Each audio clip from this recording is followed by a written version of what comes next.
Cantor Audio, a division of Recorded Books, presents Enduring the Whirlwind, The German Army and the Russo-German War, 1941 to 1943, by Gregory Lidke. Narrated by James Anderson Foster. The Wolverhampton Military Studies Series. Series Editor's Preface.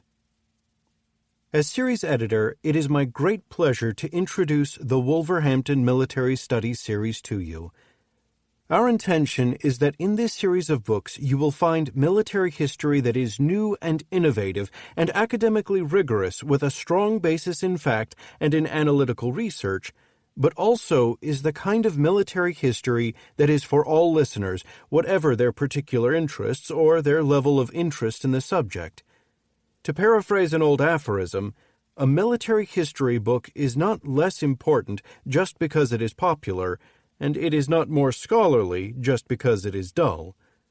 With every one of our publications, we want to bring you the kind of military history that you will want to read simply because it is a good and well-written book, as well as bringing new light, new perspectives, and new factual evidence to its subject. In devising the Wolverhampton Military Studies series, we gave much thought to the series title. This is a military series. We take the view that history is everything except the things that have not happened yet, and even then a good book about the military aspects of the future would find its way into this series. We are not bound to any particular time period or cutoff date.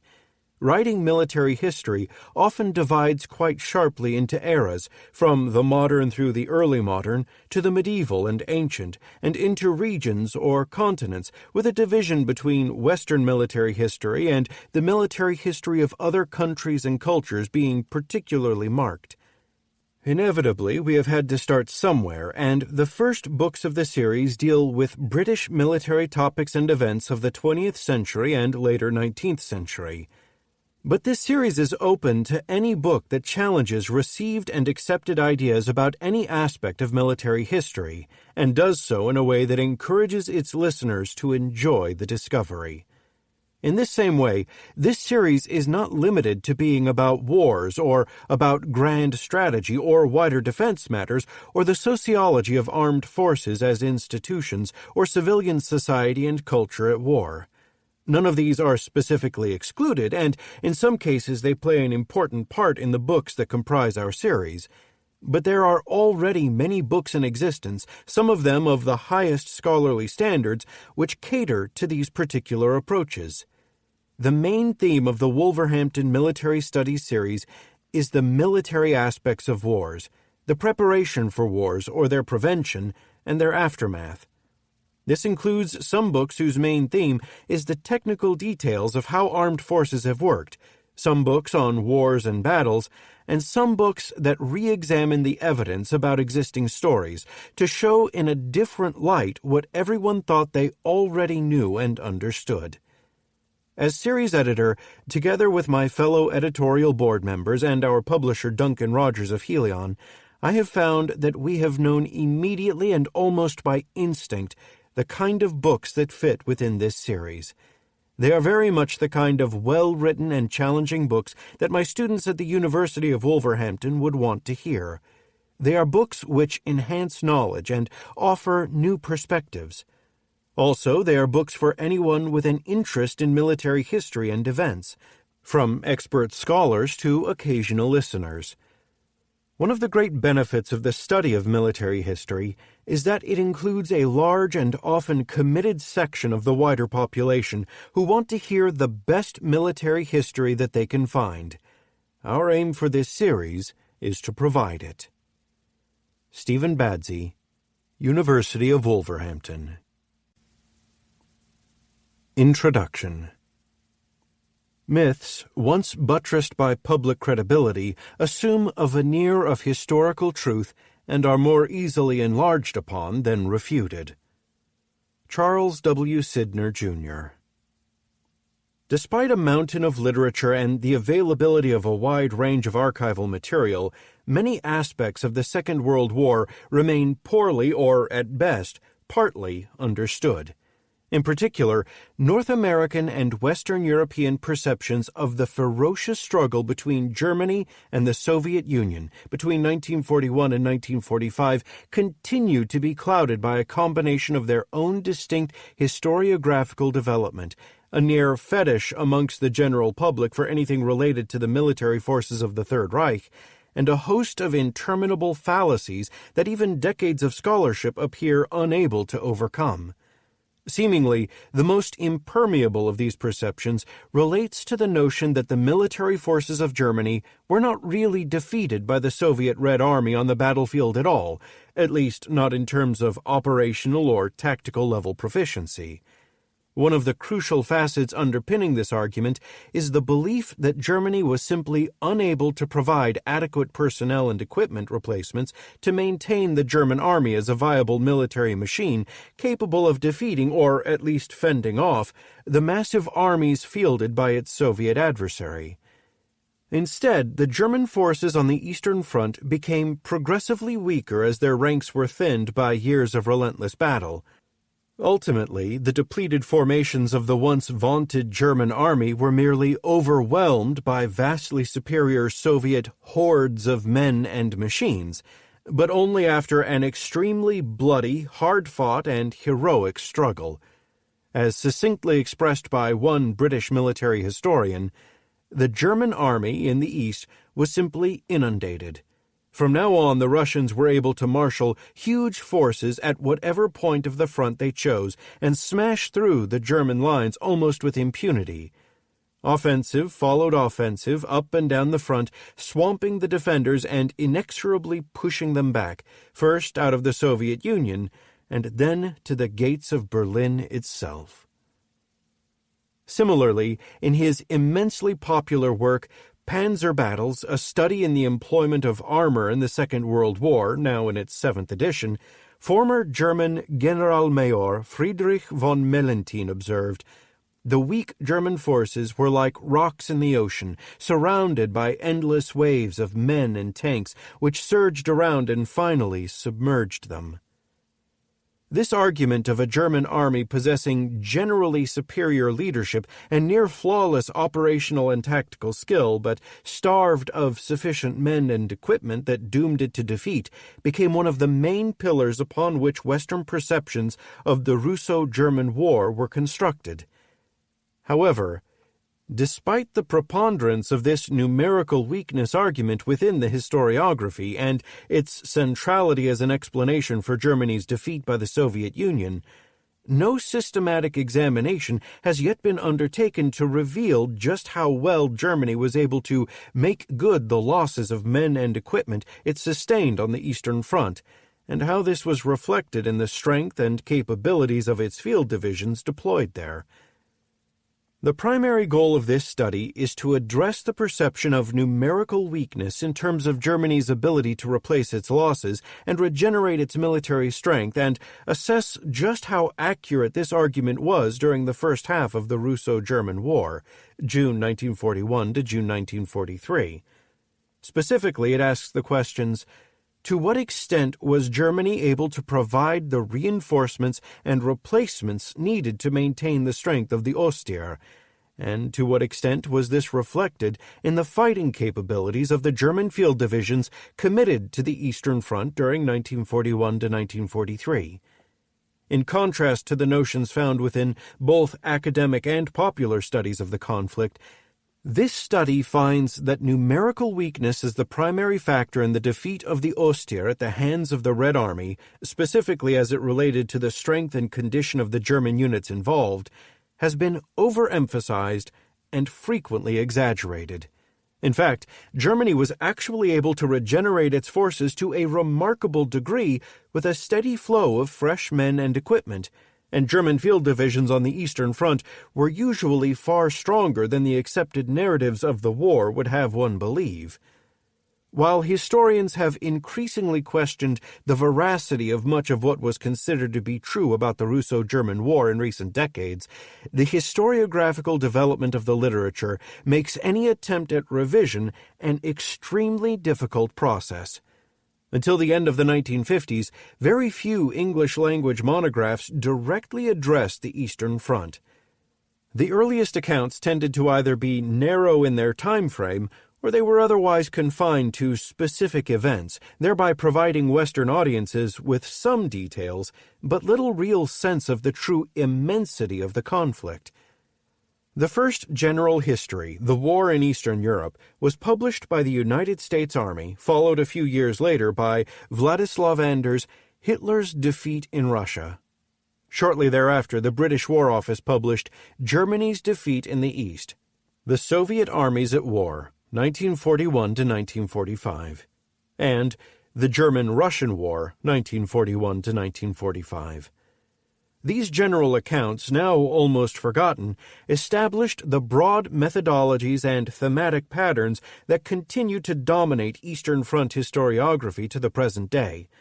Specifically, they portrayed the German army, and indeed the German armed forces, or Wehrmacht as a whole, as being unassociated with the brutalities committed by the functionaries and organizations of the Nazi Party and Adolf Hitler's government. According to these early accounts, the Wehrmacht was an extremely professional and competent organization whose defeat was solely attributable to the combination of Hitler's amateurish meddling in military affairs and the overwhelming strength of Germany's enemies. In creating this montage of Wehrmacht superiority, the initial monographs concerning the Russo-German War relied predominantly upon German accounts, particularly those written by former German officers. Reliance on Russian materials was comparatively rare. There are several reasons for this over-reliance on German sources. First, within the Soviet Union, the authoritarian nature of Joseph Stalin's regime meant that Russian historians were severely restricted as to how and what they could say in their histories of the Great Patriotic War, a circumstance that only moderately improved when Nikita Khrushchev assumed leadership of the Soviet Union after 1953. Russian studies of this period, while factually correct in most cases, tended to glorify the actions of the Soviet state and its leadership and extol the virtues of the communist system. Indeed, the language of the narratives is burdened by ideological phraseology that makes them appear excessively propagandistic, something that, in turn, reduces perceptions of their validity as credible historical accounts. Moreover, they focus their attention upon the principal Soviet victories, mainly the fighting around Moscow, Stalingrad, Kursk, and Berlin, while mention of the Red Army's numerous battlefield defeats, to say nothing of the true scale and cost of the massive struggle, are notable only for their absence. Exacerbating the tendencies of Western scholars to ignore Russian sources was the emergence by the late 1940s of the Cold War between the liberal democratic states of North America and Europe on one side, and the Soviet Union and its communist allies on the other. The deep suspicions and antagonisms aroused during this long confrontation were directly transposed upon the perceptions of Western scholars and the broader public, rendering many to believe that Russian sources were dubious at best, especially since Western academics were denied access to Soviet archives. Moreover, linguistic ignorance also appears to have hampered many Western scholars from making much use of Russian-language sources, while only a relatively small number of published Soviet accounts and memoirs were ever translated into English. The second factor behind the peculiar development of this early stage of the historiography, and arguably the most significant, was the abundance of published German accounts. These German accounts ranged from the general histories of the Second World War written by Kurt von Tippelskirch and Walter Görlitz to a host of treaties directly related to the Eastern Front and its various operations, the majority of which were written by officers who had been directly involved. A supplementary array of compendia addressed Germany's larger strategic situation during the war, criticized Hitler's leadership, or else argued how the German army as an institution was separate from the policies and objectives of the Nazi Party and government. Several of these studies had previously been published in the numerous German military and historical journals that were themselves laden with copious numbers of additional articles regarding the Eastern Front. Further supplementing the German literature was the publication of a host of German divisional and regimental histories. While these analyses contained more detailed accounts of the fighting on the Eastern Front, they also contributed to the dominance of the German perspective in the historiography, both through their absolute numbers and by buttressing the credibility of the narrative found in the broader studies that tended to emphasize German defeat in terms of numerical weakness. While the sheer number of German accounts in the 1950s was itself imposing, what made them truly appealing and seemingly invaluable was the credulity with which Anglo-American audiences received them. This popularity followed two separate, though usually overlapping paths. The first relates to the reception, especially amongst the general public, of the memoirs and biographies written by the more illustrious senior German officers. Those published in English came from such notable figures as Heinz Guderian, Erich von Manstein, Karl Rudolf Gerd von Rundstedt, and Friedrich von Mellenthin. This reception was itself a consequence of the successful public response to Basil Liddell Hart's The Other Side of the Hill, published in 1948. Utilizing personal interviews, Liddell Hart recounted the experiences of senior German generals, presenting the notion of a largely innocent and almost militarily infallible Wehrmacht that built on previous interpretations of the same ilk and, in a way, inoculated the Anglo-American public against contrary views. The second avenue by which German perspectives of the Eastern Front gained popularity with Western audiences was the German Military History Program, a project run and administered by the United States Army Historical Division during the period 1945 to 1961. The program itself ultimately entailed the production of approximately 2,500 manuscripts covering a wide range of topics, all of which were written by former officers of the Wehrmacht. Initially, the goal of the project was simply to facilitate the production of a comprehensive U.S. Army official history of the Second World War by creating a reservoir of detailed German accounts and perspectives, all relating specifically to those campaigns in which the United States had been engaged. However, the Cold War meant that a demobilized U.S. Army was confronted by the prospect of having to defend Europe from a numerically more powerful Red Army, something for which it was both physically and doctrinally unprepared to do. To develop appropriate strategies and doctrine, as well as to gain some insight into the character and nature of the Red Army, the Americans turned to the former German officers now in their employ. Led by the former Chief of Staff of the German Army High Command, Oberkommando des Heeres, or OKH, Generaloberst Franz Halder, these officers produced a wide array of manuscripts. Their work ranged from specific campaigns and battles to more general discussions regarding the nature of Soviet combat personnel and their fighting techniques and strategies, to surveys of the environmental conditions found within Russia and their impact upon modern armies. The general tenor of these accounts mirrored that of the literature already mentioned here, specifically that the German army was a paragon of military excellence whose defeat on the Eastern Front was solely attributable to a combination of Hitler's interference in military affairs and the Red Army's numerical superiority.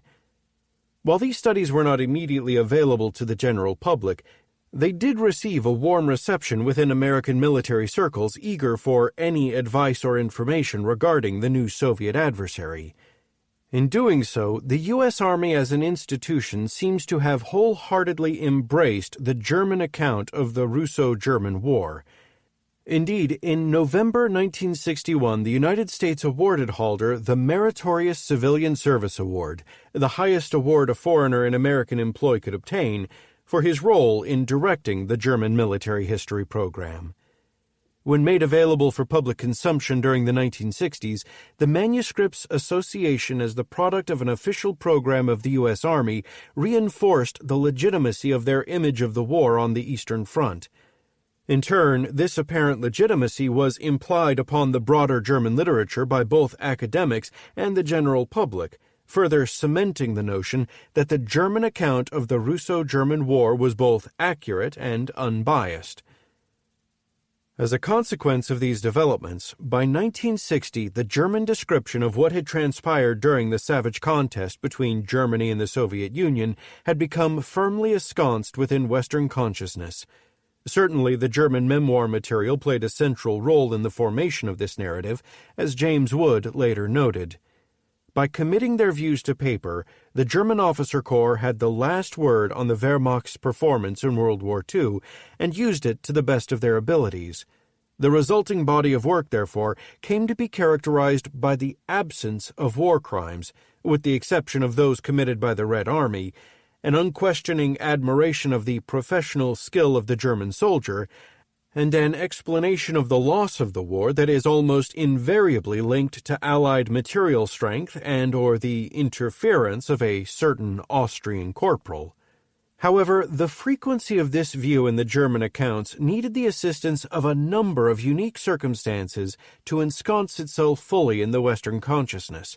Indeed, what actually transpired was a kind of historiographical perfect storm, whereby the large number of German accounts, produced in the context of the Cold War, complacently accepted by eager Western audiences and largely left unchallenged by competing narratives, practically ensured the dominance of the German perspective. Sporadic challenges to this dominant view appeared during the second phase of the historiography, which may generally be construed as falling within the period of the early 1960s to the mid-1980s.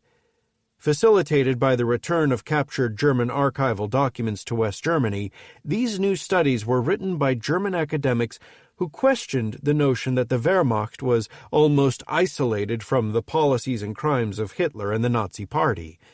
Simultaneous with this development, a smattering of Russian memoirs began to appear, together with a limited number of more topical studies. These received a more hospitable welcome in the West than had previously been the case, largely because of the rapprochement that developed between the United States and the Soviet Union in the early 1970s.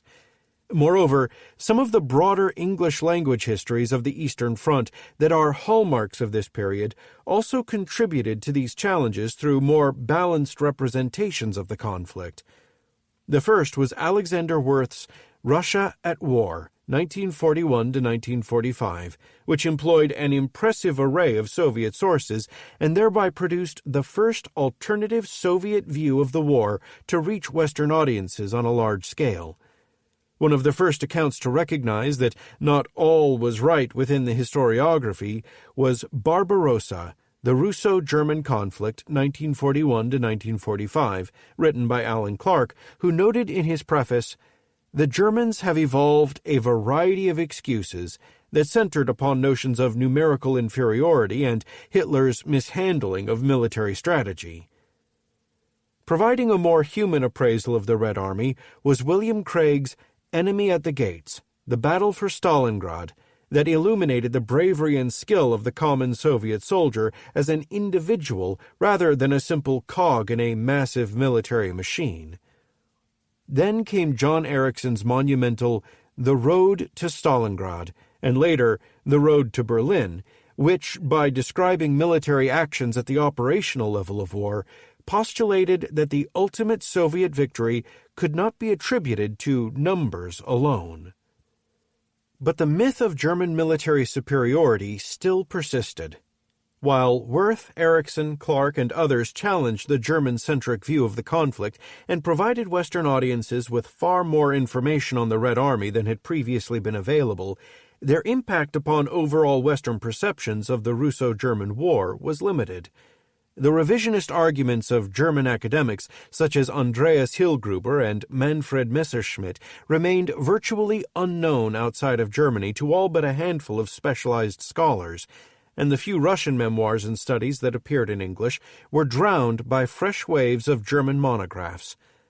Other factors conspired against new interpretations of the Russo-German War.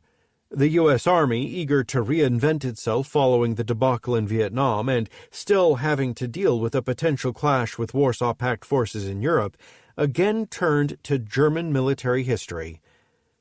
Even Clark's study, while it is certainly more critical of the Wehrmacht than those of his predecessors, proceeds along the same general line as the conventional German-based narrative. Moreover, the works of Worth and Clark were quickly superseded by the considerably more popular English-language accounts that followed, specifically those written by Paul Carroll, Earl Zemke, and Albert Seton. In particular, Carroll's lively and readable prose garnered widespread appeal with Anglo-American audiences. In contrast, the massive length and prodigious detail of Erickson's accounts are, unfortunately, esoteric.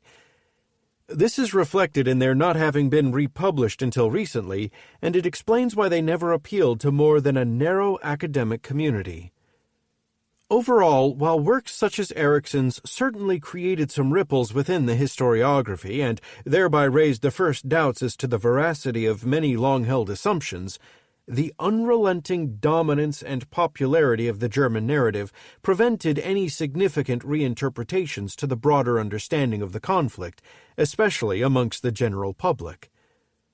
Only recently, during the current third stage of the historiography, have Western perceptions of the Russo-German War begun to change significantly. The end of the Cold War and subsequent collapse of the Soviet Union resulted in Western researchers finally gaining access to the former Soviet archives. What is more, Russian scholars have been able to produce far more candid and critical accounts than had previously been the case. These developments have led to a surge in interest, both academically and publicly, regarding Soviet experiences and perceptions of the conflict. By far the most prominent author of this period is the American historian David Glantz, whose multitudinous studies of the Eastern Front dominate the current literature, so much so that noted military historian Robert Citino refers to the current historiographical stage as the Glantz era. While emphasizing the Soviet side of the war, Glantz makes prodigious use of both Russian and German source material, particularly archival documents. In this manner, his highly detailed studies have both broadened and deepened Western perceptions by revealing numerous aspects of the conflict that had been largely unknown or ignored, and also by challenging established views through the presentation of new information and alternative perspectives. Indeed, When Titans Clashed, co-authored with Jonathan M. House, was the first truly balanced general account of the Russo-German War, as it employed a wide range of sources and focused on how the Red Army won the war, rather than sticking with the traditional narrative to explain how the Germans lost it. Although the voluminous monographs produced by Glantz dominate this cycle of the historiography, many other writers, likewise employing archival material and the most reliable of the secondary literature, have also produced an array of important works. In aggregate, these efforts have increased dramatically the literature available to English-speaking audiences. They also reveal a far more sophisticated picture of the Soviet war effort than had previously been presented. Complementing this reappraisal of the Red Army and the Soviet Union has been a parallel re-examination of the German side of the story. This re-examination is generally characterized by a much greater, indeed almost exclusive, employment of German archival documents. Secondary accounts and memoir material is not altogether ignored, but rather scrupulously referenced against the relevant available archival information. This re-examination also treads down a wide range of thematic and topical avenues. While this process had already emerged by the mid-1960s, the effect of this steady accumulation of specific details required a long period of fermentation before reaching more than a very small audience of specialist scholars. Overall, the result has been the publication of numerous works of scrupulous detail. Foremost have been the 10-volume Germany and the Second World War series, produced under the auspices of the Militärgeschichtliches Forschungsamt, initially the German Armed Forces Military History Research Office, but now the German Research Institute for Military History. These massive works, addressing a full spectrum of military, economic, social, and political aspects, represent Germany's de facto official history. Intensively researched and well documented, this body of work has produced a more multifaceted appreciation of Germany's actions during the Second World War than had been presented in previous German accounts. In a similar fashion, a steadily increasing body of meticulously researched literature has added to this trend towards more detailed information.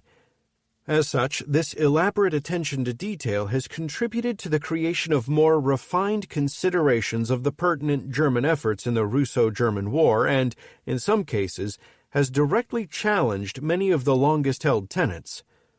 Within large portions of academia, the combination of more detailed German studies together with the deluge of works regarding the Soviet perspective has begun to alter perceptions of the Russo-German War, as scholars begin to grasp fully its immense complexity. It is now clear that many of the assumptions made during the earlier German-dominated period of the historiography are either inaccurate or only provide a very limited understanding. Indeed, the credibility of the German memoir material has come under scathing academic rebuke, as illustrated by Gerhard Weinberg's argument that closer examination of these works with reference to contemporary evidence has shown the memoirs to be almost invariably inaccurate, distorted, and, in some instances, simply faked. However, old habits tend to die hard, and many of the long-established assumptions regarding the Eastern Front remain solidly entrenched within Western consciousness, especially the general public. Large numbers of English-language monographs adhering to the German-centric view of the conflict continue to be published every year, most of which are of marginal value to the broader historiographical development, since they rely almost exclusively upon secondary accounts and the memoir material. Likewise, German memoirs continue to emerge at a steady pace. It would seem that the ongoing production of such works is linked to the broad popularity of the Wehrmacht among the public at large. In consequence, most trade publishing companies welcome these manuscripts because they are marketable. Cost matters. Academic studies tend to be larger and less accessible to the general public. Quite simply, they do not sell well, so publishers look more readily to popular histories. Ultimately, the attractiveness of the popular accounts may be perceived as a double-edged sword. On one side, keeping the field of study alive and thereby making the publication of the more academic accounts possible, and on the other, hindering the historiographical development by impairing scholarly efforts to challenge long-held but increasingly obsolescent Western perceptions of the Russo-German conflict. Essentially, this is where the historiography at present stands, between a relatively small but growing community of academics and specialists espousing a broader, more sophisticated view of the war, and a steadily refuted but still prevalent conception that maintains its appeal with Anglo-American audiences. Under such historiographical circumstances, it is not really surprising that many of the pillars upon which Western perceptions of the Russo-German War rest have yet to be torn down or even properly addressed. Despite the wealth of materials outlined here, assumptions regarding the role of Germany's numerical weakness continue to dominate the discourse of the German defeat on the Eastern Front. Certainly, thanks to the efforts of Glantz and other scholars, this point no longer resonates within the literature to the degree it once did. Yet, two questions remain unanswered. Namely, to what extent was Germany able to provide the reinforcements and replacements needed to maintain the strength of the Ostheer? And to what extent is this reflected in the actual condition of the field divisions committed to the Eastern Front during 1941 to 1943? To address these questions, one must carefully examine the monthly strength reports submitted by various divisions to OKH. These provide crucial details regarding authorized and actual strengths, losses and replacements, and the current availability of equipment unique to their own individual tables of organization and equipment. While a relatively small number of monographs have examined Germany's manpower situation and armaments production, they have generally done so only in the broadest sense. by focusing on overall strength and loss figures. This form of big-picture analysis is at best problematic, as there exist wide discrepancies amongst the various sources, even when those sources refer to the same topic in time. As noted within the semi-official German history of the Second World War, a study of how personnel numbers in Wehrmacht units developed in the Second World War is bedeviled with a great deal of uncertainty and made very difficult on the one hand by the Wehrmacht's reporting system becoming increasingly inconsistent as the war progressed, and on the other by the disparate availability of sources due to the loss and destruction of documents. Partly this bedevilment is attributable to different departments within OKH employing different accounting methods. It is also the result of personal, bureaucratic, and departmental rivalries, both within OKH and between OKH and all the other agencies of the High Command of the Armed Forces, Oberkommando der Wehrmacht, or OKW. Each of these entities fought for a greater share of the available resources, and they did so in the context of the Byzantine machinations within the upper echelons of the Third Reich. Indeed, the chaos produced was such that even Hitler became exasperated, as noted by his army adjutant, Gerhard Engel. How was he to conduct the war if he was counting on 1,000 additional tanks, and then someone told him there were actually only 500? He had assumed that the people in the Ordnance Office could at least count. Additionally, such statistics as those provided by general historical surveys give little or no indication of the actual state of particular German divisions in the field, either in terms of their actual strength or combat worthiness.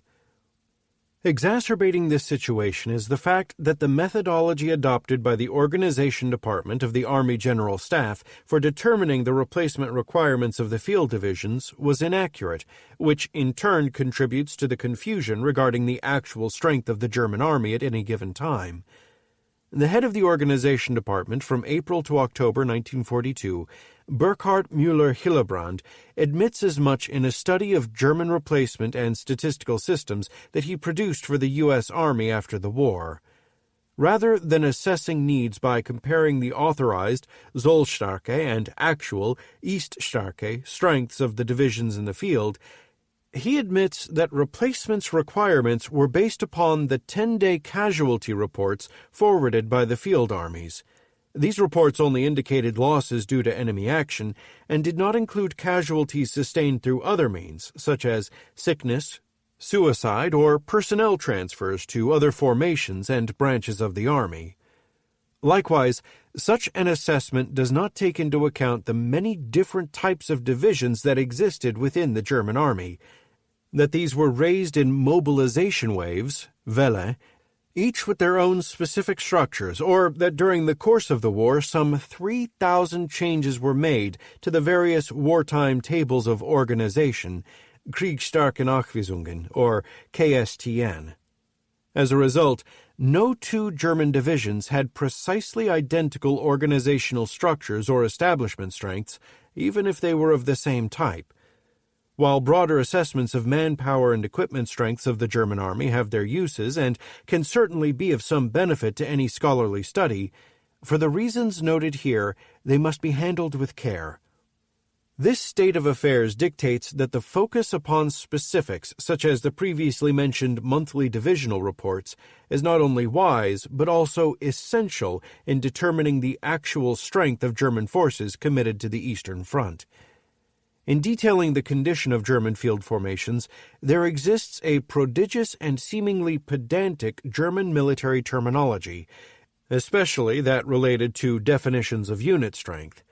This terminology is significant since the Germans employed what amounts to a small dictionary of terms when referring to various types of personnel and equipment statistics. Understanding them is vital to produce an accurate analysis.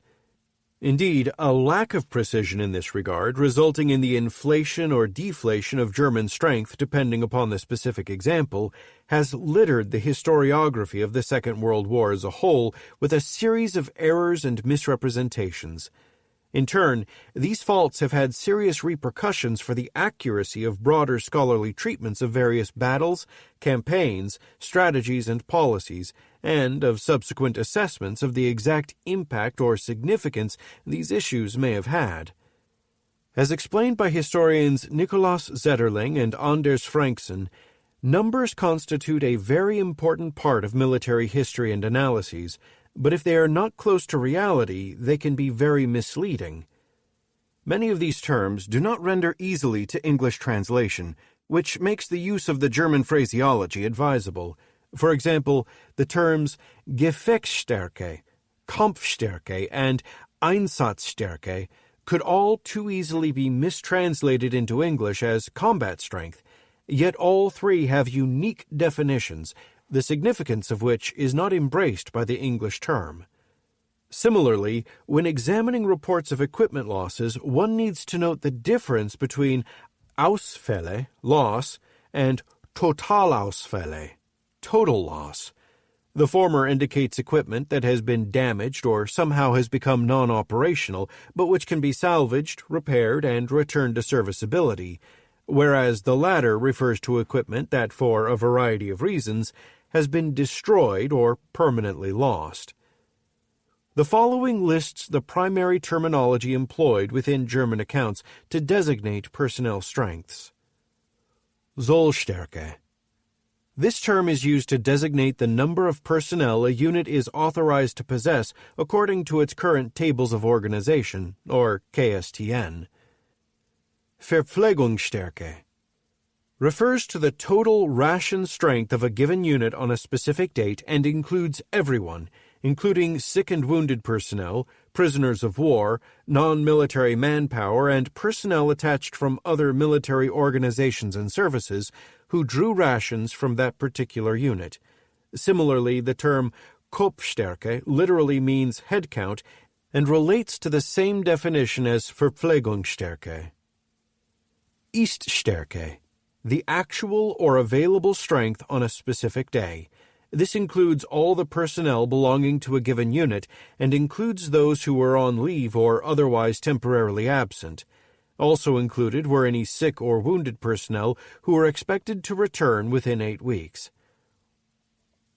Tagesstärke, literally meaning daily strength, this relates to the actual number of personnel present with a unit on a specific date, including anyone temporarily attached from other formations and organizations. Some sources also employ the term Gesamtstärke, total strength, which has an identical definition. Gefechtsstärke, translated as fighting strength, this indicates the overall number of fit and available personnel within the combat units, infantry, artillery, armored, engineer, anti-tank, reconnaissance, etc., of a given formation, including headquarters staff and administration and supply personnel. Found occasionally within archival documents, the term Einsatzstärke, action strength, has a similar meaning. Kampfstärke, meaning combat strength, this refers to all the frontline combat personnel of a combat unit, such as riflemen, tank crews, mortar teams, anti-tank gunners, etc. It does not encompass artillery personnel or the administration and supply elements of combat units, since these are not actually or normally assigned to combat duties in the front line. Infanteriestärke. Though occasionally related to the term Kampfstärke, this only refers to the front-line infantry strength. Usually, this just relates to the number of infantrymen within infantry companies, but when related to the strength of a division, this can sometimes also include the combat strength of the divisional reconnaissance and engineer battalions. Grabenstärke. While translated literally as trench strength, this is a somewhat confusing term because its definition is the same as either Kampfstärke or Infanteriestärke, depending upon the specific context. The strength figures to which these terms refer can vary considerably. For example, on the 1st of June 1944, Heeresgruppe Mitte reported an Iststärke of 644,396 personnel, but this does not mean that this number of personnel were physically with the Army Group on that date. This is instead listed as its Tagesstärke, which amounted to 486,493 personnel. It should also be understood that the given Iststärke figure does not include personnel from non-combat GHQ units or from formations within the Army Group area that were under OKH control. When these are added, the Iststärke of Heeresgruppe Mitte increases to approximately 849,000. However, these numbers cannot be interpreted as being representative of the Army Group's combat strength, since they only reveal how many men belonged to it or how many were actually present.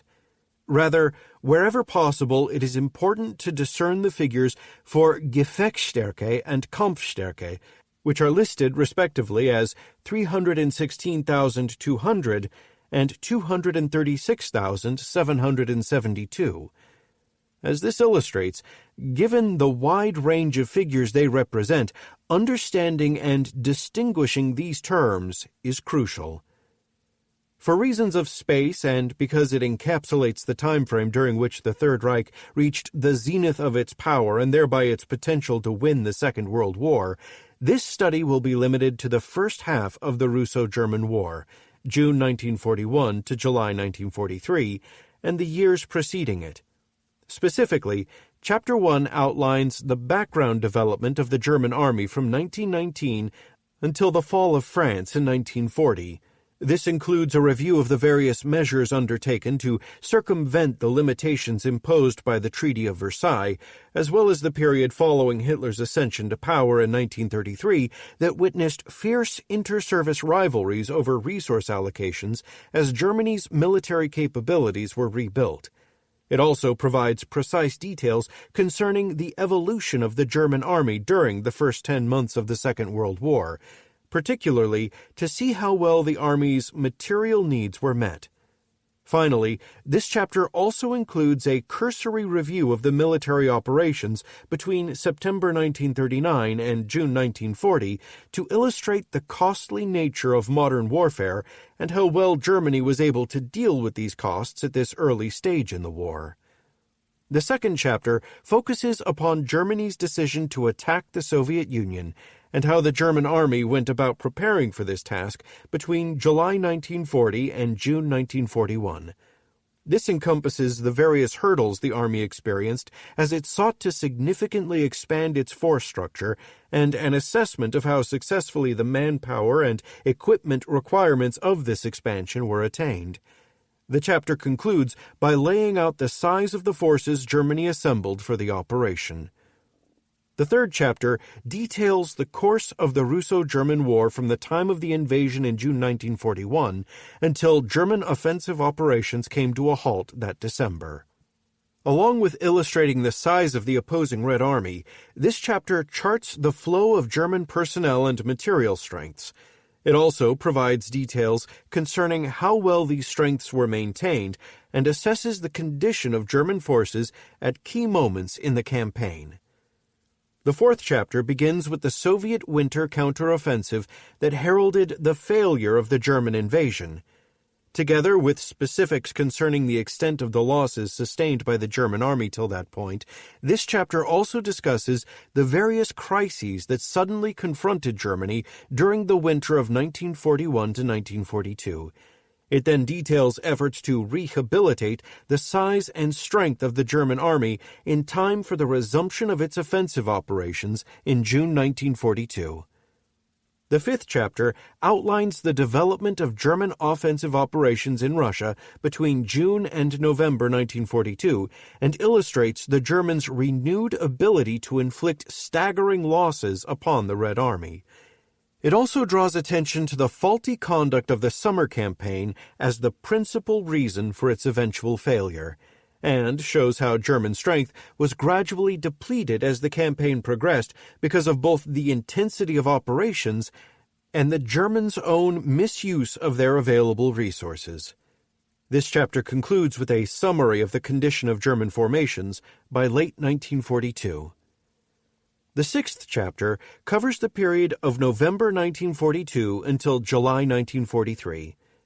Included are explanations for the Soviet successes around Stalingrad that, rather than being focused upon German numerical weakness, center upon German command failures and improvements in the leadership and capabilities of the Red Army. It then shows how the Germans' continued ability to generate strength impacted the course of subsequent events and eventually brought the Soviet offensive to a halt. The chapter ends by summarizing just how well Germany was still able to muster fresh strength and restore its badly depleted field forces to nearly their full authorized establishments. This chronological approach is the most logical way of charting the various structural changes in the German forces, while simultaneously tracking the ebb and flow of personnel and material resources. It also permits a host of mitigating factors to be included within the analysis. These elements include Germany's industrial war effort, strategic policy and planning, logistics, ideology, the war against partisans, power struggles within the Nazi Party and government, and their concern for maintaining tranquility on the home front, and the perception and attitude of the German army itself as to what kind of war it was actually fighting in Russia. A chronological analysis allows these factors to be taken into account together with the actual ebb and flow of the military engagements, campaigns, and battles. Both the chronology of military actions and the additional factors just mentioned are interconnected in terms of their influence upon one another, representing the context in which the issue of force maintenance existed. In some respects, the minutiae of detailing just how many tanks a particular German panzer division had at a given point, or determining if a nearly forgotten infantry division received enough personnel replacements, may appear arcane. But nothing could be further from the truth. Such details provide the crucial foundations upon which the great contest between Germany and the Soviet Union, the largest and most costly land campaign in the history of civilization, is constructed and understood. They give meaning both to the sheer scale of the conflict and to the efforts and sacrifices of the Red Army as it recoiled in the face of invasion and gradually transformed itself into an organization that ultimately drove back and defeated the German invader. Such an analysis also reveals much more in terms of the specific strengths and weaknesses of the German army as a military force, a bureaucratic organization, and as part of Germany's larger war effort. Finally, testing the validity of one of the most firmly entrenched tenets of the Russo-German War is itself a worthy endeavor because it contributes to our understanding of events and carries with it the possibility of creating tertiary effects because of how perceptions of numerical weakness have become interwoven with notions of German military professionalism and battlefield excellence. Such notions form the basis of much of the discourse concerning the Anglo-American campaigns of the Second World War, especially as a means of explaining the slow pace of operations, the lack of greater military success, or even serving as an excuse to justify battlefield defeats. 1. Prequel to Götterdämmerung, Rebuilding the German Army, from Rearmament to the Fall of France, 1919 to June 1940. Although Prussian strategists appreciate the value of initiative, the rash deed, and an exploited victory, they do not understand the critical, nay, decisive importance of lines of communication. They are incorrigible optimists and have failed to organize life-sustaining arteries to the rear in the course of their tumultuous forward operations. Colonel Ferenc Vlasits, Austrian observer during the Second Schleswig War, 1864. Contrary to general perceptions, the Russo-German War was not the cause of the difficulties faced by the German army in procuring sufficient manpower and equipment resources for its armies in the field. Rather, the relentless struggle between Germany and the Soviet Union during 1941 and 1945 exacerbated an already precarious situation. Despite the dramatic images of screaming Stuka dive bombers and swirling columns of apparently invincible panzers that tends to dominate the accepted narrative of the early military victories of the Wehrmacht, it is vital to remember that Germany's military machine had modest roots and that its pre-war rearmament was driven and sometimes constrained by a host of competing and occasionally contradictory factors, individuals, and organizations. Indeed, German shortages of manpower and military equipment actually predated the outbreak of hostilities in 1939 and were largely the result of the competition over resources between the army on one side and industry and the other branches of the Wehrmacht on the other.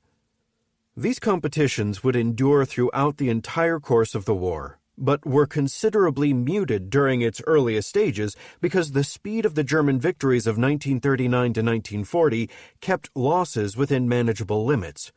Germany's civilian, military, and industrial leadership remained preoccupied with the appropriate scale of manpower distribution and equipment allocation, but in the wake of the initial dramatic victories, the issue was precluded from reaching crisis proportions. In the aftermath of Imperial Germany's defeat in the First World War, the disarmament clauses of the Treaty of Versailles severely limited the size and capabilities of the post-war German army. From a total strength of 350,000 personnel in June 1919, the new Reichswehr would be reduced to 100,000 men, including 4,000 officers, by January 1921. To prevent the accumulation of trained manpower reserves, it was to consist of long-term volunteers, with officers serving 25 years and enlisted men enrolled for 12. The Great General Staff was abolished, the Kriegsacademy was closed, and conscription was prohibited. The possession of tanks, aircraft, chemical weapons, anti-aircraft guns, and heavy artillery by the Reichswehr was also forbidden.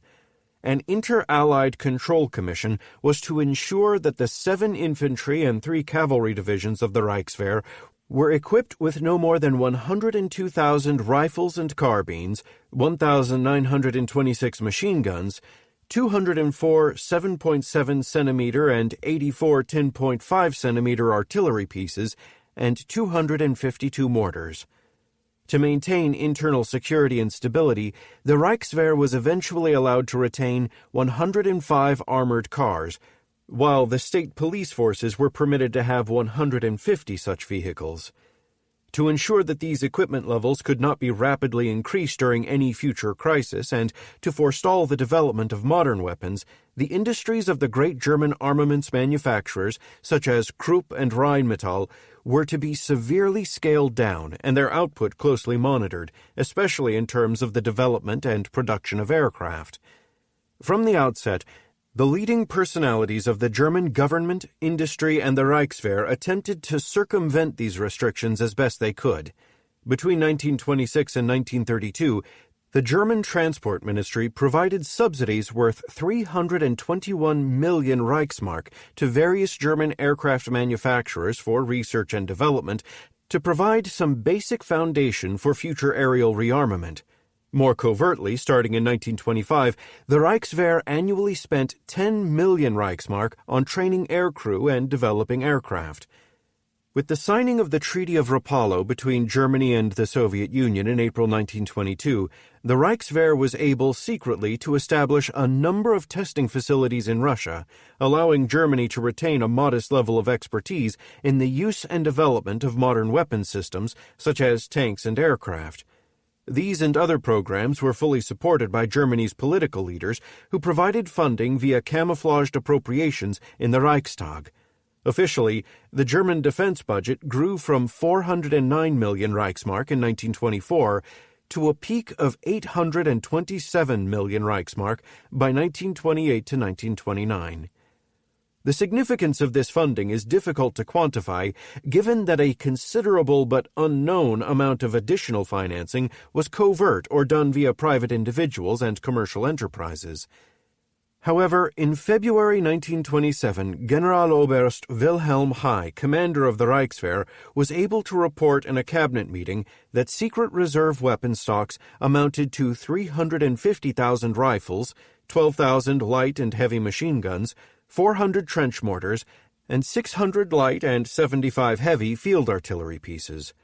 Likewise, by 1933, the training facilities at Lipetsk in Russia had provided the Reichswehr with a small cadre of 120 fighter pilots and 100 observers, while a further 300 aircrew had been trained in Germany.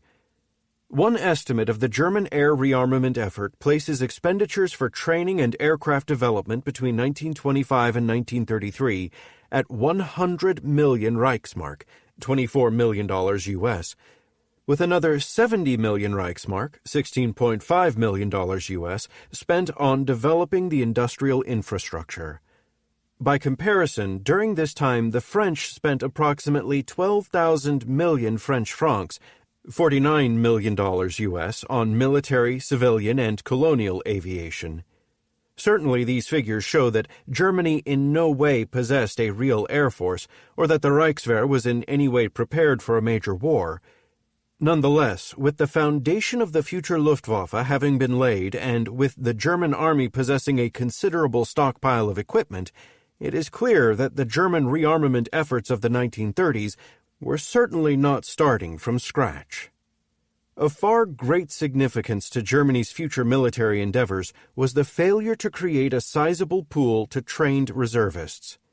While the lengthy periods of service imposed by the Treaty of Versailles were themselves a significant obstacle, since these placed the number of militarily trained men within Germany in irrevocable decline, the post-war decisions regarding the role and nature of the Reichswehr as an institution were equally important. This was established by its first Chief of the Army Command, Chef der Heeresleitung, Hans von Siegt, who insisted that the Reichswehr would be a small elite force doctrinally focused on the conduct of maneuver warfare. Partly this stemmed from Siegt's belief that the complexities of modern warfare were simply beyond the abilities of poorly trained mass armies, and that only a highly disciplined and professional army could conduct such operations successfully. He would later write, "The mass becomes immobile. It can no longer maneuver, and therefore it cannot win. It can only crush." Given Germany's shortcomings for prosecuting large-scale lengthy wars, especially in terms of strategic resources and industrial production, such a force presented the only possibility for conducting short, decisive campaigns against any potential French, Polish, or Czech adversaries. Siegt concluded, "The goal of modern strategy will be to achieve a decision with highly mobile, highly capable forces before the masses have even begun to move. A large militia-type system would simply prove ineffective and therefore be a fruitless dispersion of valuable military equipment. As evidenced by the various paramilitary organizations that emerged in Germany after 1918, such as the notoriously uncontrollable Freikorps, Siegt also worried that such a force would be ill-disciplined and thereby be both politically and militarily unreliable. Any reserves had to be strictly controlled by the German army, rather than by local and regional authorities or any government agency other than the Ministry of Defense. Siegt's views regarding paramilitary organizations and mass-based territorial forces was itself a reflection of a much older tenet within the German army that was wary of any such armed forces and which rejected any kind of people's war and its associated levée en masse outright. This institutional disdain for a broadly based militia system, faithfully adhered to by Siegt's successors after his dismissal in October 1926, did not mean that the leadership of the Reichswehr was ignorant of Germany's need for trained manpower. Despite the terms of service dictated by the Treaty of Versailles, by 1926 the rate of discharges from the Reichswehr had increased to 25%, while officers were encouraged to leave the regular army and enter the reserves. Starting in 1923, under the cover of a national labor service, the army was able to provide military training to young volunteers. Preceding these measures was the establishment in 1921 of the Grenzschutz. Mainly deployed along Germany's eastern frontiers, these paramilitary border guards received military training from army instructors and were equipped with small arms and machine guns. Yet the most effective of the various reserve forces available to the Reichswehr was the National Security Police, Schutzpolizei. Given basic military training led by former Army NCOs and officers, and equipped with small arms and armored cars, the security police were also motorized and well-disciplined. They provided the Reichswehr with valuable supplementary manpower in times of crisis. For example, in the event of war, the Bremen security police could be mobilized within 8 hours and were assigned the task of manning western border defenses. Even so, at best, the various means and measures available to create reserves ultimately produced mixed results. The number of reservists created through the establishment of a national labor service or by the premature discharge of Army servicemen, collectively referred to as the Black Reichswehr because of its clandestine nature, probably only numbered in the tens of thousands. Similarly, the most reliable estimates place the effective strength of the Grenzschutz at around 40,000 men, while during the 1920s there may have been 70,000 security police. In the 1920s, these efforts did provide the Reichswehr with a modicum ability to supplement its numbers of regular personnel in the advent of war. It also provided a small cadre of semi-trained personnel that the Wehrmacht was later able to draw upon during its expansion in the 1930s. However, these figures do not represent a substantial reservoir of trained manpower. Rather, they illustrate the abject failure of the Reichswehr to establish a coherent program capable of producing the large numbers of trained reservists needed for any large-scale or long-term conflict. As a result, the Wehrmacht ultimately went to war in 1939 with a dire shortage of trained manpower, as it was able to produce only 4 classes of trained reservists after 1933. In contrast, the Imperial Army had gone to war in 1914 with no fewer than 40 reservist classes. Certainly this was largely the result of the restrictions imposed upon Germany in 1919, and thereby perhaps the most successful aspect of the disarmament provisions of the Treaty of Versailles. Yet it was also a consequence of a military culture within the German army that concentrated upon the operational and tactical levels of war as a means of solving Germany's larger strategic dilemmas.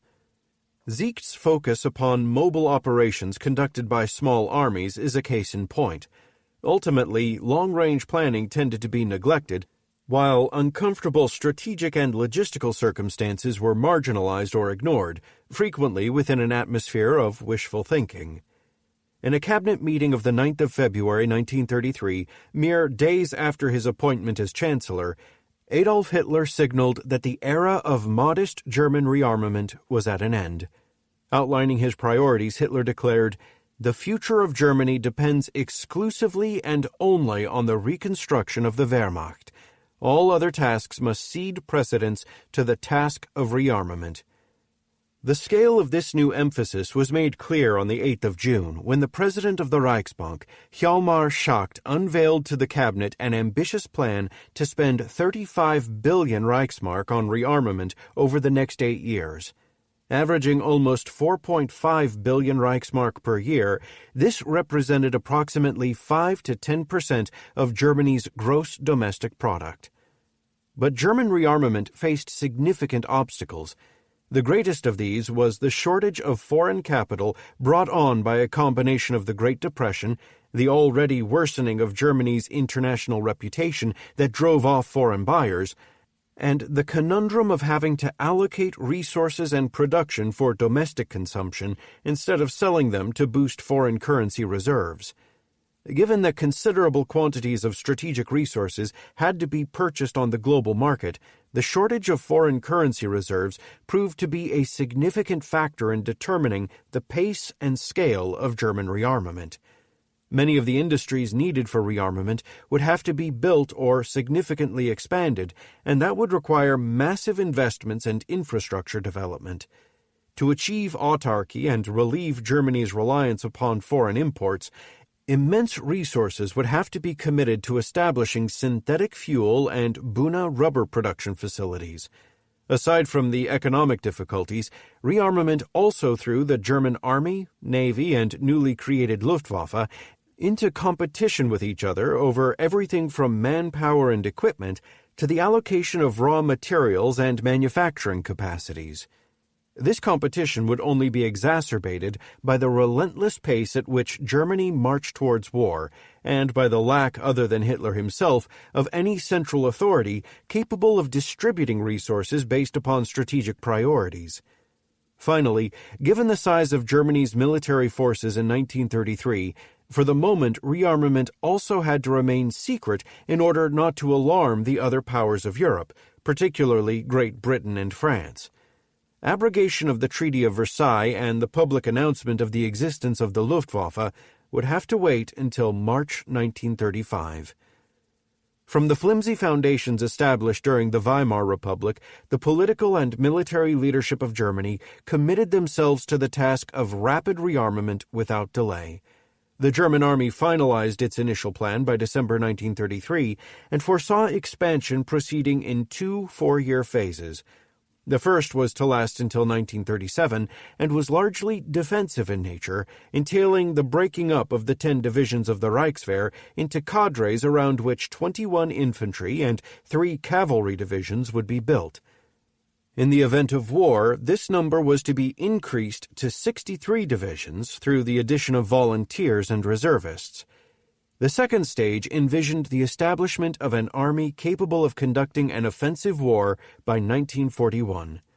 While planners believed that this force level could only be accomplished through the reintroduction of conscription within 2 years, during 1934 the size of the army had already increased to 240,000 men, most of whom were volunteers. To oversee the training and development of armored formations, the Inspektion der Kraftfahrkampftruppen, Mechanized Troops Inspectorate, under Generalleutnant Oswald Lutz was established in June 1934. The following month, Krupp began delivering the first 150 Panzerkampfwagen Model 1 PZ-1 tanks that in October formed the first armored training units.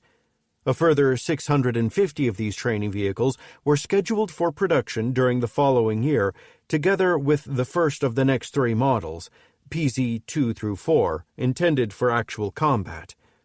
Dissatisfied that Germany's military buildup wasn't progressing fast enough, on the 16th of March 1935, Hitler publicly announced the abrogation of the Treaty of Versailles, the reintroduction of compulsory military service, and Germany's intention to expand its peacetime army to 36 divisions distributed between 12 army corps.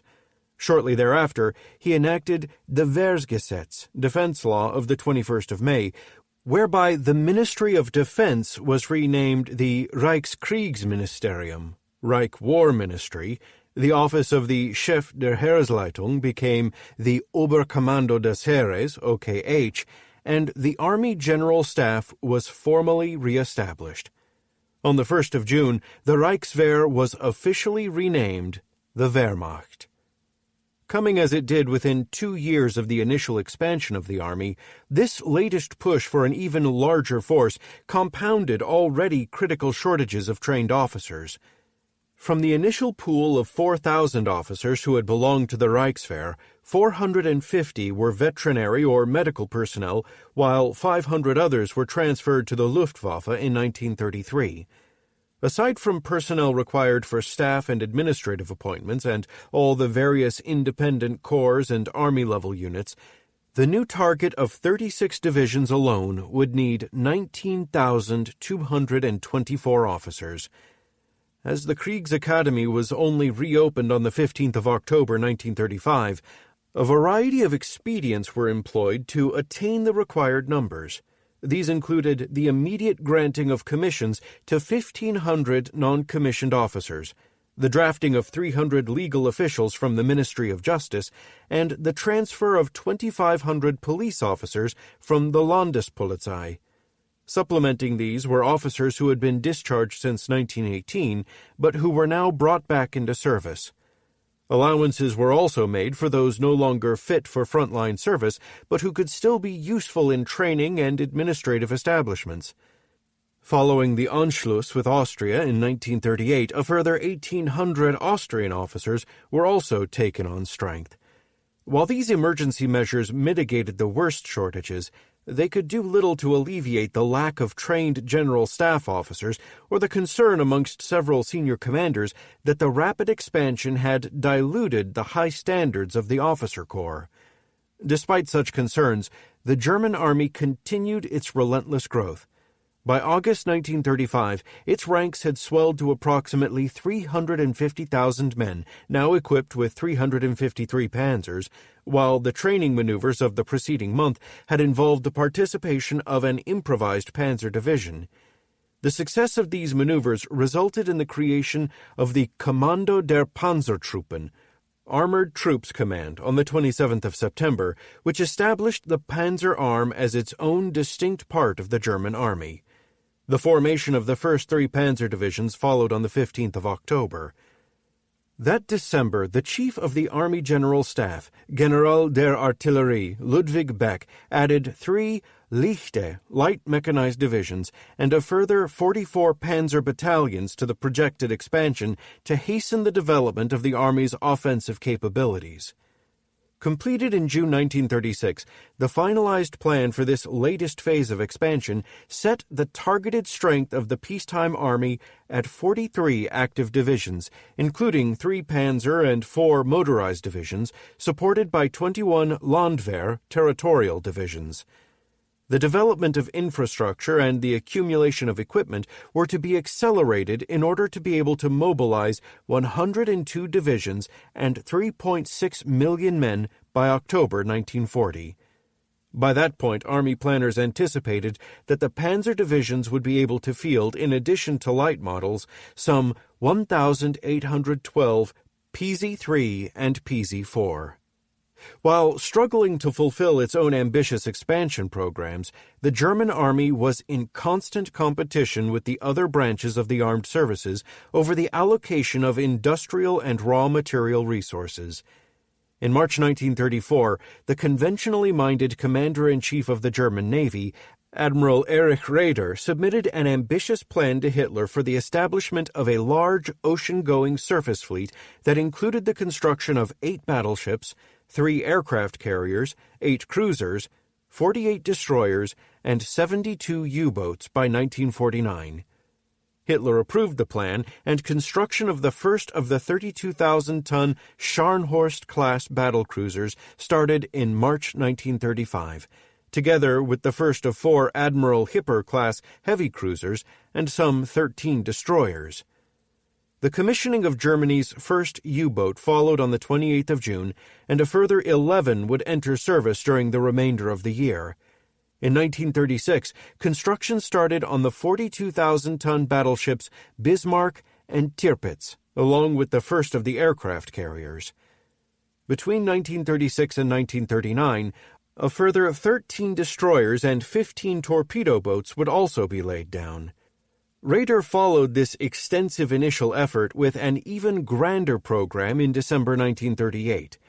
Referred to as Plan Z, this called for the construction of an imposing fleet totaling 797 vessels, including 6 giant battleships, 8 cruisers, and 249 U-boats. Scheduled for completion by 1948, this plan entailed expenditures totaling 33 billion Reichsmark. With little consideration for how this latest plan for naval expansion would affect the other services, Hitler approved it on the 27th of January 1939 and assigned it absolute priority over all other industrial projects within the Reich. Ultimately, given Germany's strategic situation, the entire scheme of creating an ostentatious surface fleet capable of challenging Great Britain and the United States was both unrealistic and a serious misallocation of resources.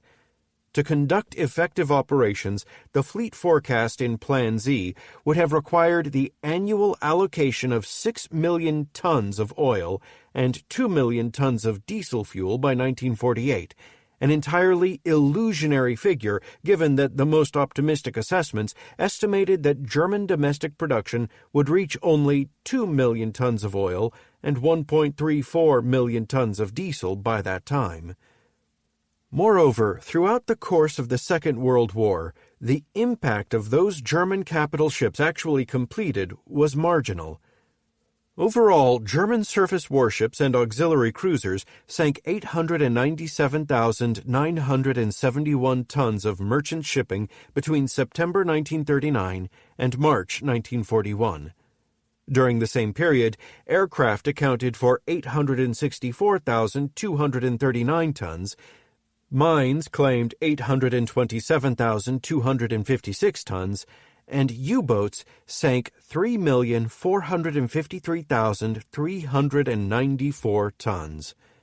Of the tonnage sunk by the surface fleet, a greater portion was due to the operations of 9 auxiliary cruisers, which sank or captured 138 ships of 857,533 tons between April 1940 and October 1943. Perhaps the greatest drawback was that the resources required to produce these warships also impaired the growth of the pre-war U-boat fleet by tying up scarce shipyard space and raw material allocations. As a result, by September 1939, the German Navy possessed a mere 57 U-boats, of which only 32 were capable of operating on the high seas. In exchange for the 200 million Reichsmark spent on the battleship Bismarck alone, the Kriegsmarine could have possessed an additional 30 to 50 U-boats, which cost between 6 and 4 million Reichsmark each. Considering the havoc inflicted upon Allied shipping lanes during the first years of the war by Germany's existing submarine fleet, the impact of these additional U-boats would most likely have been very significant. While the steel requirements of the Kriegsmarine were never overly large, the redistribution of priorities in January 1939 came at a time when the efforts of the Army to create offensive capabilities were already in jeopardy of being derailed by the steel mills having reached the maximum capacity of production and by the increasingly serious shortages of iron ore. Having already been informed in November 1938 that the monthly steel ration allotted to the Wehrmacht as a whole would have to be reduced from 530,000 tons to only 300,000 tons, the Army had to relinquish an even greater share, this at a time when its expansion and preparations for war were reaching their zenith. By July 1939, the Army was compelled to scale down its projected 1939 to 1940 program. Anticipated production of the MG-34 machine gun had to be reduced from 61,000 to 13,000 units, while the target of 840 10.5-centimeter field howitzers was lowered to 460. In terms of the development of the Army's offensive capabilities, even worse was the decision that the scheduled production of 1,200 PZ-3 and PZ-4 between October 1939 and October 1940 would have to be cut by one-half. Although Plan Z never produced any surface warships, capricious decisions about naval production severely affected the Army and its armament programs during 1939. However irksome the diversion of resources to naval matters may have been for the senior leadership of the German Army, their greatest competitor throughout the pre-war period was always the Luftwaffe. From the outset, the establishment of a large air force was a top priority for Hitler and his government because it was a potent symbol of great power status, industrial and economic modernity, and could serve as a deterrent to cow Germany's neighbors until rearmament was complete. During the cabinet meeting of the 9th of February 1933, well before Schacht presented the finalized rearmament budget in June, Hitler ordered that a preliminary 40 million Reichsmark immediately be allotted to hasten the creation of an air force. From this initial allocation, the portion assigned to the expansion of the Luftwaffe would consistently average between 30 to 40% of the entire defense budget throughout the period of 1934 to 1939, well ahead of proportions spent by its later adversaries on their air forces. To coordinate its development, armament, and expansion, the Reichsluftministerium, Reich Air Ministry, or RLM, was created in March 1933 under the leadership of State Secretary Erhard Milch.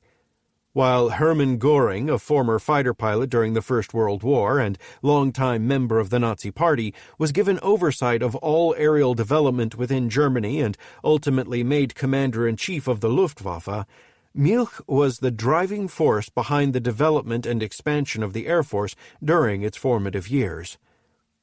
In September 1933, Milch unveiled his plan to create an air force of 2,000 aircraft within 2 years, hoping thereby rapidly to increase domestic aircraft manufacturing through the speedy injection of capital.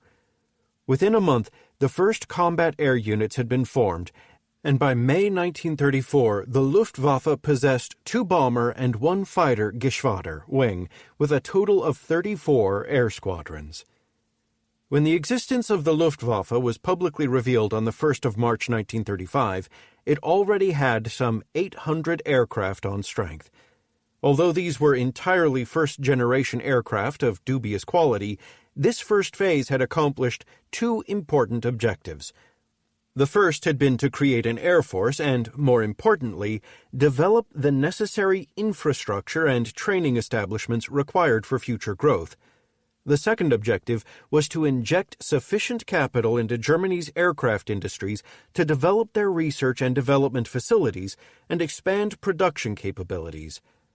The result was dramatic. In May 1933, the German aviation industry consisted of just 3,200 workers scattered across 8 factories. By the end of that year, it had already expanded to 11,000 factory workers, with a further 5,700 employed in engine plants. By December 1934, the industry was producing 160 aircraft per month and had already supplied the Luftwaffe with 1,900 aircraft, including some 1,300 training and communication planes. A year later, monthly production had increased to 300, and the development and testing of improved second-generation aircraft such as the Bf-109 fighter, the Ju-87 dive bomber, and He-111 and Do-17 bombers was well underway. During 1935, the industry grew to 61,000 workers, a figure that doubled by the following year. By the outbreak of war, approximately 2.35 billion Reichsmark had been invested into the aircraft industry, just under 1/2 of which had been provided by the German government. Ultimately, this massive scale of investment resulted in the production of the aircraft and created an aircraft industry that, by 1939, employed at least 250,000 workers and was capable of producing 10,000 world-class aircraft per year.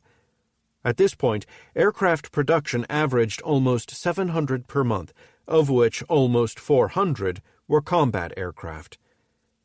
Not surprisingly, the Luftwaffe's strength, capabilities, and infrastructure increased in tandem. During 1935, it opened the Luftkriegsakademie to produce its own trained general staff officers and soon established 7 officer training schools that by the end of the 1930s were producing 2,500 newly commissioned lieutenants every year. The first Fallschirmjäger units were scheduled to begin formation in late 1936, although this was later delayed until the middle of the following year. Meanwhile, on the 18th of March 1935, responsibility for the 12 existing battalions of flak artillery was transferred from the German Army to the Luftwaffe. Entirely motorized and possessing the latest equipment, including the now famous 8.8 centimeter flak gun, within a year the flak arm grew to 7 regiments controlling 32 mixed and 9 light flak battalions. To enhance its ability to conduct ground support, teams of FLIVOs, air liaison officers, were trained and equipped for assignment to Army Corps and Divisional Headquarters. To enable Luftwaffe air units to keep up with rapidly advancing Army formations, 117 motorized supply columns were created. Although faced with the identical raw material shortages that confronted the Army, the number of aircraft also continued to increase. By the 1st of April 1936, the Luftwaffe possessed 2,680 aircraft, including 1,000 bombers and 700 fighters, now organized into 114 air squadrons. As of the 1st of October 1938, the number of squadrons grew to a total of 272. Similarly, the total number of personnel increased from 178,000 in 1937 to 370,000 by April 1939. In the wake of the Sudetenland crisis of 1938, Hitler and Goering ordered a further expansion of the peacetime Luftwaffe to a total strength of 21,750 aircraft by January 1942. Although such fantastic figures would never be achieved, by the time the Luftwaffe went to war in 1939, the extremely rapid pattern of growth and development of the preceding years, at a cost of 17.2 billion Reichsmark, had nonetheless ensured that it was the most modern air force on the European continent. Although the Luftwaffe played a key role in Germany's victories during 1939 to 1941, its establishment and the priority given it did have adverse consequences for the development of the army. The creation of an air force required vast quantities of capital, industrial plant, raw materials, and labor resources that otherwise would have been allotted to the army. Motor vehicles needed to maintain the mobility of the army's panzer and motorized divisions were instead allocated to the Luftwaffe's ground organizations. The thousands of available flak guns could have significantly increased the army's firepower, but the majority were assigned to air defense duties within the Reich, where their usefulness was at best debatable. The technical requirements inherent within much of the Luftwaffe demanded a disproportionate number of intelligent, highly educated or skilled recruits, while romanticized notions of service in the Air Force attracted large cohorts of young, enthusiastic volunteers. Despite its much larger and equally technical requirements, the Army was forced to make do with whatever personnel remained after the Luftwaffe had taken its share. The competition between the military services for men and resources was exacerbated by the fact that authority regarding rearmament resided with both the Wehrmacht's Office of Economics and Armaments, Wirtschafts- und Rüstungsamt, and the civilian Reich Ministry of Economics, Reichswirtschaftsministerium, under Schacht, both of which had differing concerns, priorities, and objectives. In 1935, Goering was put in charge of completing the 4-year plan, adding yet another competing agency. Finally, the Ministry of Armaments and Munitions was created in 1940 under the leadership of Dr. Fritz Todt. All these agencies ostensibly had their own areas of responsibility, which invariably overlapped with one another and generated considerable antagonism between them, creating stresses between and producing an unnecessary amount of chaos within the overall rearmament effort. Nonetheless, while the Luftwaffe basked in its newly found strength and prestige, and as the Kriegsmarine frantically endeavored to create an effective surface fleet, the expansion of the German army had continued at a hectic pace. By the time of the Sudetenland crisis in 1938, some 42 active divisions of 550,000 men had been established, and the formation of an additional 2 panzer divisions had begun. While consisting principally of light PZ-1 and PZ-2 tanks, German armored formations could nevertheless muster an imposing 2,608 panzers of all types.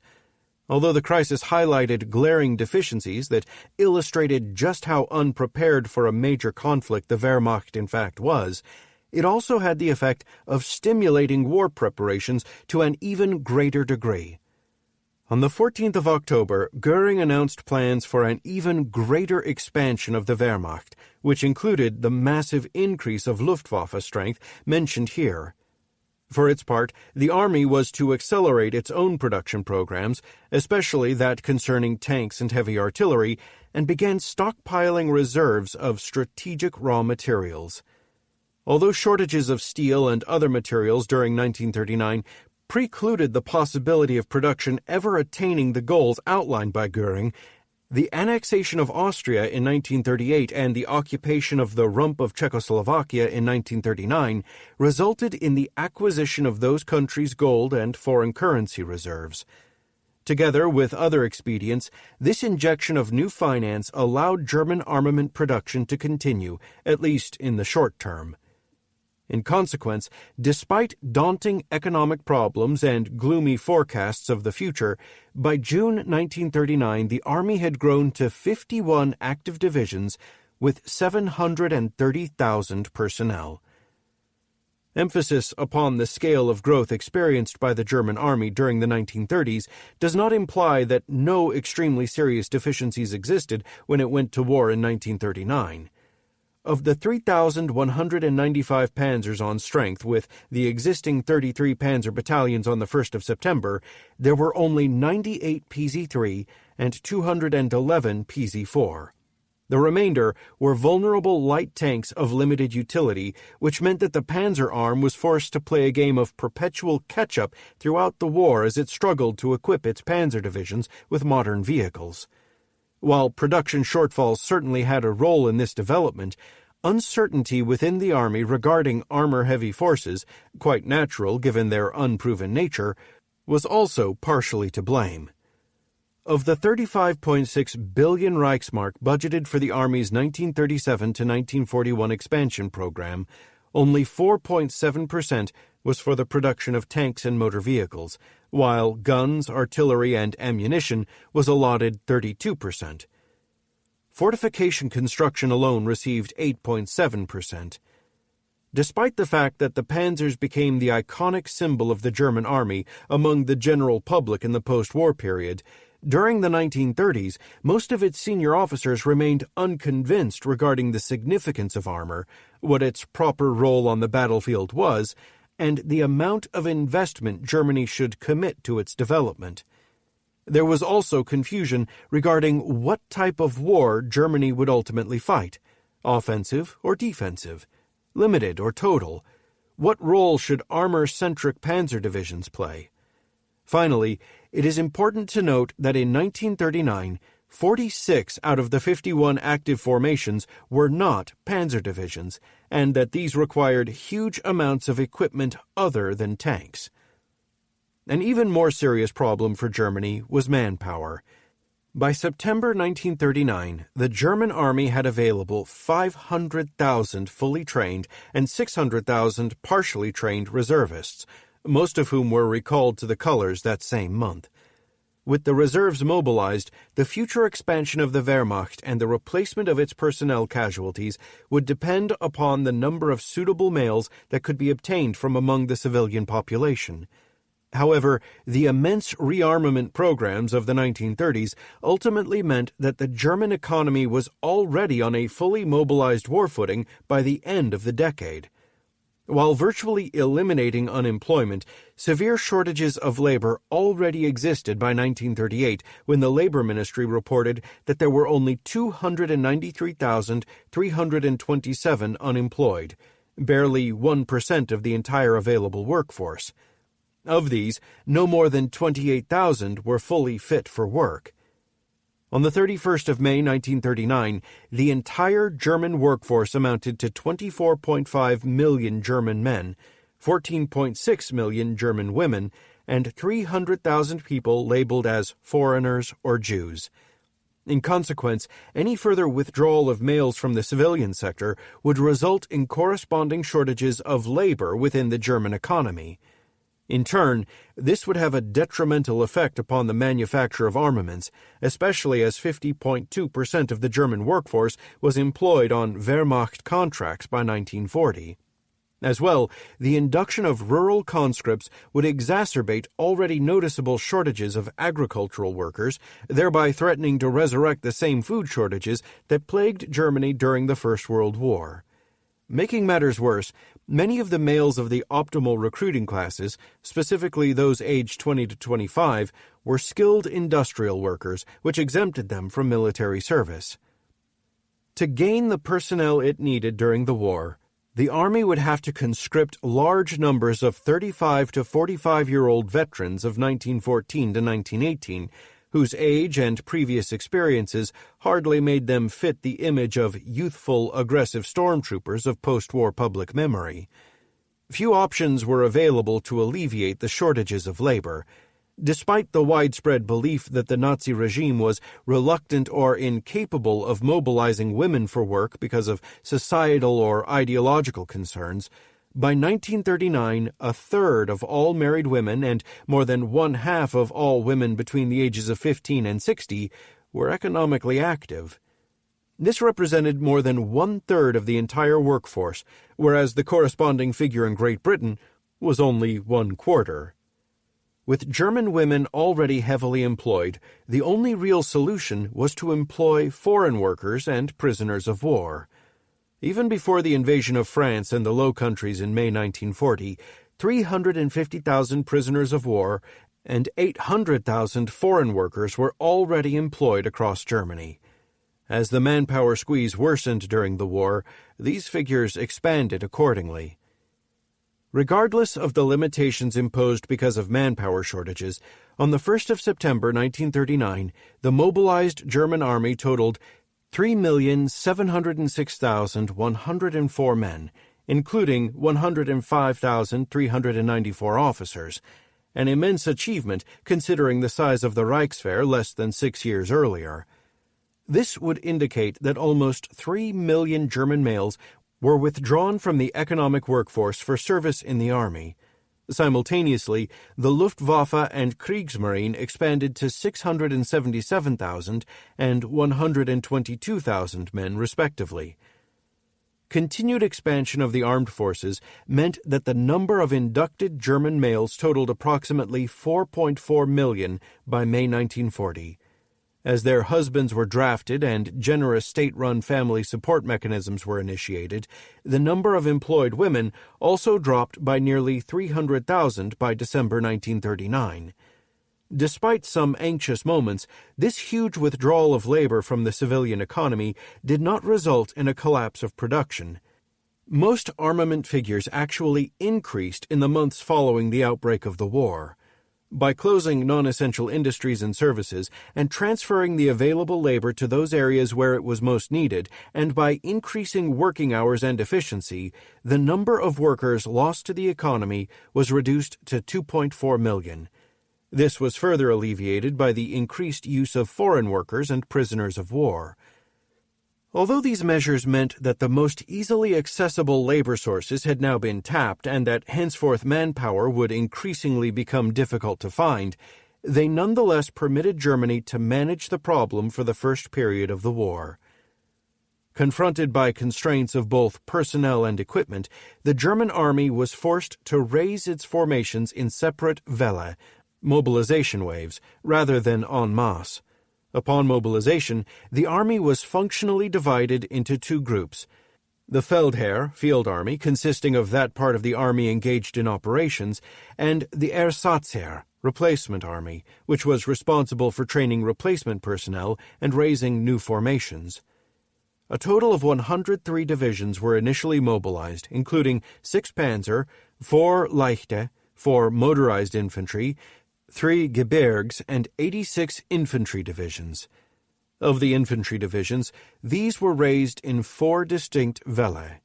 The first consisted of the 35 active infantry divisions that had comprised the peacetime army, supplemented by fully trained reservists to fill out their authorized complement.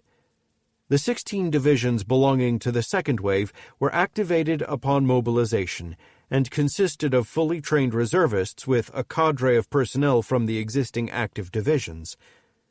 Totaling 21 divisions, the formations of the third wave drew their manpower from the ranks of the partially trained reservists and required 4 to 8 weeks before becoming fully operational. The fourth wave, comprising 14 divisions, was also formed from reservists and stiffened by a smattering of active personnel. The required personnel strengths of these divisions varied considerably. Ultimately, by the end of the Second World War, the German army had activated no fewer than 35 Welle, each of which possessed its own unique table of organization and equipment, TOE. The formations created in each of these Welle were tailored to both personnel and equipment availability and operational requirements. During the Polish campaign, the bulk of the divisions of the second to fourth waves guarded western Germany against a possible French offensive. As noted here, the training and quality of the personnel of these formations were below those of the active divisions, those of the first wave, while their equipment holdings also tended to be lower, rendering them incapable of major offensive tasks. However, ensconced within the completed fortifications of the Westwall, these divisions were perfectly suited to the limited defensive duty to which they were assigned. Moreover, their existence allowed all but 11 of the active divisions, which were fully capable of conducting offensive operations, to be available for the rapid offensive against Poland. 19 divisions of the 2nd to 4th waves were also committed to operations in the east, where they guarded secondary sectors, flanks, or else served as reserves, thereby releasing the active divisions for more important tasks. While the Welle system tended to create an army of diverse capabilities and organizations, it also allowed the Germans to maximize the efficiency of their available resources. The specific equipment requirements of the various divisions that constituted the German army on the 1st of October 1939 are detailed later. This designates the respective equipment consignments per division for each of the infantry divisions belonging to the first 5 waves, the motorized infantry divisions, and the 1st Kavallerie Brigade, based upon their assigned TOE. The needs of the mountain, Leichte, and Panzer divisions are also indicated, but are instead listed as total equipment requirements because of the wide organizational variations that existed amongst these formations. In terms of material requirements, most sources concur that in September 1939, the German army faced major shortages of arms and equipment. There is little doubt that some shortages in fact existed. Very few armies have ever gone to war equipped with everything they wanted or needed. This was especially true for the Germans, given the context and speed of the Wehrmacht's Great Leap Forward. And yet, despite the universal acceptance of this notion, no comprehensive statistical evaluation of the German army's material status upon the outbreak of war has ever been produced. While an exact determination of German material requirements is difficult to ascertain because of a lack of detailed information, it is nonetheless possible to construct a reasonably accurate estimate based upon the available information. Assessing the needs of German field divisions is relatively straightforward, since the material requirements need only be multiplied by the number of divisions that were then in existence. As noted here, the total equipment requirements of the mountain, Leichte, and Panzer divisions are already known. Ascertaining the needs of the various independent army and corps level units is possible by examining the organization of the field army, Kriegsgliederung des Feldheer of the 15th of January 1940, and then establishing which of these units existed on the 1st of October 1939. The total equipment requirements of the field army may then be compared to the amount of equipment in stock with the German army on the 1st of October 1939 to determine surpluses or shortages. Naturally, large portions of the surplus stocks were actually with the various training units and establishments of the Ersatzheer. It has not been possible to ascertain precisely what these were because of a lack of requisite KSTN. However, from information that was available, a reasonable estimation can again be made.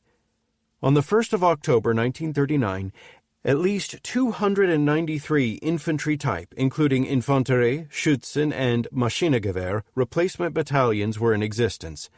According to KSTN numbers 6011 and 6021, each of these generally would have been equipped with 3 5-centimeter mortars and 36 machine guns, for a total of 879 mortars and 10,548 machine guns.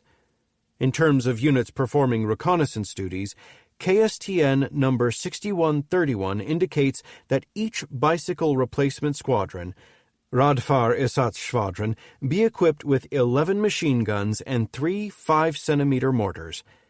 If we apply the same equipment level to all units training to conduct reconnaissance functions and assume that each battalion had at least 4 squadrons, the 12 cavalry, Kavallerie, reconnaissance, Aufklärungs, and bicycle, Radfahr, replacement battalions would have needed 528 machine guns and 144 5-centimeter mortars. Although KSTN number 6581 actually dates from the 1st of April 1941, and assuming its requirement of 12 3.7-centimeter pack and 6 machine guns for each anti-tank replacement, Panzerjäger Ersatz company held true for the same units in 1939, then the 15 4-company Panzerjäger Ersatzbataillonen would have claimed another 720 pack and 360 machine guns. No KSTN for Pioneer units was available, but by substituting in KSTN number 6021 the 22 Pionier Ersatzbataillonen, each of 3 companies would need 594 machine guns. In October 1939, there also existed a total of 90 infantry-type, Infanterie, motorized Infanterie, Schützen, Landeschützen, regimental headquarters to control the various replacement battalions, most of which were assigned 1 infantry anti-tank, Infanterie Panzerjäger, and 1 infantry gun, Infanterie Geschütz Company. Again, no exact KSTN was available for these units, but by substituting in KSTN numbers 6581 and 6555, these units would have required 1,080 3.7-centimeter pack, 720 7.5-centimeter light infantry guns, and 900 machine guns. The 1939 equipment requirements of the 126 artillery replacement Artillerie Ersatz battalions are also unknown. Precisely where the artillery pieces used for training purposes were kept is a mystery, as later KSTN for these units indicate that each of their 3 batteries was equipped with 2 machine guns apiece and that none were assigned any integral guns.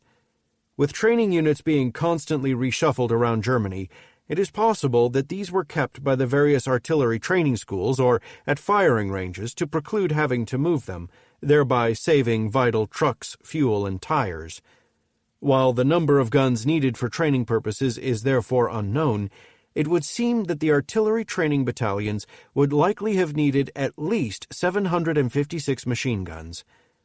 Based upon all these calculations, the Ersatzer required approximately 13,686 machine guns, 1,023 mortars, 1,800 pack, and 720 infantry guns.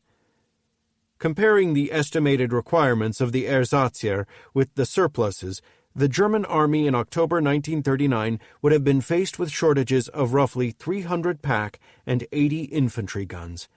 However, its leftover equipment would have included about 23,000 machine guns and 1,400 mortars, as well as a fair proportion of the surplus 307 2-centimeter flak guns and 2,214 artillery pieces.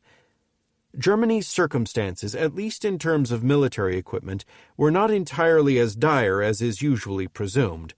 At the very least, it would seem that upon the outbreak of war, the German army actually possessed enough equipment to at least bring its mobilized field divisions to their assigned levels of TOE. Fortunately for Germany, its use of Bewegungskrieg, a war of movement, meant the campaign against Poland was short and only resulted in moderate personnel and equipment losses. During all its operations in September 1939, the frontline formations of the Luftwaffe reported that 330 of their aircraft had been destroyed or written off, and that a further 280 had been severely damaged. These were fully replaced by the acquisition of 640 replacement aircraft received from the factories or repair shops. Although sources vary, the Wehrmacht as a whole sustained some 40,000 to 50,000 casualties. Of the 2,675 panzers committed to the operation, 218 were listed as being Totalausfälle, totally lost, of which 167 were PZ-1 and PZ-2. During September to November, these losses were slowly replaced by the production of 253 new tanks. However, it should be noted that all but 15 of the newly produced panzers were the more battle-worthy medium models, thereby representing a significant improvement to the overall punch of the panzer divisions.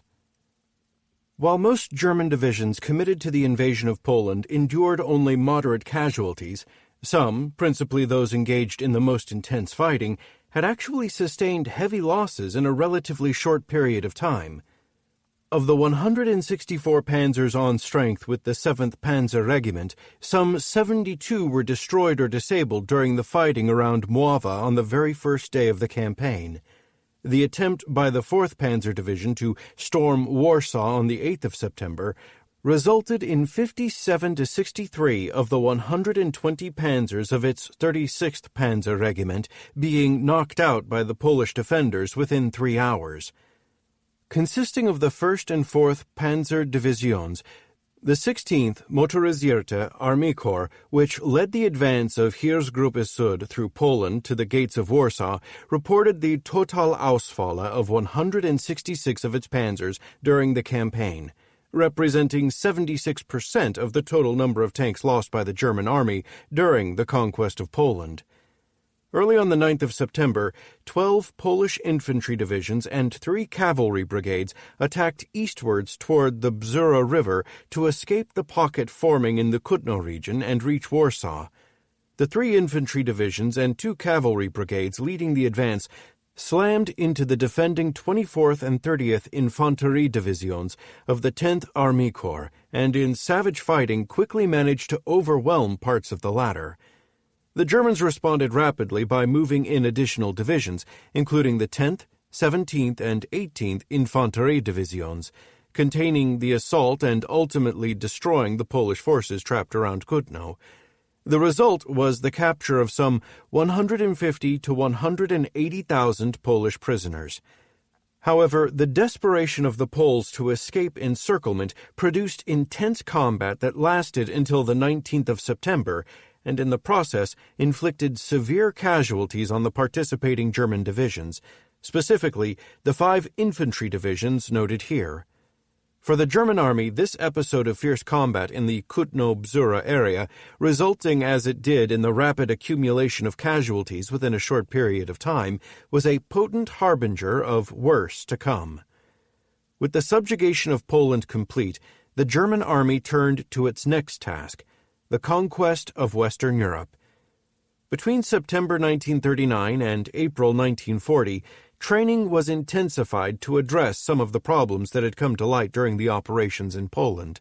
Some of the older personnel within combat units were exchanged for younger men, and a serious effort was made to improve the quality and quantity of equipment holdings, all of which was mainly intended to enhance the combat proficiency of the infantry divisions.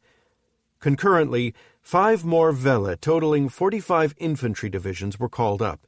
The existing cavalry brigade was expanded into a division, and the Leichte divisions were converted into full panzer divisions. Overall, despite severe manpower and material constraints, the Army nevertheless managed to expand the number of its divisions by 45%.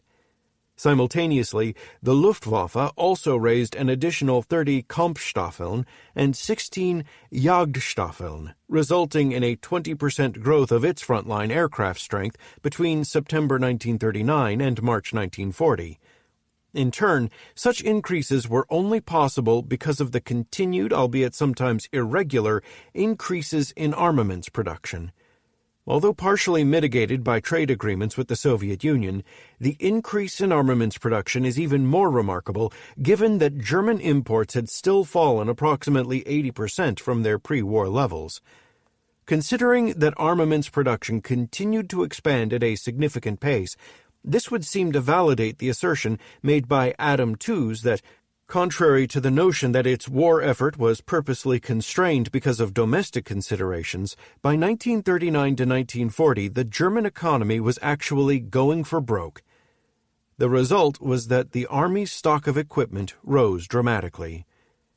Considering the circumstances and shortages under which Germany labored, the country's production of armaments is truly incredible. But how did these increases in weapons production and equipment stocks impact the divisions of the German army in the field? By employing the methodology already explained here, it is possible to estimate the requirements of the Feldheer on the 1st of May 1940 and discover the extent to which new production met these needs. Consider the individual divisional requirements of all the various infantry and motorized divisions, the cumulative requirements of all the panzer and mountain divisions, and the material needs of the 1st Cavalry Division. Multiplying these requirements by the respective number of divisions produces the total amount of equipment needed by the German Army's field divisions, while the estimated requirements of the various independent units is derived from the Kriegsgliederung des Feldheer, dated to the 15th of January 1940, and from determining which of these smaller units existed 4 months later. In terms of the equipment needs of the Ersatzheer, by employing the corresponding methodology also explained previously, and by adjusting for units that were subsequently created or disbanded, its requirements totaled roughly 14,841 machine guns, 1,083 5-centimeter mortars, 1,884 pack, 48 rocket launchers, and 744 infantry guns. After deducting the requirements of the Ersatzheer from the surpluses, the result is not the picture of dire shortages and impending doom that is presented within most historical accounts. Instead, it would appear that in May 1940, the German Army actually possessed a large pool of excess equipment, including 53,220 machine guns, 7,806 mortars, 2,454 anti-tank guns, 120 infantry guns, and 78 Nebelwerfer. Additionally, a large portion of the 2,613 field artillery pieces, 262 light flak guns, and 973 armored cars listed as surpluses would have been in excess of the requirements of the Ersatzheer and thereby also part of the pool of extra equipment. This reservoir would have provided the German Army with a ready stock of replacement equipment. Yet, given the organization of many of the German divisions committed against Western Europe, questions emerge regarding peculiarities within this excess stock. No fewer than 81 of the 135 infantry divisions fielded by the German Army in May 1940 lacked mortars. Another 9 had only a small number. Considering that many senior German officers viewed the offensive against Western Europe as akin to a forlorn hope, why were almost 8,000 mortars not issued when so few divisions were lavished with such a vital piece of kit? Furthermore, German divisions were assigned 922 field artillery pieces of either Czech or Polish make, which only exacerbated the logistical difficulties of an operation dependent upon speed. Why German-made guns were not assigned from the surplus stock, or why the foreign-made pieces were not assigned to the Ersatzheer, is a mystery. While many divisions went short or had to make do, it is nonetheless evident that the German Army had considerable stocks of equipment at its disposal, although perhaps not where it actually needed them. This would seem to point to an administrative failure somewhere within the German Army General Staff, its organizational branch, or the offices of the Chief of Army Equipment, rather than an acute shortage of material. One can only postulate if this was somehow related to the fear and trepidation that permeated the highest echelons of the Army's leadership as it embarked upon a campaign that many of its senior officers viewed as, at best, a risky gamble. Its most vehement critics included Generaloberst Fedor von Bock, who commanded one of the 3 participating army groups and was one of Germany's most reputable commanders. Bock stopped in on Halder and implored him to drop that absurd plan. In the process, he reproached Halder for playing with Germany's destiny. The arguments he cited in this connection sounded entirely plausible. You will be creeping by 10 miles from the Maginot Line with the flank of your breakthrough and hope the French will watch inertly. You are cramming the mass of the tank units together into the sparse roads of the Ardennes mountain country as if there were no such thing as air power, and you then hope to be able to lead an operation as far as the coast with an open southern flank 200 miles long, where stands the mass of the French army. He declared that this transcended the frontiers of reason. It is possible that equipment was held back simply in case the attack degenerated into a disaster, or that this was some kind of bureaucratic error. More deviously, it could also be related to the anti-Nazi officers scattered about the German army who may have wanted the offensive in the West to fail to discredit Hitler and his regime, thereby paving the way to a possible putsch. All that can be truly argued is that such ambiguities point to the need for greater research into the inner workings of the German army and the mechanisms that distributed its military equipment. Ultimately, these resources were to be vital because the fighting in France and the Low Countries in May to June 1940 actually entailed a great deal of fierce combat and heavy casualties for the Wehrmacht. At Gembloux on the 12th to the 15th of May and along the Somme and Hainaut rivers on the 5th to the 7th of June, for example, Allied forces halted the advancing Germans and inflicted severe losses, particularly upon the vaunted panzer divisions. During the period of the 10th to the 29th of May, as it led the German advance through the Ardennes and into northern France to the English Channel, Panzergruppe Kleist sustained 6,052 casualties. By the end of this first phase of the campaign, the 1st Panzer Regiment, one of the two armored regiments belonging to the 1st Panzer Division, had been reduced to just 53 operational panzers from its original 111, while the 7th Panzer Division was left with just 86 operational panzers from its initial strength of 225. Overall German armor losses, total write-offs or damaged beyond repair, during the campaign amounted to 753 of the committed 2,580 panzers and assault guns, a total of approximately 29%. Of the losses sustained by the panzers, 81.3% occurred during the first phase of the campaign, 10th through 31st of May, during which time a total of 217 replacement panzers were dispatched from Germany. Other equipment losses were moderate when compared to overall stocks, but astoundingly heavy given the dramatic success of the campaign and its short time frame. Between the 10th of May and the 20th of June 1940, the German army sustained the following material losses: 6,198 pistols, 1,103 submachine guns, 14,778 rifles, 4,421 machine guns, 636 3.7 centimeter pack, 531 5 centimeter and 331 8.1 centimeter mortars, 154 7.5 centimeter and 23 15 centimeter infantry guns, 24 2 centimeter flak and 137 10.5 centimeter FH, 88 15 centimeter FH, 27 10 centimeter K, and 6 21 centimeter field artillery pieces.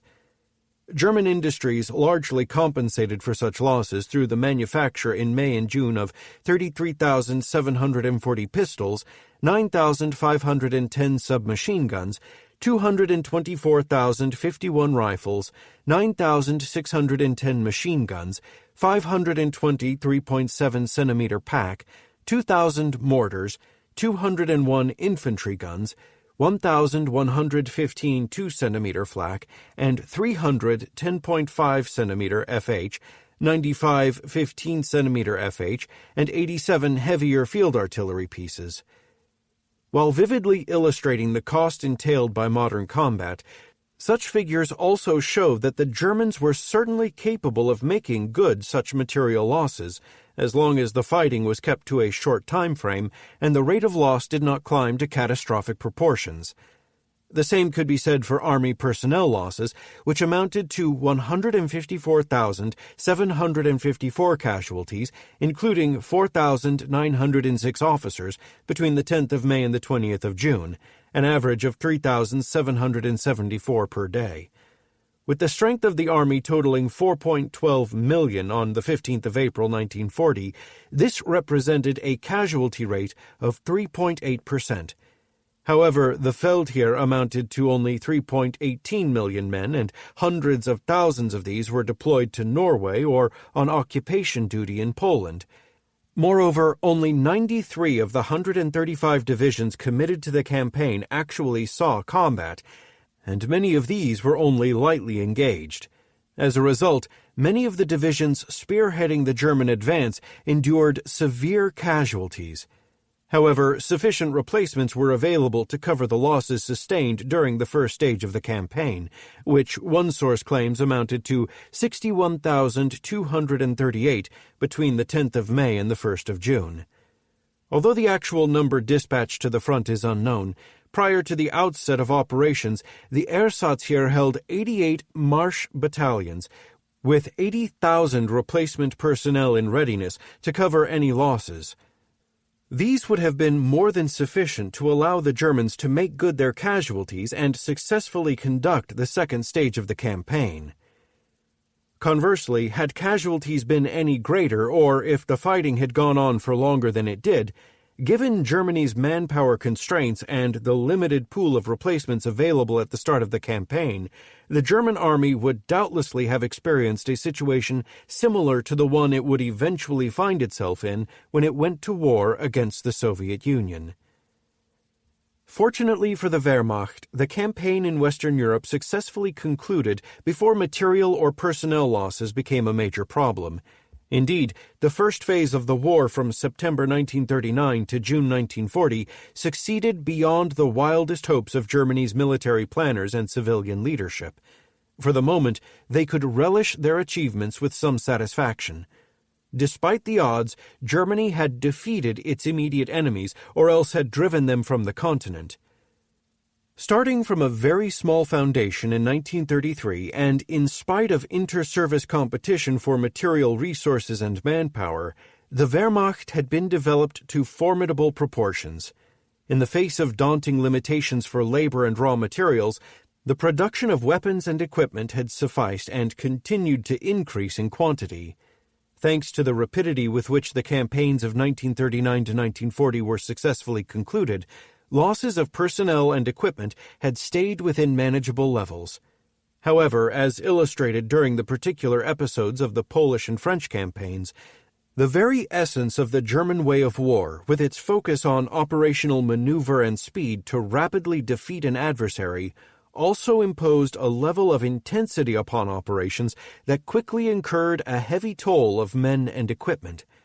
What might happen when used in a different operating environment, in a conflict of considerably longer duration, or against a more robust adversary, remained to be seen.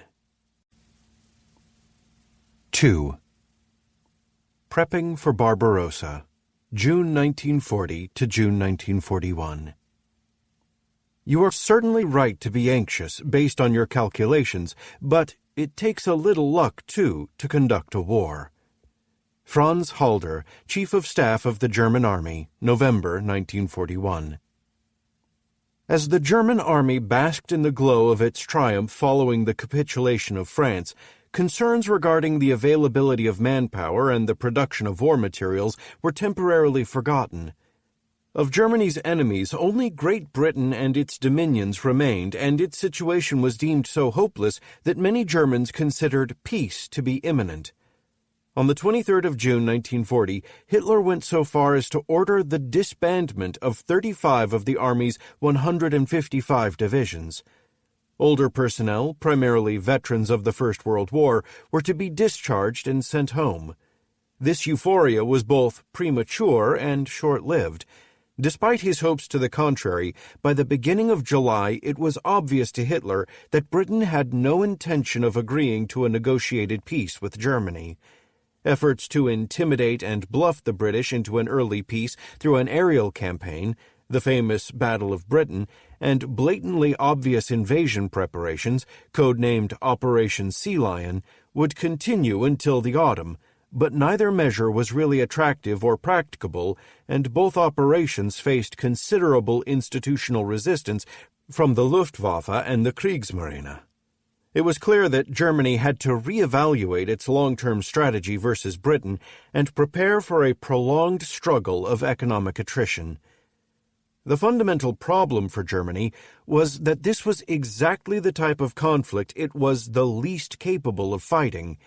As the requisite naval and air forces were slowly accumulated and the impact of their operations was gradually felt, a protracted economic war against Great Britain could potentially take years before becoming effective. Moreover, the amplified production of aircraft and naval vessels entailed the increased use of raw materials that were already stretched thin. Although Germany had seized considerable quantities of raw materials through its conquests, these stockpiles were finite. While the labor and industrial resources of Western Europe were currently at its disposal, this advantage was blunted by the fact that Germany now had to provide food, coal, and oil to these same regions from its own constrained resources. Of these, the greatest concern was for the availability of food, especially after the poor European harvests of 1940 to 1941 witnessed a decline in the production of grain measured in the millions of tons. Caused by the removal of nitrogen-based fertilizers, manpower, and draft animals, the decline in grain production had the tertiary effect of causing farmers to cull their livestock for lack of animal feed. Prior to this, planners had already concluded in 1939 that Germany itself, even under optimal circumstances, could only produce 83% of its own food requirements. Unless new sources of grain could be found, Germany's leaders were confronted by the same collapse of food production that had imperiled their forebears during 1914 to 1918. Ultimately, it was precisely this conundrum, the constricted availability of food, fuel, and raw materials versus the prospect of a long, grinding war of economic attrition, that spurred Hitler's realization that Germany had to secure the resources it needed if the conflict was to be continued. Of those regions within reasonable reach of Germany's military capabilities, only the vast territories of the Soviet Union contained all the resources and in sufficient quantity that were required. Although the Soviets faithfully supplied considerable quantities of grain, oil, and other raw materials in accordance with the trade agreements established as part of the August 1939 Non-Aggression Pact, Germany's dependence upon the Soviet Union in this regard was a continual cause for concern. The sheer scale of Soviet imports meant that Germany's wartime economy and industrial production was heavily dependent upon their continued availability, especially since it had no other sources of many of the specific raw materials being imported. However, the continued flow of this trade rested upon Soviet intentions and goodwill. These were thrown into question during the summer of 1940 when a succession of events led to increased tensions and a steady deterioration of Russo-German relations. On the 23rd of May 1940, German intelligence agencies noted increased Soviet troop movements into the Baltic states and towards the Romanian border. This was followed on the 23rd of June by new Soviet demands upon Finland for territorial concessions in the vital nickel-producing region of Petsamo, from which Germany obtained 60% of its nickel. 3 days later, Soviet Foreign Minister and People's Commissar Vyacheslav Molotov presented the Romanian ambassador with an ultimatum demanding the immediate surrender of the provinces of Bessarabia and northern Bukovina.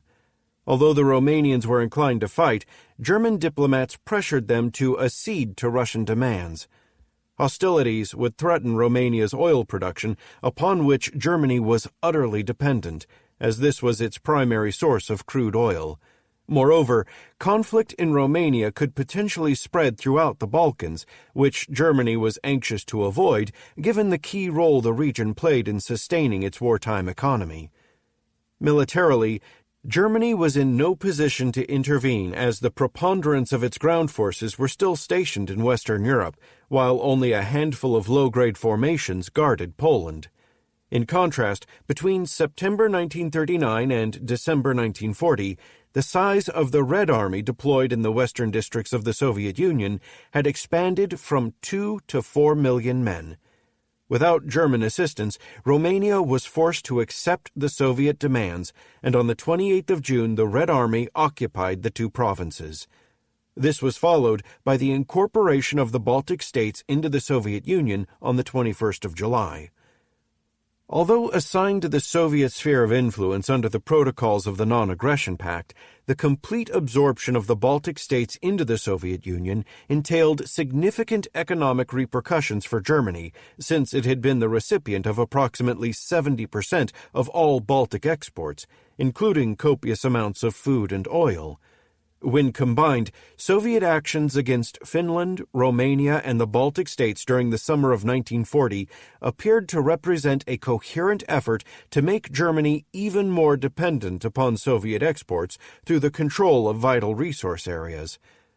This economic dependence and its potential to serve as a means of exerting political pressure, which some German diplomats had already taken to calling Soviet blackmail, was highlighted in early August when the Soviet Union briefly suspended exports because of the dispute regarding the Balkans and by Germany's failure to pay for more than half of the materials it had thus far received. In response, Germany moved to forestall further Soviet encroachments into areas it viewed as being critical for both its economic independence and long-term survivability. On the 25th of August, OKW ordered the transfer of an additional 10 divisions to Eastern Europe to demonstrate the presence of the German army. These included 2 panzer divisions, whose task would be to secure the oil fields around Ploiești if the situation in the Balkans deteriorated any further. 5 days later, Germany and Italy presided over the signing of the Second Vienna Arbitration Treaty that forced Romania to cede considerable territories to Hungary and Bulgaria in exchange for German and Italian security guarantees. Germany's assurances regarding the safety of its remaining territories effectively countered Soviet moves into Romania and the Balkans for the first time through the overt threat of military force. This was followed on the 22nd of September by an agreement with Finland allowing Germany to move troops to northern Norway through its territory. Simultaneously, the number of troops stationed in the far north of Norway was increased in case the need arose to rapidly intervene in the Petsamo region, while German weapons sales to Finland were also increased. On the 27th of September, the signing of the Tripartite Pact firmly established the alliance of Germany, Italy, and Japan, who were shortly thereafter joined by Hungary, Romania, and Slovakia. Back in Romania, the first elements of a German military mission began to arrive on the 12th of October, ostensibly to train the Romanian army and air force, but with the main task of safeguarding the oil fields. The initial bellicose response to Soviet moves towards Finland and the Balkans was then followed by an attempt to resolve Russo-German disagreements and bring the Soviet Union into a larger anti-British alliance, or continental bloc. Following a Soviet request for discussions to reconcile Russo-German differences and clarify respective areas of influence, Molotov traveled to Berlin, where he met with Hitler and the German foreign minister, Joachim von Ribbentrop. During the course of the 12th to the 13th of November, Hitler and Ribbentrop endeavored to convince Molotov of the opportunities, such as expansion into South Central Asia, which awaited the Soviet Union should it join the Tripartite Pact, or if it at least increased its cooperation with Germany. Unimpressed with the vagueness of the German proposal, Molotov pressed for German recognition of Soviet interests in Finland and the Balkans, including the likely annexation of Finland and the establishment of Soviet air and naval bases in Bulgaria and Turkey. Hitler concluded the meeting by responding that, for economic reasons, Germany viewed the occupation of these regions, at least for the duration of the war with Great Britain, to be against its interests. On the 25th of November, the Soviet Union formally replied to the German proposals, again reiterating that German recognition of its interests in Finland and the Balkans was a vital precondition for signing the Tripartite Pact. For Hitler, this was unacceptable since a Soviet occupation of these areas would only increase Germany's dependence and arguably marks the point at which he firmly resolved to invade the Soviet Union. By this point, German military planning for war with the Soviet Union was already well advanced. At a meeting at the Berghof with his service chiefs on the 31st of July, Hitler announced his intention to invade and crush the Soviet Union in a short campaign scheduled for the following year. The primary goal was to obtain resource-rich areas containing those items of which the Third Reich found increasingly scarce, particularly grain and oil. From the outset, German planners determined that the campaign would have to be of limited duration, lest Germany's own shortages of men, equipment, and raw materials made themselves felt, and before the Soviet Union had the opportunity to mobilize fully its own resources. To achieve this, the Red Army had to be quickly destroyed in a series of encirclement battles, preferably as close to the frontier as possible, to mitigate the effects of time and space upon German logistics. The invasion, codenamed Barbarossa, would hinge upon speed and the assumption that it was possible to annihilate Soviet military capabilities within a few months, if not weeks. While contingency planning for a possible conflict with Russia had been in development prior to the meeting at the Berghof, Hitler's declaration signaled the beginning of an intense period of preparation as the Wehrmacht readied itself for the greatest challenge it had yet to face. The supreme challenge was to create the requisite number of divisions for the field army, which would require prodigious quantities of new men and equipment. To crush the Red Army and to ensure victory in a single campaign, Hitler ordered that the army be expanded to a total of 180 divisions. This came only 5 weeks after his previous instruction of the 23rd of June that ordered the reduction of the army to 120 divisions. What is more, the number of armored formations doubled from 10 to 20 divisions, and the number of motorized infantry divisions increased from 4 to 10. Already having to cope with the creation of these new mechanized formations, the Army would now also have to create at least 40 new infantry divisions. All told, this meant that the Army would have to increase the number of its divisions by 38% within 10 months. Fortunately for German planners, the complex task of increasing the size of the army in preparation for the war against Russia had already commenced with the expansion of the number of panzer and motorized divisions. In fact, the first of these had already been established prior to the meeting at the Berghof, when the 60th Infanteriedivision was converted to the 60th Motorisierte Infanteriedivision on the 17th of July. Between October and November, a further 7 infantry divisions were converted to motorized divisions. Most elements redundant to the requirements of the TOE of motorized divisions transferred to the new panzer divisions to flesh out their ranks. The creation of new panzer divisions began on the 1st of August with the formation of the 11th Panzer Division. 2 other panzer divisions were established later that month, followed by 2 in October and 4 in November. The last of the new armored formations, the 12th Panzer Division, was created on the 10th of January 1941. Cadres were drawn from 2 motorized and 4 infantry divisions that were disbanded, while additional personnel transfers, drafts of fresh recruits, and the incorporation of a number of smaller units then brought them up to full strength. In North Africa, the 5th Leichte Division was created on the 18th of February from the various independent panzer and motorized units that had been transported to Libya to support the Italians. Altogether, 19 new panzer or motorized divisions were established between the summer of 1940 and the spring of 1941. Organizationally, the panzer divisions were reduced to a single panzer regiment consisting of either 2 or 3 battalions.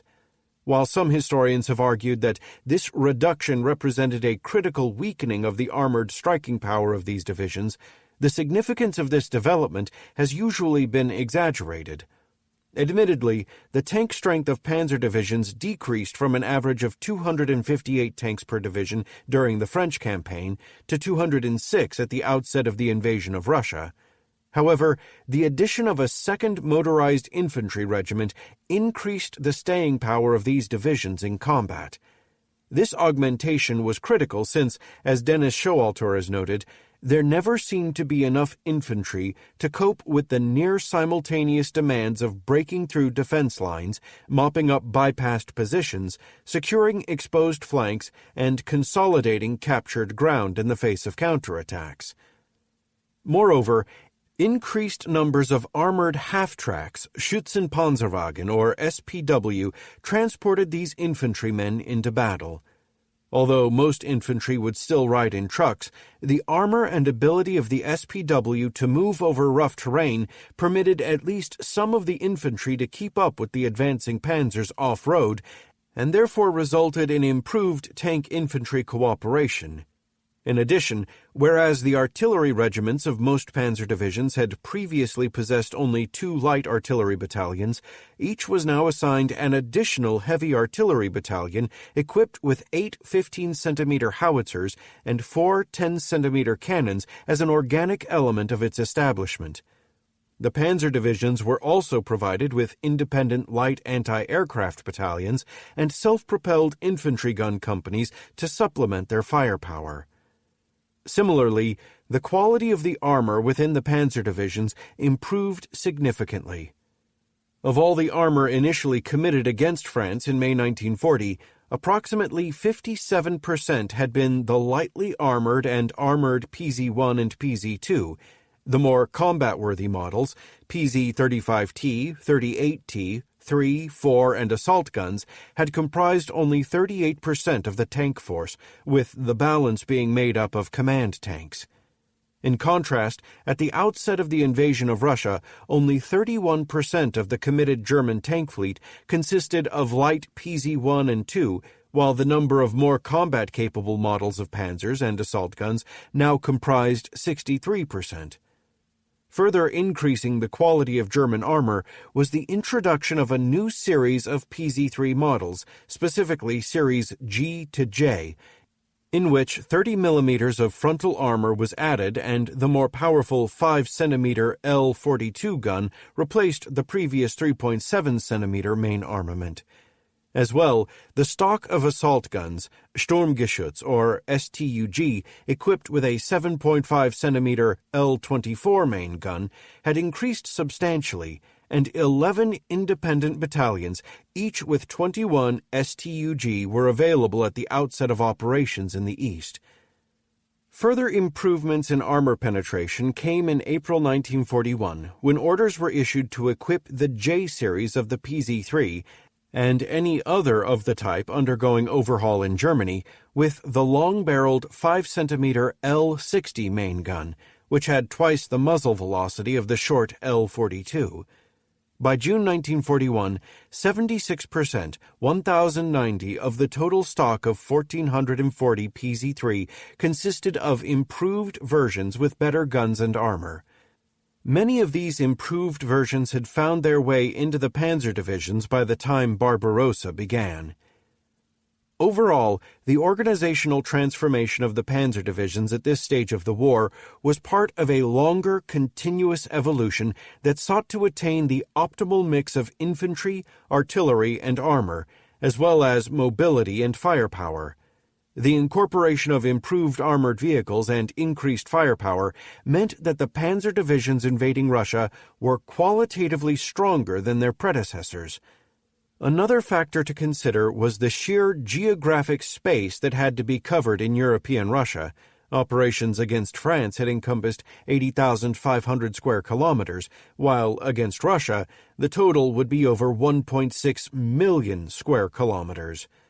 Increasing the number of available panzer divisions meant that German field commanders would now have more armored formations with which to conduct their operations. This was especially vital given the key role encirclement operations had within German designs to secure victory in a single campaign. Concurrent with the formation of the armored and motorized divisions was the creation of a large number of infantry divisions.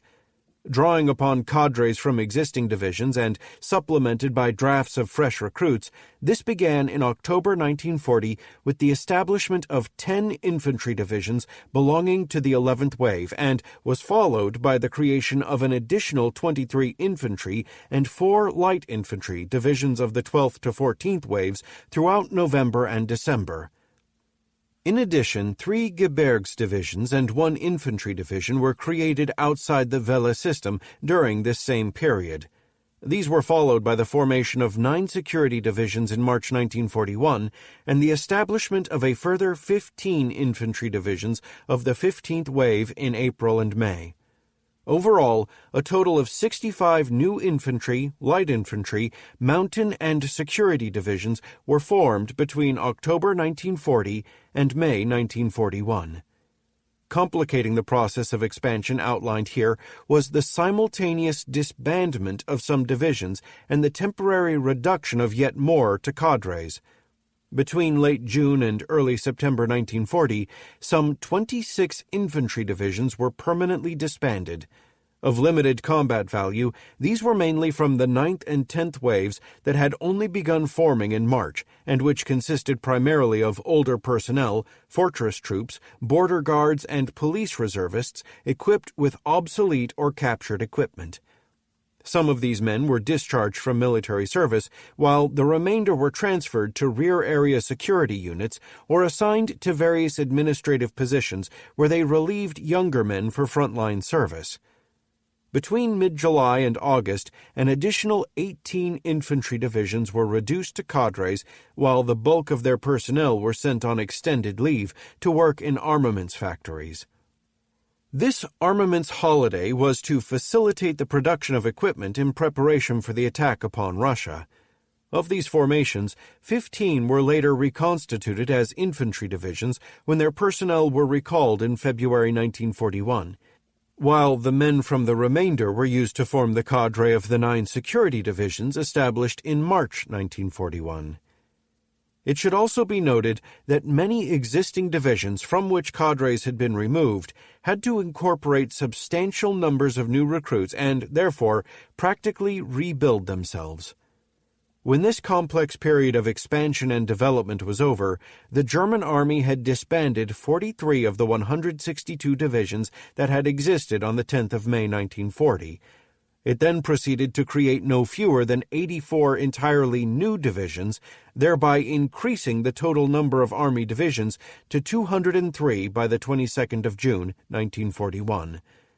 When all was said and done, the net result was a 22% increase in the total number of divisions compared to those available on the 10th of May. But the actual increase when the disbanded formations are taken into account rises to 41%. In addition, a host of new command headquarters and corps and Army-level support units were formed, including 1 Army group and 4 Panzer Group headquarters. Finally, 4 ersatz brigades of the 16th Wave were also established on the 15th of June, 1941, with older personnel and minimal weapons and support services to provide garrison troops in occupied Poland and behind the imminent descent into Russia. Such a massive expansion and reorganization presented monumental difficulties for Army planners, especially in terms of finding the requisite amounts of men and equipment. These difficulties were exacerbated by the Army's continuous fight with the other services over production priorities and manpower. Following this announcement regarding his intentions toward Russia at the Berghof, Hitler reversed his earlier decision of the 12th of July to assign production priority to the Luftwaffe and Kriegsmarine in conjunction with the struggle against Great Britain. However, while the requirements of the Army now took precedence, the other services were nonetheless instructed to continue their own expansion programs. Consequently, between the 15th of June 1940 and the 15th of June 1941, the personnel strength of the Kriegsmarine expanded from 189,000 to 404,000, while the Luftwaffe grew from 1,104,000 to 1,545,000. The Waffen-SS was also able to modestly swell its ranks from 125,000 to 160,000. To replace its heavy losses of aircraft, expand its established strength, and create the forces necessary for the air defense of Western Europe, the Luftwaffe in particular demanded vast increases to its assigned allotment of industrial plant and raw materials. At the same time, the growing demands from the armed forces for more equipment and munitions in order to meet their individual expansion programs entailed a simultaneous increase in the production of raw materials and in the output of German factories. In turn, this required ever larger numbers of laborers. To meet the demands for increased production, in February 1941, analysts estimated that the economy was already short 1.09 million workers, and that this figure would increase to 1.76 million by the summer. Although 1.2 million prisoners of war and 1.3 million foreign civilians were employed within the borders of the Reich by the spring of 1941, German industry continued to require large numbers of German males. By early 1941, a total of 4.8 million men, all of whom were fit for military service, were in reserved occupations that exempted them from being conscripted because of their importance to the wartime economy. Of these, approximately 640,000 were between 20 and 30 years of age. In contrast, the number of deferments during the First World War had peaked at 2.4 million men in mid-1918, only half of whom had been considered fit for frontline service. Exacerbating German manpower difficulties further was the fact that many of the most highly skilled or technically proficient workers came from the younger age groups. On the one hand, their youth, vigor, and physical fitness made them the optimal recruits for a German army whose operational doctrine demanded speed, endurance, and aggression.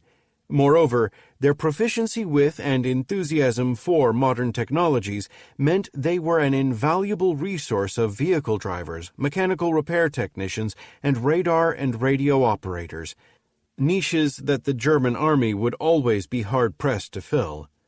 On the other hand, extracting them for military service would result in a corresponding shortage within industry, which would then be hard-pressed to compensate for the lost skills and technical adeptness.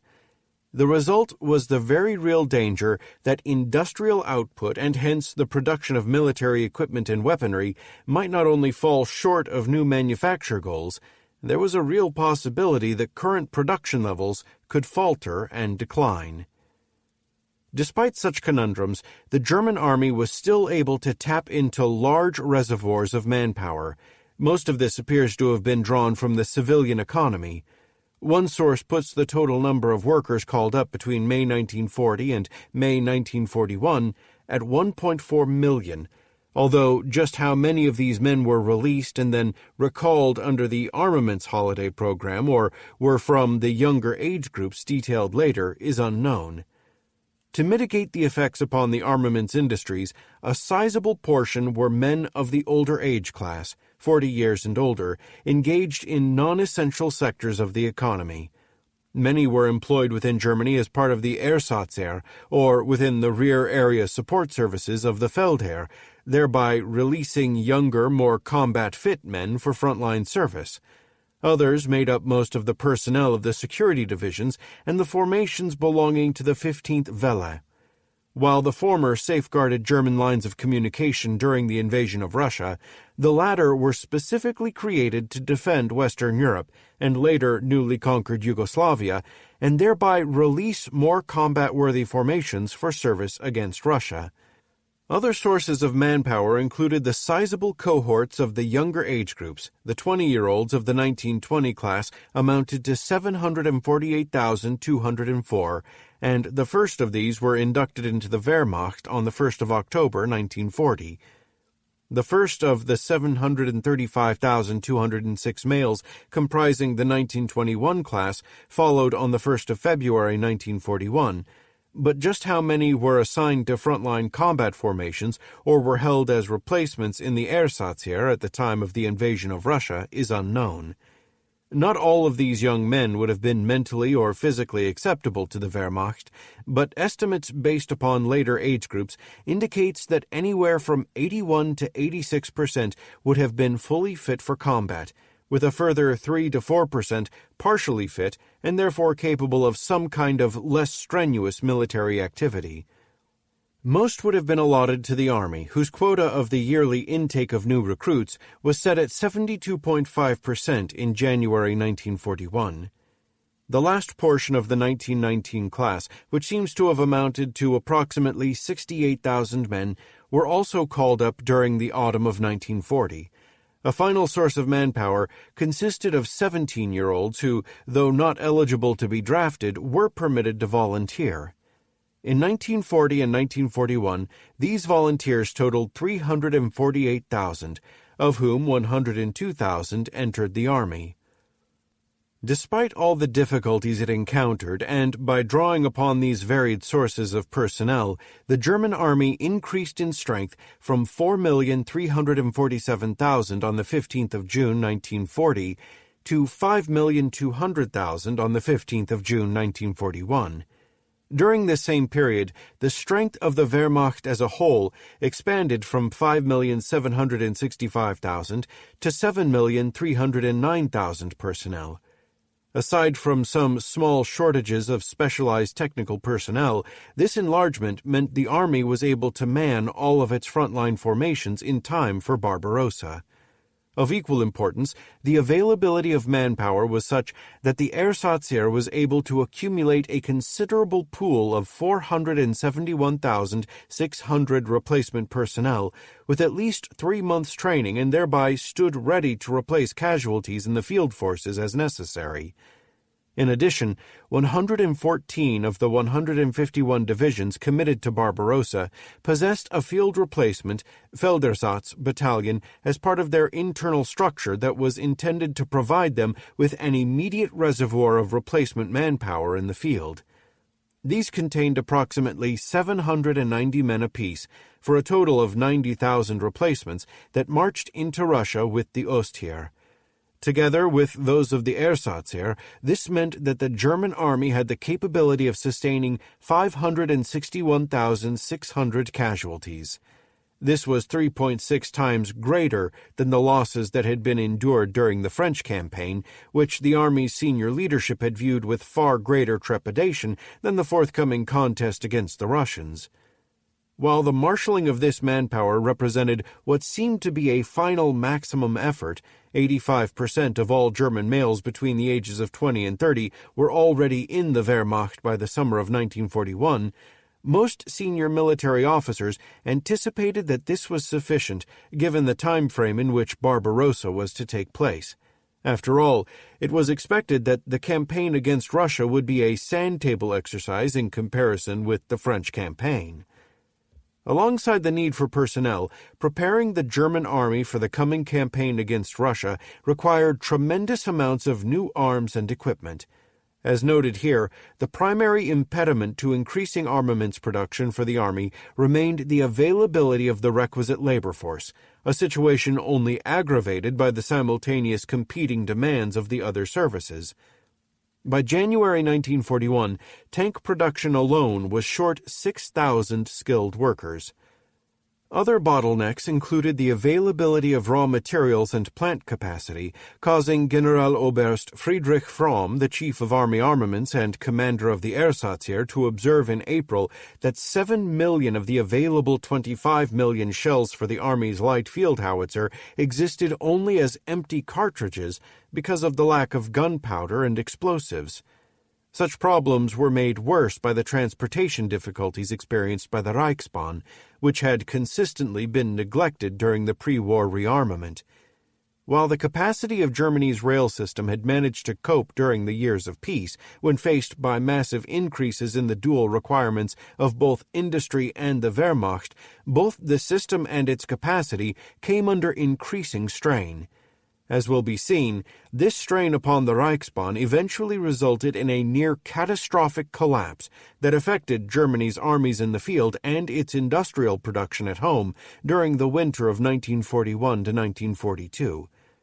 In the short term, this combination of problems impaired the output efficiency of German armaments factories, which had the capacity to produce considerably more equipment than they actually did. Nonetheless, despite the seemingly hopeless nature of its many systemic difficulties, German industry was able to meet most of the requirements of the Army's prodigious expansion program in time for the launch of Barbarossa.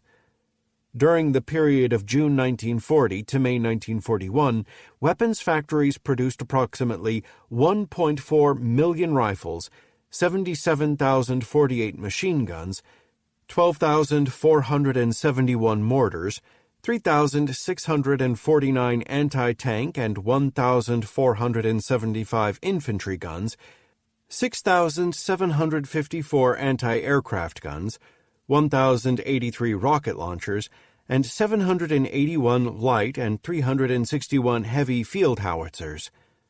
Concurrently, the production of new vehicles included 2,122 Panzers, 353 Stug, and 268 armored cars, Panzerspähwagen or PSW, as well as at least 138,806 new motorcycles, staff cars, trucks, and towing vehicles. This production translated into significant increases to the Army's existing stocks of weapons between May 1940 and June 1941. Aside from German kit, the Army could also draw upon tremendous stocks of captured weapons and equipment. The occupation of Czechoslovakia in 1938 brought in at least 930 pieces of field artillery and some 41,658 machine guns, 901 anti-tank and 324 anti-aircraft guns, 3,366 mortars, and 7,295 artillery pieces were garnered from the successful campaigns of 1939 to 1941. Given the speed and size of the expansion of the German army between the summer of 1940 and spring of 1941, and the constraints upon the domestic production, Germany pressed some of this equipment into service. Although most historical accounts deride the German employment of foreign weapons and equipment, much of this was of modern design and some was actually superior to their German counterparts. Moreover, most were assigned to formations of the Ersatzheer, the large number of Army coastal artillery batteries formed in early 1941, or the divisions tasked with quiet garrison duties in Western Europe, Norway, and the Balkans. The divisions assigned to Barbarossa, on the other hand, were almost completely equipped with German weaponry, the only exception being the employment of a comparatively small number of Czech and French 4.7-centimeter anti-tank guns, the use of the excellent Czech-designed 15-centimeter FH-37T heavy field howitzer by 3 independent artillery battalions, and a number of Norwegian mountain guns utilized by 2 Gebirgs divisions located in northern Finland. However, with the success of Barbarossa hinging upon the speedy destruction of the Red Army, large numbers of captured vehicles were employed with the divisions assigned to the east to increase their mobility. Exact figures have proven elusive, but this probably included the use of many of the available 4,930 Renault UE Chenillette tracked vehicles for towing anti-tank guns, as well as at least 13,000 French trucks that were requisitioned in early 1941. Approximately 190 French Poir armored cars were employed with a variety of reconnaissance battalions, while an unknown percentage of the truck fleet belonging to the Army's vital supply services was also of foreign design.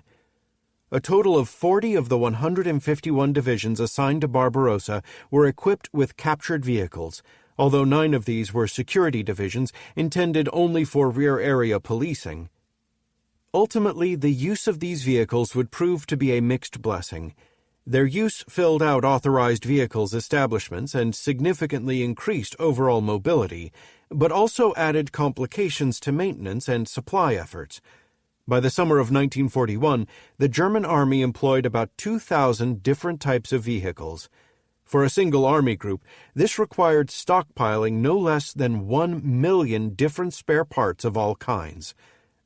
Senior officers were fully aware of the problematic use of such equipment, but the overriding concern was to complete the campaign as quickly as possible, and the use of these vehicles would facilitate that goal. In his diary entry of the 20th of January 1941, Halder illustrated the importance that the pace of operations would have upon the outcome of the campaign when he emphasized speed, no stopping, and later added, no pause, that alone guarantees victory. In short, OKH gambled that Barbarossa would be finished before the use of captured vehicles became a serious problem. To determine the degree to which the Army equipment needs were met, comparisons must be made between the total stocks of equipment with the German Army on the 1st of June 1941 and its actual requirements based upon specifically designated TOE. Ascertaining just what the latter amounted to is no easy task. By early June 1941, the German Army consisted of 203 field divisions, 6 brigades or brigade equivalent formations, and hundreds of smaller support units.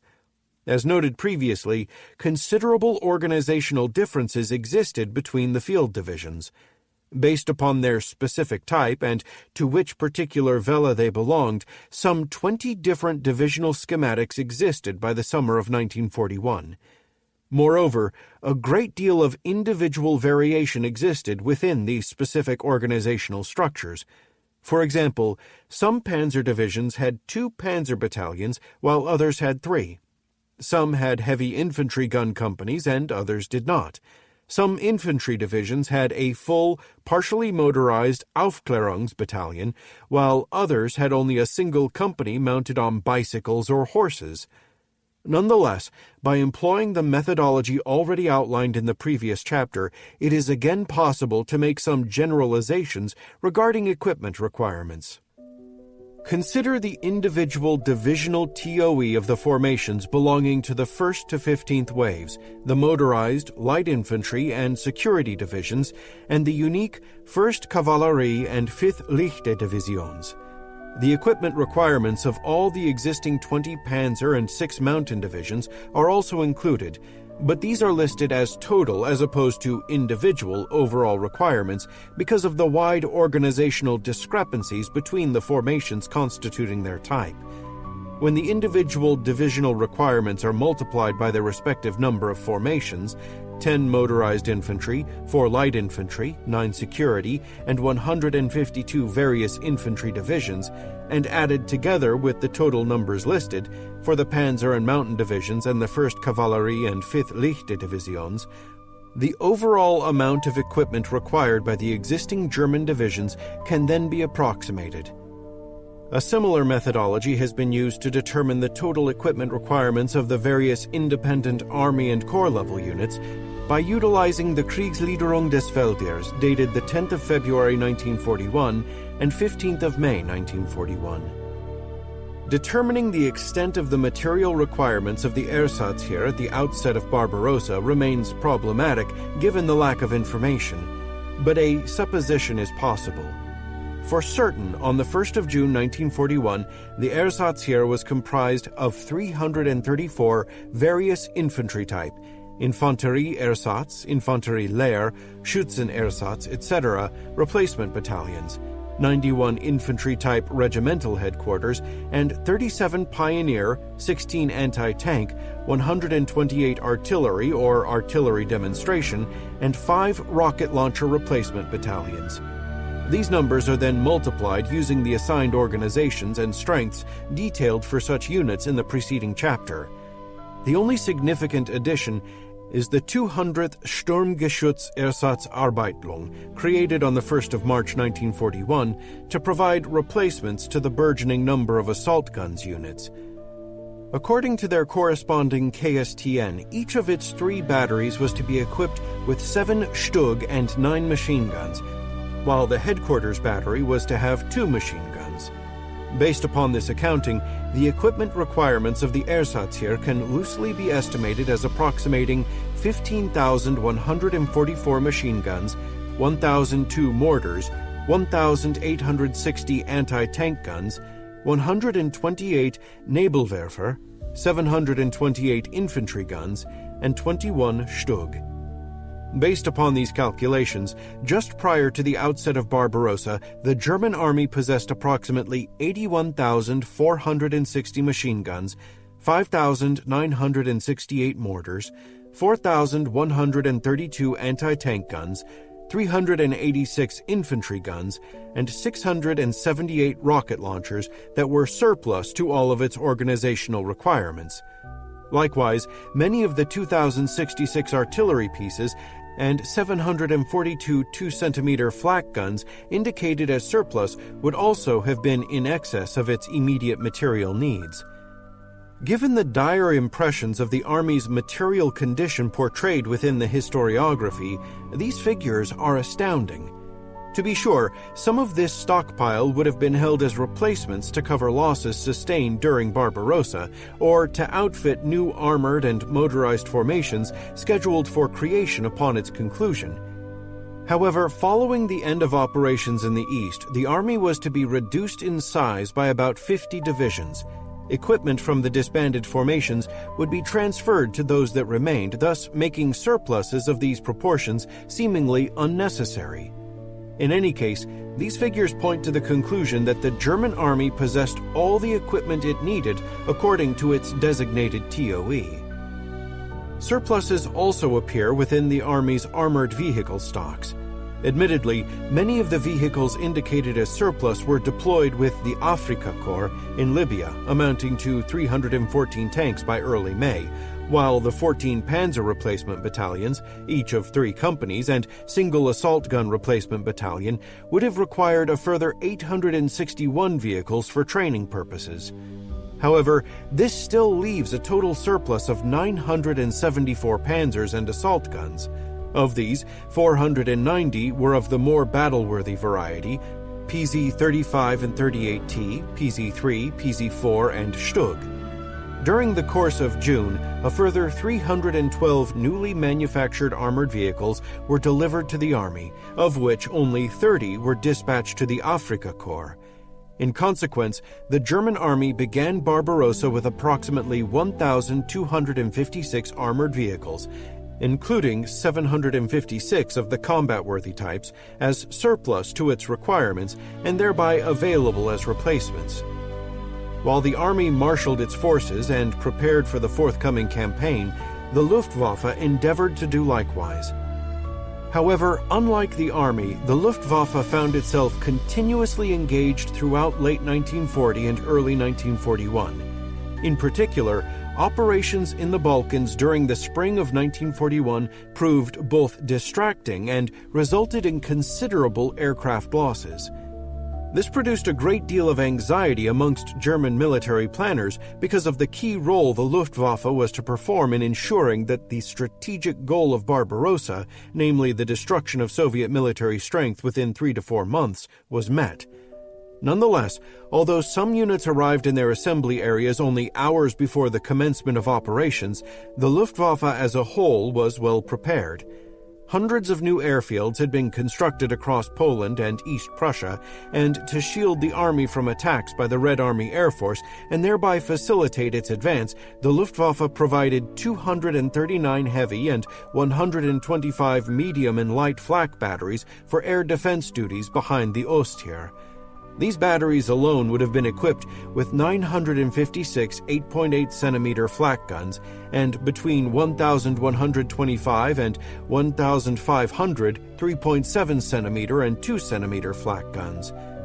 Despite heavy commitments throughout Western Europe and the Mediterranean, the Luftwaffe was also able to assemble an impressive total of aircraft for Barbarossa. Significantly, in terms of the Russo-German War's established mythology regarding German numerical weakness, many of the most prominent accounts have long maintained that Germany deployed only about 2,000 aircraft to the east. However, more recent scholarship has revealed this figure to be dramatically incorrect, and that the Luftwaffe actually committed 3,904 aircraft to Barbarossa, representing 69% of its total available strength. Although long neglected within the literature, The contributions of the roughly 1,025 aircraft belonging to the air forces of Germany's European allies were also significant, with the Romanian Air Force itself conducting 17,368 sorties between the 22nd of June and 16th of October 1941, and thereby meriting consideration. The result is a total Axis air fleet of about 5,000 aircraft of all types. In contrast, of a total air strength estimated at around 20,000 planes, approximately 9,912 Soviet aircraft were stationed throughout European Russia. Thus, the disparity in aircraft between the Axis and Soviet air forces declines from 1 to 4, or 1 to 10 if counting all Russian aircraft, to a more accurate 1 to 2 or 1 to 4. This illustrates that not only did the Luftwaffe concentrate a larger number of aircraft for Barbarossa, but also that its numerical odds versus its Russian adversary were considerably less daunting than have usually been claimed. As dusk fell across the Soviet-German border on the evening of the 21st of June 1941, the final air and ground formations of the Wehrmacht were moved into their assembly areas. The code word Dortmund, granting final authorization to proceed with Barbarossa, had already been sent out the previous day, and the dawn would witness the beginning of the greatest land campaign in human history. Across 1,600 kilometers of front and supported by thousands of aircraft, 140 Army and Waffen-SS divisions stood posed for what Hitler was convinced would be Germany's toughest struggle yet, by far the toughest. A further 12 divisions were allotted to Barbarossa, but initially remained in OKH reserve. For the German army, this marked the end of months of expansion and preparation. Despite substantial difficulties, the army had managed to procure large numbers of men for the host of new divisions it had to create, and it still retained over 500,000 more men to serve as replacements. The doubling of the panzer divisions had been matched by corresponding increases to the quantity and quality of its fleet of armored vehicles. German armaments industries had more than matched the increased size of the army, with large reserve stocks of weapons and equipment remaining available as needed. Indeed, the size of these stocks had grown dramatically since the start of the war in 1939. With its personnel well trained and many having considerable combat experience, the army had reached the apex of its existence in terms of tactical prowess and ability. Although some of its leaders, including Hitler, expressed anxiety at the prospect of war with the Soviet Union or how it was to be conducted, most German army officers were confident that whatever problems might emerge, the campaign would successfully be concluded in short order. Few would have been able to fathom that they were about to meet their match. 3. Barbarossa Unleashed. The Invasion of Russia, June to October 1941. Your operations always hang by a thread. Generalfeldmarschall Gunther von Kluge to Generaloberst Heinz Guderian, 9th of July, 1941. During its first 5 months, the Russo-German War featured a German army at the peak of its operational proficiency, systematically destroying large portions of the opposing Soviet forces and rapidly advancing deep into the Soviet hinterland. Yet, despite a string of victories, Operation Barbarossa would eventually fail. In their search for why this transpired, historians have persistently argued that the Germans lacked the ability to make good their personnel and equipment losses, and that, faced with swelling masses of Soviet troops, German forces simply became too weak to win the campaign. To be sure, the size of the Red Army and the ability of the Soviet Union to muster fresh forces meant that there was always another series of Soviet armies to overcome. While badly led and facing a host of problems, these put up a ferocious resistance that imposed a relentless toll of men and machines upon the Germans. But the primary significance of this factor rests elsewhere, mainly in ensuring the long-term survivability of the Soviet Union, how it allowed the Red Army to endure the initial months of the war, and by the impact Soviet resistance had upon high-level German decision-making. While German personnel and material losses were heavy, and this did lead to a gradual blunting of operational capabilities, the German army was still able to maintain the strength of its field armies to a remarkable degree. In fact, the Ostier received large numbers of replacement personnel, and the tank strengths of its panzer divisions generally remained high until late in the campaign. Frequently, German forces outnumbered their Soviet counterparts by significant margins. Operation Barbarossa would fail for a number of reasons: the resistance of the Red Army, poor German planning, logistical failures, the climate and terrain. But faltering unit strengths and personnel and equipment shortages only became a significant issue after the operation had already been lost. In their explanations for the Germans' initial successes, most narratives of the campaign tend to emphasize the utter confusion and unpreparedness experienced by the Russians during the first days of the war.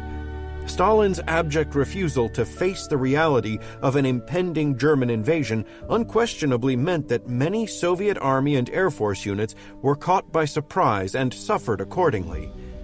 However, the overemphasis within the literature upon the level of the Russians' confusion and surprise tends to mask the fact that some, albeit comparatively few, units were prepared and responded as their pre-war training dictated, or that in general the Red Army fought back hard. Although many border guard units were quickly overwhelmed, others fought with a tenacity born of desperation. Despite relentless Luftwaffe ground attacks, confusing orders, and shortages of all kinds, most regular Red Army forces immediately adjacent to the border moved to their assigned positions as quickly as they could, tried to establish coherent defense lines, or began launching local counterattacks. Recounting his experiences of that first day, one German officer belonging to the 6th Panzer Division later recalled, "Enemy resistance was much stronger than expected." As in the previous bouts of heavy fighting experienced by the Wehrmacht, the consequence was heavy casualties. In its failed attempt to capture the city of Brest on the 22nd of June, the 45th Infanterie Division alone sustained 311 casualties, including 21 officers. On both the ground and in the air, it quickly became evident that the Eastern Campaign would extract a heavy toll from the Wehrmacht. At the outset of Barbarossa, the armed forces of the Soviet Union represented a mixture of both strengths and weaknesses. Mirroring the experience of the Wehrmacht, the Red Army had also undergone a massive force expansion during the years prior to 1941. In only 36 months, the Red Army grew by almost 4 million men and 163 divisions, and a series of armored, mechanized, and specialist units had been formed from scratch. Combined with Stalin's purges of the 1930s, this expansion placed tremendous demands upon the Soviet officer corps and resulted in crucial shortages of experienced, competent officers. This deficiency had been vividly illustrated by the Red Army's poor performance during the Winter War with Finland, 30th of November to the 13th of March 1940, and would reappear during the summer of 1941. The pace of expansion also meant that deficiencies in training and unit cohesion were almost universal. Whereas the German army was fully equipped and possessed considerable surplus equipment stocks, significant portions of the Red Army were in a lamentable state. When the war began, many formations were under strength in both men and equipment. Only 4 of the 29 mechanized corps possessed more than 75% of their authorized number of tanks, and few of the latest T-34 and KV series of tanks had managed to reach these formations by the time Germany attacked. Most of the Soviet tank fleet consisted of older vehicles that, while still a match for their German counterparts, were rapidly approaching obsolescence. Moreover, on the 15th of June 1941, approximately 29% of these older models required major repairs, and a further 44% needed some kind of lesser maintenance. Likewise, on the 22nd of June, the Red Army possessed only 314,200 of the 836,000 motor vehicles and tractors it needed, and 23% of these were listed as inoperable and in need of repair. Even Southwestern Front, whose formations ranked among the best equipped in the entire Red Army, faced significant equipment shortages, including 119,633 rifles and submachine guns, 9,278 machine guns, 622 mortars, 222 anti-tank and 999 anti-aircraft guns, and 696 guns and howitzers. However, the great advantage held by the Soviet Union was the sheer size of its military resources and its pool of manpower. On the 22nd of June, the Red Army fielded a total of 27 armies, 29 mechanized corps, 62 rifle corps, 4 cavalry corps, 5 airborne corps, 303 divisions, 198 rifle, 61 tank, 31 mechanized, and 13 cavalry, 57 fortified regions, and a plethora of ancillary units.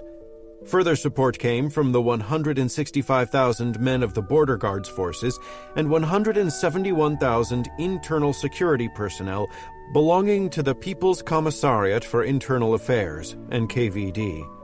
Including the Soviet Navy, total Soviet military personnel numbered 5.7 million in mid-1941.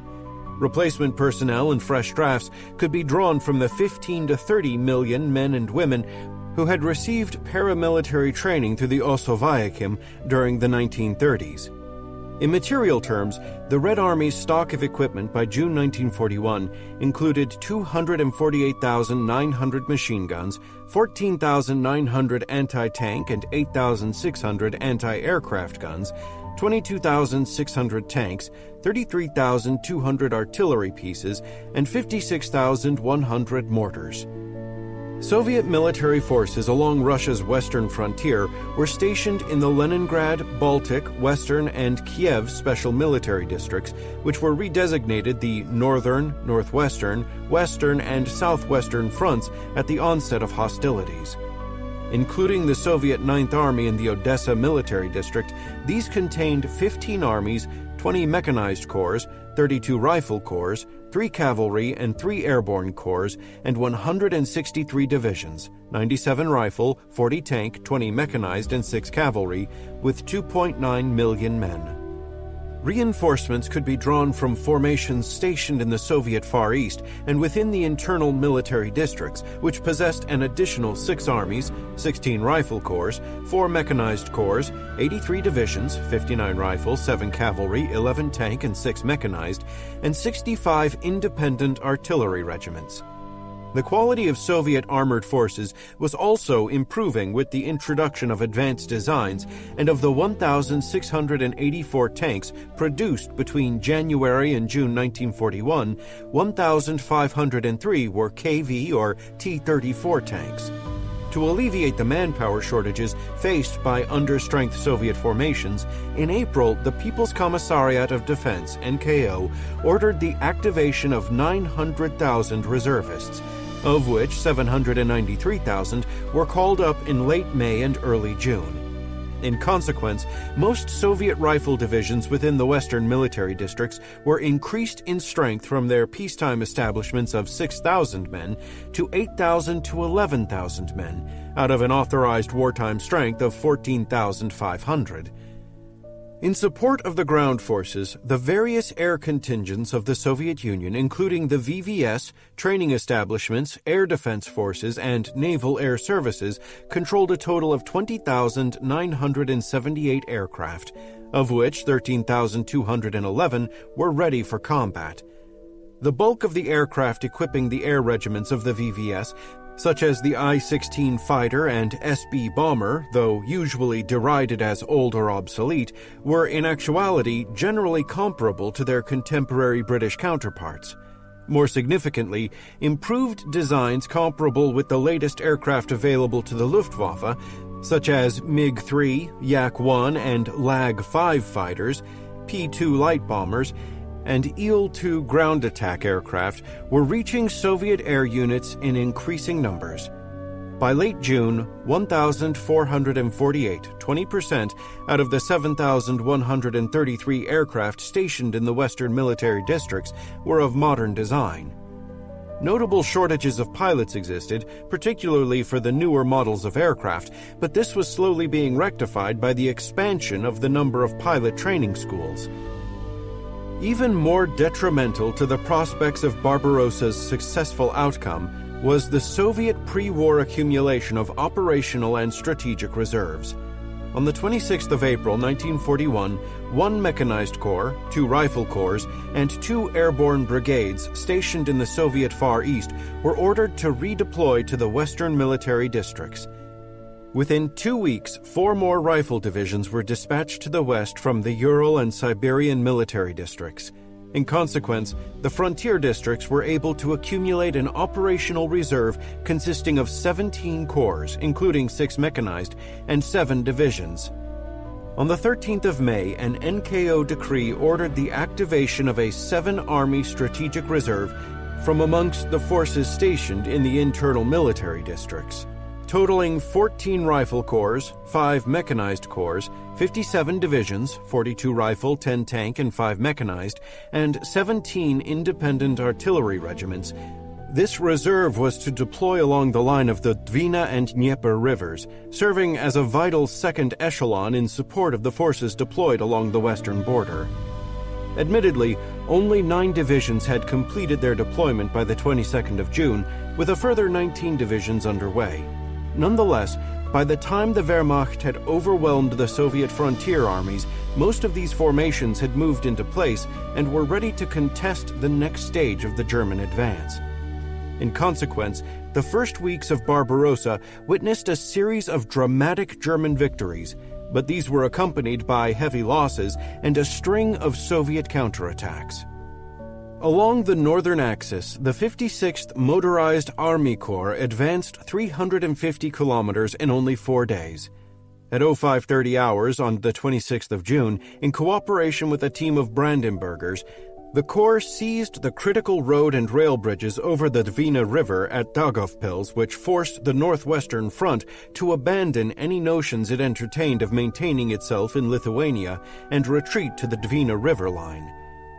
Despite repeated Soviet counterattacks led by the fresh 21st Mechanized Corps and near-suicidal efforts by Soviet bombers to destroy the bridges, the Germans managed to retain their bridgehead. Rather than continue its advance, the Corps now had to mark time for several days to allow neighboring units to catch up, but Soviet armored counterattacks were imposing significant delays.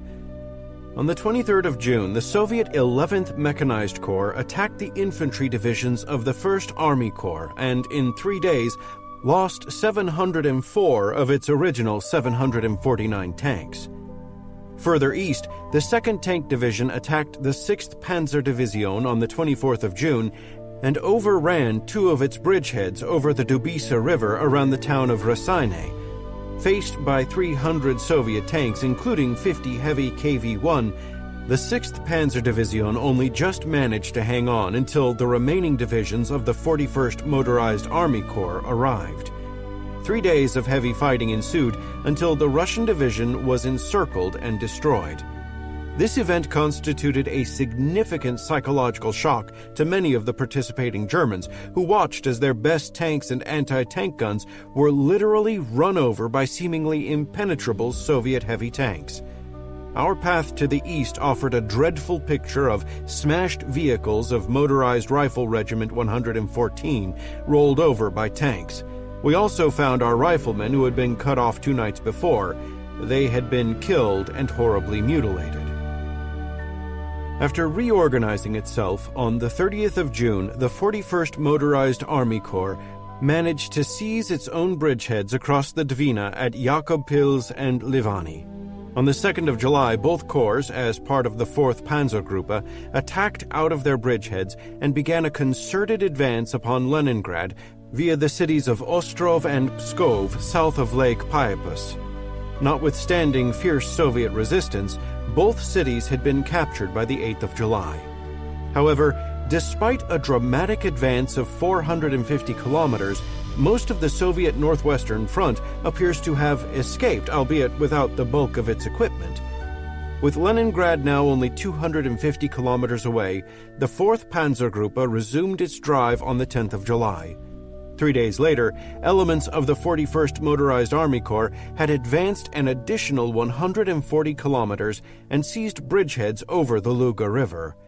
Here the advance stalled, having run into the hastily constructed Luga defense line, a 10 to 15 kilometer deep barrier of minefields and fortified positions held by the Soviet Northern Front with a mixture of previously bloodied divisions, some newly created or transferred reserves, and 3 People's Militia divisions. For the next 6 days, the Germans endeavored to overcome the Soviet defenders, but to no avail. Support from the 41st Motorized Army Corps advancing to the south was not forthcoming because its own advance had slowed in the face of heavy Soviet resistance around the town of Soltsi. Moreover, on the 14th of July, this corps was hit by a powerful Soviet counterattack consisting of 1 tank and 5 rifle divisions that encircled the 8th Panzer Division for the next 4 days. With the supporting infantry corps of the 16th Army trailing far to the southwest, mobile reserves had to be shifted from the main drive on Leningrad to rescue the 8th Panzer Division from its predicament. Although it managed to fight its way out, heavy losses of men and equipment temporarily rendered the division hors de combat. Although the Soviet counterstroke had failed to destroy any of the encircled units, it was clear evidence that the Red Army, despite the damage it had taken, was still capable of offering surprisingly fierce resistance. More significantly, the danger the Soviet counterstroke posed to the exposed flank of the 4th Panzergruppe precipitated a crisis that caused considerable anxiety amongst Hitler and the OKH. In its positions along the Luga River, the precious armored spearhead of Heeresgruppe Nord was terribly exposed. The infantry corps of the 16th Army lingered far to the southwest as it slowly fought its way through difficult swamps and vast forests toward the city of Kolm.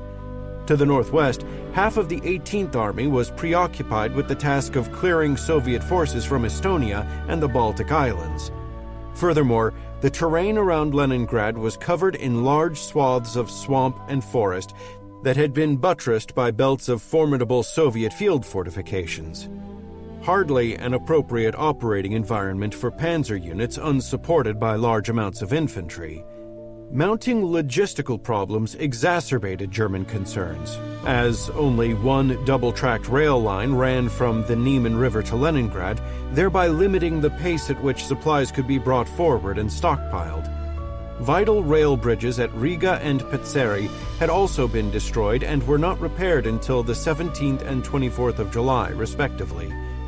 The motorized supply columns belonging to Heeresgruppe Nord, whose serviceability levels had fallen to an average of 61% by the 3rd of August, were forced to undertake 700-kilometer round-trip journeys between established supply dumps along the Dwina River and the panzer spearheads on the Luga.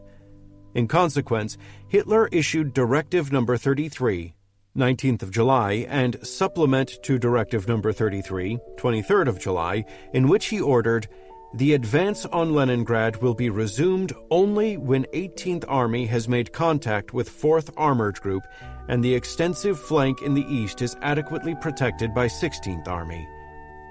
Before the drive upon Leningrad could be resumed, Heeresgruppe Nord was to assemble strong forces of infantry to avoid expending its mobile forces in frontal attacks over difficult terrain. The immediate result was that the direct German advance upon Leningrad was brought to a halt for the next 3 weeks.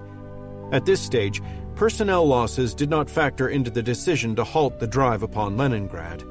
From the 22nd of June to the 20th of July, Heeresgruppe Nord sustained at least 29,075 casualties, or an average of 1,038 per division. These losses were partially mitigated by the fact that 24 of its 28 divisions possessed organic Feldersatz battalions containing an average of 790 men, or a total of 18,960 replacements. Although this still left Heeresgruppe Nord with 10,115 vacancies in the ranks, if the replacements were evenly distributed amongst its 264 combat battalions, this would have meant that every battalion was short only 38 men.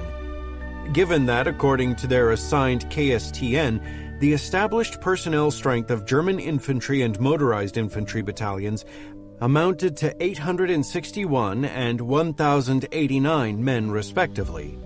Such a shortfall would have only represented a small reduction in fighting power. To be sure, casualties were not evenly distributed amongst all the divisions.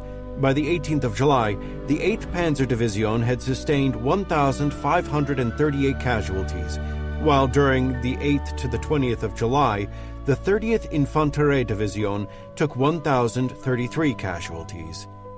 Yet both these divisions possessed Feldersatz battalions, which meant their combat elements should have been short an actual total of 748 and 243 men, respectively.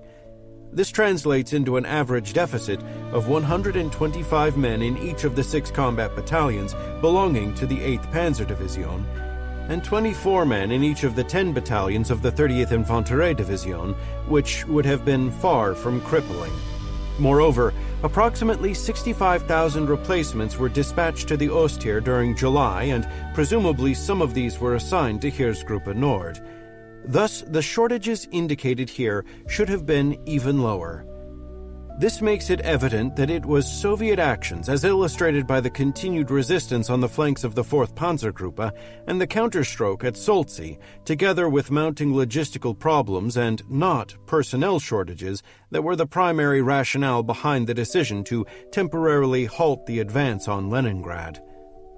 Halting the drive upon Leningrad ultimately had significant consequences in that it allowed the Red Army to consolidate its defenses around the city and bring up fresh reserves, especially in the area south of Lake Ilmen, which hampered the efforts of the 16th Army to clear the Army group's right flank. In turn, this influenced Hitler in his decision to issue Directive No. 34, 30th of July, which ordered Heeresgruppe Mitte to halt its advance upon Moscow and instead focus upon cooperating with Heeresgruppe Nord to clear out the Velikiye Luki region and the area south of Lake Ilmen. On the 8th of August, he also ordered Heeresgruppe Mitte to transfer the 39th Motorized Army Corps with 1 Panzer and 2 motorized divisions and half its available air support in the form of the powerful 8th Flieger Corps to its northern neighbor. Just as the assault upon Leningrad resumed on the 8th of August, the Soviet Northwestern Front launched its own attacks around the cities of Staraya Russia and Kolm 4 days later. These attacks isolated a number of German infantry divisions and again threatened the flank of the forces moving upon Leningrad, forcing the Germans to shift 2 precious motorized divisions from their main effort to deal with them. Although the Northwestern Front was badly mauled in the ensuing German counterattack, the advance upon Leningrad was significantly weakened at a critical moment. Along the southern and southwestern approaches to the city, the outcome of the battle hung in the balance as the Germans fought their way through successive layers of Soviet defenses at an agonizingly slow and costly pace. In just 2 days of fighting, the 10th and 11th of August, while breaking through the Luga defense line, the 121st Infanterie Division sustained 937 casualties, including 43 officers. The nearby 6th Panzer Division had 1,197 casualties, 8th through the 20th of August, including 282 on the 8th of August alone. Both sides also enjoyed considerable air support.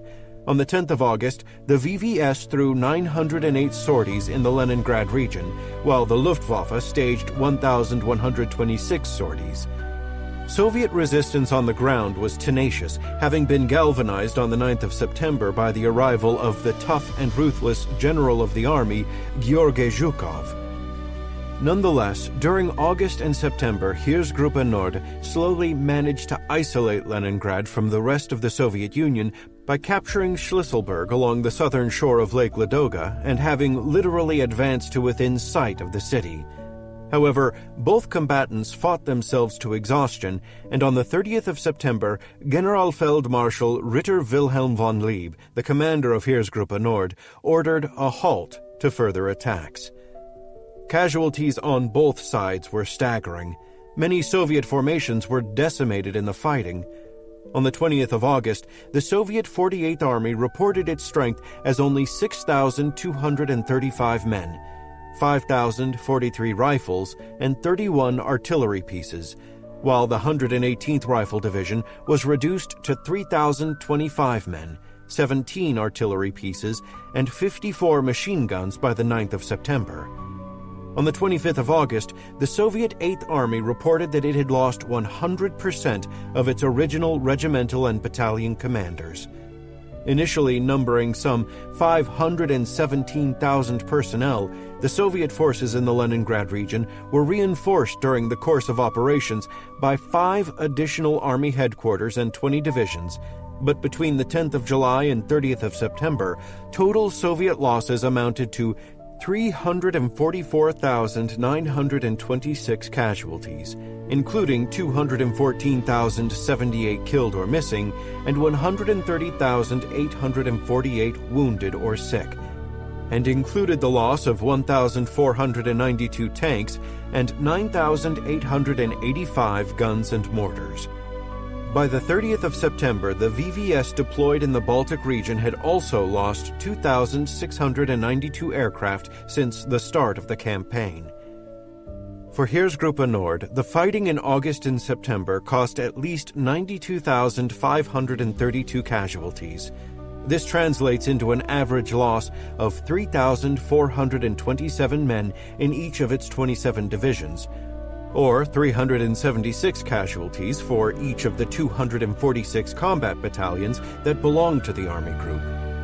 During the period of the 1st of August to the 20th of September, the 121st Infanterie Division alone sustained 4,327 casualties.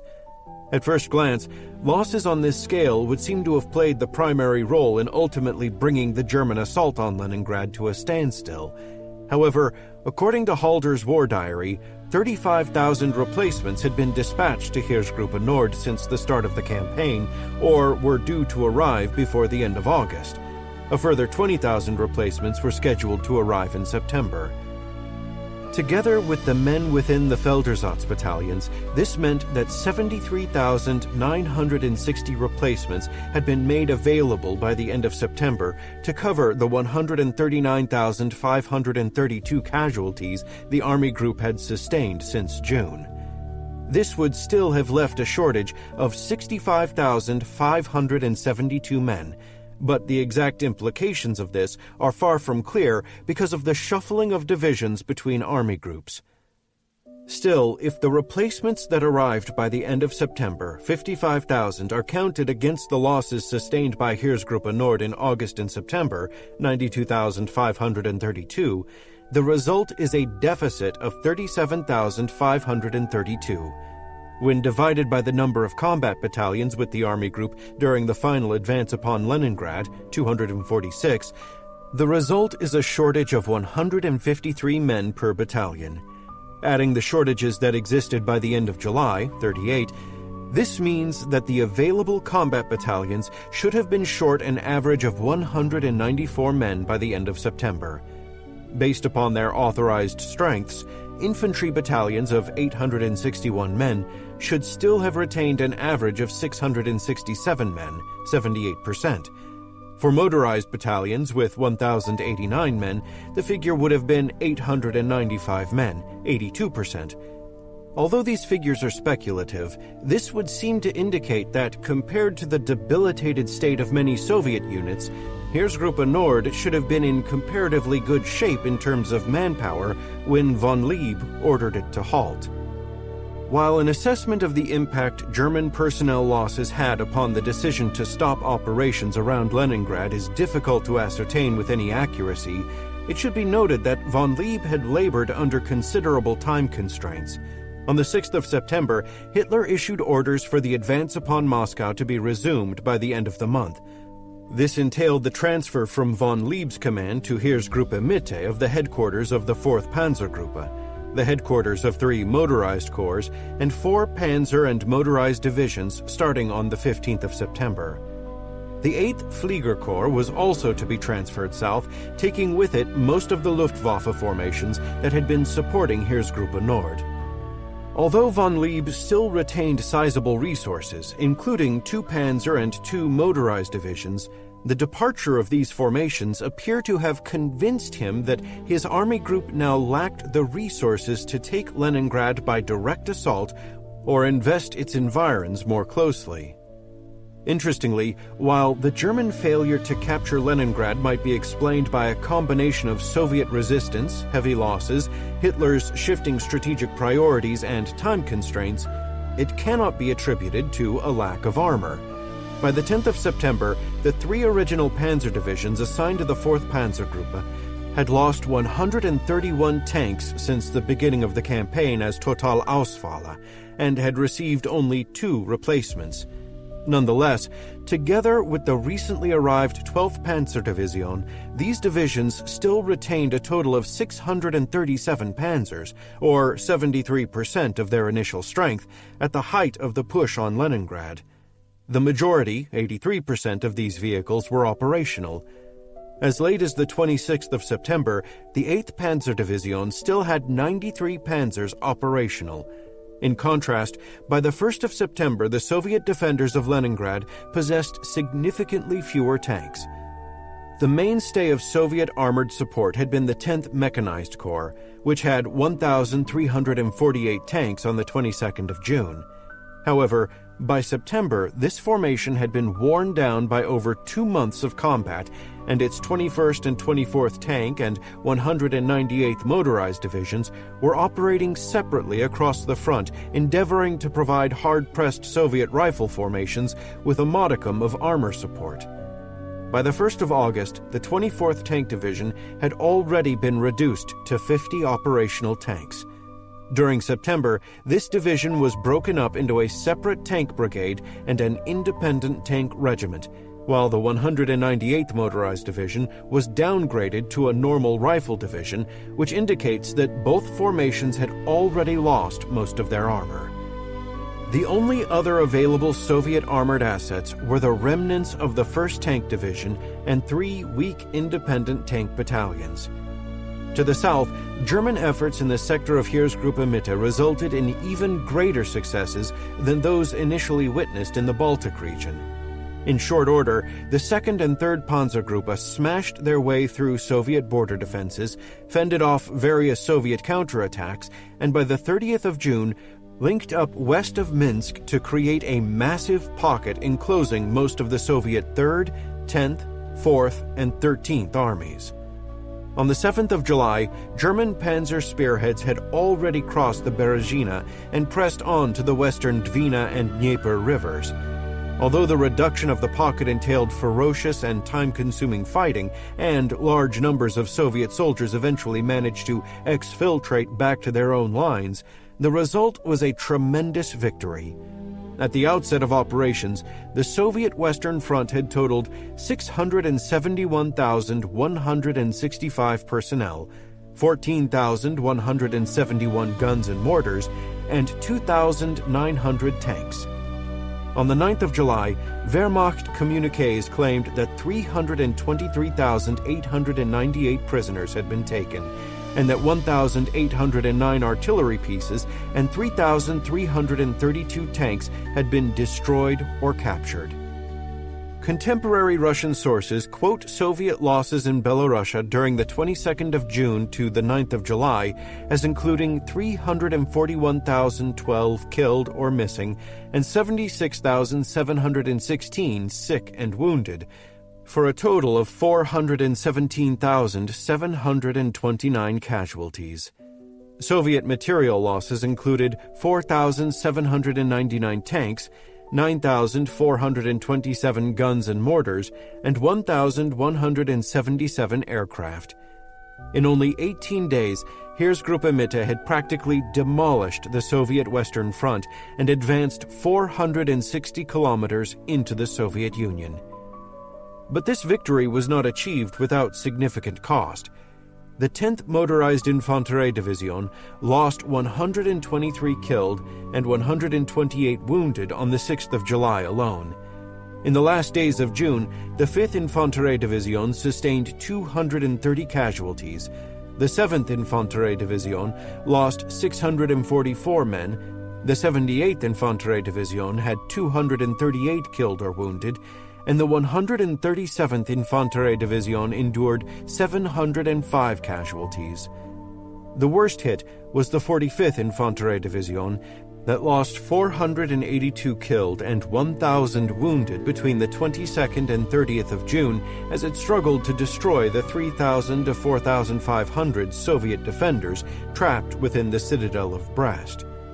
By the 2nd of July, the 3rd Panzergruppe listed 1,769 men as casualties, while the 2nd Panzergruppe reported that its losses on the 4th of July had reached 7,089 casualties since the start of operations, and that these included the alarmingly high number of 367 officers. While painful, for the moment such losses were still manageable, as the personnel held within divisional Feldersatz battalions would have replaced most of these losses.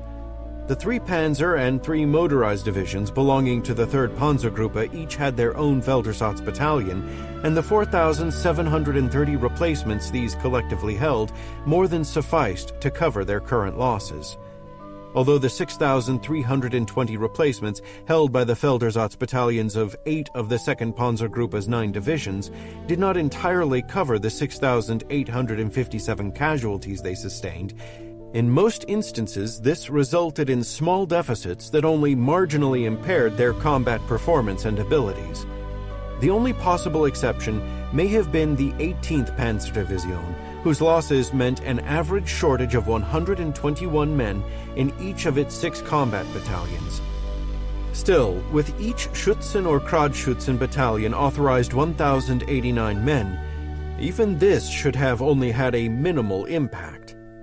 In material terms, the panzer divisions still retained the preponderance of their initial armored strengths. Admittedly, by the end of operations around Minsk, operational strengths had fallen, sometimes dramatically. However, most of the decline was due to mechanical breakdowns, mainly from the exertions of racing non-stop along hundreds of kilometers of rough dirt roads. Smaller numbers of tanks were rendered unserviceable because of damage they had taken in combat, but few vehicles had actually been destroyed or permanently lost. From an initial strength of 218 tanks, the 18th Panzer Division was left with merely 83 operational by the 6th of July, but only 16 panzers had been registered as total losses. Similarly, the 3rd Panzergruppe reported the Totalausfälle of 85 panzers by the 4th of July, but this represented only 8.3% of its total inventory of 1,015 panzers.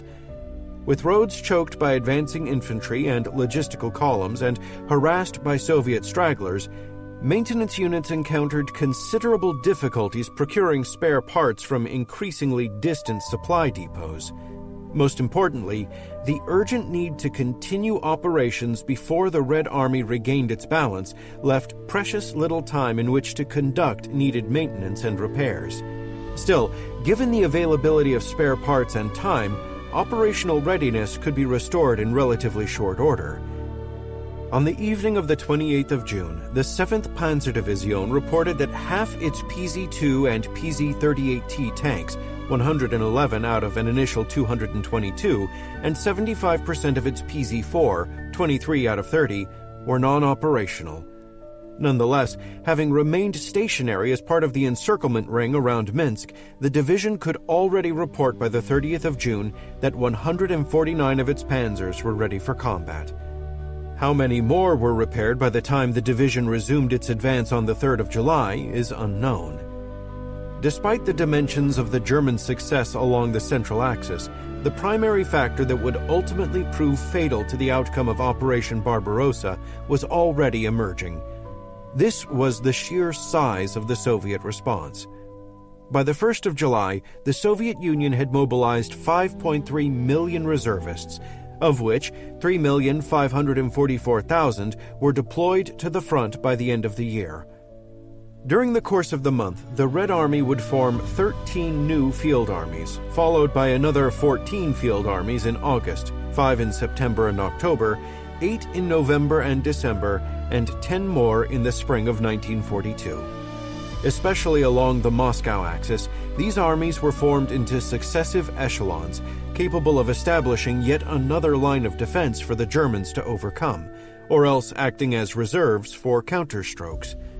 To complement these armies, throughout the second half of 1941, the Red Army established at least 286 new rifle divisions to replace the 124 divisions that were destroyed or disbanded. During this same period, the Soviets also managed to form 159 rifle brigades, 48 cavalry divisions, 10 tank divisions, 68 independent tank brigades, 100 separate tank battalions, and a host of supporting artillery units. Granted, the scale and speed of mobilization meant these formations faced shortages of men, equipment, leadership, and training.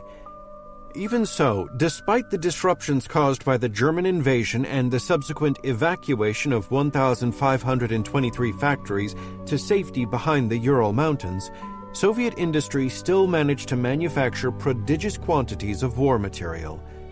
Between the 22nd of June and the 31st of December 1941, this included approximately 4,177 tanks, 2,500 anti-tank and 3,400 anti-aircraft guns, 10,100 artillery pieces, 42,400 mortars, 1,000 Katyusha rocket launchers, and 9,900 combat aircraft. The scale of this mobilization and its echeloning throughout the depths of the Soviet Union meant that the fundamental object of Operation Barbarossa, namely the destruction of the Red Army, could never possibly be achieved before the combination of the Germans' own personnel and equipment losses, logistical problems, and sheer physical exhaustion reached their culmination point. Conversely, by the time the vanguards of Heeresgruppe Mitte reached the line of the western Dwina and Dnieper rivers, the Soviet Western Front had only 24 divisions composed of 275,000 men, 135 tanks, and 3,416 guns and mortars immediately available to stop them, giving the Germans a considerable numerical edge in both men and equipment. However, a further 42 Soviet divisions were in the process of arriving, together with 6 fresh mechanized corps assigned to the region by Stavka, High Command of the Armed Forces of the Soviet Union. Equipped with 1,545 tanks, 2 of the latter conducted a hasty counterstroke, literally off the march, against advanced German positions east of Lepel. Poor preparations and a lack of reconnaissance doomed the Soviet attack to a costly failure, but the necessity of having to deal with it diverted the attention of 4 panzer divisions for the next 3 days. Despite their cost, operations such as this did have a braking effect upon the Germans' advance by forcing them to respond. Moreover, these operations maintained the tempo and intensity of the fighting at a high level, gradually exhausting German forces and their capabilities either through attrition, the physical exhaustion of personnel, or the wearing out of equipment. For the moment, concerns regarding the gradual dulling of the Wehrmacht's offensive capabilities were muted by the success that Heeresgruppe Mitte achieved when it resumed its drive upon Moscow on the 10th of July.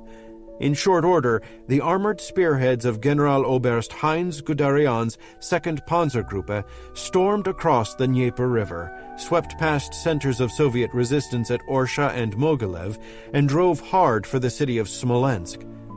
Having captured Vitebsk on the 9th of July, the 3rd Panzergruppe to the north did likewise. By the 16th of July, the 29th Motorized Infanterie Division had already captured most of Smolensk, while the 7th Panzer Division had seized the key road junction of Yartsevo, located 50 kilometers northeast of the city. As a result, the Soviet 19th, 20th, and 16th armies were threatened with encirclement, and German spearheads were now positioned a mere 322 kilometers from Moscow. At this stage, a number of problems emerged that hampered the development of a rapid German victory such as had occurred around Minsk. First, a significant number of German armored and motorized divisions were not concentrated around Smolensk, but instead preoccupied by other tasks. The problems experienced by Heeresgruppe Nord regarding its right flank forced Heeresgruppe Mitte to divert one motorized and two infantry corps to the northeast towards Nevel and Velike Luki away from the main push on Smolensk.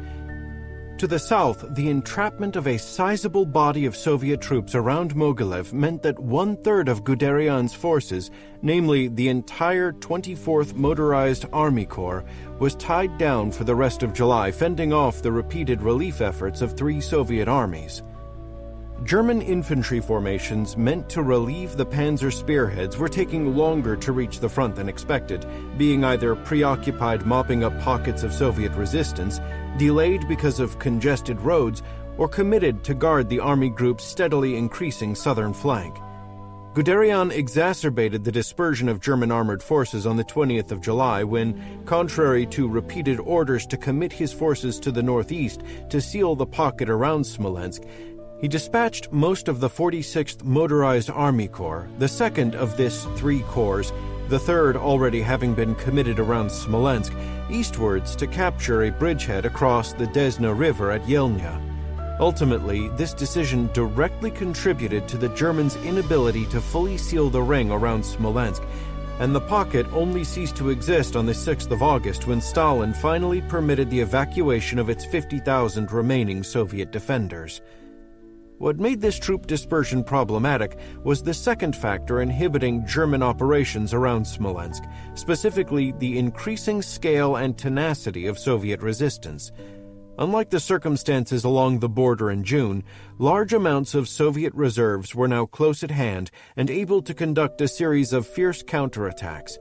The primary recipients of these attacks were the already overstretched German armored and motorized divisions, which could do little more than tenuously hold their positions and wait for the infantry to catch up. Other Soviet forces staged seemingly continuous attacks to recapture Smolensk or relieve their comrades trapped around Mogilev. Still more tried to eject the 10th Panzer Division from its bridgehead at Yelnya, or endeavored to keep open the lifeline south of Yartsevo to the semi-encircled Soviet armies around Smolensk. More ominously, in mid-August, Stavka ordered its armies along the Smolensk axis to stage more ambitious attacks in the sector, stretching from Toropets to Yartsevo, 17th of August to the 8th of September, and to eliminate the German bridgehead at Yelnya, the 30th of August to 8th of September. For Heeresgruppe Mitte, the result was an uncomfortable number of anxious moments and a few outright setbacks.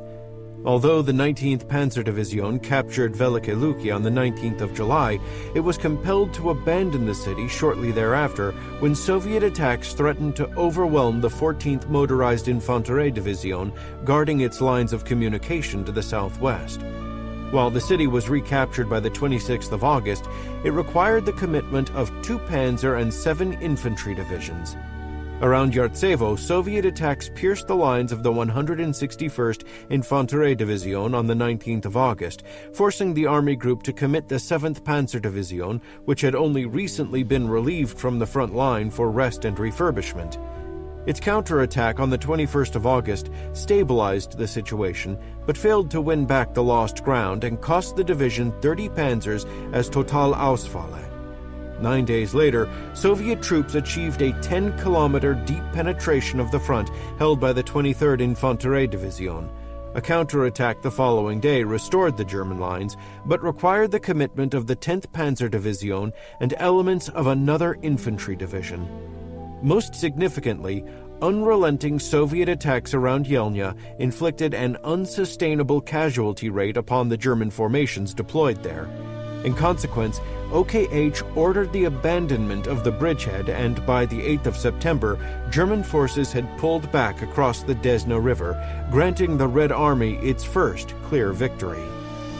Admittedly, these events were overshadowed by the fact that Heeresgruppe Mitte had captured Smolensk, advanced hundreds of kilometers closer to Moscow, demolished yet another series of Soviet armies and, in the process, inflicted staggering losses upon the Red Army.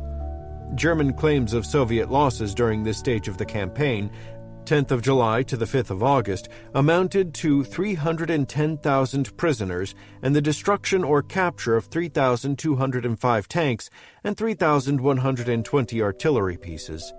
A smaller encirclement conducted around Roslavl by the 2nd Panzergruppe, 1st through the 6th of August, netted a further 38,568 prisoners, 250 tanks or armored cars, 613 artillery pieces, 1,900 vehicles, and 942 machine guns.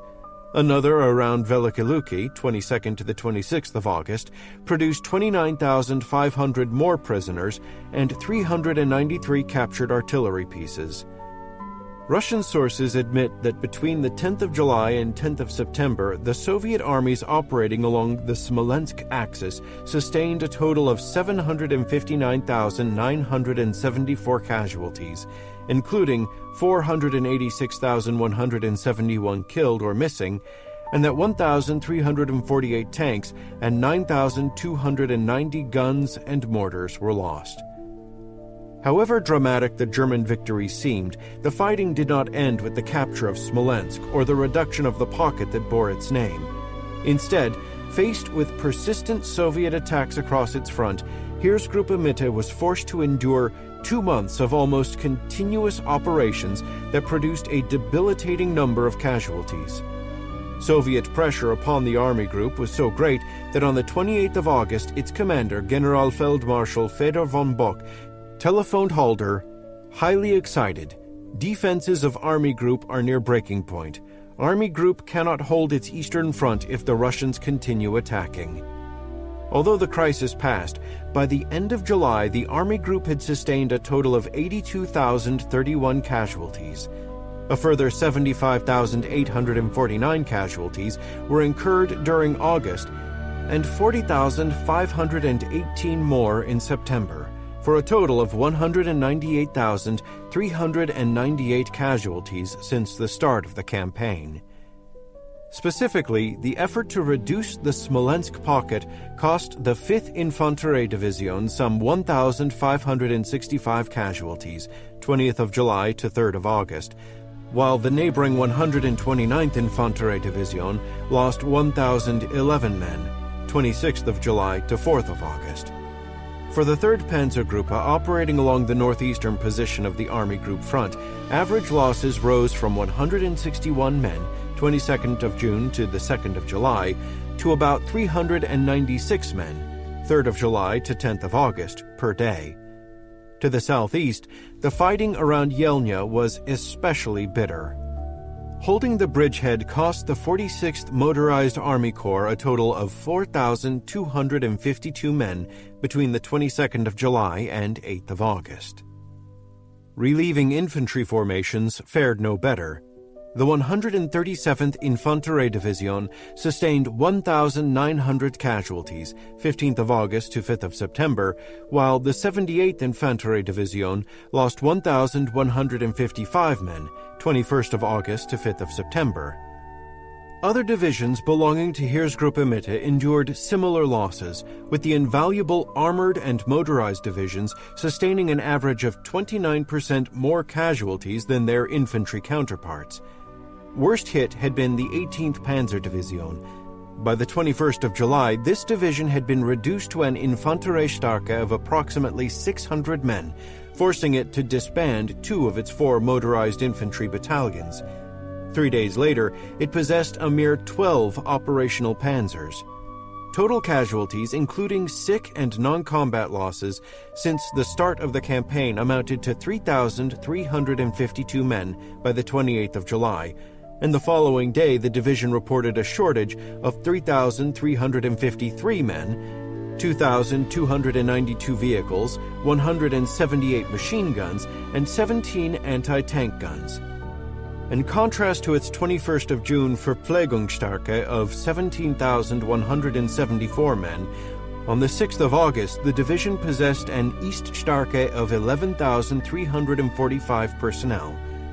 In spite of the pressing need to pinch off the Smolensk pocket, the 2nd Panzergruppe was forced to relieve the 18th Panzerdivision on the 28th of July and grant it an extended period of rest that lasted until at least the 24th of August. Nonetheless, despite such losses, by late September the ranks of Heeresgruppe Mitte should largely have been replenished. Of the 55 combat divisions with the Army Group on the 3rd of September, some 46 possessed Feldersatz battalions that should each have initially contained 790 men, or a total of 36,340 replacements. To compensate for the 198,398 casualties sustained between the 22nd of June and 30th of September, some 125,000 replacements were dispatched to Heeresgruppe Mitte from Germany. Together with men already present with the Feldersatz battalions, this meant that a total of 161,340 men were available to replace losses. Aside from the personnel now missing from the empty Feldersatz battalions, this should have meant that the Army Group was short only 37,058 men as it began its final offensive towards Moscow, Operation Typhoon, on the 30th of September. The impact of this shortage upon the available combat battalions should have been marginal. On the 3rd of September, a total of 512 of these battalions would have been contained within the divisions present, and by evenly dividing the existing shortages, this represented an average shortfall of only 72 men per battalion. Compared to their authorized Zollstärke, 861 men per infantry battalion, and 1,089 men per motorized infantry, motorcycle, or reconnaissance battalion, this theoretically meant that each combat battalion should have retained 92 to 93% of its authorized manpower strength. The precise distribution of replacements is unknown, and their impact is thereby difficult to ascertain, but most divisions appear to have been considerably restored. According to the divisional history of the 10th Panzerdivision, on the 21st of August, its Schützen battalions retained 89% of their authorized Kampfstärke. After the mauling around Yelnya, the divisional histories of the 78th and 137th Infanterie divisions note that the injection of replacements restored Gefechtsstärke of their infantry companies to an average of 113 and 100 men each. Despite having sustained at least 1,541 casualties, the motorized Infanterie Regiment Reuss Deutschland still had a Verpflegungsstärke of 5,659 men on the 1st of October. Against its Gesamtstärke of 6,229 personnel on the 21st of June, this reflects a shortage of only 9%. More difficult to determine is just how many personnel were pirated from some divisions and reassigned to others. The divisional history of the 87th Infanterie Division notes that during July it was forced to relinquish 350 men drawn from its infantry regiments and its entire Feldersatz battalion to the 2nd Panzergruppe. Oddities such as this make an accurate accounting difficult at best, but whatever gaps still existed at this point should not have posed a significant obstacle to the successful outcome of Operation Typhoon, especially considering that the opposing Soviet divisions fared considerably worse.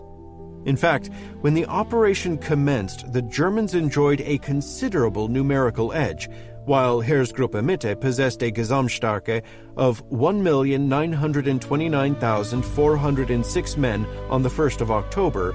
The three Soviet fronts deployed to defend Moscow fielded only 1,252,591 personnel.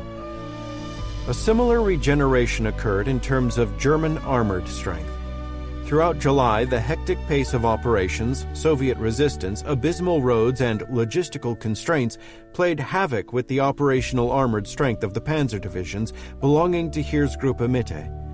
By the 21st of July, the 7th Panzer Division possessed 118 operational panzers and a further 96 in repair, and on the following day, the 10th Panzer Division reported that 74 of its panzers were ready for combat.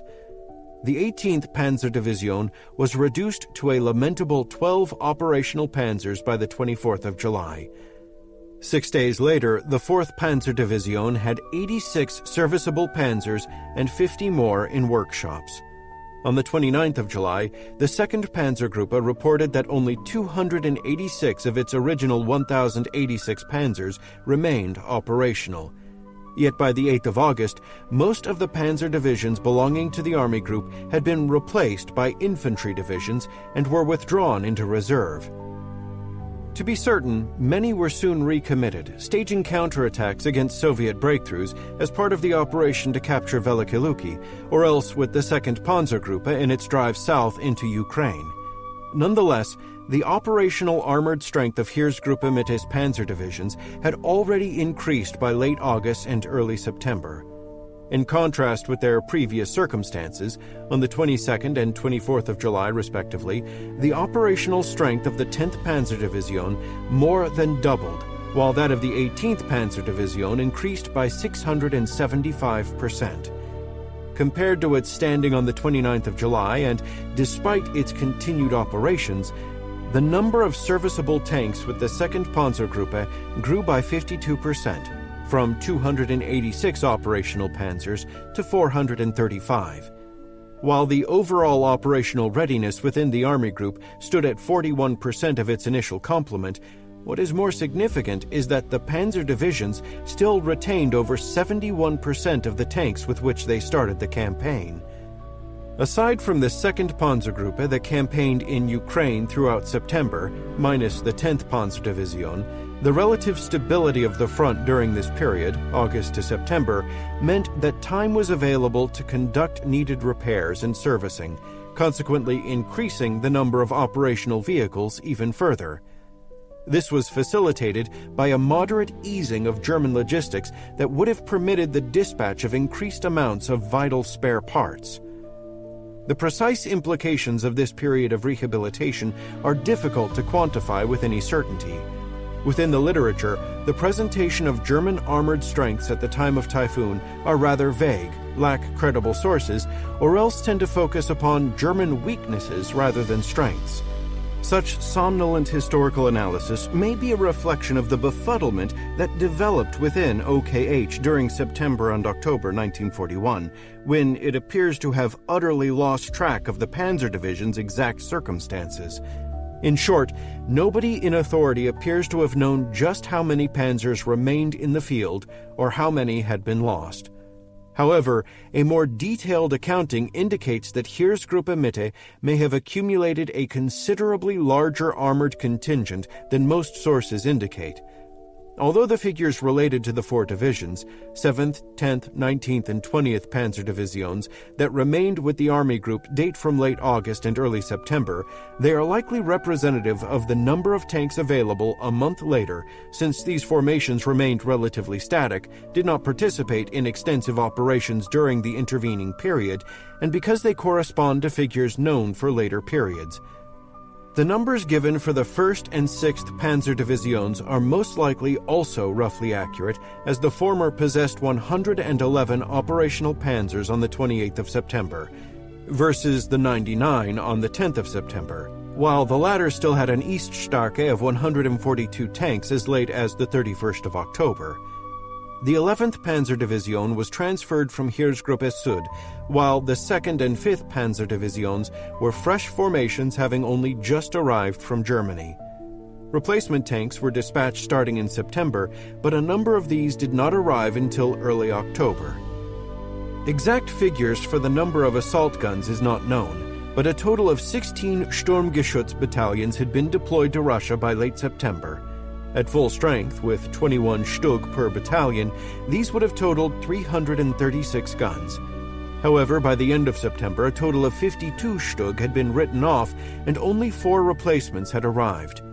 Evenly dividing the remaining 288 Stug produces 18 per battalion, meaning that the 12 Sturmgeschütz battalions deployed with Heeresgruppe Mitte may have fielded a total of 216 Stug. The number of tanks fielded by the 2nd Panzergruppe is based upon Halder's assertion that its panzer divisions still retained 50%, 520 of their original tank strength, 1,040. This indicates that Heeresgruppe Mitte may have assembled as many as 2,572 armored vehicles, 2,356 tanks, and 216 assault guns for the final push on Moscow. Admittedly speculative, this estimate may not be far off the mark. On the 16th of October, the panzer divisions arrayed with Heeresgruppe Mitte still fielded 1,217 operational panzers. Considering that the autumn rains, which began on the night of the 6th to the 7th of October and quickly turned roads into almost impassable morasses, and that the near collapse of the German supply system and the preceding 17 days of ferocious combat all combined to inflict a heavy toll upon the panzer division's operational readiness, the initial array of German armor must have been considerable. An analysis of the overall armored status of the Ostheer provides another means of gauging the accuracy of the grand total of panzers. By the end of September, an additional 808 panzers had joined the 3,644 initially committed to Barbarossa. Against this total of 4,452 tanks, some 1,693 were destroyed or permanently written off between the 22nd of June and 30th of September, leaving the panzer divisions with 2,759. By late September, the remaining 3 panzer divisions with the 1st Panzergruppe probably possessed around 338 panzers, while the 2 panzer divisions still with Heeresgruppe Nord fielded between 167 and 318 panzers, meaning that 505 to 656 were not deployed with Heeresgruppe Mitte. Subtracting these estimated figures from the total number of armored vehicles remaining to the Ostheer still leaves 2,103 to 2,254 tanks with the 14 panzer divisions subordinated to Heeresgruppe Mitte.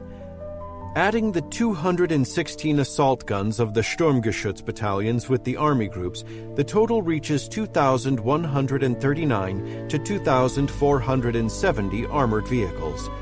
Even with the lowest of these figures, German forces committed to Typhoon possessed a better than 2-to-1 armor superiority over the opposing Soviet troops. This superiority was vividly illustrated during the first days of the offensive, when German armored spearheads shattered Soviet defenses and largely destroyed the initial forces arrayed to defend Moscow during the double encirclement of Vyazma-Bryansk. As Halder enthusiastically noted in his diary entry of the 4th of October, Operation Typhoon is developing on a truly classical pattern. In contrast to the quick succession of victories achieved by the other 2 German army groups, the advance of Heeresgruppe Süd south of the Pripyat marshes was far more difficult. The opposing formations belonging to the Soviet Southwestern Front were well equipped, well led, and far better prepared when compared with their compatriots to the north. Its 8 mechanized corps possessed 4,793 tanks, more than the other 3 fronts combined. Starting on the 23rd of June, these staged fierce counterstrokes against the flanks of the 1st Panzergruppe as it advanced upon the city of Dubno. Equipped with 638 tanks and supported by 2 battalions of assault guns with 42 Stug, the 1 infantry, 57th, and 4 Panzer, 11th, 13th, 14th, and 16th divisions spearheading the advance, quickly became bogged down in intense fighting with the arriving Soviet mechanized corps. By the 26th of June, 5 mechanized corps and parts of 2 others had been committed, which placed intense pressure upon the now defending German units in what would be the largest tank battle until the engagement at Kursk in 1943. Massed Soviet armor achieved a number of penetrations and on one occasion managed to drive the 57th Infanterie Division back 10 kilometers, but the more ably commanded and experienced panzer divisions, with intense air support, managed to eliminate breaches in the line, ward off most of the Soviet attacks, and slowly advance eastwards. By the 30th of June, the Soviet attacks finally petered out, and the 1st Panzergruppe resumed its advance upon Kiev. That same day, the Stavka authorized the Southwestern Front to withdraw to the defensive regions along the old pre-1939 border. The Soviet effort to halt the German advance along the border had failed, and the vital armored reserves had suffered debilitating losses. Overall losses by the 6th of July amounted to 231,207 casualties from the Southwestern Front's initial strength of 864,600 men, along with 4,381 tanks and 5,806 artillery pieces and mortars destroyed or captured. Despite the intensity of the fighting, initial German personnel losses do not appear to have been excessive. Between the 22nd to the 25th of June, the entire 49th Gebirgskorps sustained only 872 casualties, while the 111th Infanterie Division had lost 333 men by the 27th of June. The 1st Panzergruppe reported that its losses by the 2nd of July amounted to 132 officers and 2,291 men. Equipment losses were more disconcerting. The Totalausfälle of equipment by the 1st of July included 89 panzers, 22 armored cars, Panzersparwagen, or PSW, 173 vehicles, and 90 motorcycles. Nonetheless, 4 days later, 431 panzers were still listed as operational, while 200 more were in repair. Although Soviet defenses along the border had crumbled, the Stavka could at least take solace in the fact that the advance of Heeresgruppe Süd had been forestalled for a week, giving elements of 3 Soviet armies deployed west and southwest of Lvov time to retreat and thereby avoid encirclement. More importantly, despite inflicting heavy losses, Heeresgruppe Süd failed to disrupt the equilibrium of the Red Army in Ukraine to the degree its compatriots had achieved in the Baltic or Belorussia.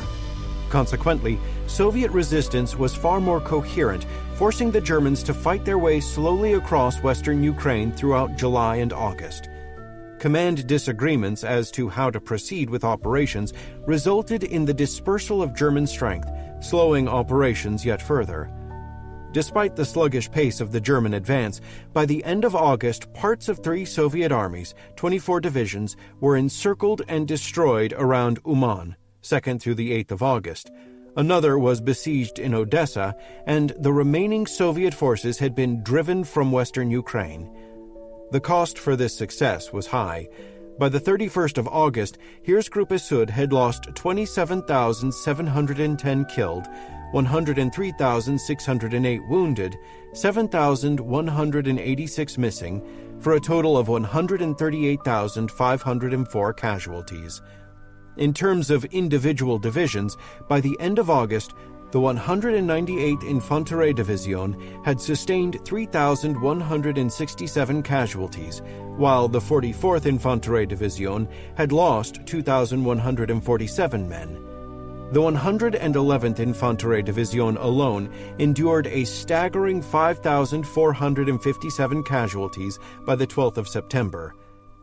During the fighting to clear the Uman pocket, the 125th Infanterie Division lost 492 killed, 1,441 wounded, and 12 missing. Equipment losses had also been serious. As of the 30th of August, the 1st Panzergruppe reported the Totalausfälle of 174 panzers, 54 PSW, 2,405 motor vehicles, and 1,837 motorcycles. Some 767 machine guns, 78 mortars, and 123 PaK were also lost, while only 245 machine guns, 31 mortars, and 34 PaK had arrived as replacements. Despite such figures, Heeresgruppe Süd still retained the preponderance of its strength and operational capabilities. Together with the 34,760 personnel that were available within divisional Feldersatz battalions, till the end of August, the Army Group received 54,000 replacements from Germany, so that a total of 88,760 men were available to redress losses. Divided amongst the 451 combat battalions belonging to the Army Group, the 49,744 casualties not replaced translate into a shortage of 110 men per battalion. Naturally, losses were not so evenly distributed. Some divisions suffered more than others. Conversely, with some divisions sustaining very heavy casualties, Losses in others should have been relatively small. For the panzer divisions belonging to the 1st Panzergruppe, these still retained 78% of their initial armored complement at the beginning of September. Although only 49% of the initial strength was operational, as previously noted, this figure could increase quickly given the availability of spare parts and time. For example, by the 10th of September, the 14th Panzerdivision had managed to make 88%, 120 of its remaining 136 panzers, operational. The significance of these losses and replacements was dramatically demonstrated during September and October.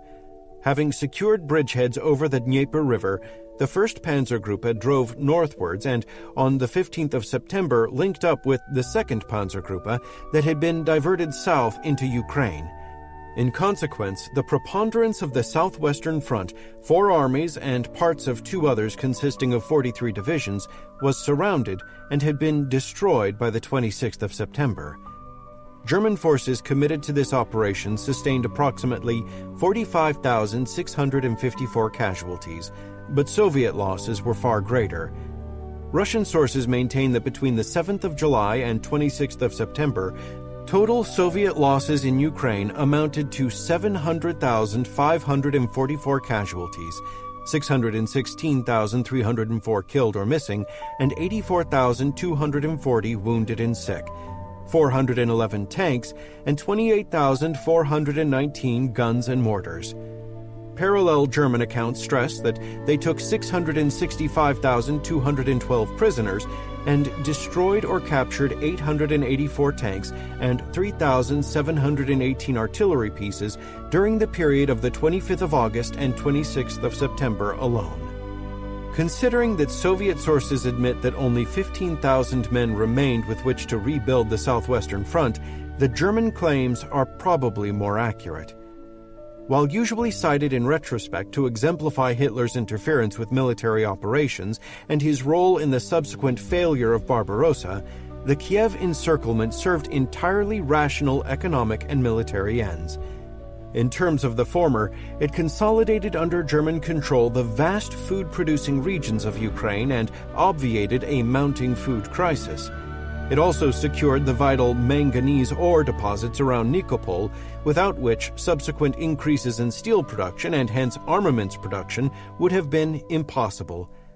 Consequently, the destruction of the Soviet armies in the region also cleared the way for Germany rapidly to gain control over the sprawling industrial and coal resources of the Donetsk region. Militarily, the operation had dealt another tremendously costly defeat upon the Red Army. In doing so, it eliminated the serious threat these forces had posed to the deep rear of Heeresgruppe Mitte, shortened the army group's right flank by hundreds of kilometers, and thereby made possible the subsequent advance upon Moscow.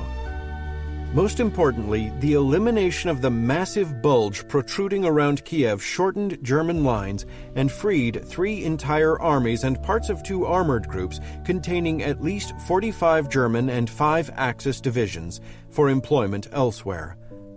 Despite 3 months of continuous operations and having to transfer numerous divisions north for Operation Typhoon, Heeresgruppe Süd still had plenty of offensive combat power. By the 11th of October, elements of the 1st Panzergruppe had isolated and destroyed 2 Soviet armies around Melitopol on the Azov Sea, and in the process captured another 106,332 prisoners and destroyed or captured 212 tanks and 772 artillery pieces of all types. Meanwhile, the 6th and 17th Army cleared the vital industrial and coal-producing region along the Donetsk River basin and captured Kharkov on the 24th of October. In the process, the 6th Army alone claimed to have taken 21,574 prisoners and destroyed 75 tanks. Russian sources admit that from an initial force numbering 541,600 personnel, Soviet losses between the 29th of September and the 16th of November amounted to 160,576 casualties, including 143,313 killed or missing, and 17,263 wounded or sick. To the south, the 11th Army successfully breached the Soviet defenses across the Perekop Isthmus and swept into the Crimean Peninsula. Except for the fortified city of Sevastopol, Soviet forces had been driven completely from the peninsula by the 16th of November. In doing so, the 11th Army claimed that Soviet losses included 100,658 prisoners, 166 tanks and armored cars, 1,297 guns and mortars, and 2,364 machine guns. Throughout October, these successes cost Heeresgruppe Süd a relatively modest total of 30,624 casualties. At this stage, however, the advance east finally began to sputter to a halt. Operable rail lines ended at the Dnieper River, from whence Army Group motorized supply columns had to take over. However, the number of operational vehicles in these units had already fallen to 50% by the 19th of July. Unlike its fellow army groups, Heeresgruppe Süd never enjoyed a significant operational pause, precluding any chance for large-scale vehicle maintenance or repair. Given what their circumstances were already like in July, by October, the condition of the motorized supply units would certainly have been worse. The deterioration of the weather in early October exacerbated German supply difficulties by turning roads into swaths of seemingly bottomless mud. Trying to navigate through them placed even greater strain upon vehicles already in dire need of comprehensive overhaul, and even more became unserviceable. Others became hopelessly mired until the onset of frost, while overall supply deliveries were soon backlogged as columns made their way to their destinations with agonizing slowness. Horse-drawn wagons were increasingly used to replace motor vehicles, but these proved equally slow, and their hauling capacity was limited. Heeresgruppe Süd slowed down for want of adequate fuel and usable roads, not a lack of men or machines. But OKH did not see it that way. Although fuel, ammunition, and food shortages increasingly plagued the frontline units, OKH still believed that Heeresgruppe Süd could at least reach the Don River and maybe even Stalingrad and the Maikop oil fields before halting for a prolonged period of rehabilitation. Such optimism arose from the impression that the opposing Soviet forces, having sustained horrendous losses, were weak, in disarray, and were unable to offer effective resistance. It would also have been reinforced by the belief that the divisions of Heeresgruppe Süd still retained formidable offensive capabilities. By late September, for example, the 3 remaining panzer divisions still possessed an estimated total of 346 panzers. Most of these would still have been available by early November. The manpower situation also seemed manageable for the moment. To compensate for its losses of 216,954 men by the 1st of November, Heeresgruppe Süd had possessed or received a total of at least 128,760 replacements. For the 356 combat battalions present, this meant an average shortage of 218 men per battalion. In general terms, infantry battalions should have retained an average of 75% of their Zollstarke, and motorized infantry battalions about 80%. In reality, specific circumstances were not so balanced. By the 1st of November, the combat battalions of the 3 panzer divisions within the 1st Panzer Army were at an average of 62% of their Zollstarke. Other divisions were also below the average figure noted here. However, some were actually above average, such as the 60th Motorized Infanteriedivision and 4th Gebirgsdivision. Overall, the combat battalions of the 1st Panzer Army still retained an average of 71% of their Zollstarke. Considering that the Army Group had just endured over 4 months of continuous combat operations, and that the 1st Panzer Army had been the forefront of these operations throughout, this was still a respectable figure. On the 5th of November, the advance upon Rostov and beyond was resumed. Although the time was fast approaching when the divisions deployed on the Ostfront would need a substantial period of rest and rehabilitation, by October 1941 they had clearly not yet been bled white. The Wehrmacht had advanced to the very gates of Leningrad, Moscow, and the Caucasus, and in the process inflicted staggering losses upon the Red Army. Russian sources admit that Soviet losses from the 22nd of June to the 30th of September totaled 2,817,303 personnel, 15,500 tanks, 66,928 guns and mortars, and 6,997 aircraft. Despite engagement in combat on scales that had previously been unknown, and having suffered heavy casualties in the process, the formations of the Osttier still remained formidable. In its preparations for Operation Typhoon, Heeresgruppe Mitte alone still marshaled between 2,103 and 2,572 tanks and assault guns. Although the number of operational vehicles would have been significantly less, this nonetheless indicates that German armored strength was far from having been spent. True, personnel losses had not entirely been replaced, and the lack of specific information concerning replacements precludes much beyond a general conclusion. However, the injection of personnel replacements should have meant that average battalion strengths remained high. In general terms, by early October, the combat battalions of Heeresgruppe Nord should have hovered around 78 to 82% of their Zollstärke, and those of Heeresgruppe Mitte around 92 to 93%.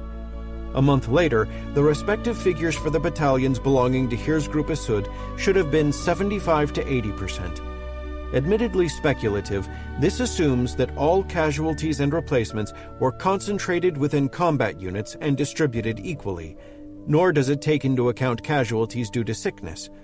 Nonetheless, these projections indicate that until this point, the German army at least had the potential to maintain its combat formations at levels that rendered them capable of offensive operations. The issue may not have been the availability of sufficient manpower, but its proper distribution. Even if the true figures were closer, this would not have meant that the offensive potential of the Osttier had been exhausted.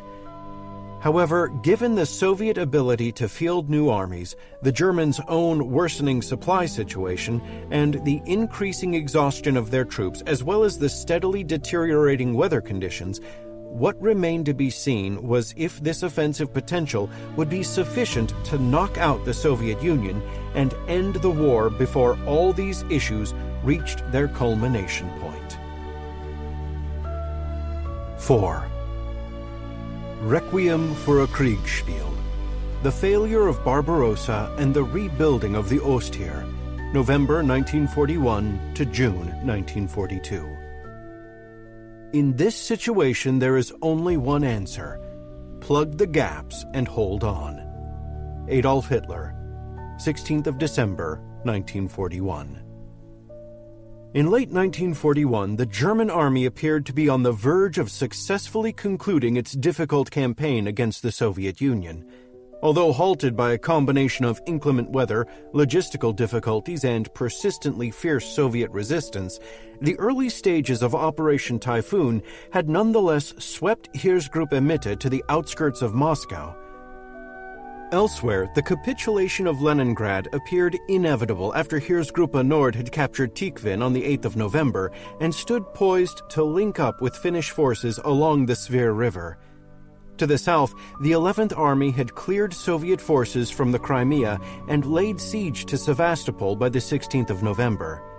The 1st Panzer Army took Rostov 4 days later, whereupon it was expected to push on into the Caucasus and its coveted oil fields. The optimism these events generated amongst Hitler and the senior officers at OKH had already resulted in the decision to begin transferring resources out of theater. In consequence, 7 Army divisions were transferred westwards between mid-October and early November. Concurrently, the headquarters of Luftflotte Zweite and 9 air groups were also withdrawn from the Moscow sector for redeployment elsewhere. Finally, once the ground had frozen, Heeresgruppe Mitte resumed its advance upon Moscow on the 15th of November. Despite fierce resistance, falling temperatures, and continuing supply difficulties, the advance steadily ground forward, inflicting heavy losses upon the Red Army. By the 28th of November, the 7th Panzer Division had established a bridgehead across the Moscow-Volga Canal, while the neighboring 2nd Panzer Division stood 20 kilometers northwest of Moscow. On the 2nd of December, elements of the 258th Infanterie Division reached the town of Khimki, a mere 8 kilometers from the Soviet capital.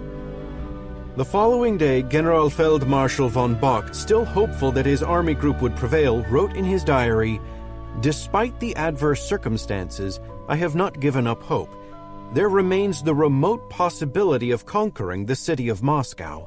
The last battalion will decide the issue."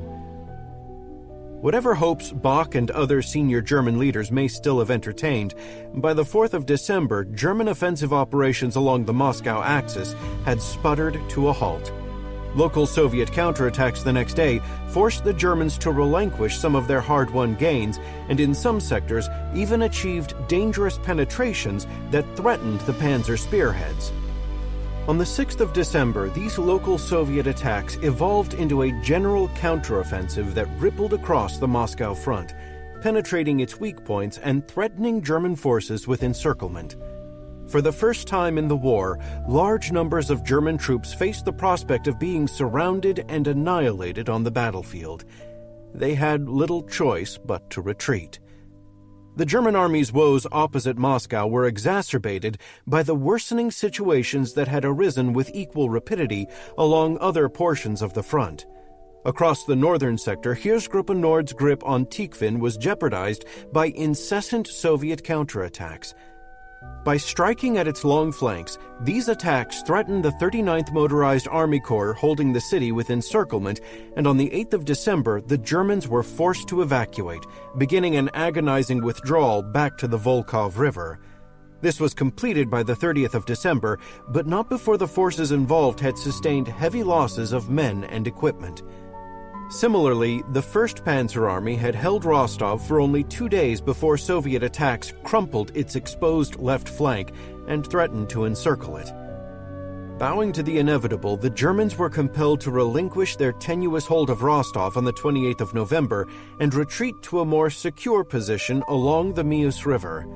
Soon after, further Soviet offensives erupted across the entire length of the Eastern Front, engulfing the Ostheer in a life-or-death struggle that lasted until late April 1942. As foretold in a series of war games conducted by the German General Staff in late 1940, Operation Barbarossa had proven abortive.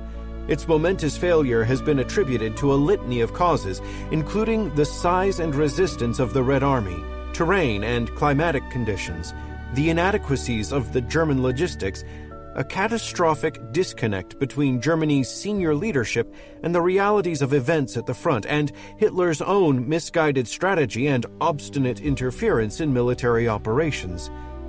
To be certain, all of these issues played some role in the ultimate failure of Barbarossa.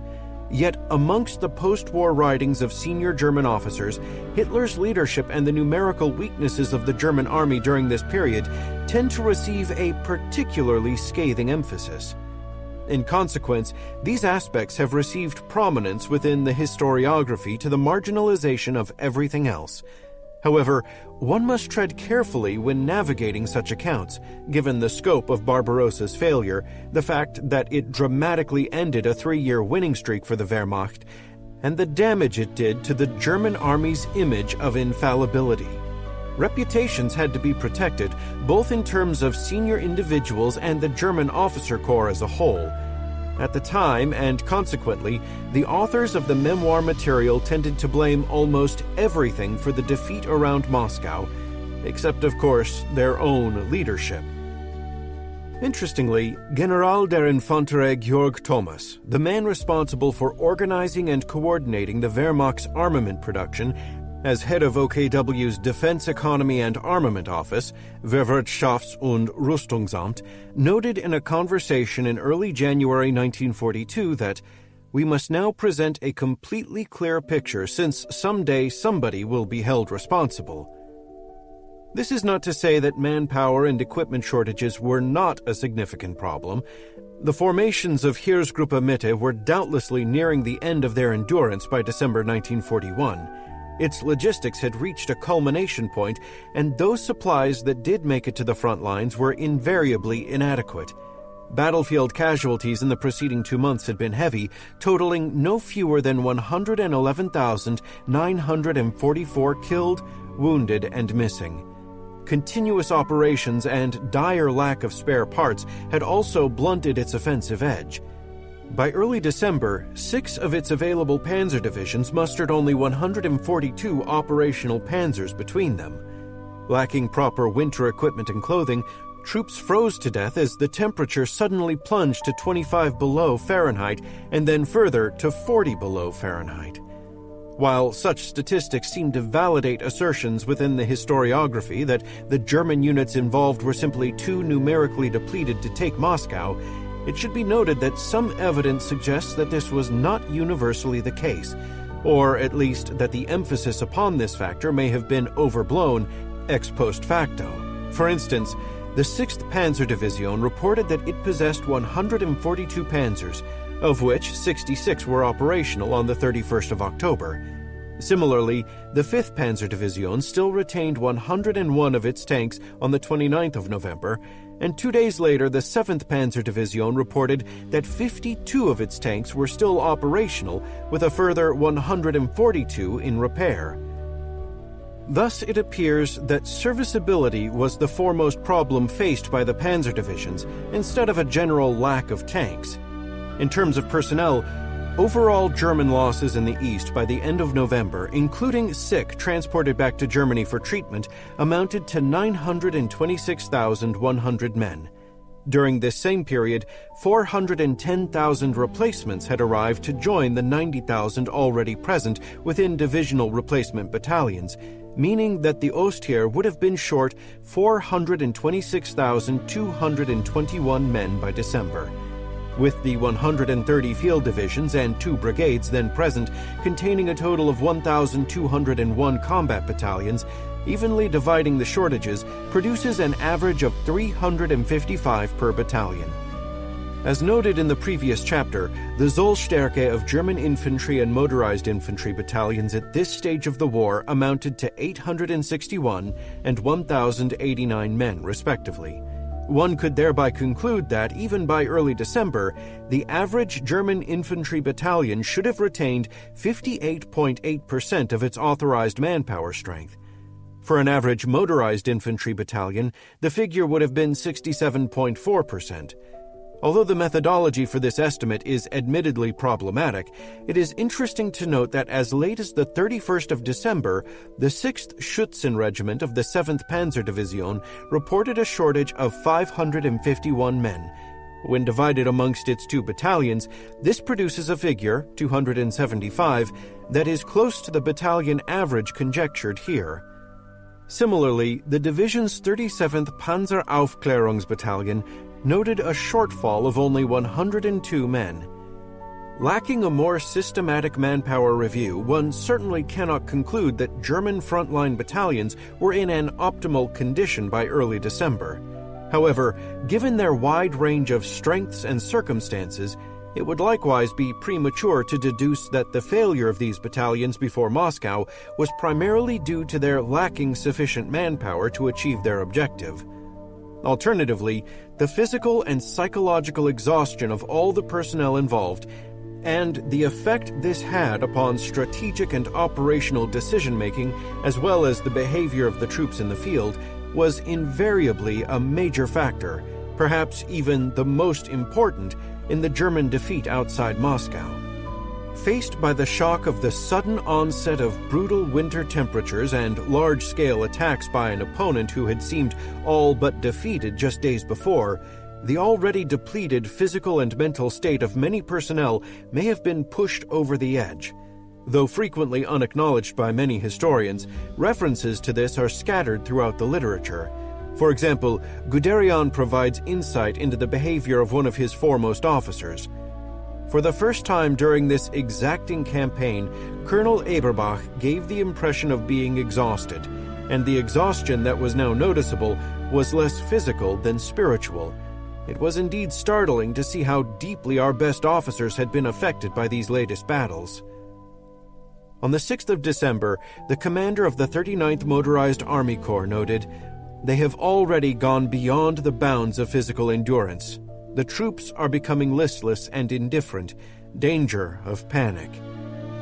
By the 12th of December, the morale in the Second Army had sunk to the point that its commander ordered individuals who make defeatist remarks to be singled out and shot as an example. In conversation with Halder that same day, von Bock remarked, "We cannot stop our troops from running away as soon as they see a Russian tank." In his post-war recollection of this time, General der Panzertruppen Ferdinand Schall bluntly remembered that discipline began to crack. One colonel reported to his superior that our soldiers are in such a state that some, through sheer desperation, may turn their guns on their own officers. They are going out of their minds. The implications of this physical and psychological strain had already been apparent on the 17th of November when parts of the 112th Infanterie-Division had fled the battlefield in panic. A similar event of smaller proportions may also have occurred among the 29th Motorized Infanterie-Division on the night of the 24th to the 25th of November. At more senior levels, Hitler himself fell ill as early as August and increasingly exhibited signs of nervous exhaustion. On the 10th of November, the commander-in-chief of the German army, Generalfeldmarschall Walter von Brauchitsch, suffered a heart attack, while on the 16th of December, von Bock requested that he be relieved of his command because of his poor health and exhaustion. Generalfeldmarschall Walter von Reichenau, the recently appointed commander of Heeresgruppe Süd, had a stroke on the 15th of January 1942 and died of a heart attack 2 days later.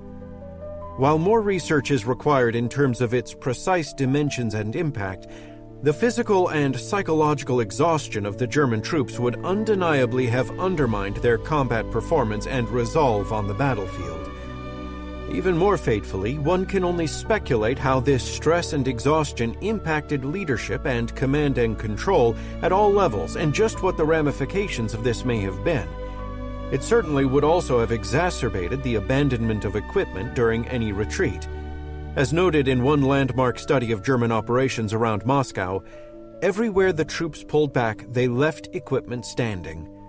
In discussing its retreat from the area around the city of Klin, the former Chief of Staff of the 4th Panzergruppe, Generalleutnant Walter Charles de Beaulieu, later recounted that on the 18th to the 19th of December alone, 2 of its corps had to abandon a combined total of 111 10.5 centimeter and 44 15 centimeter field howitzers, 40 anti-tank guns, 100 8.1 centimeter mortars, and 300 machine guns.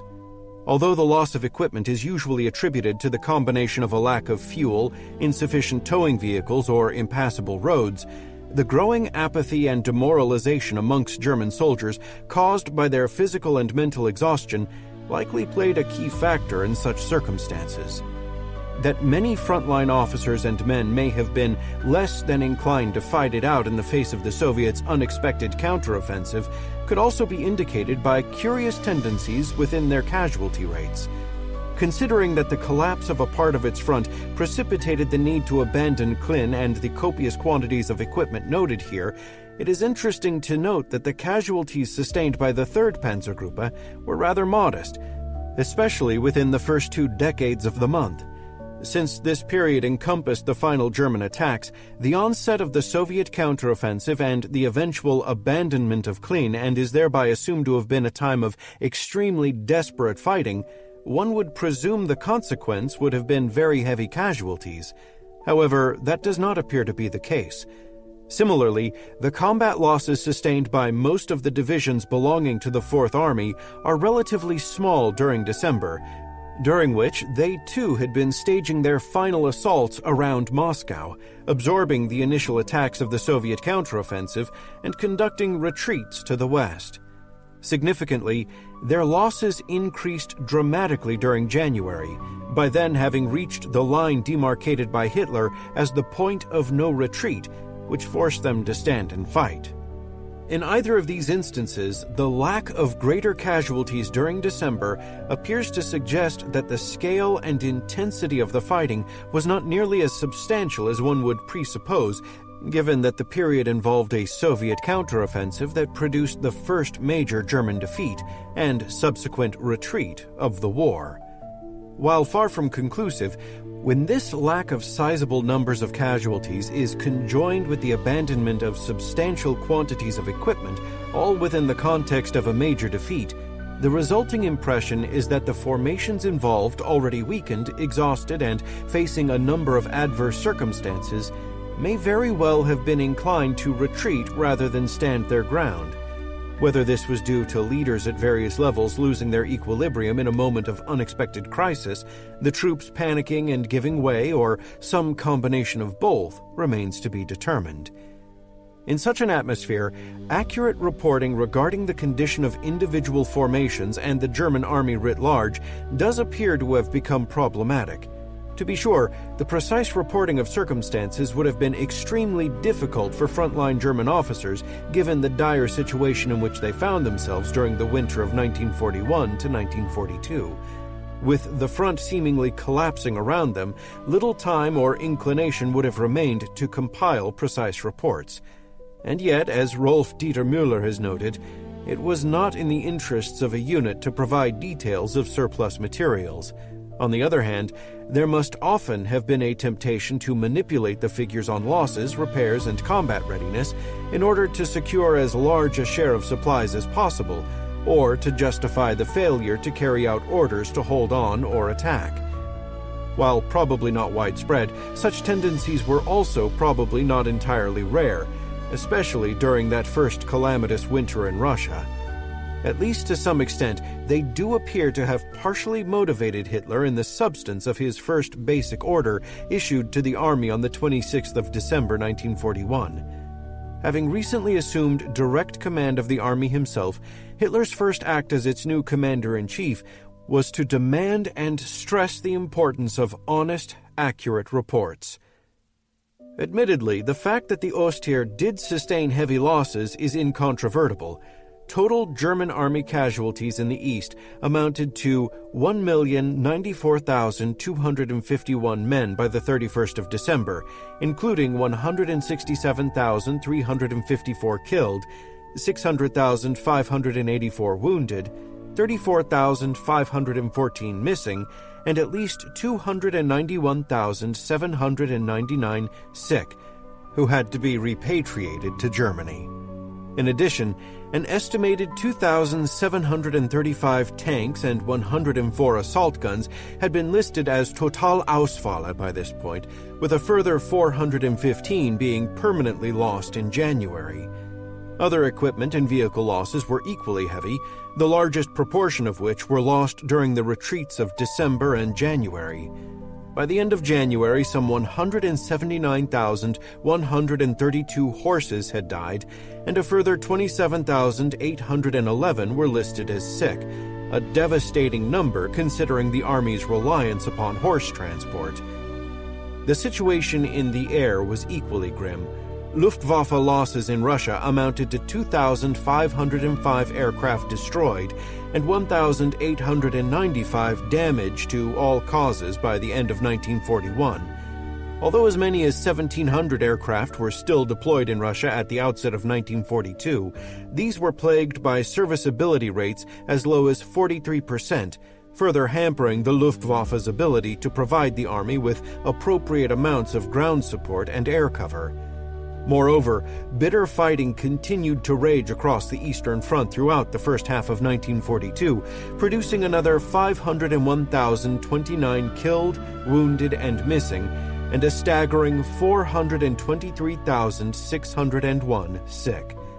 By the time the German army resumed large-scale offensive operations in late June, overall losses during its operations against the Soviet Union had climbed to 1,303,481 combat casualties and 715,400 sick, for a total of 2,018,881 men.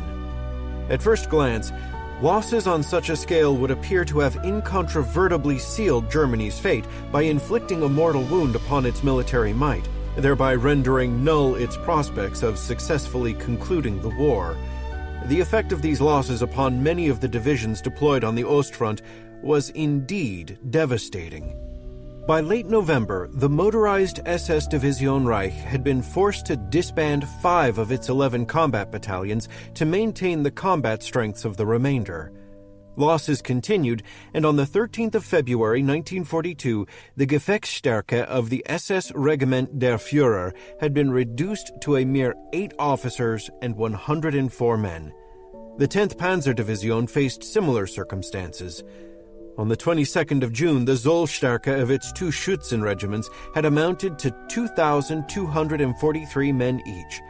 But by the 2nd of December, these regiments reported that their number of fully fit fighters, Einsatzfähige Kämpfer, only amounted to a combined 725 men.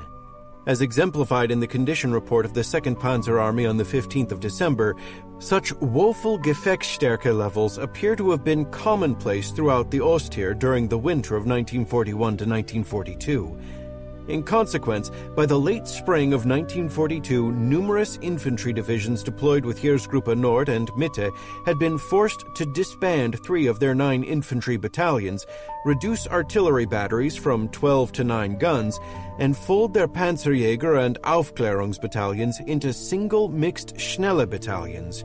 Many panzer divisions were also badly damaged, being reduced to a single panzer battalion and having to make considerable use of the ubiquitous horse-drawn Panya wagon native to Eastern Europe in lieu of motor vehicles.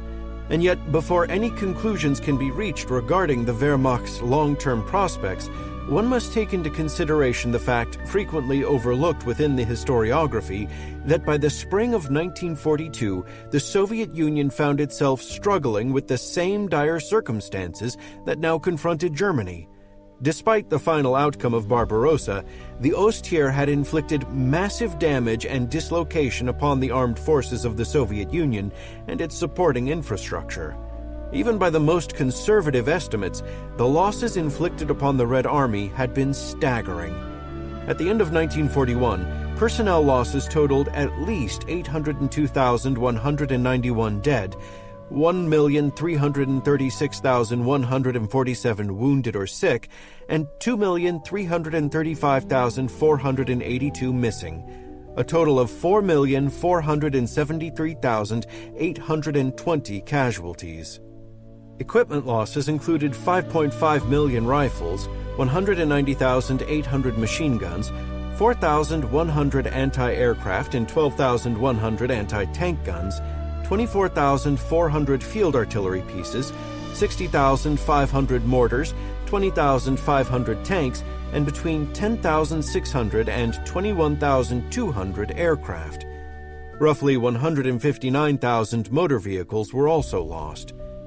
Soviet losses during the first half of 1942 amounted to a further 3,404,313 casualties, including 1,518,209 dead and missing, and 1,886,104 wounded or sick. Specific equipment losses during this period are unknown, but even a partial accounting amounts to an additional 3,048 tanks and 11,351 guns and mortars. Further aircraft losses totaled at least 2,037. With overall manpower losses between June 1941 and June 1942 amounting to at least 7,878,137 men, the ratio between Soviet and German casualties was almost 4-1. In all probability, the actual ratio was even more in the German favor, since the Soviet personnel losses cited here are conservative estimates. By the spring of 1942, these losses prompted senior Soviet officials to issue warnings to their subordinates about the need to minimize the casualties their units were suffering, since even the Soviet Union's manpower were not limitless, and the issue of manpower losses appear to have become a major factor in subsequent Soviet planning for the duration of the conflict. To find more manpower, the Red Army discarded previous restrictions regarding the use of problematic ethnic and political groups, began the mass recruitment of women, trimmed personnel from the Soviet Navy, the NKVD, and training establishments, and even drew upon workers vital to industry. Despite these measures, many Soviet rifle divisions remained chronically short of personnel for the duration of the war, and the occasions when they were not became increasingly few and far between. In terms of equipment, throughout 1942, Soviet industry was able to manufacture prodigious quantities of new armaments to replace losses, but this was no easy task. Aside from having to cope with the daunting prospect of re-establishing the factories that had been evacuated, the regions now occupied by the Germans had supplied 58% of all Soviet steel, 71% of pig iron, 92% of manganese, 63% of coal, and a large portion of all food supplies. To make good the resources now controlled by the Germans, production elsewhere had to be expanded and new industries, mines, power stations, and farms established from scratch, usually under the harshest of conditions. New sources of labor had to be found too. By late 1941, the industrial workforce had declined to 60% of its pre-war level, and in April 1942, new compulsory labor decrees were issued in which all able-bodied males and females between 14 and 55 were to be mobilized for the duration of the conflict. In these circumstances, and despite increases in production, during the first half of 1942, the Red Army had to endure considerable shortages, forcing it to lower both the manpower and equipment establishments of its subordinate units. In contrast to the prolific expansion in the number of field formations, most stocks of equipment remained badly depleted, meaning that less equipment was now spread even more thinly. Significant resources also had to be retained by training establishments, deployed on garrison duties within Russia, or stationed in the Soviet Far East to keep a wary eye on the forces of Imperial Japan. Especially in terms of tanks, the dire need for equipment compelled the Soviet Union to make use of the generally inferior models it had received from its Western allies, as well as maintain the production of indigenous types that had proved wanting, so that its armored formations were at least provided with something. Of the 11,178 tanks manufactured by Soviet industry in the first half of 1942, as many as one-third were of the inadequate light T-60 and T-70 variety. By July 1942, the new TOE for tank brigades established that 21 out of 53, 40% of its tanks, were to be T-70s, meaning that the combat performance of these units was less than might first appear because of the low survivability and high maintenance requirements of the numerous lighter models. Moreover, the increased production of T-34 tanks in early 1942 was mitigated by the introduction of improved armored vehicles and anti-tank guns by the Germans, which meant that even the T-34 was no longer quite as formidable as it had been in 1941. For the Soviet Union in early 1942, the prospects for victory would have appeared remote, while those of defeat may have seemed all too apparent. Aside from overstating Soviet strength, the historiographical focus upon the many military and economic problems confronting Germany in early 1942 also tends to distract attention from the fact that it still retained formidable capabilities to reinforce and regenerate its armies deployed on the Ostfront. When crises exploded across the length of the front in December, Hitler and the OKH responded energetically.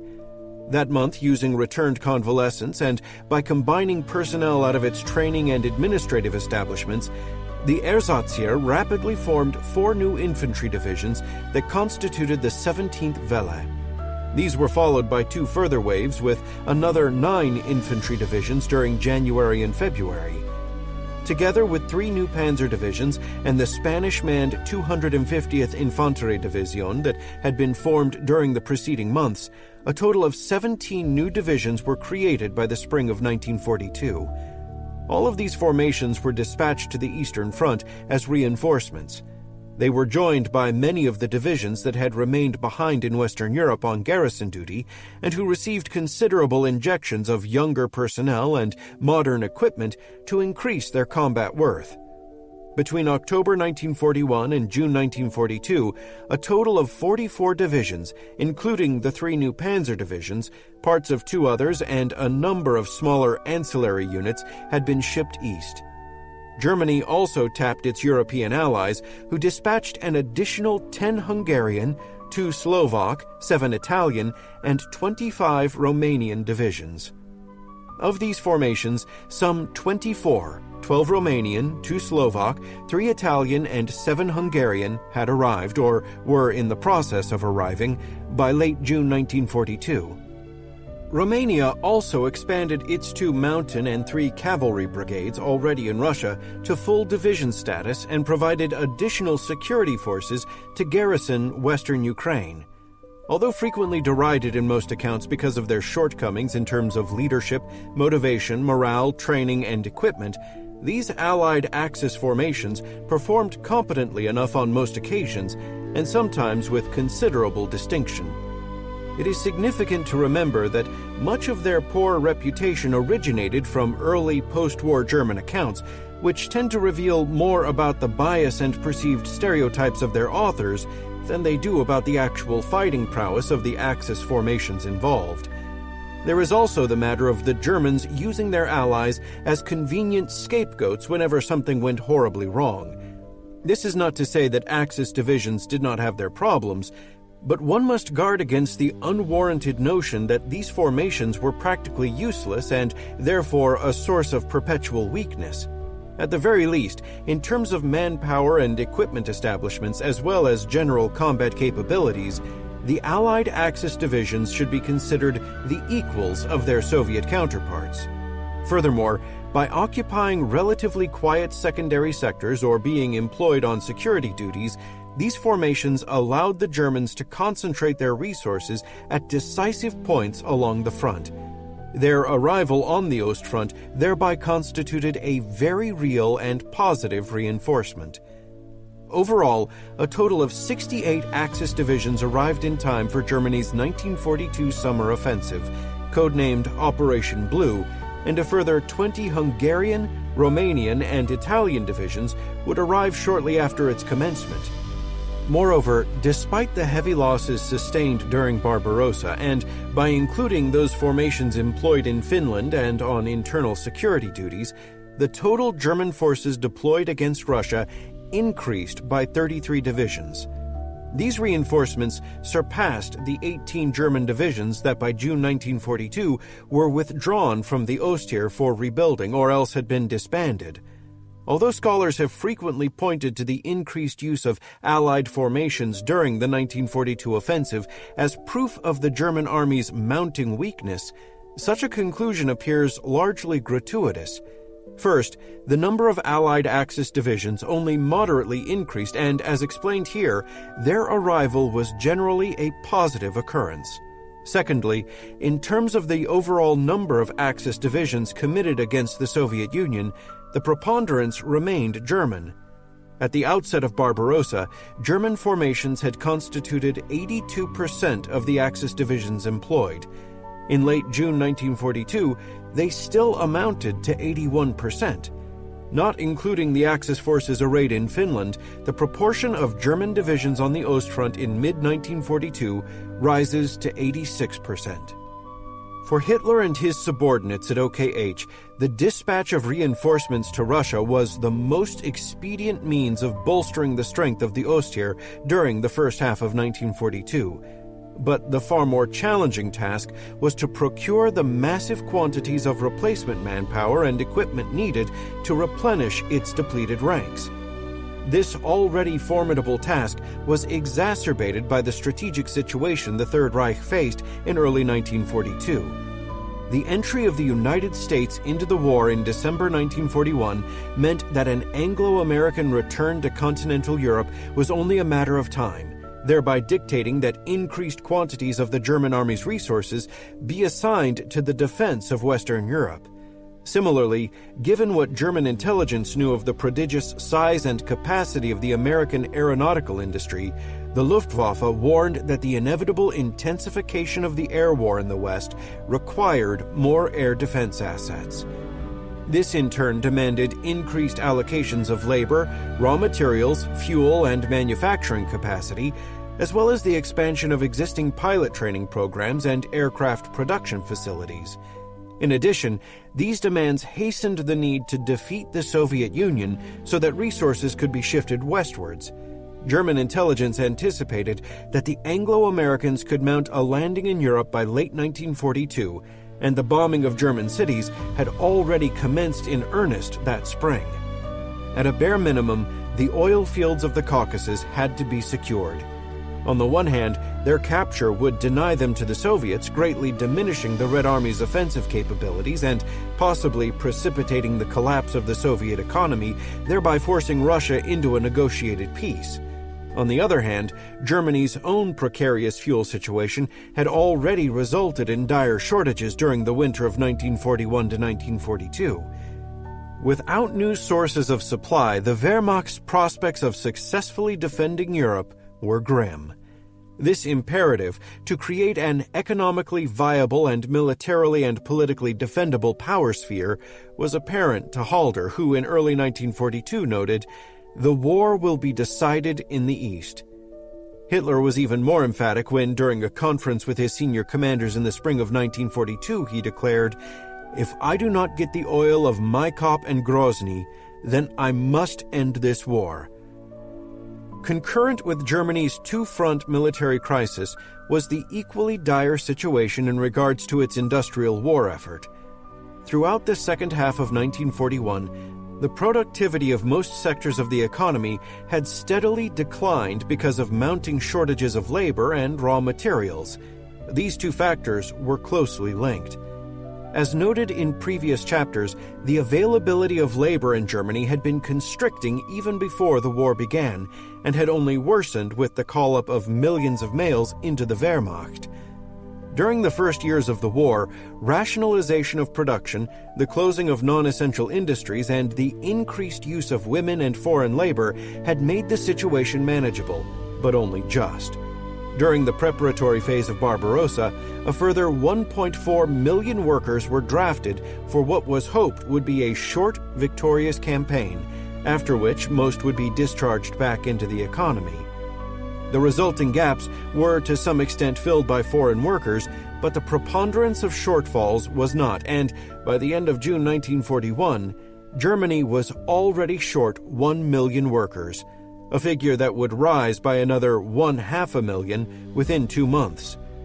In consequence, the productivity of Germany's industries declined, but the worst effects were felt in the mining sectors, where the lack of labor quickly translated into the decreasing production of raw materials, especially coal.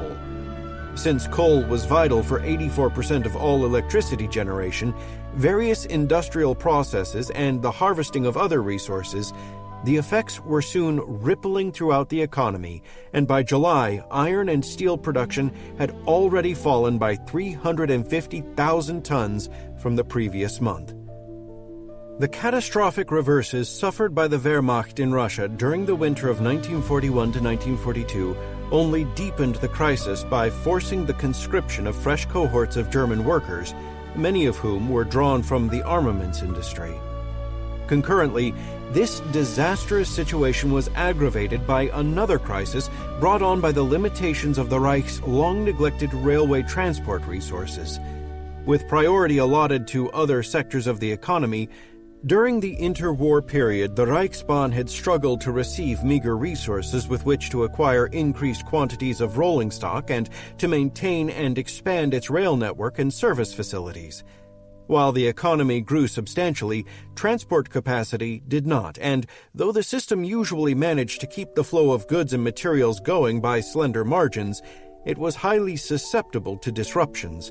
Bad weather frequently created extensive backlogs within the rail network, while the demands placed upon the Reichsbahn forced it to increase the intensity of its operations that, in turn, worsened the wear on equipment and increased the amount of rolling stock that had to be taken out of service for maintenance. However, the greatest disruptions stemmed primarily from the demands periodically placed upon it by the military authorities. Specifically, this relates to the mobilization and deployment of the Wehrmacht in late August 1939, its movement to the west in late 1939, and later the assembly of forces in Poland and East Prussia for Barbarossa, all of which required the use of prodigious quantities of rolling stock. The occasional removal of large consignments of rolling stock from the normal transportation requirements of the economy resulted in major disruptions in the flow of goods and raw materials, especially coal. As noted here, the availability of coal was the key component within the German economy, and by mid-1940, some 81,000 of the average 152,747 freight cars that the Reichsbahn operated on a daily basis were used for its transport. Therefore, any disruption to the normal operations of the Reichsbahn had cascading effects upon the delivery of coal and thereby the smooth running of the German economy and its armaments industries. The rapid victories during the first years of the war allowed these periodic disruptions to be managed and the precarious state of Germany's railways to be glossed over, but the invasion of Russia brought the matter to a head.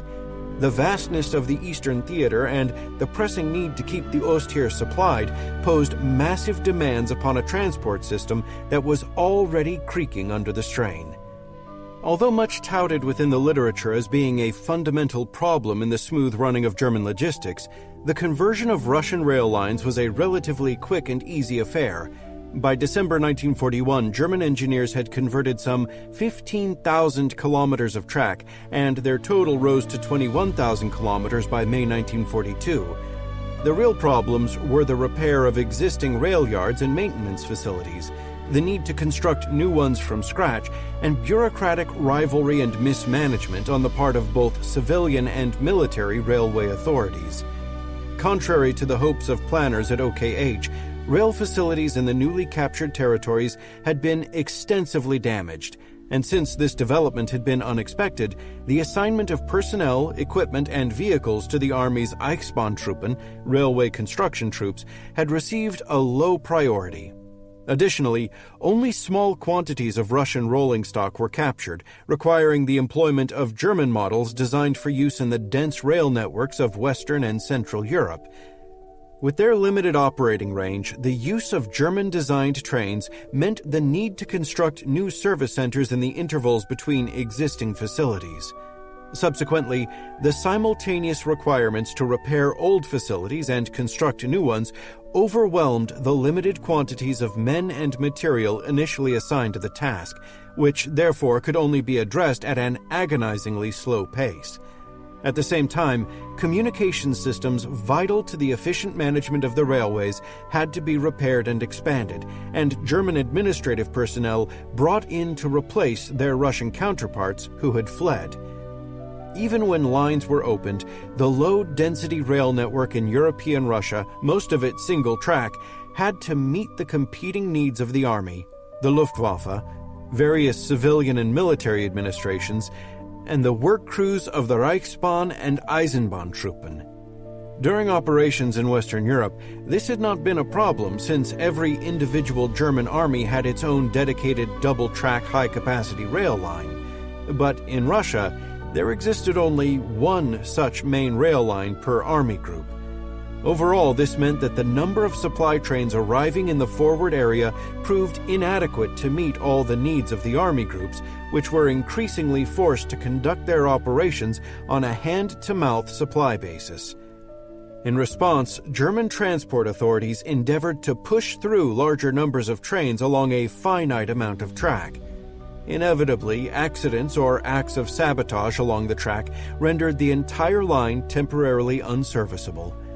Even worse was the piling up of trains at stations where the lack of personnel, equipment, and, most importantly, leadership and organization translated into increasingly lengthy wait times before trains could be unloaded. With the entire rail net becoming ever more congested and chaos mounting, relations between the civilian authorities of the Reichsbahn and their military counterparts in the Eisenbahntruppen deteriorated in an atmosphere of bitter recriminations, jurisdictional jealousy, and acrimonious debate as to who was to blame. Some trains simply became lost within the system. Army commanders began to complain that their trains had been hijacked by other authorities, and the Luftwaffe even began putting armed officers on its trains to ensure they arrived at their proper destinations. Although the system never entirely collapsed, The transport situation continued to fester throughout the summer and autumn, with the optimism generated by the Wehrmacht's victories once again allowing the relevant authorities to muddle through the crisis and literally hope for the best. This already lamentable situation dramatically changed for the worse when winter arrived in earnest during the latter days of November. Heavy snows blocked rail lines. Bridges were damaged by ice, and by early December, as many as 70% of the German-made trains in the area of Heeresgruppe Mitte had been damaged or rendered unserviceable by the bitter cold as temperatures dropped to minus 40 degrees Celsius. At one point, 1,100 backlogged trains were stalled along damaged rail lines and hopelessly congested stations. The effect upon the supply of frontline units, already precarious at best, was immediate. Rations had to be curtailed, and only the barest allocations of ammunition and fuel could be moved forward.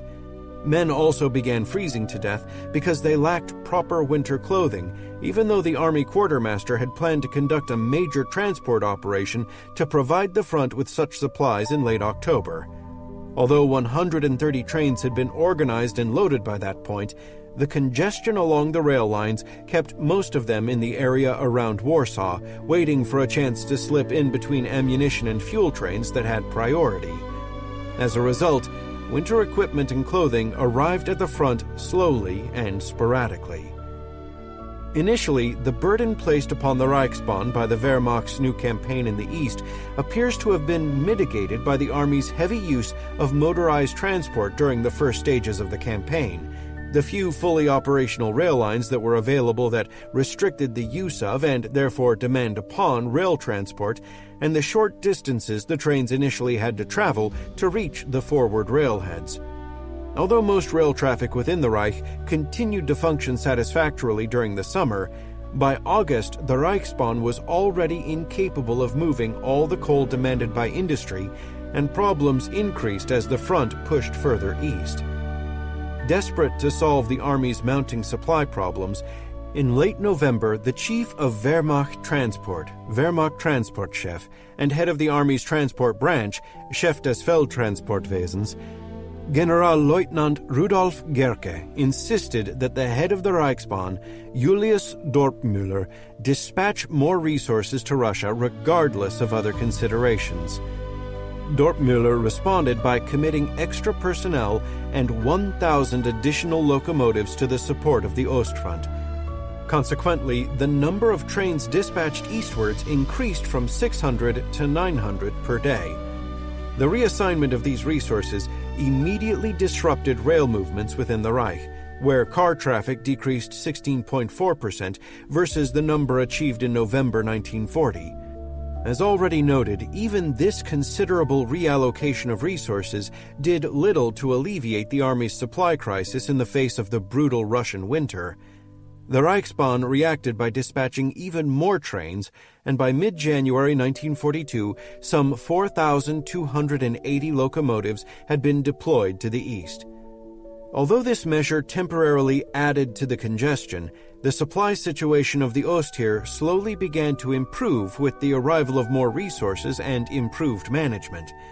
In the interval, however, the crisis rippled westwards as rail transport within the Reich was gripped by increasing shortages of rolling stock and scheduling disruptions. In February 1942, rail car traffic was 25.4% lower than in the previous year. From this low point, rail transport within Germany began to improve, but it was May before the situation returned to normal. Struck simultaneously by labor shortages and the disruption of rail transport, German manufacturing was thrown into crisis. Production of raw materials plummeted, and by spring 1942, Wehrmacht requirements far outstripped availability. The torrent German economic planners had hoped would pour from captured Russian mines and resource areas was initially only a trickle because of transport problems and damage to production facilities. By the end of February, power shortages because of the lack of coal brought production at 134 armaments factories to a standstill, of which 34 had to be partially shut down. The situation became so dire that Dr. Fritz Todt, the Minister for Armaments and Munitions, Reichsminister für Bewaffnung und Munition, told Hitler that only a political solution could end the war, since, militarily and in terms of the war economy, the war has already been lost. Early efforts by Germany's leaders to deal with the crisis were marred by official vacillation, inter-service and bureaucratic rivalry, and the premature euphoria created by the initial victories in Russia that convinced authorities to shift priorities in war manufacturing, all of which threw German industry into further disarray by dislocating production and scattering available resources. Effective countermeasures such as the massive importation of forced labor and the rationalization and prioritization of production were only enacted in early 1942 when they could no longer be avoided and it became clear that the struggle against Russia would be a protracted one. In consequence, the manufacture of armaments fluctuated wildly. Production levels of some types of army equipment remained generally stable, but most witnessed significant declines before increasing again in the spring of 1942.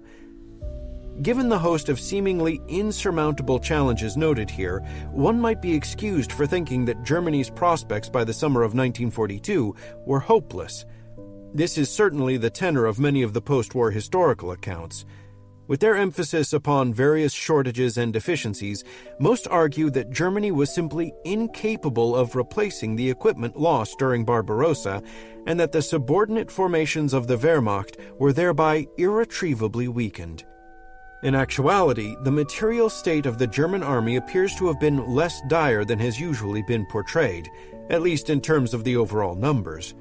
Remarkably, despite all its problems, the German armament sector still managed to provide the army with extensive quantities of new equipment by the time Operation Blue commenced in late June 1942. Moreover, in most instances, new production not only replaced the equipment lost to that point, but also permitted existing stocks to be increased by a considerable degree. How well did the German manufacturing sector meet the material needs of the German army in time for the 1942 summer campaign? By employing the figures derived from the methodology outlined in previous chapters as a base, and by adjusting for divisions created, reorganized, or disbanded by the 1st of July 1942, a rough estimate of the German army's material requirements can be made. Admittedly, this does not account for changes in the requirements for non-divisional support units or the Ersatzheer. Moreover, assessing material needs based upon pre-Barbarossa tables of organization and equipment means the indicated requirements are actually greater than they really were, since alterations and reductions, such as the disbandment of divisional subcomponents, have not been taken into account. Still, these figures indicate that large stocks of machine guns, mortars, light flak and anti-tank guns still existed that were superfluous to the Army's needs.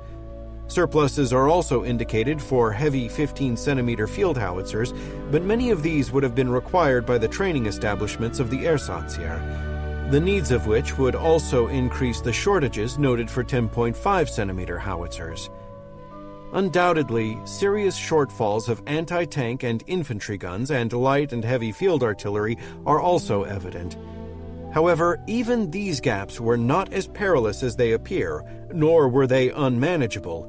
The majority of the anti-tank guns lost to date had been the now obsolete 3.7-centimeter pack, the production of which had ceased in December 1941. The overall decline in the number of 3.7-centimeter pack available would not have been detrimental to the anti-tank abilities of the divisions in the field, as these were instead being replaced by increasing quantities of heavier guns whose improved performance against Soviet T-34 and KV tanks made them far more valuable than their more numerous but now quite inadequate predecessors. Indeed, by the 10th of June 1942, some 1,671 7.5-centimeter or 7.62-centimeter pack had already been assigned to units deployed on the Ostfront. Similarly, shortages of infantry guns were compensated by increased allocations of mortars or else their replacement by 15-centimeter rocket launchers. Coping with deficiencies of field artillery was more difficult. Slated to participate in Operation Blue, the formations of Heeresgruppe Süd received priority in terms of the allocation of German-made guns. Even then, some of its infantry divisions were given 2 batteries of Nebelwerfer in lieu of conventional artillery. Anticipating that Soviet offensive activity in their sectors would be limited, and since they would largely be confined to a defensive posture anyway, OKH assigned a lower priority to the divisions within Heeresgruppe Nord and Mitte to focus upon the crucial offensive into the Caucasus. Consequently, the artillery batteries of many of the divisions of Heeresgruppe Nord and Mitte were reduced from 4 guns to 3. This reduction was one of the most serious aspects related to production shortfalls, since this reduced the amount of available heavy fire support for the divisions affected by 25%. In partial recompense for the reductions, numerous divisions were assigned captured French or Russian artillery whose performance characteristics were roughly equal or even superior to their German counterparts. In terms of other weaponry, during the course of 1942, the conditions found within the formations deployed in central and northern Russia seem to have gradually improved from the nadir they had experienced the previous winter and early spring. Indeed, by the summer, most of these divisions appear to have largely regained their authorized Zollstärke, although it should be remembered that in many instances these had been significantly reduced. The weapon holdings of the divisions of Heeresgruppe Süd, however, had been restored to roughly what they had possessed the previous year. But if the Reich was to have any chance of capturing the oil fields of the Caucasus and thereby establishing its economically viable and militarily and politically defendable power sphere, the foremost task was the restoration of the army's mobility and its armored offensive capabilities. This would prove no easy task. Between June 1941 and the end of June 1942, the Wehrmacht had lost at least 127,731 motor vehicles, and even larger numbers were in various stages of disrepair. On the 20th of February 1942, Heeresgruppe Süd reported that it had suffered the Totalausfall of 23,526 of its motor vehicles since the start of operations in the east. Even more disconcertingly, out of the 86,757 it still possessed, some 70,969, 81.8%, were not operational because they required some kind of significant overhaul or repair. Of the 3 panzer divisions then serving with the Army Group, these alone required 6,147 new replacement motor vehicles, circumstances that appear to have been commonplace throughout the Ostheer during the first months of 1942. Thousands of additional vehicles would also have been required for both the newly raised formations and those redeployed to the east. By the end of January 1942, a mere 19,768 new vehicles, including 6,584 captured Russian vehicles, had in fact been allotted to the Ostheer, and this figure rose to only 27,087 by the 20th of March. For the German army, the ruinous state of its motor park clearly had deleterious implications. A reduced ability to maneuver and supply its forces with food, fuel, and ammunition on the battlefield, infantry divisions that were even more closely bound to horse-drawn transport and railheads, and motorized formations that could only move their components in a piecemeal fashion, all of which made the prospects of conducting rapid, highly mobile offensive operations problematic. In consequence, most sources expound on the German Army's motor vehicle shortages by early 1942. However, in recompense, German industry managed to produce 127,918 new motor vehicles during the period of June 1941 and the end of June 1942. As well, at least 6,584 of the 52,238 vehicles captured by the Ostheer in Russia had been reissued to its units by the 31st of January 1942, and many others were doubtlessly dragooned into service from the civilian sectors of both Germany and occupied Europe. Greatly adding to the capabilities of the panzer divisions was the fact that production of valuable SPW during the first half of 1942 greatly outstripped losses, with 1,146 being produced versus only 123 being lost.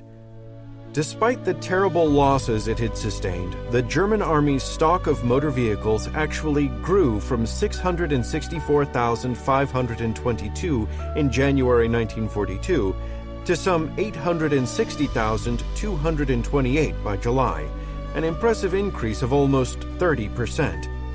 This growth in stock alone indicates that the Army's vehicle problems did not reside with manufacturing or procurement, at least not to the degree that scholars have usually maintained. Instead, it is significant to recall that most German military planners, from Hitler to the senior officers at OKH, had gambled on the expectation that the campaign would conclude by the late fall of 1941, after which time the bulk of the armored and motorized divisions would return to Germany for a comprehensive refit. In the heady days of that summer, sending large numbers of replacement vehicles to the Ostfront did not make sense, since it was expected that most would shortly have to be shipped back to Germany anyway. Moreover, even if the inclination to send out more vehicles had actually existed, it is unlikely that larger numbers could have been dispatched during that time. Considering the restrictions on rail transport noted previously, the dispatch of additional vehicles would only have exacerbated the already precarious supply problems confronting the Ostheer by consuming vital freight space.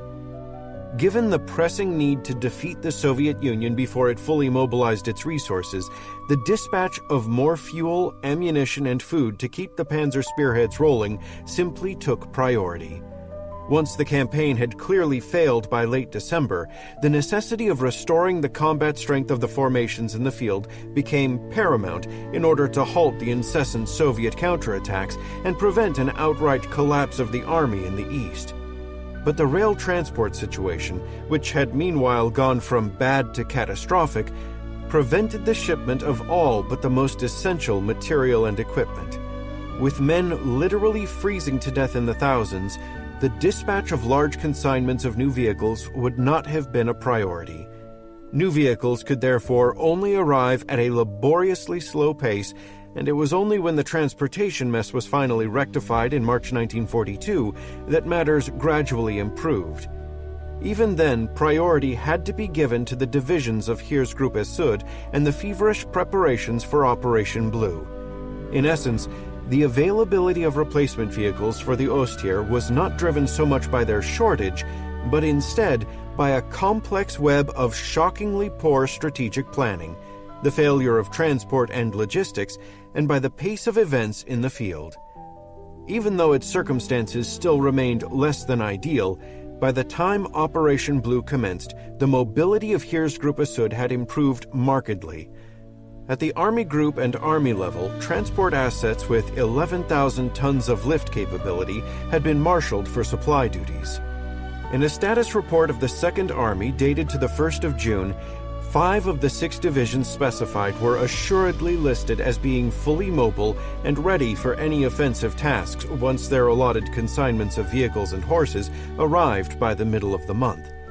The condition report of the 4th Panzer Army submitted on the 28th of June is even more illuminating. The 3rd Motorized Infanterie-Division and the 9th Panzer Division reported that they possessed 85% of their authorized number of motorcycles, trucks, and staff cars, but only 58% and 48% respectively of their vital towing vehicles. Nonetheless, both divisions were rated as being fully ready for all offensive operations. The 82nd Infanterie Division reported that it possessed 96% of its authorized motor vehicle Zollstarke, while the 385th Infanterie Division noted its only shortages were 200 horses and vehicles for part of its anti-tank battalion. Similarly, both formations were rated as being ready for any offensive attack. The 24th Panzer Division and Motorized Infanterie Division Großdeutschland both reported themselves also being fully mobile and prepared for any assignments. In contrast, the 11th Panzer Division noted that 25% of its vehicles were still in repair depots. While the remainder of the division was fully operational, the bulk of one of its 2 motorized infantry regiments and one of its 3 artillery battalions were immobile. The division's supply columns also lacked 180 tons of their lift capability. Even so, it too was reported as being fit for offensive operations. While Heeresgruppe Süd was ready to resume offensive operations by the summer of 1942, the balance of the Ostheer operating in central and northern Russia was to remain largely on the defensive during the course of the year. The formations posted in those regions were afforded lesser priority in terms of new equipment, especially in terms of motor vehicles. Consequently, these divisions do appear to have suffered from significant shortages of motor vehicles and horses well into 1942. However, because of the lack of detailed information, their specific overall circumstances remain unclear, especially for later in the year. No post-war scholarship has yet addressed if the formations of Heeresgruppe Nord and Mitte continued to suffer from a lack of vehicles, horses, and overall mobility after Operation Blue began. If this was in fact the case, such a state of affairs would be rather perplexing given the fact that the Army's overall stock of motor vehicles continued to grow until it totaled 998,564 by January 1942, an imposing 50% increase from the previous year. Equally vital to the German Army's restoration of its offensive capabilities was the rebuilding of the panzer divisions. There is no question that these had been reduced to shadows of their former strength by early 1942. Many had been scattered into their subcomponents or ad hoc emergency units, Alarmeinheiten, that were strewn across the front, bolstering the lines of the conventional infantry formations or, more usually, serving as small tactical Kampfgruppen racing from one crisis to the next. Following months of nearly continuous operations in atrocious climatic conditions, the operational armored strengths of the panzer divisions crumbled to dismal levels. By the 10th of December, the 14th Panzer Division had been reduced to a mere 5 operational panzers. Some 11 days later, the 1st Panzer Division reported that only 6 of its panzers were still operational. Although the 7th Panzer Division still retained a total of 99 panzers on the 30th of December, just 8 were serviceable. Overall, of 1,185 tanks reportedly in the possession of the 16 panzer divisions belonging to Heeresgruppe Nord and Mitte on the 22nd of December, only 405, 34%, were operational. Against the 3,903 tanks and assault guns that had started the campaign, some 2,839 had been listed as Totalausfälle by the 1st of January 1942. Faced with the same strategic planning assumptions and transport circumstances that had constrained the delivery of motor vehicles, only 1,140 additional ground vehicles had arrived in the interim. In consequence, no more than 2,354 tanks and assault guns remained with the Ostheer at the start of 1942. Of these, as many as 1,015 panzers were listed as being non-operational, and hundreds more may actually have been in Germany where they were being repaired in armaments factories or army maintenance facilities. Further heavy fighting during January resulted in the total loss of an additional 415 tanks and assault guns, for which only 159 replacements arrived. On the 1st of February, the number of tanks in the east had fallen to 1,479, of which a mere 340 were operational. From this nadir, the circumstances of the panzer divisions slowly began to improve. In total, the German army lost or wrote off 4,667 armored vehicles between June 1941 and June 1942.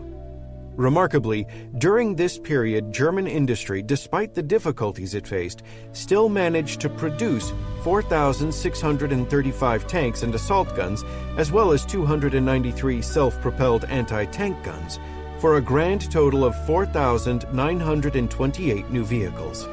In fact, Between the 1st of February and the 1st of July 1942, no less than 2,332 replacement panzers arrived on the Eastern Front, far surpassing the 642 that were in the meantime listed as Totalausfälle. Consequently, on the 1st of July 1942, the Army's overall stock of tanks, assault guns, and self-propelled anti-tank guns totaled 6,854, an increase of 510 vehicles, 8%, from the previous year. Moreover, at least 1,221 of these were improved models armed with long-barreled high-velocity guns and enhanced armor that vastly increased their performance against the T-34. In broad terms, by the time Operation Blue commenced, Germany was indeed able to replace the losses sustained by its fleet of armored vehicles, achieve a small increase in their stock, and significantly improve its overall quality and effectiveness. Favorable as Germany's overall armored vehicle situation was, this did not translate into an immediate improvement for all panzer divisions. The formations allotted to Operation Blue had priority, but most of these had to be extensively refurbished and reorganized in an active theater of operations within a short time frame. It should be remembered that the refurbishment of entire panzer divisions was a more complicated process than simply piling in numbers of new tanks, requiring, as it did, fresh consignments of men, vehicles, and equipment, as well as extensive periods of time for unit training and personnel integration. However, of the 9 panzer divisions assigned to participate in the main offensive, 3 were new formations transferred from the west, but the remaining 6 were already serving on the Ostfront, where time and transport constraints meant they had to be comprehensively rebuilt just behind the front. Even so, the unrelenting pace of operations in the East meant that most of the latter were only withdrawn into reserve during the course of April. With Operation Blue originally scheduled to commence on the 15th of June, this gave these formations between 6 to 10 weeks to receive new equipment, incorporate replacement personnel, and work themselves up to full operational readiness. During this time, they had to undergo extensive organizational changes as their panzer regiments were expanded from 2 battalions to 3 by the transfer of personnel from the panzer divisions stationed along the central sector of the front. The 4 motorized infantry divisions assigned to the offensive were likewise each assigned a panzer battalion whose personnel were also drawn from the same source. Most of these additional panzer battalions only started arriving in mid-May, and a number only did so shortly before the main offensive began in late June. Likewise, the majority of the armored vehicles destined to stock these units only arrived shortly before Operation Blue commenced. Indeed, some materialized only after the panzer divisions had actually left their start lines. This is illustrated by the fact that of the 2,332 replacement panzers arriving on the Ostfront between the 1st of February and 1st of July, some 1,554, 67%, arrived between April and June. Interestingly, this latter period corresponds to both the time in which most of the armored and motorized divisions were finally withdrawn from the front for rebuilding, and the point at which the railway net in the east was finally unsnarled. Exacerbating this hasty period of refurbishment was the fact that in May and June, many of the formations that should have been resting were actually involved in a series of large-scale and fiercely fought operations. While these various engagements did not result in the destruction of many German tanks, only 140 being listed as Totalausfälle across the entire front in May and June, the strain of continuous operations produced considerable wear that kept operational ready rates low. Consequently, the combined implications of the late start in rehabilitating the panzer and motorized divisions, followed by their prodigious use before Operation Blue even commenced, meant that fresh tanks had to continuously be dispatched to Heeresgruppe Süd to the detriment of other sectors, until well past the start of the main offensive. Further retarding the rebuilding process was the diversion of resources to formations and areas other than the Eastern Front that drew heavily upon Germany's available stock of armored vehicles.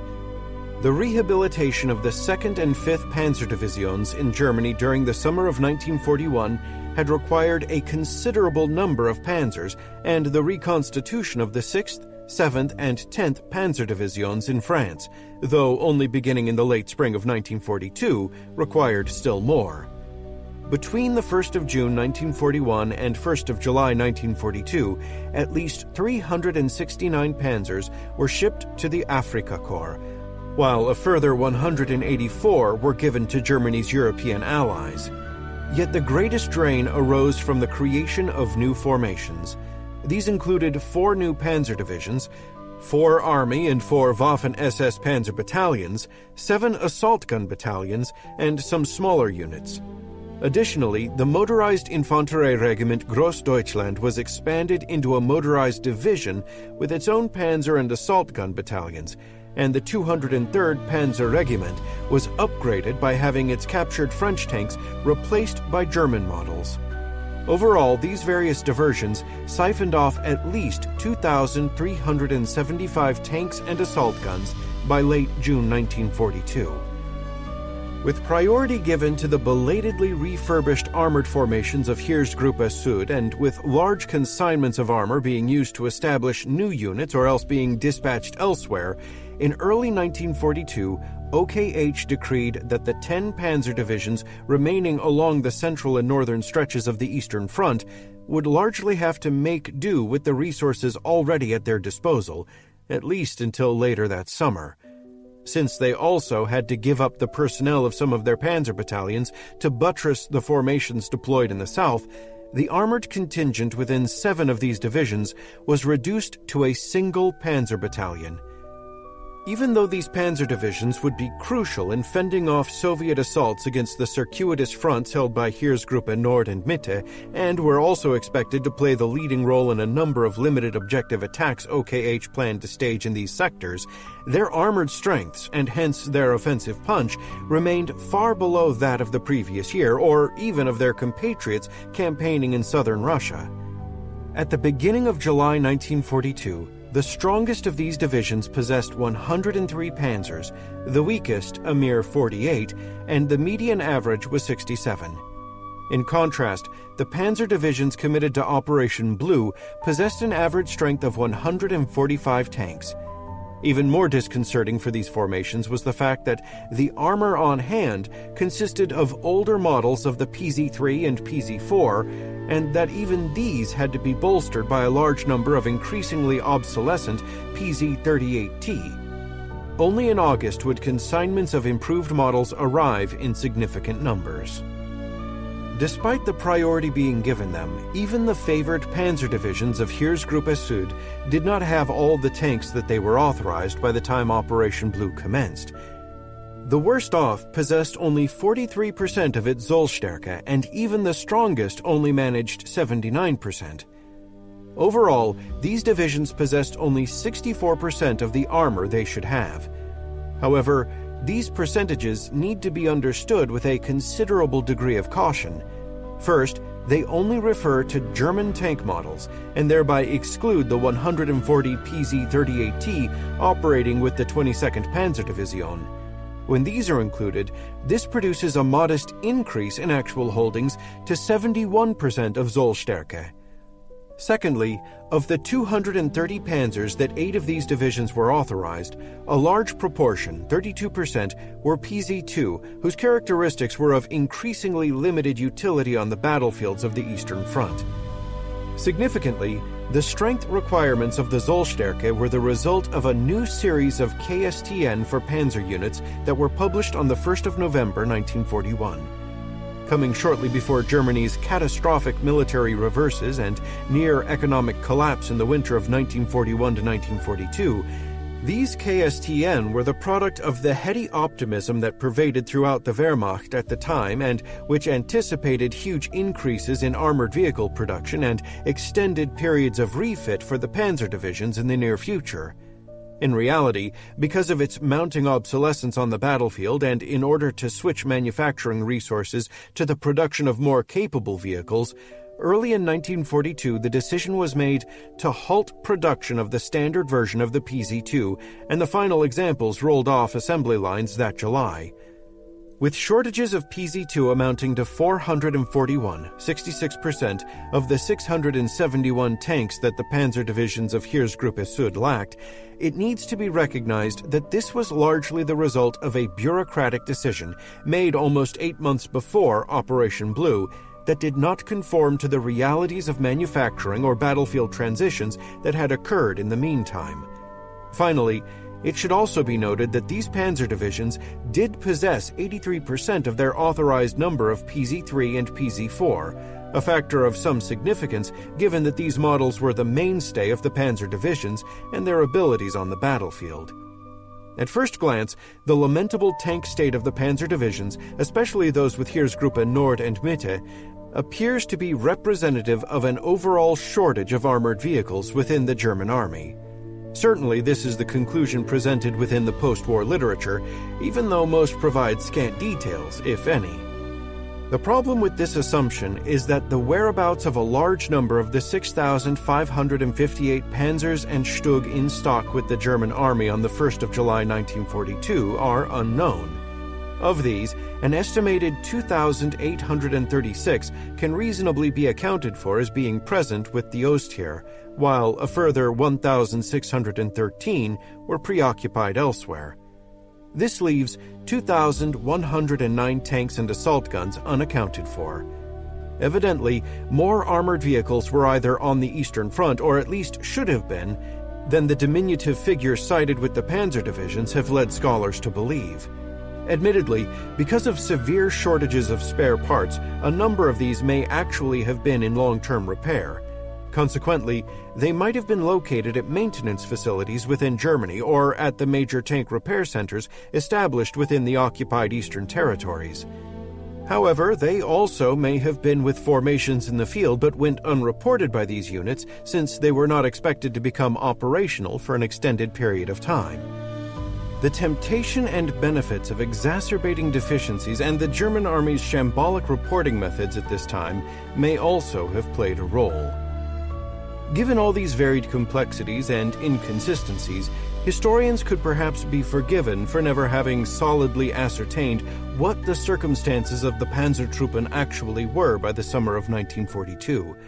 On the one hand, Germany's overall production of armored vehicles surpassed known losses, and even with the addition of new formations, this should have translated into the panzer divisions being largely restocked with the tanks they needed. On the other hand, the detailed figures we have for the actual strength of the panzer divisions reveal significant shortages. A final conclusion awaits a more thorough study. However, even the detailed reports representing a minimal estimate still indicate that the German army was able to muster a considerable number of armored vehicles in time for Operation Blue. Overall, Heeresgruppe Süd began its operations with around 1,934 tanks and assault guns, against which the Red Army was able to deploy 2,959 tanks. Meanwhile, the armored formations deployed along the central and northern portions of the German front, despite having been denied resources in preference of their colleagues in the south, still managed to muster approximately 902 Panzer and Stug. Given the circumstances and challenges that had confronted the Germans in the previous months, the assembly of 2,836 armored vehicles is still an impressive feat. As will be explored in the next chapter, this assignment of armored resources proved sufficiently adequate to both propel the German army deep into the Caucasus and to the Volga River, and to hold the remainder of the front against a series of formidable Soviet offenses. New formations, equipment, vehicles, and tanks were all key elements of the rebuilding process that the German army found itself feverishly engaged in during the first half of 1942. But the most crucial would be replenishing its vital human resources.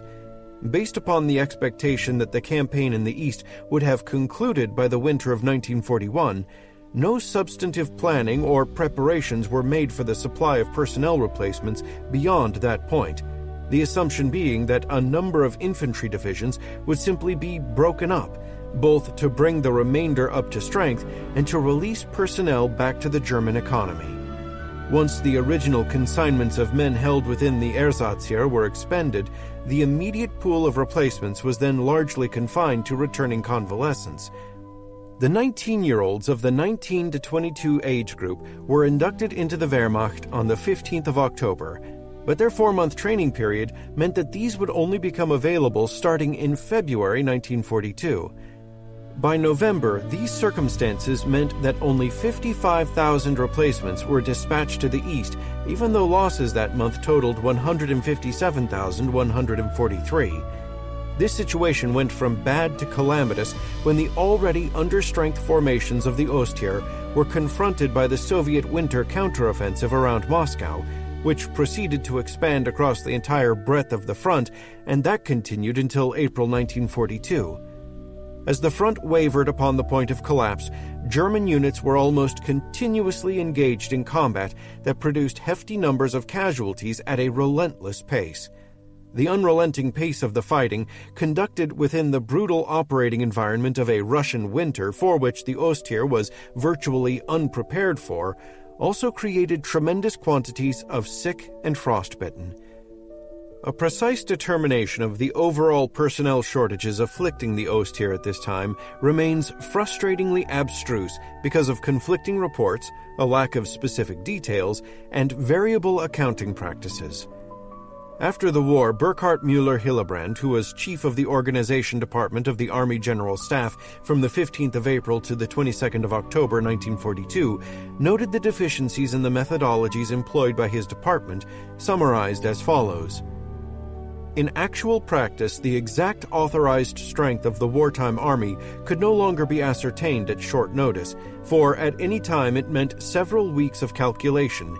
In order not to burden the army with further reports, no attempt was made to ascertain replacement requirements by obtaining and comparing the authorized strengths with the actual strengths. The forwarding of replacements was regulated approximately in accordance with incoming casualty figures.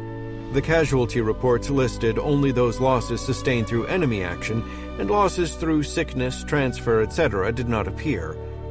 Since, in any case, available replacements were not sufficient to meet the existing deficit, the less accurate method was considered adequate. As Müller-Hillebrand admits, the ability of the reporting system adopted by the organization department in terms of gauging actual personnel shortages was at best problematic, since it was based on an automatic supposition that the availability of replacements could never compensate for losses, and that shortages were thereby inevitable. It also made no effort to account for personnel transfers or losses through sickness, the latter being especially notable given that the Ostheer had been forced to repatriate an estimated 715,400 sick to Germany by the 1st of July 1942. In essence, such assessments represented little more than a guess. By the spring of 1942, it would appear that nobody within OKH actually knew what the exact personnel requirements and shortages of the Ostheer really constituted. And yet, as vague as these accounting procedures were, that the cumulative effect of the winter campaign upon the Ostheer had been ruinous should have been blatantly obvious.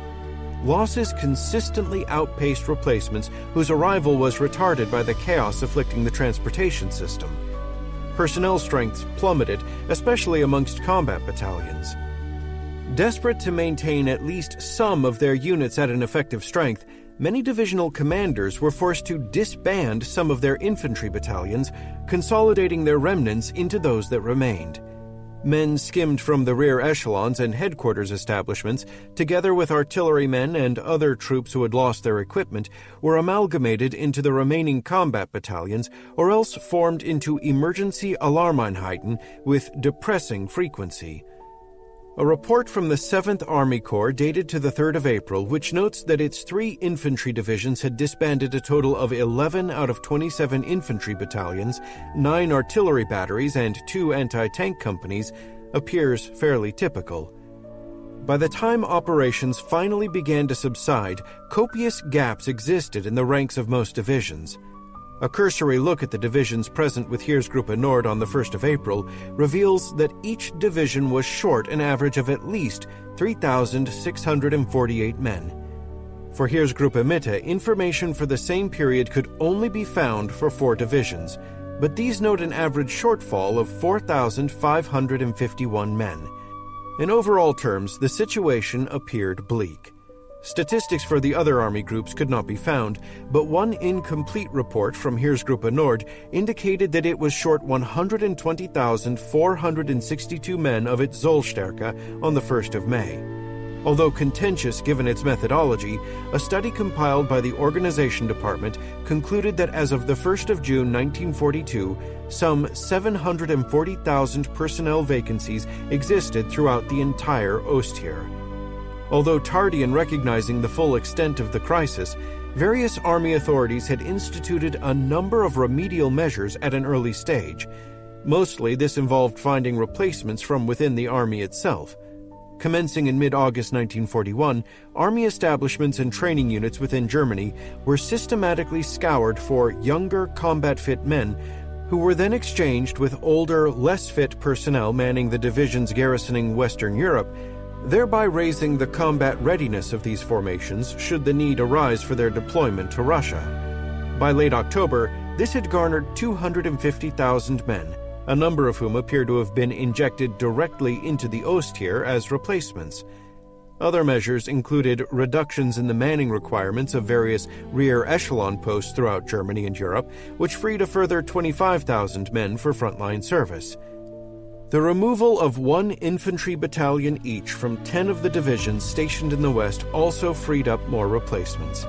However, the ongoing scale of the losses sustained in Russia far outweighed the numbers generated by these measures, and in early November, the Organization Department demanded that at least 20 divisions be disbanded to provide the needed replacements. Although 2 divisions were ultimately disbanded, Hitler refused to allow such a wholesale reduction in the number of the army's divisions because of the negative effects such an action might have upon the morale of the German public.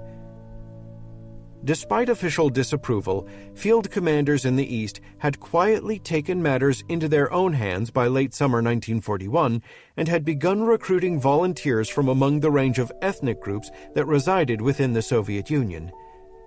Known as Hiwis, abbreviated from Hilfswillige or volunteer helpers, these volunteers assumed a variety of rear echelon roles: cooks, drivers, medical orderlies, or construction laborers, in order to free German personnel for combat duty.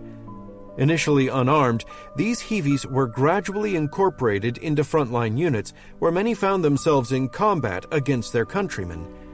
To police the vast swaths of occupied Russia, German security officials had also recruited from amongst the indigenous population to establish a series of home guard and police organizations. Starting in November, many of these were merged to create Schutzmannschaft, auxiliary police battalions. Originally intended for anti-partisan duties, many were committed to combat and held sections of the front line during the winter of 1941 to 1942. Also formed around this time were a variety of usually ethnically homogeneous units grouped together under the rubric Osttruppen, Eastern Troops. These included everything from detachments of Cossacks and companies of Crimean Tartars to battalions of Russians, Balts, Ukrainians, and Ostlegionen, Eastern Legions from the Caucasus. At least 310,000 of these volunteers were already serving in the Ostheer and the various German security organizations by the early summer of 1942. In such numbers, they played a major role by boosting German personnel strengths and, hence, military capabilities. Ultimately, it took the disastrous winter reverses to jar Hitler and the rest of Germany's military and civilian leadership out of their complacency. Further personnel exchanges and strenuous reductions in home front establishments allowed the Ersatzheer to generate another 141,000 men for the Feldheer by the end of December. This was at least partly facilitated by the passing of new laws that made military service for women aged 18 to 40 compulsory. Subsequently, more men were released from administrative and service tasks through the creation of various corps of female auxiliaries. At the same time, the decision was made to curtail the generous deferment system that by the end of 1941 had excluded 5.5 million able-bodied males from military service. From amongst these, it was decided to call up 473 deferred reservists who had already completed their military training and who, it was hoped, could quickly be deployed following a brief refresher course. By mid-February, the first cohorts of the 1922 class had completed training, and the 270,000 allotted to the Army were quickly fed into the replacement system. Even though they would not become available until the late summer at the earliest, the 1923 class also began their training that April. Finally, one OKW study noted that by mid-July, some 150,000 17-year-olds of the 1925 class had already volunteered for service in the Wehrmacht, of whom 70,000 were in the Army. The overall impression is that huge numbers of men and some women were in fact made available for military service. According to one source, a total of 3,098,400 men and women were inducted into the Wehrmacht between the 1st of June 1941 and the 31st of May 1942. Other figures indicate that at least 1.07 million of these occurred during the first 5 months of 1942. For reasons that have already been noted, the problem is determining just how many of these actually found their way into the ranks of the Ostheer. As stated by one document, the number of departures, combat casualties, and sick requiring treatment in Germany from the armies in the East totaled 2,018,881 men by the 1st of July 1942. The corresponding number of replacements arriving from Germany was 1,252,000. Adding a further 240,000 convalescents who had been treated and recuperated within the Army Group rear areas and who were then directly sent back to the front produces a total of 1,492,000 replacements. This indicates an overall shortfall of 526,881 men. But even this figure needs to be scaled back because replacements for the 18 divisions that had in the meantime been disbanded or withdrawn from the Eastern Front would no longer have been required. Even so, it is clear that significant gaps still existed by the summer of 1942, despite the arrival of substantial numbers of personnel replacements. However, a more detailed appreciation reveals that the manpower situation within the individual divisions of the Ostheer had indeed improved significantly.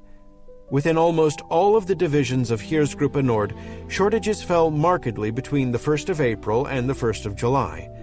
This was despite the fact that OKH records indicated that the Army Group lost 108,530 men to all causes during this period, but received only 101,200 replacements. At best, shortages should have remained roughly even with those in April. In a number of instances, divisions disbanding a number of their battalions could explain the reduction in shortages, the deficiencies within the disbanded units being eliminated altogether, while shortages in the remaining battalions were alleviated by the transfer of personnel from the units that had been broken up. And yet, this cannot account for all the reductions, since a significant number of divisions are recorded as having retained all of their original battalions. Either Heeresgruppe Nord was reporting fewer shortages than in fact existed, an unlikely possibility given that its circumstances at this time would have inclined it to present a bleaker picture rather than the opposite, or it sustained fewer losses or received more replacements than are recorded in the OKH records, a more plausible explanation given the difficulties with record-keeping noted here. Whatever the exact circumstances, the personnel strengths of the majority of the divisions belonging to Heeresgruppe Nord clearly reveal that their manpower situation had been ameliorated to a considerable degree. The overall personnel condition of the divisions with Heeresgruppe Mitte is more difficult to ascertain because no summary concerning the status of its formations could be located. To be sure, it had taken a worse beating than its sister army groups during the previous months, and its divisions thereby required considerably more rebuilding.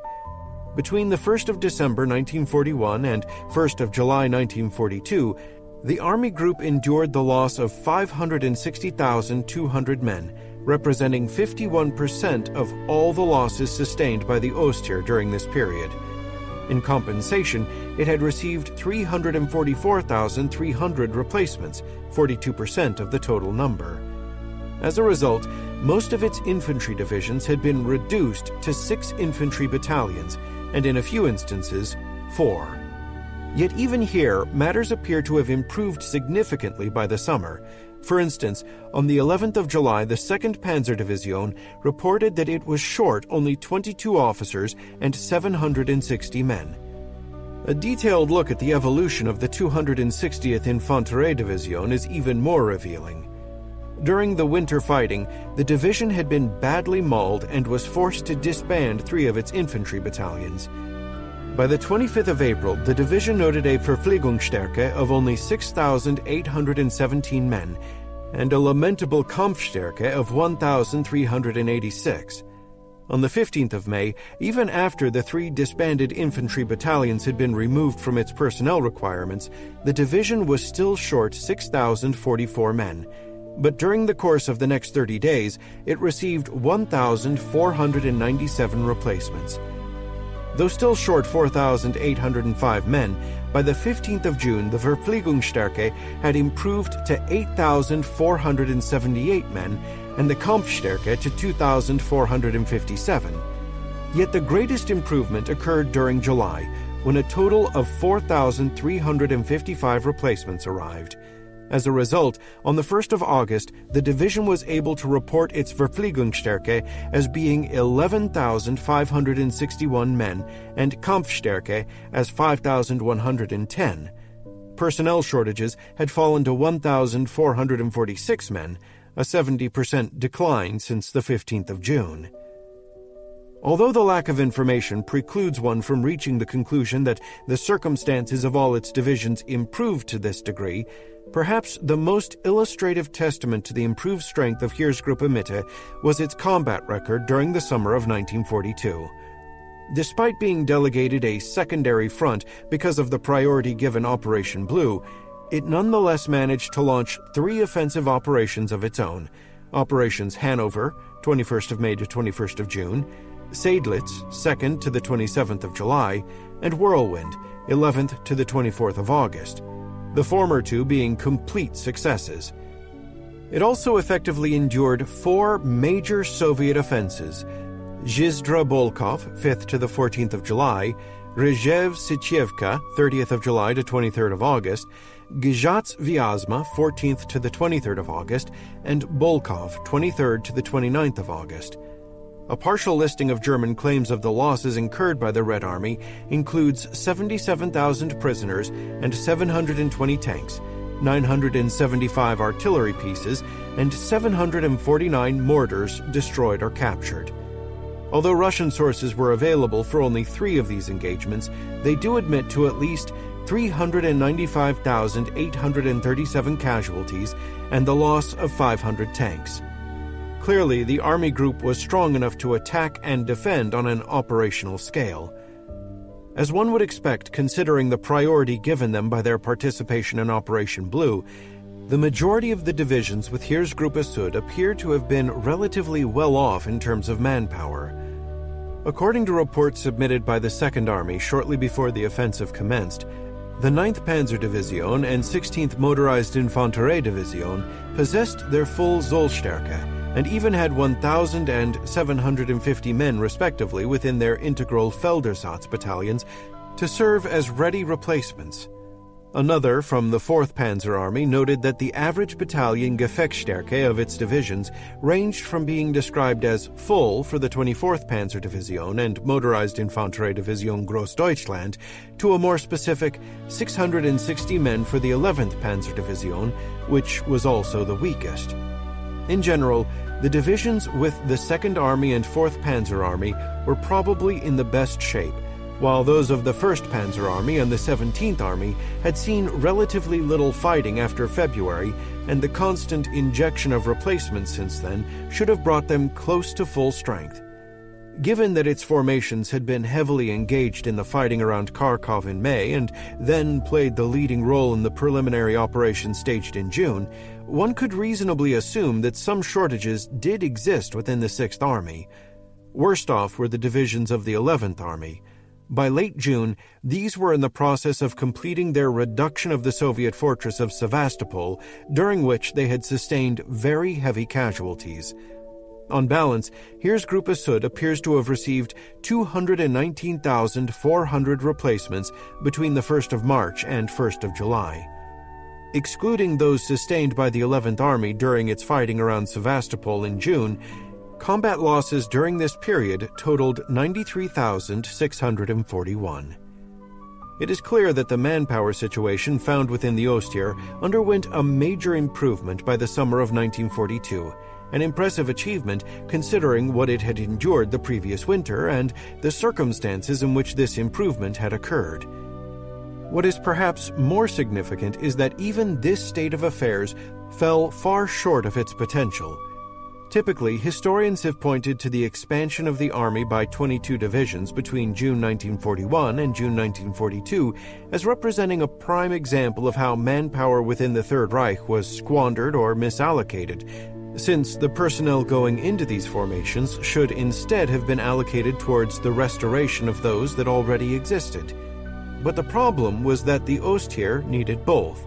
The existing personnel strengths certainly had to be maintained, but the vastly expanded length of the front, some 3,000 kilometers including the twists and turns of the actual front lines, also needed more divisions, both just to simply man it and maintain operational reserves. In fact, far worse excesses illustrating Germany's misuse of its manpower exist. Regardless of the heavy losses sustained over the previous year, the Wehrmacht as a whole had witnessed a net increase of about 1.1 million personnel by the 1st of July 1942. However, despite the urgency of defeating the Soviet Union as quickly as possible, which should have resulted in a ruthless prioritization towards meeting the needs of the army, large consignments of personnel were still allocated to the Luftwaffe and the Kriegsmarine. Indeed, the bulk of the personnel increases enjoyed by these two services seem to have actually occurred after the beginning of January 1942, the point at which it was both obvious that Operation Barbarossa had failed and during which time the army endured its darkest hour. In addition, Hitler and other Nazi Party leaders squandered opportunities when they stubbornly resisted the idea of employing Soviet prisoners within German industry for ideological reasons. At a time when the army was being denied access to the pool of 5.5 million able-bodied German males who had been deferred from military service, millions of Russian prisoners were left to die through executions, starvation, disease, or simple neglect. Suggestions from within the army and the German Foreign Office to tap into anti-communist and nationalist sentiments among the populations in the East and recruit them for military purposes were likewise rejected. Only when faced with the incontrovertible disasters at both the front and within German industry during the winter of 1941 to 1942 did Hitler acquiesce to demands for the mass employment of Eastern workers or the official recruitment of military units, and even then, only gradually. German political and military authorities did a dismal job of managing available manpower resources. Ultimately, this meant that the Ostheer was deprived of hundreds of thousands of additional replacements at a time when Germany's last real chance to avert a complete defeat was about to begin. As Army Chief of Staff Franz Halder had already concluded in November 1941, the German army would never again possess the strength and capabilities that it had mustered during the summer of 1941. Then again, those forces had been assembled over the course of a year of relative peace and quiet, and they were supported by an armaments industry that, for all its problems, managed to produce adequate quantities of equipment at a steady pace. The contrast with the Army's circumstances a year later could not have been greater. Even though it had survived the disastrous failure of Operation Barbarossa, tremendous quantities of men and equipment had been lost.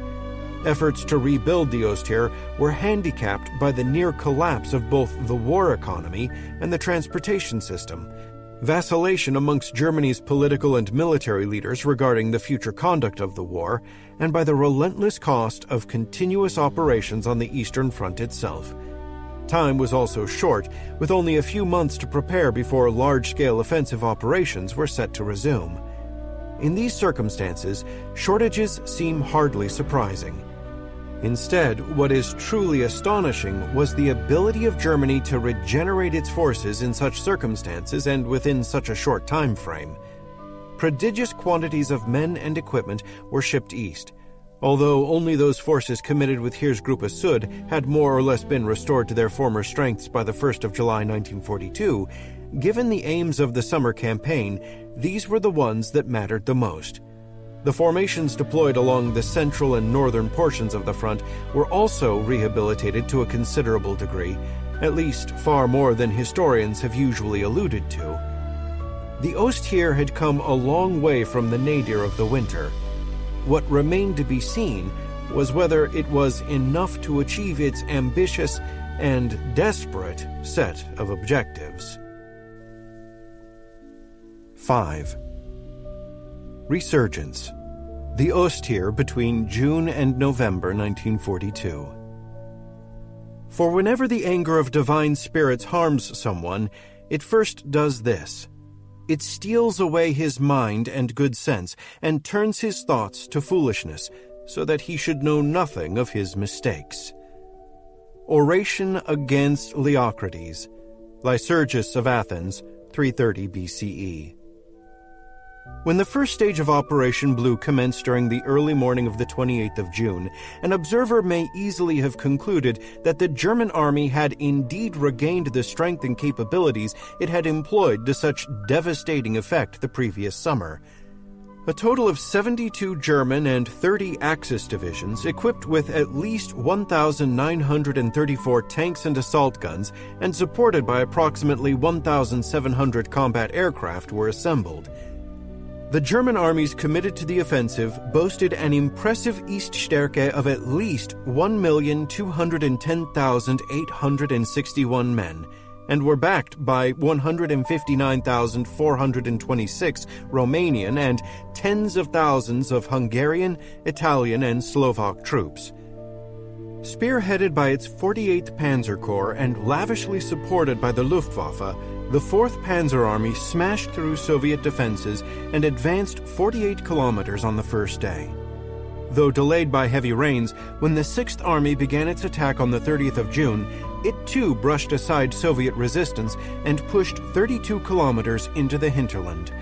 Despite offering fierce resistance and staging multiple counterattacks, the response of the Red Army was marred by poor coordination and, as a result, its front in this sector soon collapsed. By the 5th of July, the 48th Panzer Corps had already gained a number of bridgeheads across the Don River, and on the following day it captured the city of Voronezh. On the 9th of July, both the 4th Panzer Army and 6th Army wheeled to the southeast, and the first phase of Operation Blue was over. 2 Soviet armies had been demolished, and German claims of enemy losses until the 8th of July included 73,000 prisoners and the destruction or capture of 1,200 tanks and 1,200 artillery pieces. Simultaneously, the Luftwaffe claimed to have shot down 540 Soviet aircraft. Victories elsewhere along the front added to German euphoria. The Soviet fortress at Sevastopol was finally declared secure on the 4th of July, resulting in the capture of a further 95,000 prisoners and 467 artillery pieces. In the sector of the 2nd Panzer Army, the Soviet Zhizhda-Bolkov operation was petering out after having made only minuscule gains for the cost of 289 tanks. In Operation Seydlitz, the converging pincers of the 9th Army met outside the town of Byelyi on the 5th of July, trapping and eventually destroying the entire Soviet 39th Army.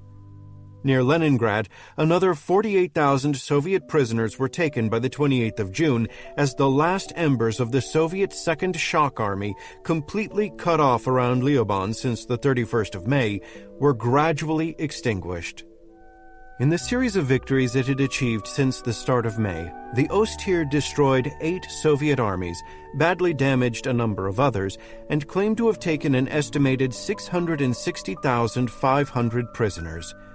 Equal portions of relief and elation swept the ranks of Germany's leaders, and Hitler confidently declared, "The Russian is finished." Despite all the trials and hardships of the winter, the German army seemed set to finish what it had started the year before.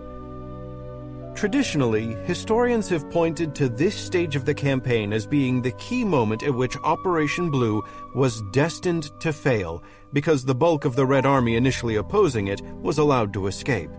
They argue that the fighting was comparatively light because, rather than stand and be destroyed, the Stavka wisely ordered its forces to conduct a strategic withdrawal, thereby luring German forces deep into the Caucasus and to the Volga River.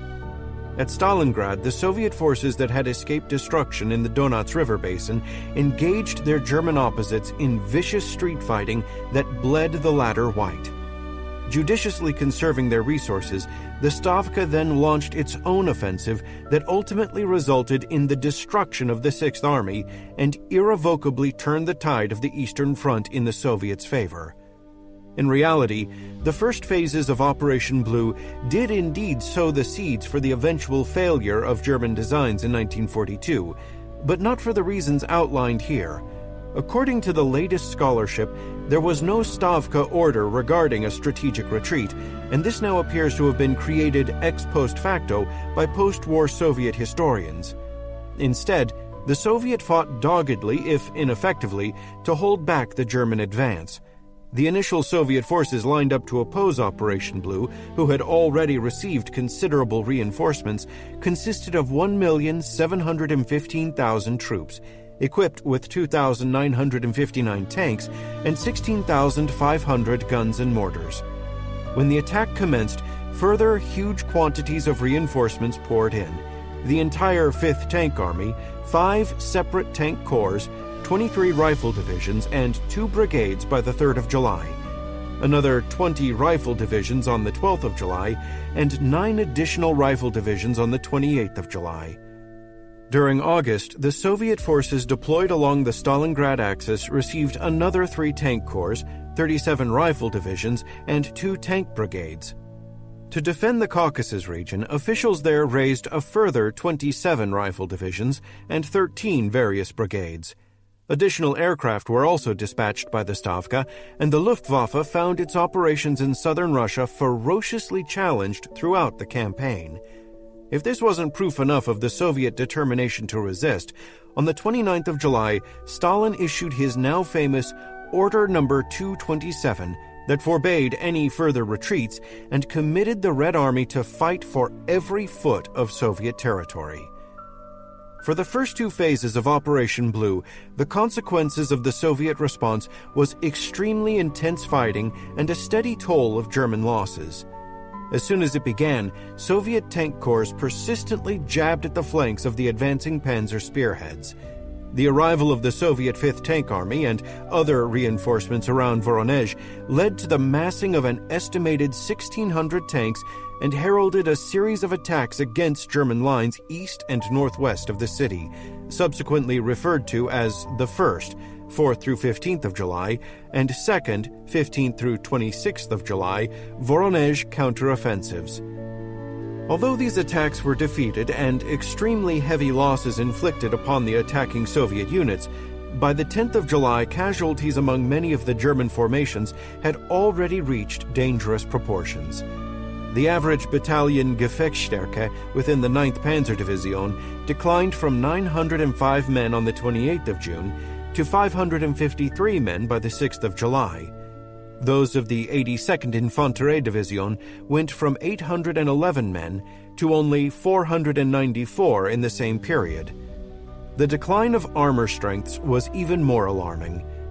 In only 2 days, the 23rd Panzerdivision, fighting as the lead element of the 6th Army, had lost 20 tanks as Totalausfälle. Of its initial complement of 138 panzers, only 35 remained fully operational by the end of the day on the 1st of July.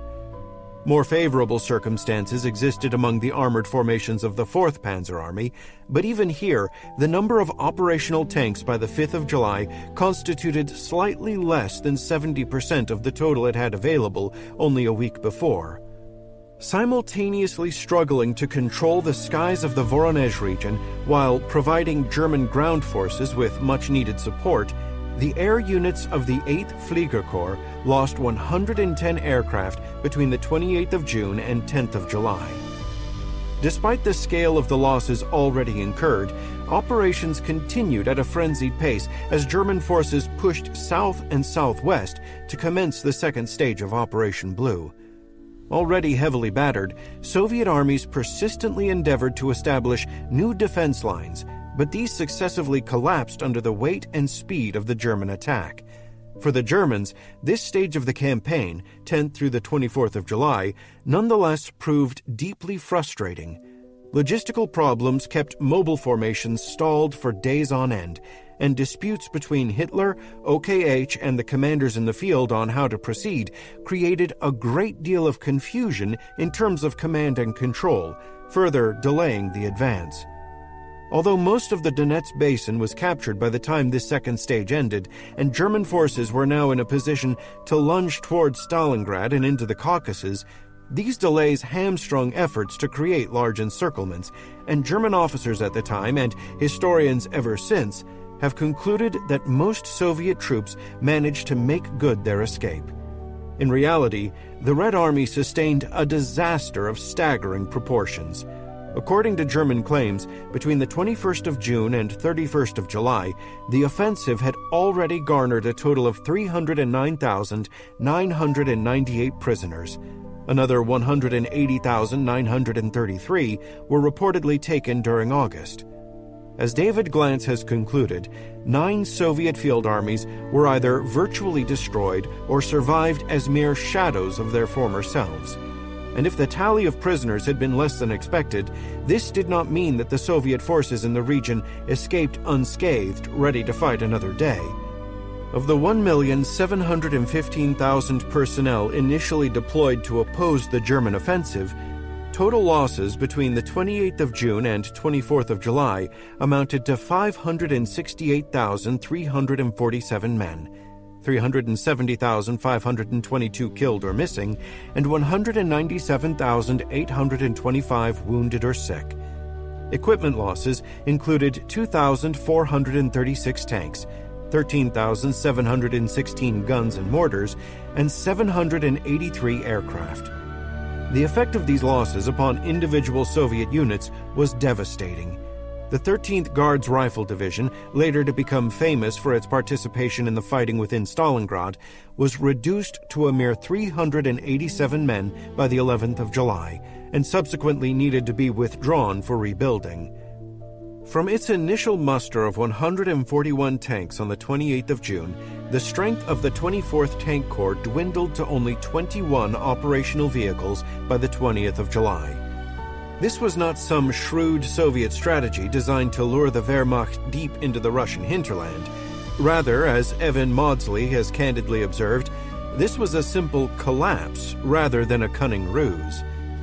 It had indeed been a magnificent operation-level German victory, but the strategic prospects of Operation Blue attaining what Germany required, the seizing of the oil fields and mineral resources of the Caucasus, and the forcing of Russia to the peace table, were already fading. Many of the same problems that had proved so detrimental to the Wehrmacht the previous summer had already reappeared. The deployment of successive waves of reserves by the Red Army slowed and gradually blunted the strength of the advancing German armies.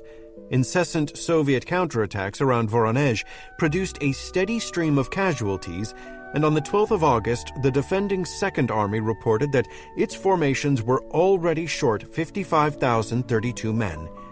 In fact, the situation in this sector was so tenuous that 2 of the 9 panzer divisions committed to the summer offensive were tied down here for the remainder of July. Although the armored strengths of the remaining panzer divisions were still at respectable levels, the hard campaigning in July had already produced 57,381 battlefield casualties and perhaps another 13,219 sick. Losses amongst many divisions were already significant. The 111th Infanterie Division noted 843 casualties during the 11th to the 26th of July, while the 198th Infanterie Division lost 522 personnel between the 11th and 18th of July. In the course of the entire month, the 24th Panzer Division endured 1,674 casualties, and the 29th Motorized Infanterie Division sustained 1,553. The 62nd Infanterie Division estimated that its Kampfkraft fighting power had been reduced to 60% by the 23rd of July, while the 305th Infanterie Division reported that its Gefechtsstärke had fallen from 12,422 men on the 11th of May to 9,462 on the 11th of July. Such losses should have been made good by the arrival of 71,000 replacements. However, as the Germans advanced into the eastern Donetsk region and then towards Stalingrad and the Caucasus, they were entering a kind of transportation desert where even fewer rail lines existed than in the rest of European Russia. This low-density rail net, almost entirely single-track, proved incapable of meeting all the logistical needs of the advancing Axis forces. By October, the Sixth Army received a daily average of 4 supply trains, even though its requirements were between 8 and 10 trains. With Army truck columns and Luftwaffe transport groups already preoccupied trying to fill the logistical breaches caused by the inadequacies of the railways, the movement of personnel replacements to the formations that needed them became lengthy affairs. Upon arrival at established railheads, such as those at Kharkov or Stalino, the stark choice was to either wait for some kind of transport to become available or march the hundreds of kilometers to their intended destinations. The result was that the arrival of replacements became increasingly tardy and piecemeal the further the Germans advanced. Yet what truly doomed the prospects of Operation Blue was Hitler's incessant dispersal of his available military strength. According to the original OKH plan, Directive Number 41, the German armies, having cleared the regions west of the Don River, were to make a concerted push on Stalingrad. Only when the city and its environs had been secured was the drive into the Caucasus to begin. But Hitler, anxious to cut off Soviet armies retreating across the Don around the city of Rostov, issued new orders on the 13th of July. German forces now split into 2 separate army groups. In the north, Heeresgruppe B was reduced to the 2nd and 6th Army and the bulk of the Hungarian, Italian, and Romanian forces, whilst the remainder guarded the long flank running from Voronezh to the southeast along the Don River. Its 6th Army would advance upon Stalingrad alone, destroy the Soviet forces accumulating there, and establish a solid defensive position. After trapping and destroying the Soviet armies around Rostov, Heeresgruppe A, consisting of most of the available mobile formations and now organized into the 1st and 4th Panzer Army and the 17th Army, would immediately thrust into the Caucasus. These preliminary orders were formalized in Directive Number 45 on the 23rd of July. In effect, Hitler had scrapped the original intention to conduct the offensive in stages. Instead, he divided his forces and sent them off in 2 different directions, expecting that he could achieve 2 objectives simultaneously rather than consecutively. However, it soon became apparent to Hitler that the 6th Army was too weak to achieve its objectives without help. On the 31st of July, the 4th Panzer Army had to be detached from Heeresgruppe A and sent backtracking to the northwest. This reorganization ultimately meant that neither army group was quite strong enough to achieve its objectives. Concurrent with this large-scale regrouping was the removal of divisions for service elsewhere. Of the 72 German divisions initially deployed for Operation Blue, 11 of them, or 15%, had been withdrawn by mid-August. 4 divisions each were sent to Heeresgruppe Nord and Mitte, and 3 more were dispatched to either France or the Balkans. In compensation, 3 Italian and 4 Romanian divisions had arrived, and a further 8 Romanian divisions were scheduled to by early September. Although these Axis divisions had their uses, they certainly lacked the offensive capabilities of their German counterparts. Even more disconcerting was that the forces shifted away included 4 panzer or motorized divisions, or 25% of the mobile formations committed to the summer offensive. To be sure, the 4 divisions sent to Heeresgruppe Nord and 2 of those dispatched to Heeresgruppe Mitte played important roles there by helping to defeat powerful Soviet offensives. Even so, this still dispersed scarce resources away from the main effort in southern Russia, upon which all of Germany's fortunes hinged, to what were secondary sectors. Less defensible were the decisions behind the shifting of other formations. The 2 panzer divisions moved to Heeresgruppe Mitte took part in Operation Whirlwind, 11th through the 24th of August, designed to eliminate the Soviet salient around the town of Sukhanichi. Although this was preempted by the Soviet Rzhev-Sechevka offensive, 30th of July to the 23rd of August, that drew off approximately 1/3 of the forces assembled for the operation, the southern arm of Whirlwind was launched anyway. Lacking surprise and running straight into deeply echeloned Soviet defenses backed by powerful reserves, the attack stalled after a short advance. Cancelled shortly thereafter, the operation produced little besides heavy German casualties and yet another useless dispersion of scarce resources from the main effort to the south. Even more wasteful had been the dubious decision that resulted in the dispatch of the 3 divisions to the west, the result of Hitler's growing concern regarding an Allied descent upon the coasts of Western Europe. This included the transfer of the 257th Infanterie Division and the SS Motorized Division LSSAH to France, where these precious formations quietly sat out the remainder of the year, waiting for an attack that never came.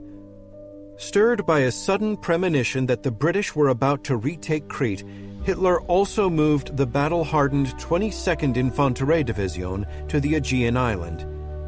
Aside from having to deal with Cretan irregulars, this valuable formation languished in comfortable garrison duties until late 1944.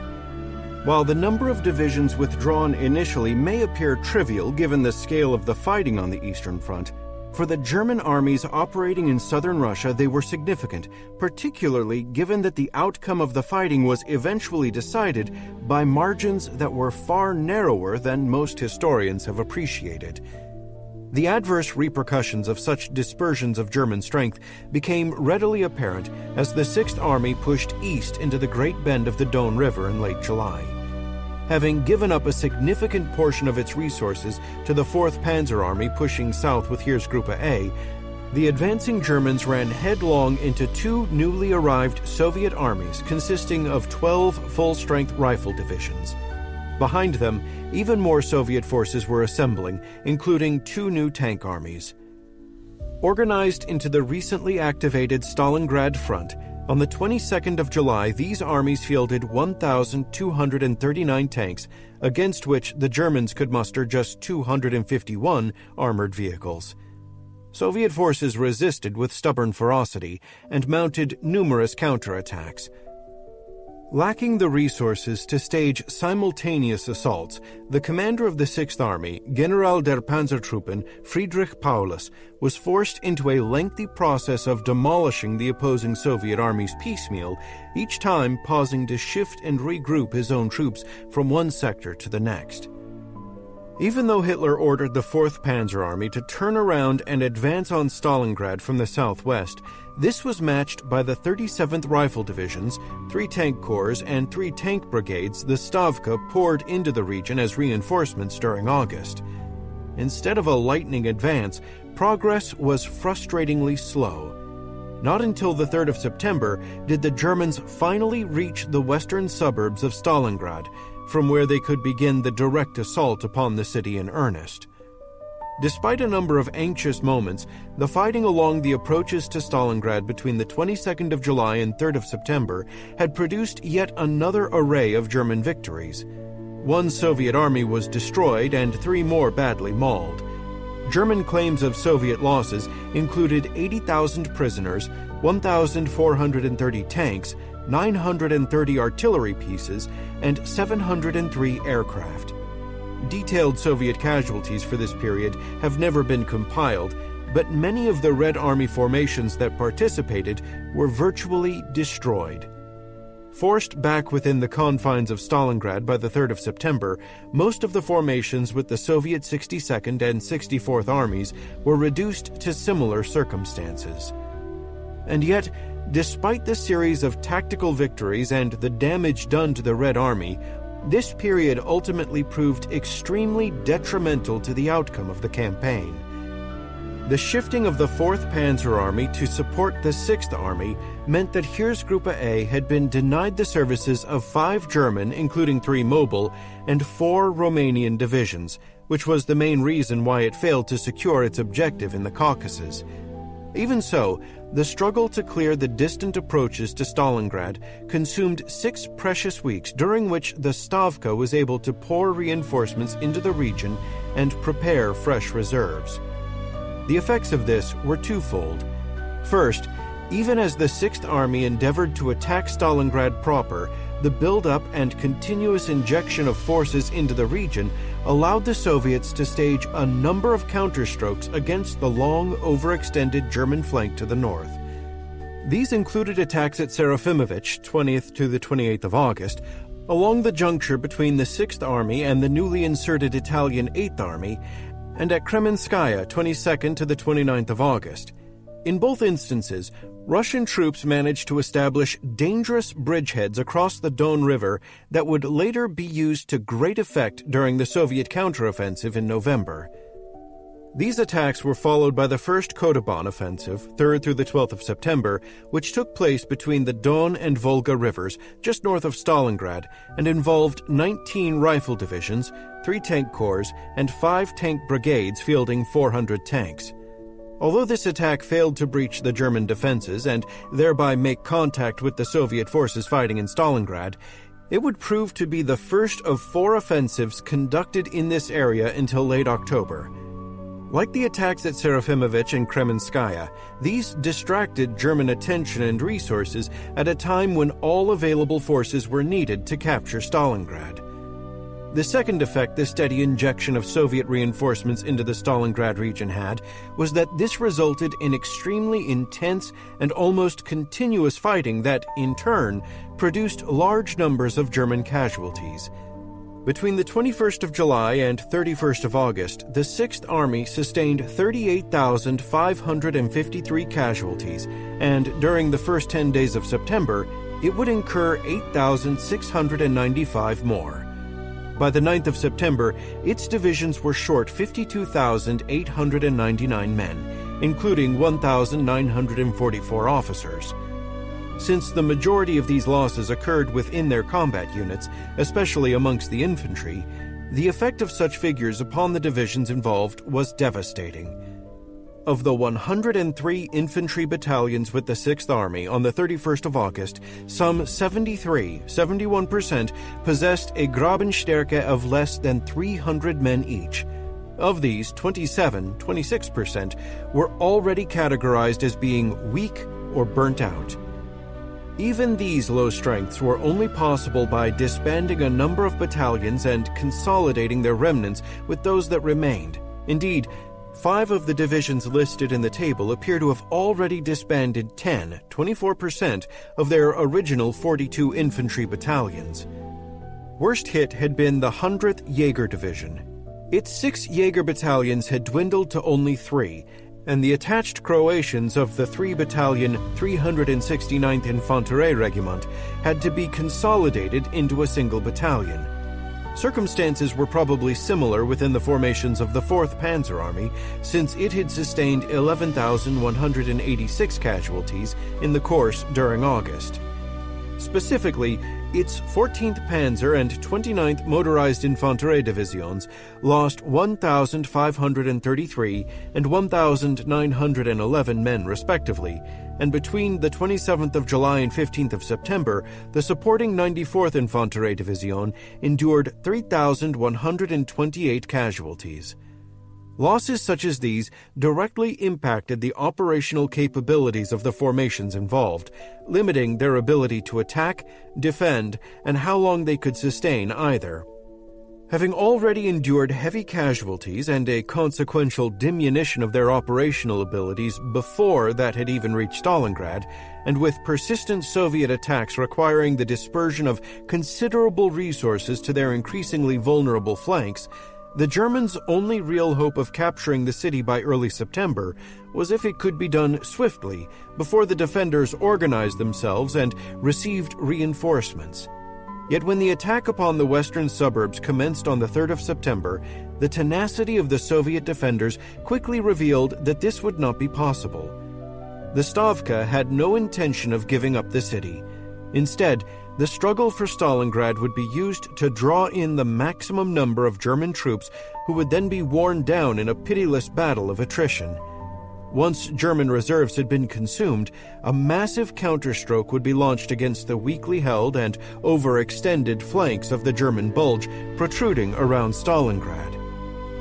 The need to protect those flanks meant that by the 12th of September, the Germans could commit only 6 divisions and elements of 3 more, out of the 27 divisions with the 6th Army and the 4th Panzer Army, during their initial assault upon the city. In the next 5 weeks, only 3 more divisions were injected as reinforcements.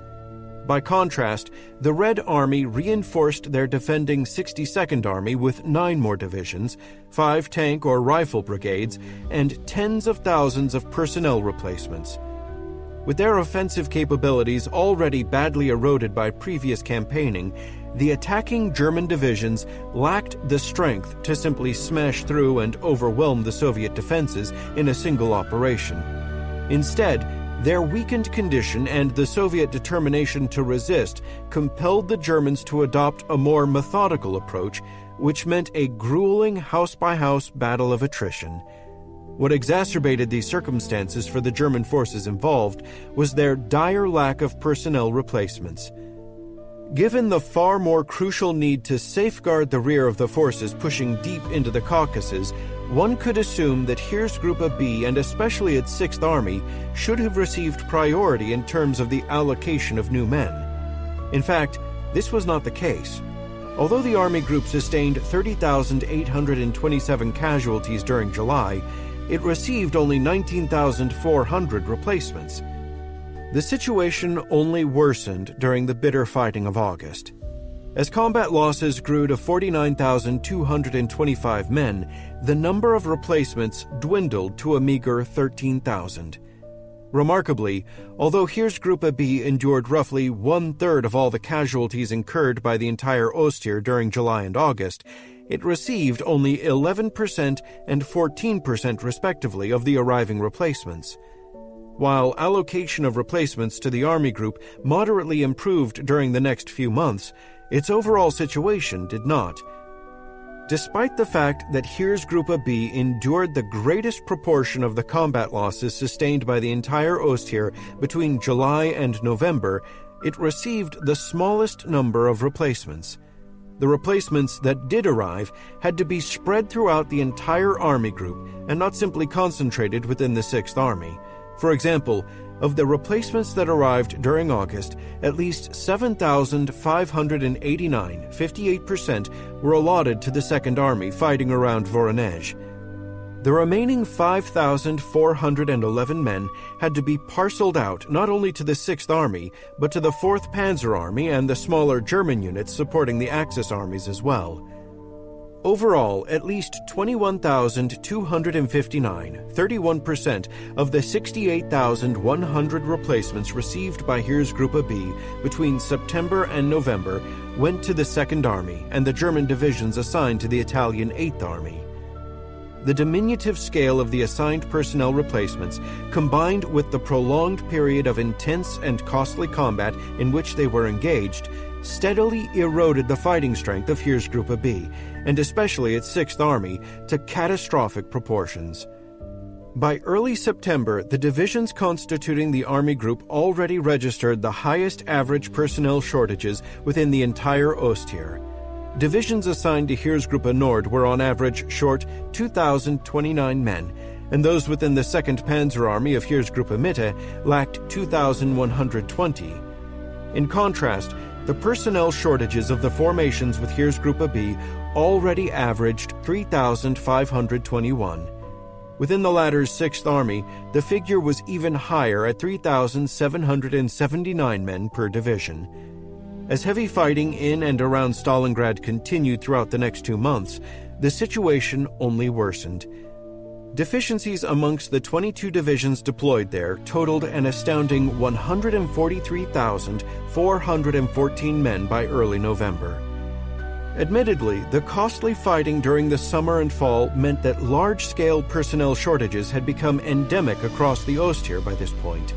Heeresgruppe Nord reported that on the 1st of November, it lacked 125,909 personnel, while the 14 divisions of the Second Army had a combined deficit of 54,288 men. Still, shortages amongst the formations deployed around Stalingrad appear grossly disproportionate to those in the rest of the Osttier.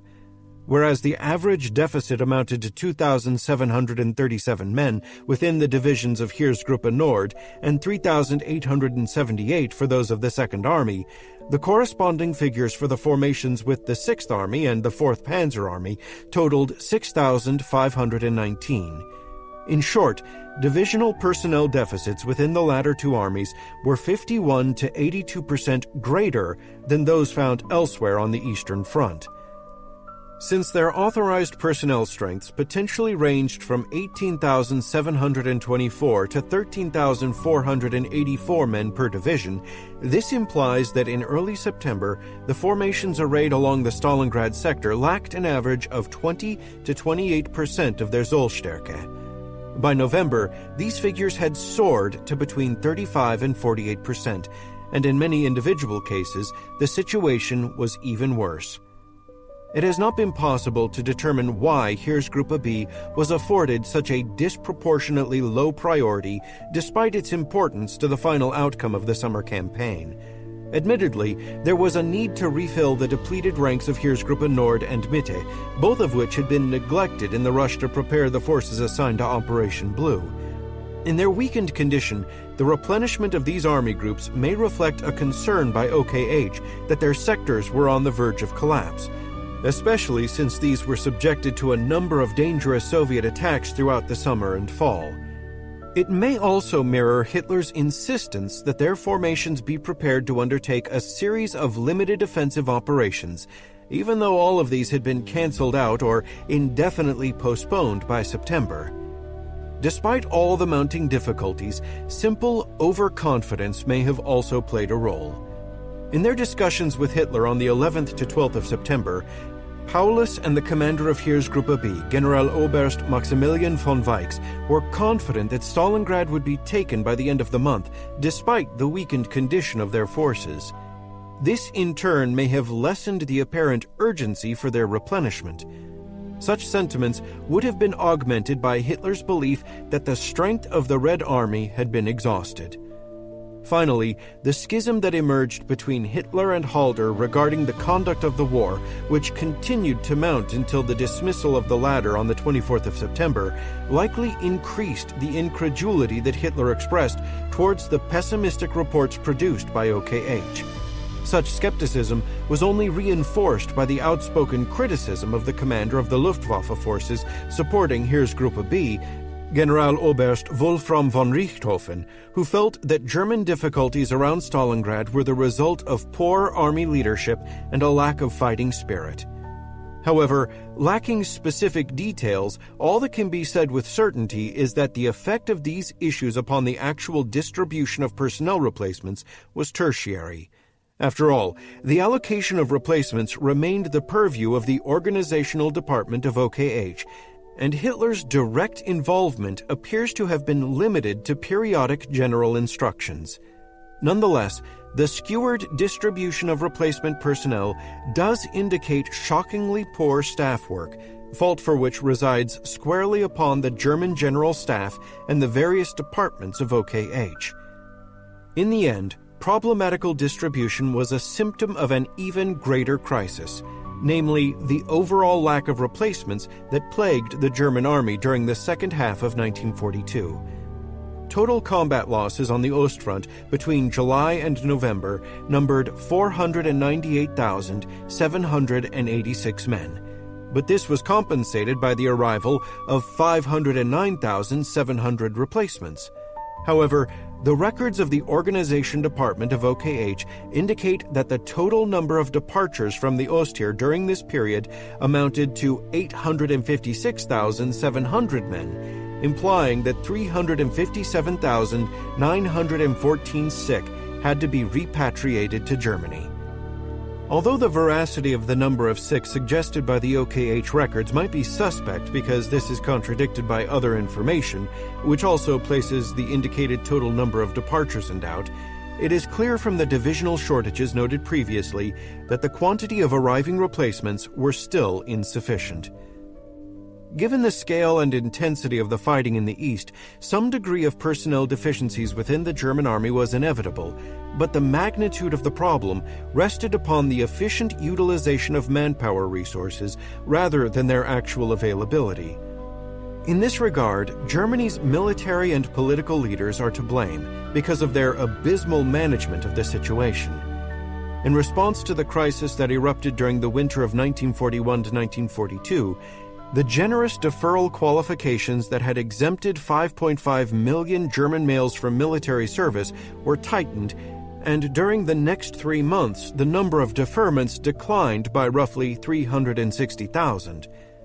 Through a series of rigorously applied rationalization measures, labor officials believed that at least 1 million German males could be released for military service. Although the OKW anticipated that this change in policy would henceforth procure 100,000 to 200,000 previously deferred males per month, these hopes soon proved illusionary. Nazi Party officials at all levels of government strenuously resisted any measures that might jeopardize civilian morale, especially the drafting of workers producing consumer goods. They even stated to mobilization officers that any party members in reserved occupations were ineligible for call-up. The successive military victories in the East during the spring and summer, lavishly touted by propaganda officials who promised that this indicated the imminent defeat of the Soviet Union, created unjustified confidence within German leadership circles and the general public, which in turn reduced any sense of urgency. Even worse were the actions of Albert Speer, who had been appointed Minister of Armaments and Munitions on the 8th of February. A favorite of Hitler, Speer moved quickly to consolidate and then expand his powers within the Byzantine political and military hierarchy of the Third Reich. Principally, this meant expanding his control over labor resources and jealously guarding the manpower already under his authority. Exploiting concerns that the conscription of workers would threaten armaments production, Speer used his influence with Hitler to stymie the demands of the military for more men. In late July, he had bluntly informed Hitler that the proposed release of 100,000 armaments workers per month was impossible, and demanded that the conscription of workers in August be limited to only 6,600 men. Buoyed by Wehrmacht victories in the East, Hitler readily assented. Gradually, exemption qualifications were again loosened, mainly by the redefinition of workers as specialists whom industry simply could not do without. By the beginning of June, the number of deferrals had again risen to nearly 5.4 million. Even though the Ostheer was increasingly starved of men, this tendency continued until late 1942. Given the rich availability of foreign labor controlled by the Third Reich in 1942, any concerns that the withdrawal of German workers would threaten armaments production should have been moot. Remarkably, efforts to utilize fully this vital resource over the course of the year were obstructed by a combination of bureaucratic incompetence and the implacable, murderous tendencies of Nazi ideology. After his appointment as General Plenipotentiary for Labor Deployment on the 21st of March 1942, Fritz Sauckel was given wide powers to procure foreign labor, and, by the end of November, 1.5 million Soviet workers had been recruited or forcibly impressed. However, by that point, their wretched treatment meant that only 1.125 million were actually registered as working in Germany. at least 80,000 to 100,000 that were no longer capable of work had been sent back to Russia, while the balance had died. Meager rations and unhealthy living conditions meant that many of those who remained were either too sick or too weak to work at full proficiency. Circumstances for the Ostarbeiter, Eastern workers, only improved by the end of the year when rations were increased, working and living conditions improved, and incentive programs introduced to promote greater productivity. Matters were much worse for the Jewish population as the SS intensified their extermination during the course of 1942. Initially, this was limited to those considered useless mouths, mainly women, children, and the elderly, who were deemed incapable of making any useful contribution to the German war effort. However, despite the persistent protests of German labor officials and industrialists who recognized their usefulness, even those considered valuable or essential workers were to be killed off gradually through starvation and overwork. By claiming the lives of a conservatively estimated 2.4 million potential workers, as Adam Tooze has remarked, the Holocaust involved a catastrophic destruction of labor power. All told, at least 4.8 million workers died after the crisis of 1941 to 1942 because of the murderous ideologies of the Third Reich. Despite the unwillingness to draw upon the large number of exempted German males, pressure to find some new reservoirs of manpower for the army steadily grew as the carnage in the East continued. At some point during August, the OKW submitted to Hitler a proposal whereby 20,000 naval and 50,000 Air Force personnel would be transferred to the army. Goering vehemently resisted the idea, stating that he refused to allow his nationalist socialist boys to wear the field gray of the reactionary army, and instead offered that the Luftwaffe could provide even greater numbers of men if only it was allowed to create its own field formations. Encouraged by Goering's insistence that he would create a strong body capable of joining in the land battle, and since the Luftwaffe ground units already committed to the Ostfront had given a good account of themselves, on the 9th of September Hitler decreed that the existing units be expanded into brigades.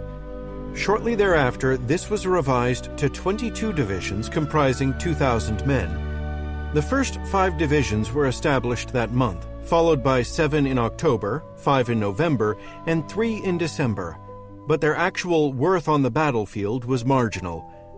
Organized into 4 rifle battalions and supported by single battalions of field, anti-tank, and anti-aircraft artillery, together with companies of engineers, reconnaissance, and signal troops, these divisions were effectively brigades. While generally well equipped, both officers and men usually lacked any appreciable combat training or battlefield experience. Although mustering only commenced on the 19th of September, the first divisions began their deployment to the front in early November. It was intended that they be assigned to quiet sectors, but almost immediately many found themselves embroiled in heavy fighting, in which they were frequently given tasks that even fully trained and fully manned formations would have found challenging. On the 25th of November, having arrived only weeks before, the 2nd Luftwaffe Field Division found itself in the direct path of the latest Soviet offensive, Operation Mars, aimed at crushing the German salient around Rzhev. While acquitting itself well enough considering the circumstances, it nonetheless sustained heavy casualties. In the aftermath of the encirclement of the 6th Army around Stalingrad, the 7th and 8th Luftwaffe Field Divisions were thrown in to shore up the German front and participate in the effort to relieve the pocket. Both were shattered in short order, and their remnants attached to regular army divisions. Subsequently, while some divisions performed with distinction, many were destroyed during their first major engagements. In late 1943, the Army formally absorbed those divisions that still remained. By 1945, only 4 of the 21 divisions established were still in existence, the remainder having been destroyed and their survivors incorporated into other formations. Losses amongst the estimated 250 Air Force personnel these formations contained were disproportionately high. Sacrificed in the name of personal egotism and inter-service rivalries, the establishment of the Luftwaffe field divisions constituted a gross waste of good troops that otherwise would have done much to refill the army's ranks. Constantly denied the millions of German males deferred from military service by the machinations of Speer and other Nazi officials, and with the Luftwaffe having dodged the transfer of its personnel, the army was forced to look elsewhere for replacements. By the early autumn of 1942, the bulk of the 1923 class of recruits who were inducted during the spring had already been assigned to field units. In desperation, the 18-year-olds of the 1924 class were called up in mid-October. However, while this class totaled 654,057 men, the Army's allotment amounted to only 260,000, and these would not be ready for service until early 1943. Even then, they would do little to dent the staggering shortages pervading the Army, which by the end of 1942 were forecast at around 1 million men. Lacking alternatives, the Army was compelled to find the men it needed by scouring its own ranks through a series of additional reorganization and rationalization measures. These included the increased use of heavies and the reduction and elimination of many staff positions. It also entailed the broad reorganization of the Army's field divisions. Some intended for offensive operations were to be kept at full strength and maintain their old organization, but the majority of the infantry formations were to be scaled down from 9 to 6 infantry battalions. The organization department of the OKH believed that these measures would release 860,000 men. In reality, though, few men appear to have actually been re-mustered for frontline service. In most instances, all this reorganization did was formally acknowledge the changes that had already occurred in the field. Most infantry divisions on the Ostfront had already been reduced to 6 infantry battalions, and many of the positions earmarked for heavies had already been filled by them long ago. Of the staff appointments, most of these had been vacant for some time, in some cases since the start of the war. In short, the real effect of these measures was on paper. Shortages were reproduced by the simple expedient of downsizing formations and eliminating various posts and offices, but few men were actually freed up for the front. Remarkably, even as the existing formations faced copious manpower shortages, the number of Army divisions continued to grow. 3 new infantry divisions constituting the 20th Welle were created in July to augment the forces guarding France. Another division was created using pre-existing units, together with 2 more that were formed in a similar manner the following month. Before the end of November, another 2 Panzer and 11 infantry divisions had been established. The steady growth of insurgencies across German-occupied Europe resulted in the Ersatzer creating 6 Feldausbildung, field training, and 18 reserve divisions. These would provide advanced training to new recruits and simultaneously augment local security forces. The Waffen-SS also expanded its cavalry brigade into a full division in August, and followed this by upgrading 3 other formations into full Panzer Grenadier divisions during November. Aside from establishing the 20 field divisions noted here, the other 2 were created in early 1943. The Luftwaffe also raised its Regiment Göring to divisional status. All told, 68 new field divisions were created during the latter half of 1942. Arguably, at least some new formations would have been legitimately required by the end of 1942. The steady transformation of the insurgency in Yugoslavia into a full-blown conventional conflict and the mounting prospect of an Allied descent somewhere along the coast of Western Europe demanded that the garrisons in these regions be augmented. The gradual decline of its Italian ally, especially after the Allied landings in North Africa in November 1942 and the resulting collapse of Axis forces in Tunisia the following spring, meant that increasing amounts of German ground and air assets had to be dispatched to the Mediterranean. Given the prodigious length of the front line and the continual increases in the size and capabilities of the Red Army, the assignment of additional divisions to reinforce the initial forces allotted to the Eastern Front was also probably inevitable. However, the expansion of the Army, when combined with the mismanagement and waste of manpower elsewhere, meant that across-the-board personnel shortages were a foregone conclusion for the Ostheer. Between June 1941 and June 1943, Army personnel losses totaled nearly 4 million men. In contrast, the number of new recruits and returning convalescents amounted to roughly 4.5 million. As Müller-Hillebrand has argued, if the size of the Army had been kept to the 203 divisions that existed in June 1941, the available manpower would have been sufficient to cover losses, maintain the existing divisions at their original organization and personnel strengths, and still leave about 500,000 men available as replacements. Instead, by the 1st of January 1943, the Army had expanded to 259 divisions, and the number of formations belonging to other branches of the Wehrmacht grew from 7 to 26 divisions. During the next 6 months, another 12 new Army and 8 new Waffen-SS or Luftwaffe divisions would join them, while another 22 divisions would be raised to replace those destroyed at Stalingrad or lost when the Axis position in North Africa finally collapsed. Although many were formed from pre-existing units, all still required large numbers of new recruits and returning convalescents, along with equipment that otherwise would have been injected into older formations.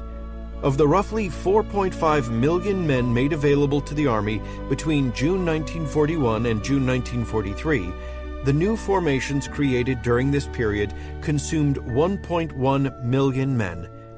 This left 3.27 million men available as replacements to cover losses that approached 4 million, producing a shortage of about 750,000 men. Fundamentally, the widespread personnel shortages experienced by the German Army late in 1942 were largely self-inflicted, the result of a series of official policies or lack thereof, rather than an actual lack of manpower. Clearly, if the Army had retained its pre-Barbarossa size, the allotted number of men would have been enough to cover its losses by a significant margin. Yet even with the expansion in the number of army divisions, Germany still possessed sufficient manpower either to have kept its formations at full strength or very close to it. At the very least, shortages could have been less acute than they were. Large numbers of men could have been transferred from the bloated ranks of the Luftwaffe and the Kriegsmarine with relative ease. The shifting of male workers who had been deferred from military service would have been more difficult, since this required a significant degree of foresight and efficient planning based upon realistic appraisals of Germany's circumstances. It would also have meant that the essential nature of Nazi policy, namely its prejudices and genocidal tendencies towards Jews, Slavs, and other undesirables, would need to be disregarded, at least for the duration of the war. The huge number of foreign laborers brought in to replace German workers would have required sufficient housing, adequate food rations, constant medical care, and various incentive programs in order to maintain their productivity and keep incidents of industrial sabotage or worker absenteeism to a minimum. A comprehensive training program would also have been needed if skilled German workers drafted into the Army were to be replaced in a timely manner. Such measures would have been administratively challenging, but were neither impossible nor improbable. Given that such expedients were in fact enacted sporadically at various times and to various degrees, it is quite clear that Germany had the potential to solve its manpower shortages within the Wehrmacht, while simultaneously maintaining its wartime economy and industrial output. In contrast to the intractable manpower situation, Germany's production of weapons and equipment during this period was far rosier, though it too had its problems. Armaments production between July and November 1942 generally superseded equipment losses, frequently by considerable margins.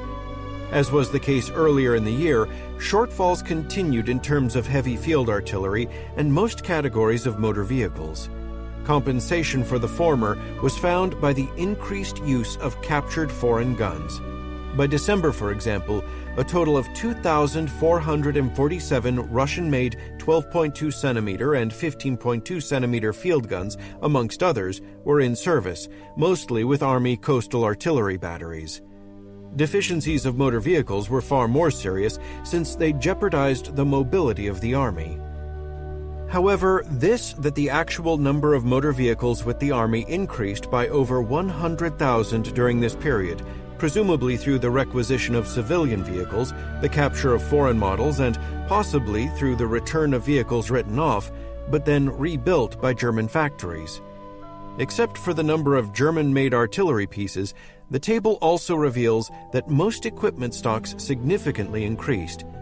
Remarkably, this growth was achieved despite the generally unremarkable achievements of German industry during 1942. The quarterly manufacture of most weapons and equipment tended to be uneven. Significant production increases were achieved for machine guns, mortars, light artillery, and flak and assault guns, while the manufacture of staff cars and motorcycles actually declined. In most categories, production generally held steady or witnessed only modest increases. This appears to have been the ultimate product of the near collapse of the German war economy during the winter of 1941 to 1942. Despite the efforts of Speer and other German officials, recovery from this disaster was slow and made even more difficult by the near stagnation or even decline in the production of most kinds of raw materials. By August, difficulties in the mining of sufficient quantities of coal had threatened the manufacture of steel to such an extent that, in a meeting with officials charged with coal production, Hitler bluntly declared that if, due to the shortage of coking coal, the output of the steel industry cannot be raised as planned, then the war is lost. The introduction of increasingly strict rationalization measures designed to increase efficiency and the gradual concentration of resources to meet the needs of the Army ameliorated the worst shortages, but it was only during the latter part of 1942 that armaments production began to show signs of real improvement. Despite the difficulties in manufacturing, stocks of equipment held by the Army on the 1st of October 1942 should theoretically have matched requirements even though its size had ballooned to 246 field divisions and a host of smaller units by this point. This circumstance is revealed via certain figures which show calculations of the Zollstarke equipment requirements of the Feldheer and then compares these to what the entire Army actually possessed. Additionally, the material requirements of the Ersatzheer and the Waffen-SS must also be taken into account, but ascertaining just what these were is extremely difficult. The Ersatzheer had recently split its training and replacement functions, the result being a myriad of different-sized units and organizational schematics. Lacking more detailed information, assumptions also need to be made regarding the requisite KSTN. The result is a very rough guess at best. Even so, this indicates that the Ersatzheer required approximately 13,272 to 20,994 machine guns, 2,188 to 3,904 mortars, 537 infantry guns, 147 Nebelwerfer, 1,875 anti-tank guns, including 270 7.5 centimeter pack, and 56 8.8 centimeter and 232 2 centimeter flak guns. As noted in previous chapters, the amount of field artillery needed is unknown. Determining the material requirements of the Waffen-SS is even more problematic. No specifics concerning the organization of its formation dated to this period were available, and it is unknown if the available statistics regarding total Army equipment stocks include those of the Waffen-SS. Assuming that they do, reliance must thereby be placed upon the Zollstärke material needs of the Waffen-SS of June 1941, which amounted to 4,204 machine guns, 1,002 mortars, 150 infantry and 439 anti-tank guns, 274 10.5 centimeter and 15 centimeter field howitzers, and 138 2 centimeter flak guns. Although dated, these figures may not be that far from the mark, since the expansion of the Waffen-SS by October 1942 had been very limited. After subtracting these estimates, large surpluses remain in terms of machine guns, 62,464 to 54,742, mortars, 4,855 to 3,139, 2 centimeter flak, 3,529, and rocket launchers, 1,911, while shortages appear for infantry guns, 232, and 8.8 centimeter flak, 56. Surpluses also continue for anti-tank guns, 61, and artillery pieces, 787, but the diminutive number of the former essentially constitutes an even break between requirements and availability, while it can be assumed that most of the latter were consumed by the training needs of the Ersatz. The margin between equipment availability and requirements became increasingly thin. In many instances, even this was achieved only through the employment of captured ordnance and reductions in authorized establishments. Stocks of infantry weapons remained ample, but the situation regarding heavier support weapons and artillery pieces was far more tenuous, as the once prodigious surpluses of anti-tank infantry and artillery guns had virtually disappeared. Sufficient material clearly still existed to meet the needs of the Feldherr for one last effort, but only at the expense of the Ersatzheer. Though a seemingly reasonable measure considering Germany's strategic circumstances at this stage of the war, this would have meant the ruthless prioritization and organizational management of the available stock. However, this would have required levels of precision and efficiency that the organization and planning departments of OKH probably no longer possessed as a result of the gradual reduction in the size of their staffs and mounting shortages of fully trained staff officers. Moreover, as the number of army formations continued to grow and the specific manner in which they were organized became increasingly multifarious, the remaining staff personnel were hard-pressed to provide accurate estimates in a timely manner. As Müller-Hillebrand has stated, these required several weeks of calculations, by which point, depending upon the scale and circumstances of combat operations, they were already outdated. However, it should be understood that possessing sufficient stocks of equipment was one thing. Transporting them in a timely manner to the field units that needed them was something else entirely. Under normal circumstances, the turnaround time between a replacement request and when this request was actioned through OKH was several weeks. As noted previously, difficulties with rail transport had been the bane of the Ostheer during the winter of 1941 to 1942. By late 1942, the situation had markedly improved, but only to the point that the requirements of the field armies could just barely be met. Conversely, conditions in those parts of southern Russia conquered by the Wehrmacht during the summer were worse because of the dearth of existing rail lines and infrastructure. With priority given to the supply of food, ammunition, and fuel, the replacement of lost or damaged equipment simply had to be postponed. In consequence, the formations operating in these regions suffered from the most acute material and equipment shortages. Elsewhere in the east, the provisioning of forces along a front that extended for 3,000 kilometers meant that transport resources were stretched thin, and the continuous use of the rail network at high capacity exacerbated maintenance problems that required considerable and constant attention. This rendered the system highly susceptible to disruption. Compounded by incidences of normal breakage and the occasional Soviet air attack upon rail stations, the main source of these disruptions were partisan attacks against rail lines and bridges. Though the damage caused could usually be repaired fairly quickly, such attacks did have an accumulative effect. In the sector of the 16th Army alone, partisans conducted 114 attacks on rail lines and bridges between May and July 1942, during which 20 locomotives and 113 wagons were destroyed or damaged. More disconcertingly, the resulting disruption in rail movement delayed the scheduled reprovisioning of this army by a total of 47 days. Circumstances elsewhere were even worse. Although German security measures ensured that communication links were never entirely severed, this problem continued to grow in tandem with the expansion of the partisan movement. In the meantime, as the size, strength, and offensive capabilities of the Red Army continued to grow, so too did the frequency and intensity of its operations. For the Germans, the increasingly frequent battles this produced consumed ever larger quantities of supplies and invariably required the replacement of more equipment. This placed even more pressure upon the already tenuous pace of resupply.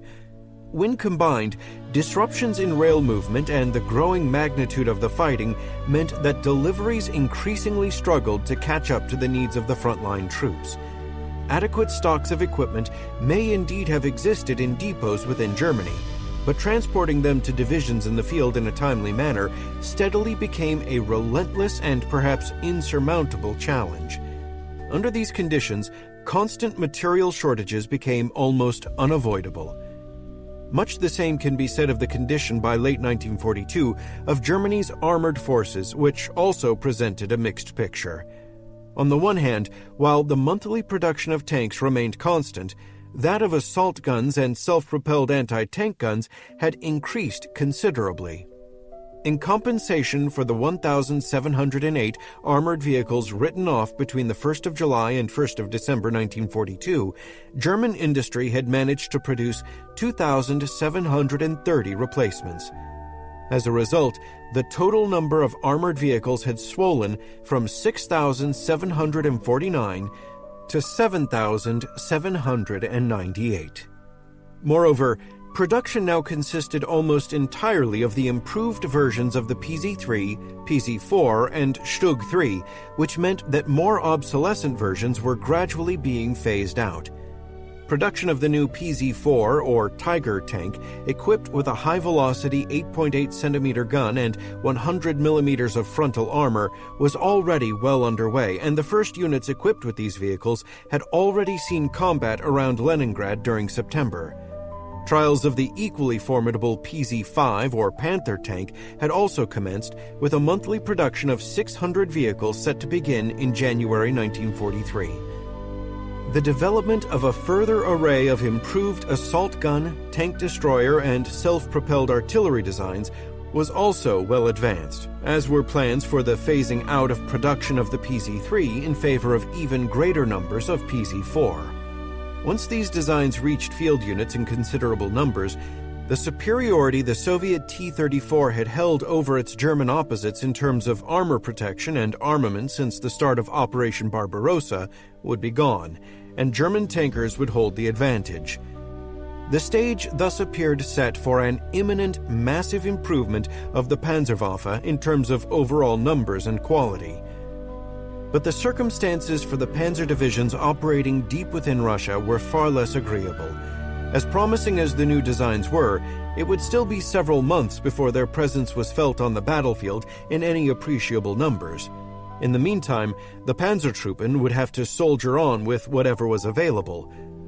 Arrivals of replacement panzers between July and November had exceeded losses, and during this time the overall number of tanks on the Ostfront increased from 2,060 to 2,677.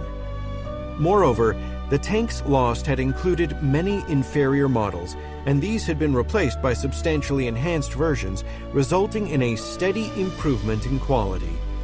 Indeed, the number of now almost useless PZ-2 and PZ-38T had declined substantially, dropping from 732 in July to 271 by November. However, as had occurred during the course of Operation Barbarossa, the fundamental problem was not the availability of tanks, but in maintaining them at operational readiness. The number of operational tanks with the panzer divisions of the Ostheer had plunged sharply, particularly among the divisions assigned to Heeresgruppe A and B.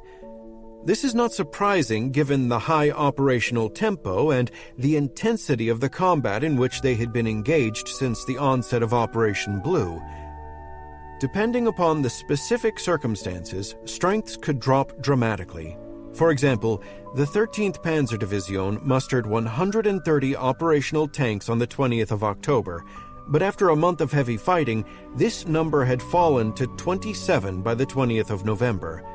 Although they likely possessed far more tanks than were listed as being operational in the table, residing deep in the Caucasus or along the Volga River meant the armored formations of Heeresgruppe A and B were reliant upon a grossly inadequate rail system that struggled just to provide them with their minimum requirements of food, fuel, and ammunition.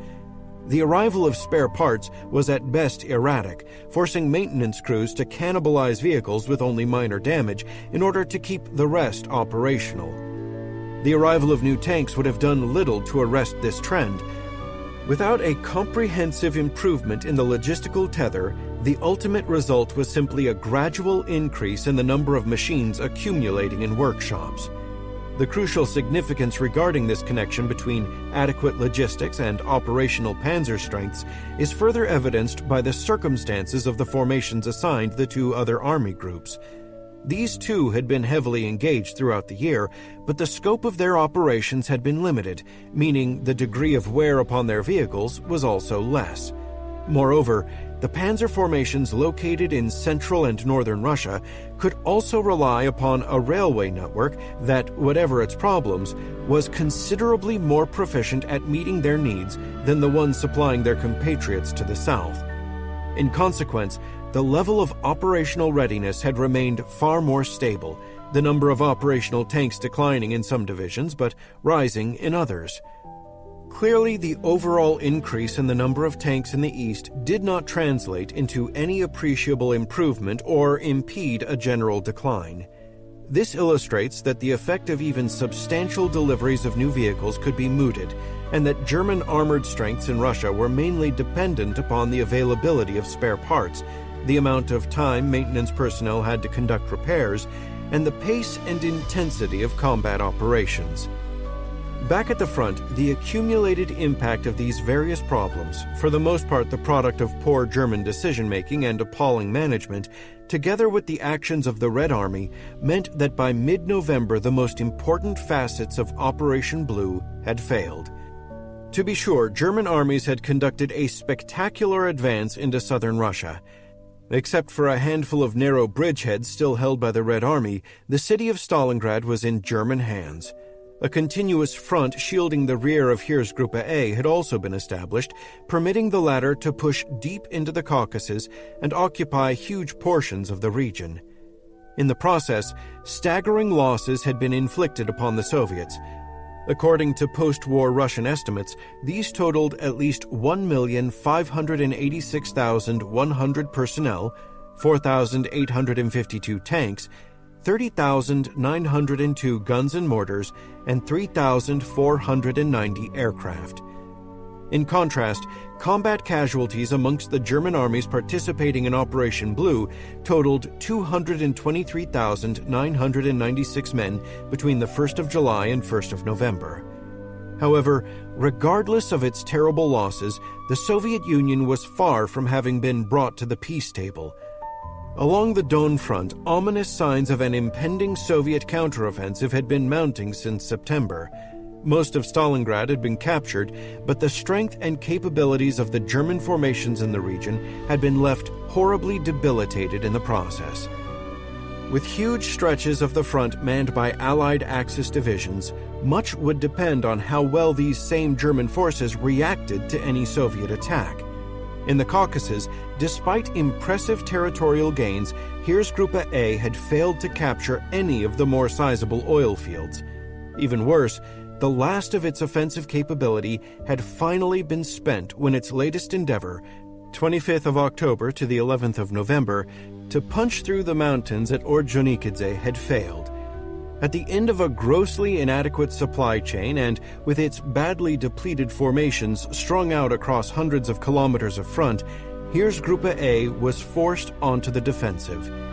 The resumption of offensive operations to conquer the remainder of the Caucasus would have to wait until the spring of 1943.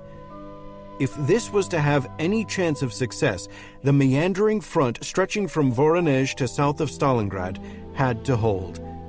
But with a Soviet offensive in the region imminent, the question was, could it? 6. Catastrophe and reconstitution on the Eastern Front, November 1942 to July 1943. Morally, the Germans seemed completely stunned, unable to understand what the devil had happened. Russia at War, Alexander Worth. By late autumn 1942, the German army still appeared as indomitable as ever. Successive victories throughout the summer had rendered the setbacks of the previous winter a fading memory. Most of continental Europe remained firmly under German control. In Egypt, the vaunted Afrika Korps stood only 140 kilometers from Alexandria, gateway to the strategic oil fields of the Middle East. On the Eastern Front, German armies had swept aside superior numbers of Soviet troops before advancing hundreds of kilometers into the Caucasus and to the city of Stalingrad along the Volga River.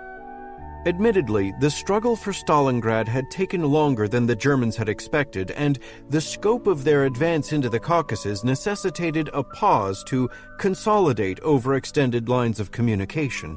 Moreover, despite its horrendous losses, the strength and resolve of the Soviet Union also appeared undiminished, and German intelligence officers had picked up signs of Soviet offensive preparations around both the Rzhev salient and along the Don front. Nevertheless, the OKH still remained confident. After all, the Red Army had conducted a series of offensive operations throughout the year, and each had been bloodily repulsed. Surely any new attacks would meet a similar fate. The Ostheer simply had to hold out until spring, when fresh operations would complete the conquest of the Caucasus, force Russia to the peace table, and ensure German dominance of Europe. But in just over a single month, everything changed.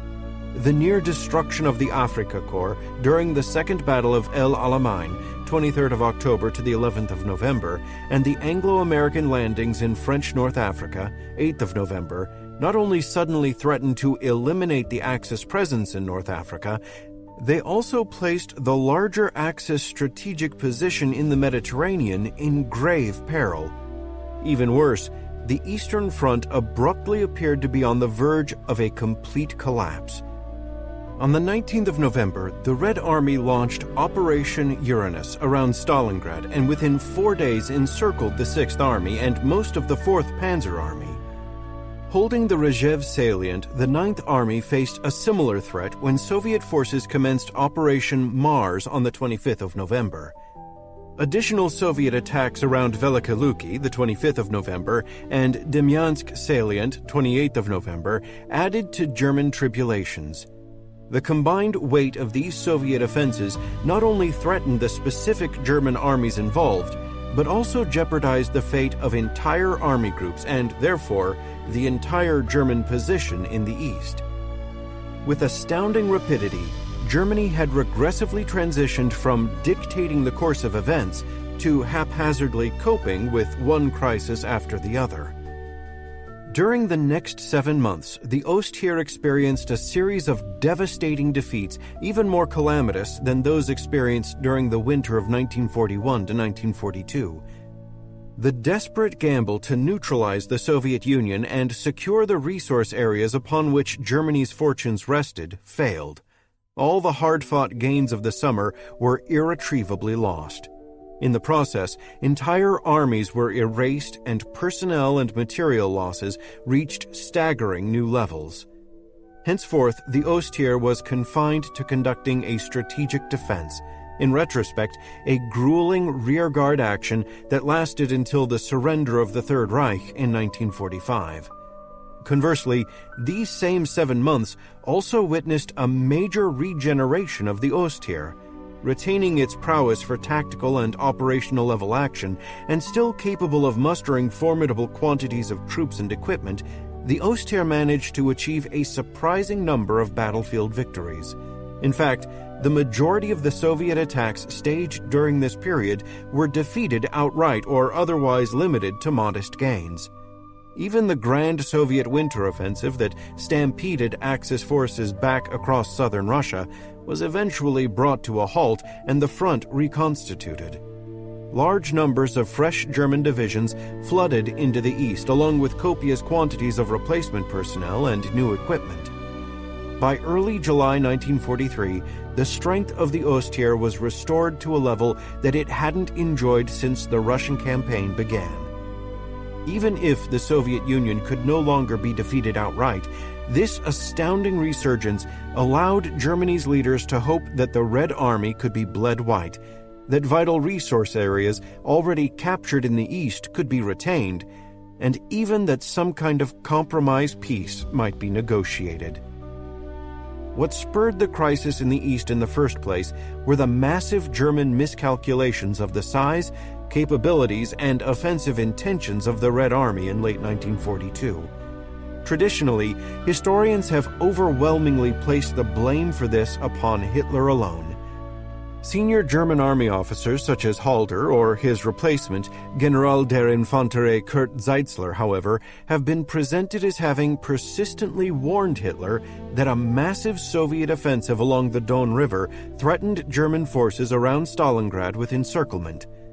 Because of his megalomania and self-delusion, Hitler simply refused to recognize the reality of the situation and take rational countermeasures.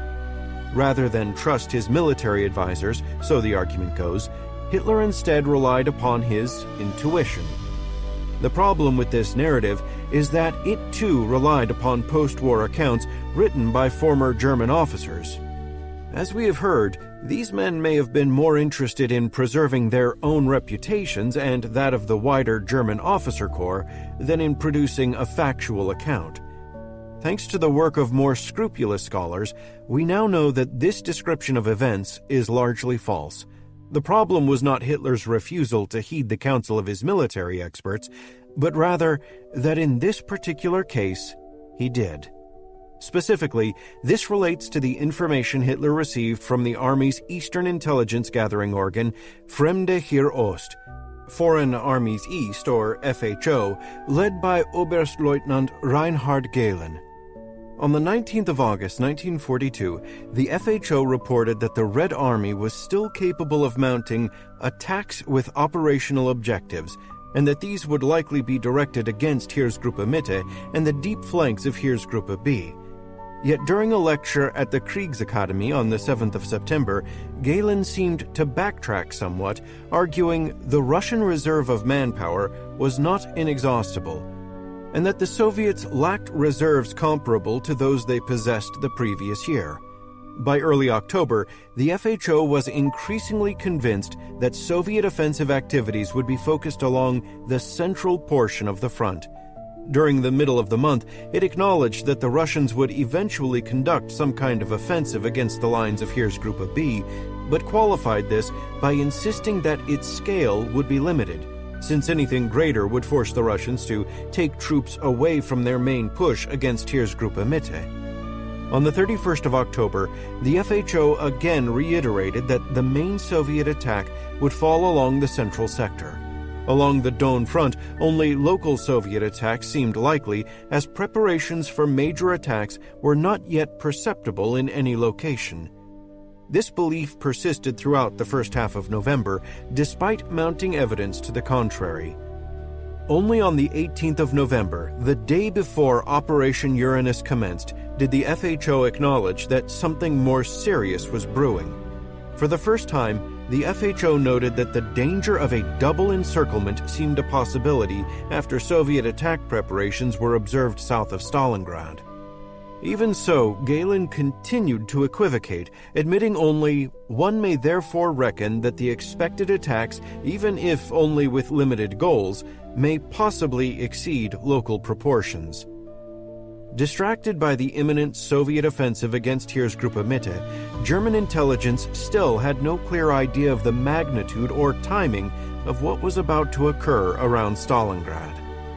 Alongside the reassurances emanating from the FHO were the attitudes of the Army Chiefs of Staff, namely Halder and later Zeitler. Although skeptical of Germany's overall situation by late 1942, Halder viewed the Eastern Front with considerably more optimism. Throughout September, he doubted whether the Red Army still retained any sizable reserves and thereby considered the possibility of a large-scale Soviet attack remote. In addition to underestimating Soviet capabilities, Halder remained confident that the German army was still more than a match for its Soviet adversary. In a letter to the commander of Heeresgruppe Nord on the 21st of September, Halder confidently wrote, "The numerical superiority of the Russians is a fact that we will continue to face, despite the lack of personnel on his side that is gradually becoming discernible. It will be balanced out through the high value of the German soldier." He remained Panglossian despite his dismissal a few days later. According to the diary of Halder's close friend, Ernst von Weizsäcker, state secretary at the Foreign Office, Halder says that above all he's leaving his post without worries for the army. The Russians are too far weakened to be the danger to us they were last winter. Following his appointment as Army Chief of Staff, Zeitzler appears to have largely shared this sentiment. General instructions he issued to the Army on the 23rd of October regarding the forthcoming winter confidently asserted that the Russian is at this time hardly in a position to begin a large-scale offensive with long-range goals. At the daily briefing held at Hitler's headquarters 4 days later, Zeitzler reassuringly declared that he considered recent Soviet pronouncements about an imminent large-scale offensive a propaganda exercise rather than an indication of their true intentions. Despite the confident assertions of his senior advisors and intelligence experts, Hitler was less sanguine about the security of the German front along the Don River.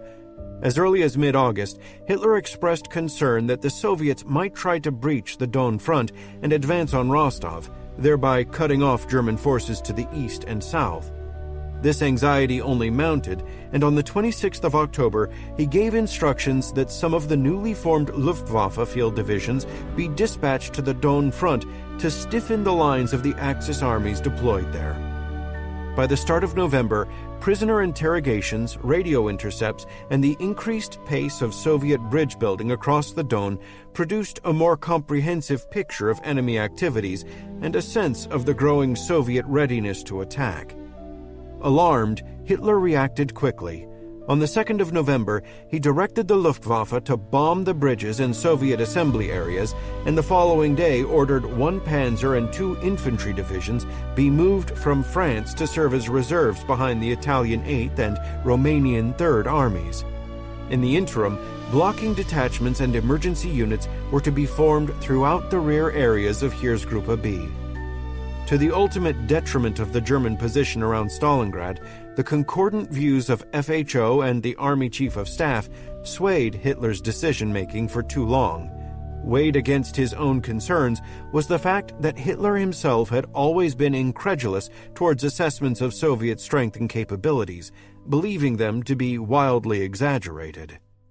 He was also extremely reluctant to make any sweeping decisions, especially those he was inclined against, preferring instead to await developments in the hope that the problem would fix itself.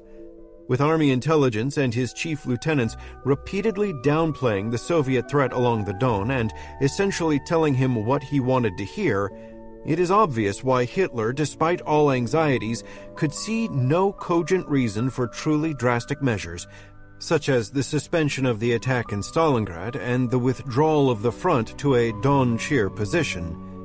Rather than make such unappealing decisions, throughout October Hitler placated his own fears through a mixture of wishful thinking and some moderate measures designed to shore up the Don front.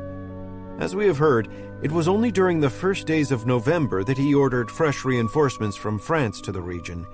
But even at this late hour, Hitler allowed himself to be lulled into a greater complacency than his own fears might have dictated.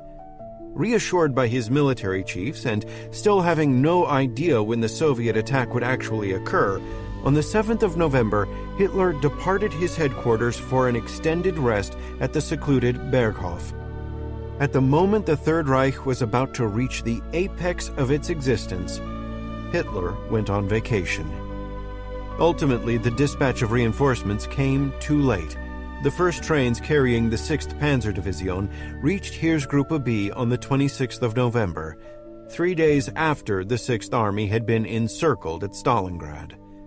In contrast to what Hitler and the German General Staff believed, the size and capabilities of the Red Army increased significantly during the course of 1942. True, the massive losses it endured since the spring produced a slight drop in the total number of overall military personnel by the 1st of November, and henceforth many Soviet formations would suffer endemic manpower shortages throughout the war. Indeed, the Soviet divisions committed to Operation Uranus possessed an average of only 75 to 79% of their assigned personnel. Circumstances were somewhat better amongst the formations allotted to Operation Mars, but even here, personnel strengths ranged from 78 to 98% of authorized establishments. Nonetheless, by marshalling fresh levies and drawing upon the large troop consignments stationed within the internal military districts and in the Far East, the number of personnel deployed across the Russo-German front actually increased by nearly 1 million. While impressive, such figures alone represented neither an overwhelming Soviet numerical superiority nor an automatic guarantee of victory. After all, against the 6,605,498 troops deployed by the Soviet Union, Germany and its allies probably fielded around 4.1 million men in the East by November 1942.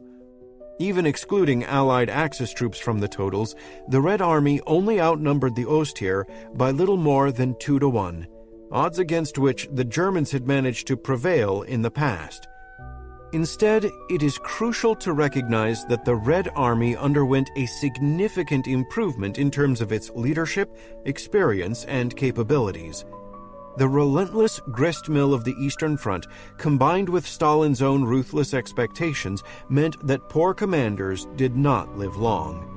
Those Soviet officers who managed to survive learnt from their experiences, steadily improving their ability to plan and conduct complex, large-scale operations.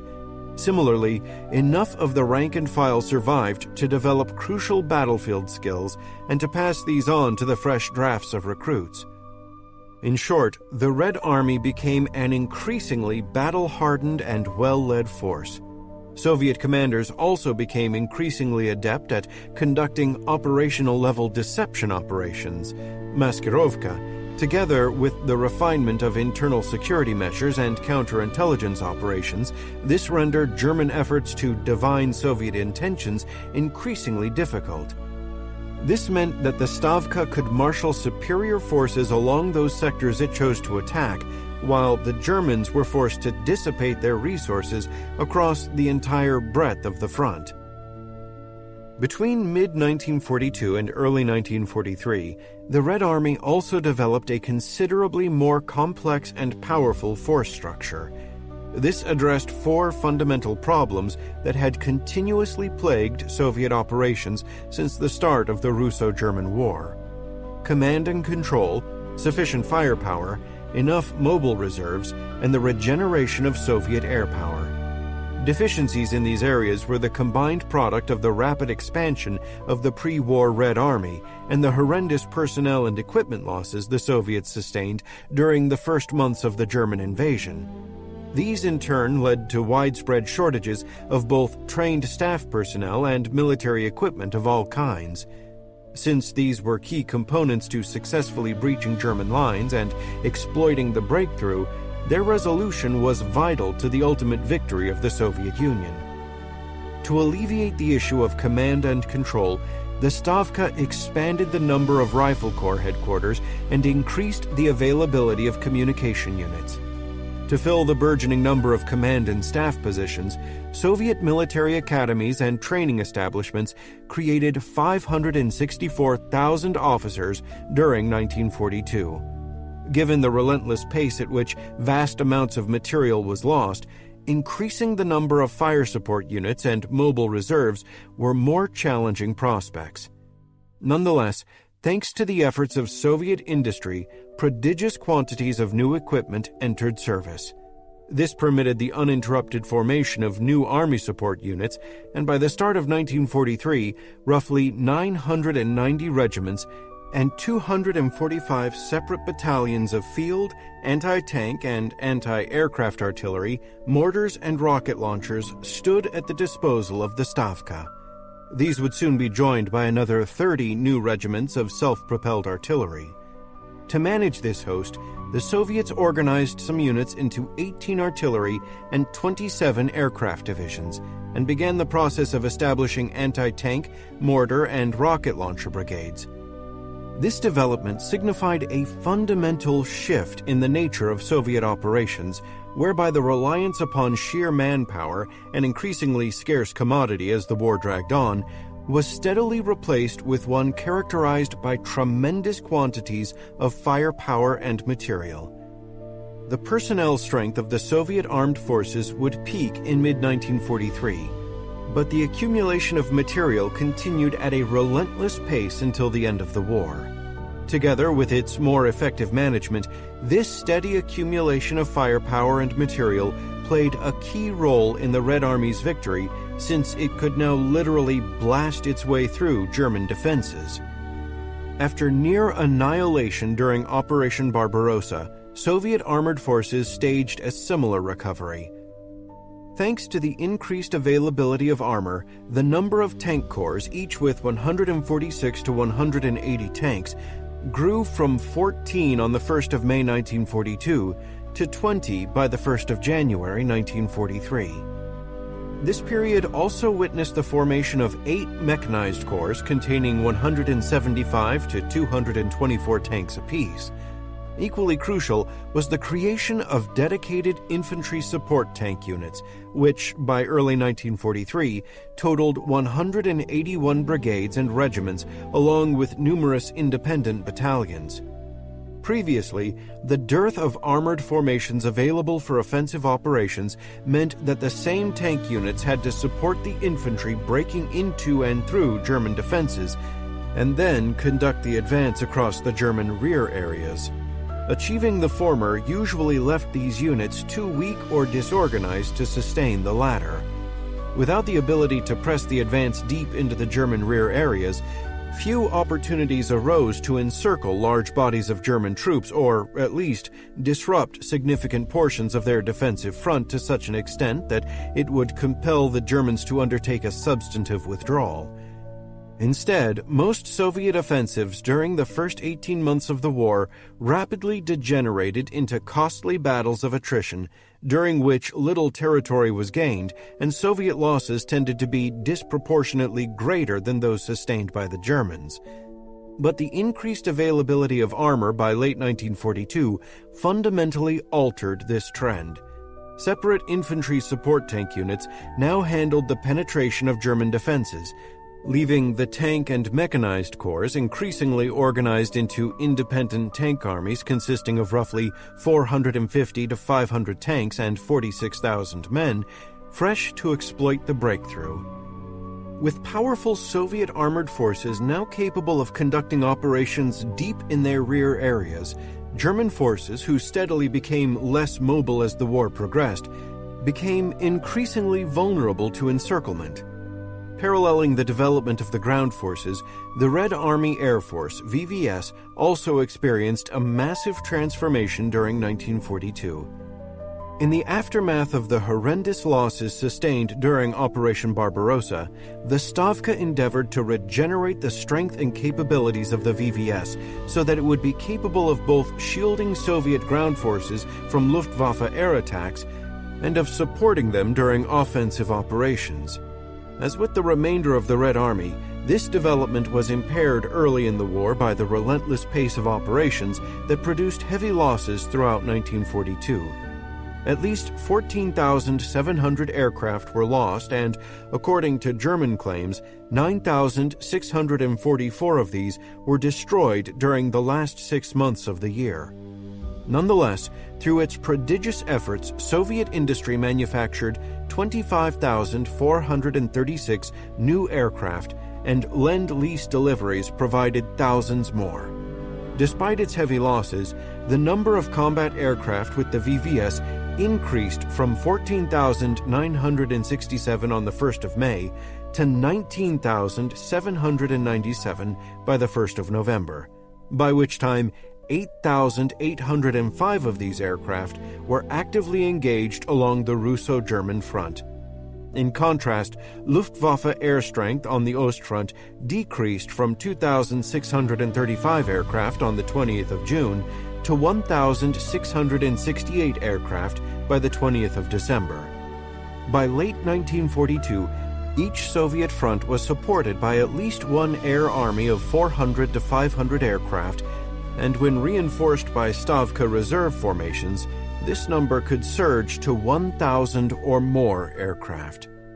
Through its varied battlefield support roles, such as direct ground attacks, suppression of German artillery batteries, or the interdiction of German reserves, the VVS played an increasingly vital role in Soviet offensive operations.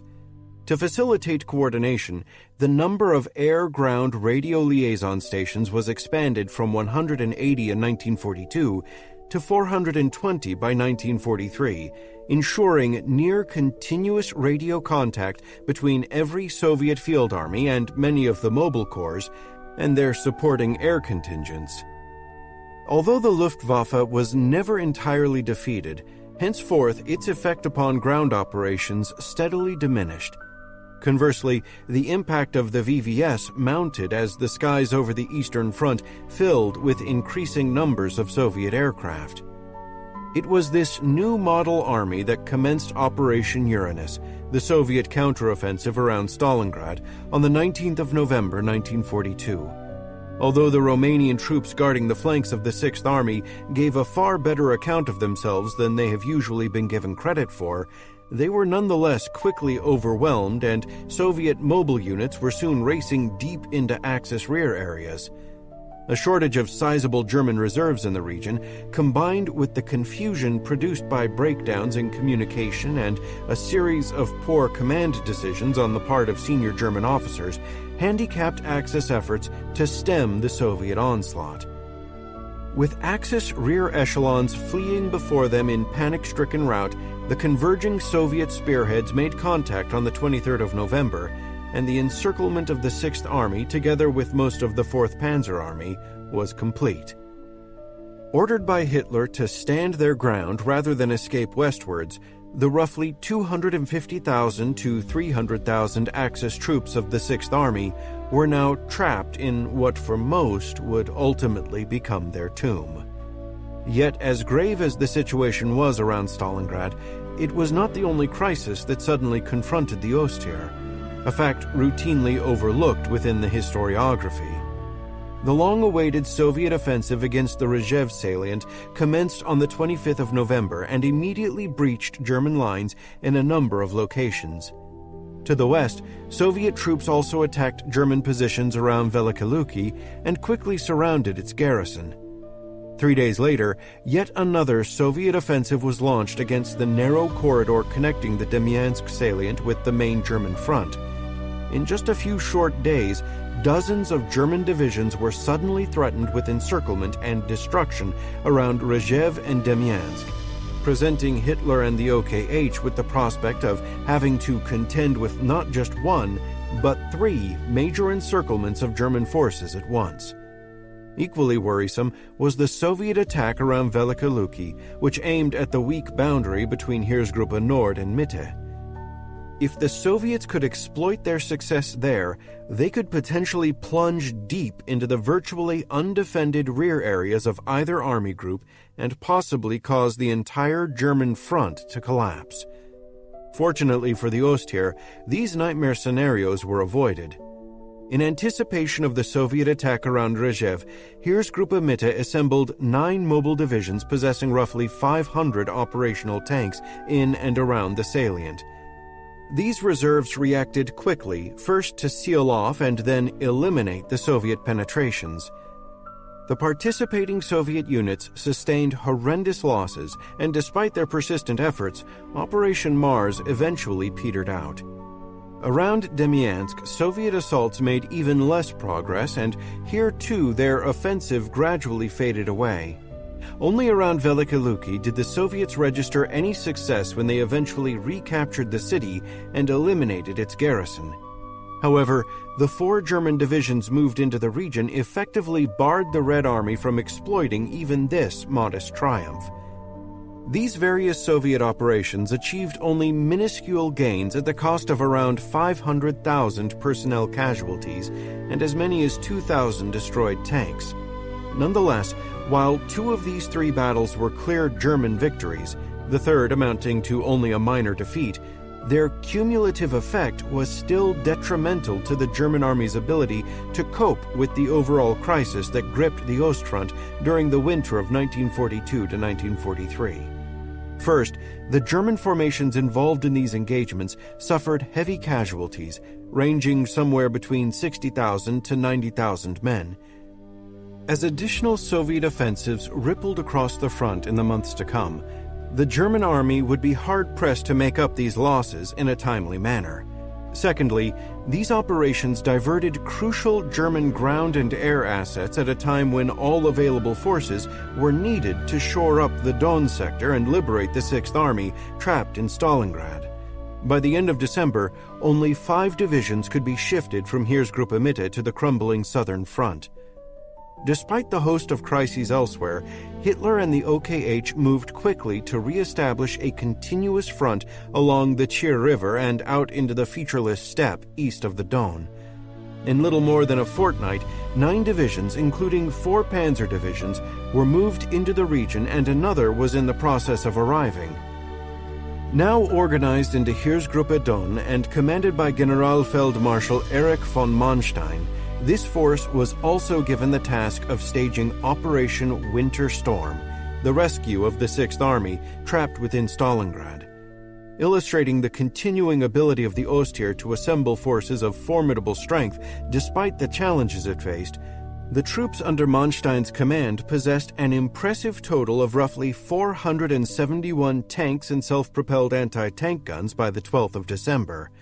Although Soviet pressure elsewhere along the front of the army group meant that only 263 of these vehicles, reinforced by another 48 tanks of the 17th Panzerdivision on the 17th of December, could be devoted to Winter Storm, these initially faced only the diminutive Soviet 51st Army of 34,000 men, 77 tanks, and 419 guns and mortars. Not surprisingly, when the relief effort began on the 12th of December, the attacking Germans smashed through the Soviet defenses and, within a few days, advanced 50 kilometers. By the 20th of December, German spearheads had pushed to within 48 kilometers of their beleaguered comrades in Stalingrad. Yet by this point, any prospect of actually reaching them quickly evaporated. The Stavka rapidly redeployed strong forces to stop the German attack, and in a few days, the advance was effectively brought to a halt. Even worse, on the 16th of December, the Red Army unleashed Operation Little Saturn against both the Italian Eighth Army on the Don front and the German-Romanian forces stationed along the Chir River. Despite the best efforts of the defenders, by the 19th of December, these sectors had started to collapse. Soviet tank units moved quickly to exploit emerging breaches in the line and were soon racing deep into Axis rear areas. With Axis forces in the region completely disorganized, a rapid Soviet capture of the city of Rostov suddenly appeared imminent.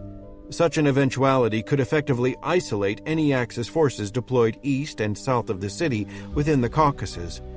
Although these troops might eventually be withdrawn via the Crimea, their immediate non-availability would have produced a disaster significantly greater than the one associated with the destruction of the Sixth Army around Stalingrad. With little or nothing to bar the main Soviet westward advance through the Donetsk region and into eastern Ukraine, Soviet armies would have reached the Dnieper River faster than the Axis forces in the Caucasus could have been evacuated through the Crimea.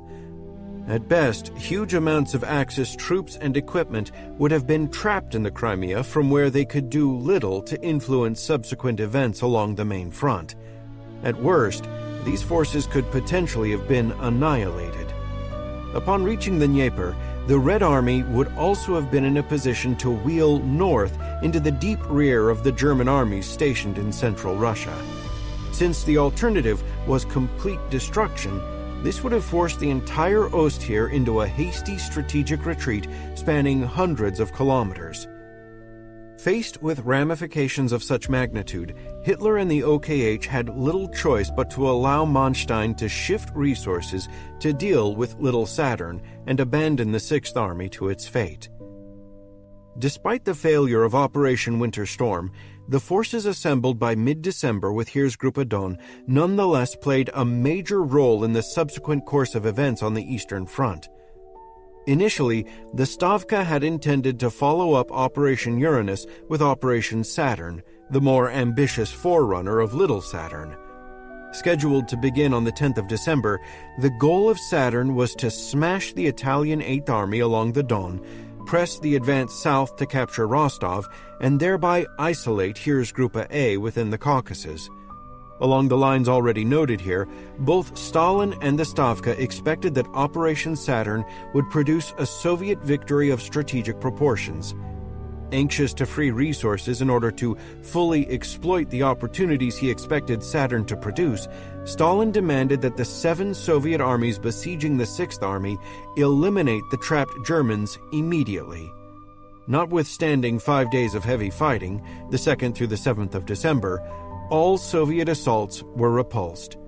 This made it clear to the Stavka that it had badly underestimated the size and capabilities of the German force it had encircled. Increasingly frustrated, Stalin insisted that a renewed effort to destroy the Germans, codenamed Operation Ring, be made no later than the 18th of December. To ensure its success, he ordered the full-strength 2nd Guards Army to reinforce the attack. This army had been scheduled to lead the drive on Rostov, but, and at a stroke, its transfer to help with the reduction of the Stalingrad pocket reduced the number of troops that ultimately participated in Operation Saturn by almost 1/5. With growing concern, the Stavka also noted the steady buildup of Heeresgruppe Don, and therefore created the 5th Shock Army to disrupt the concentration of German forces along the Chir River. Significantly, one of the 2 mobile corps assigned to the 5th Shock Army came from the forces allotted to Saturn, and the other was transferred from the Stavka Reserve. Its 5 rifle divisions originated from the reserves of the armies ringing Stalingrad. While its attacks were successful in keeping the German troops deployed along the Chir from participating in Operation Winter Storm, the formation of this army entailed the weakening of the critical mobile forces available to conduct Saturn or exploit its subsequent success. It also appears to have contributed to the decision to postpone the operation until the 16th of December. Likewise, the transfer of reserve rifle divisions meant a significant weakening of the Soviet forces being marshaled for Operation Ring, a situation made even worse by the transfer of yet another 4 rifle divisions to the 5th Tank Army so that it too could join in the attacks along the Chir. All told, the effort to disrupt the assembly of German forces along the Chir River occupied the attention of at least 121,000 Soviet troops, 324 tanks, and 1,714 guns and mortars, many of which had originally been intended for Operations Saturn and Ring. Although the Stavka still believed its operations could proceed as originally intended, the considerable success the Germans achieved during the first days of Operation Winter Storm necessitated a major revision of Soviet planning. On the 14th of December, the Stavka postponed Ring indefinitely and assigned the 2nd Guards Army, reinforced by a fresh mechanized corps previously allotted to Saturn, with the task of halting the German relief effort. In consequence, Soviet forces opposing Winter Storm swelled from an initial strength of 34,000 men and 77 tanks on the 12th of December to 149,000 men, supported by 635 tanks on the 23rd of December. Recognizing the changed circumstances and lack of resources to conduct the operation as originally intended, the Stavka also grudgingly scaled back Operation Saturn to Little Saturn. Instead of an all-out drive south to Rostov, Soviet armies would instead advance southeast into the deep rear areas of Heeresgruppe Don, thereby disrupting its operations and curtailing Winter Storm. In effect, the goal of the operation was watered down from one that held out the prospect of achieving a decisive strategic victory of almost incomprehensible proportions to a vastly more modest objective of simply preventing the relief of the Sixth Army. Through the disruption and delay they imposed upon Soviet operations, the strength and size of the forces concentrated with Heeresgruppe Don ultimately produced 2 major consequences.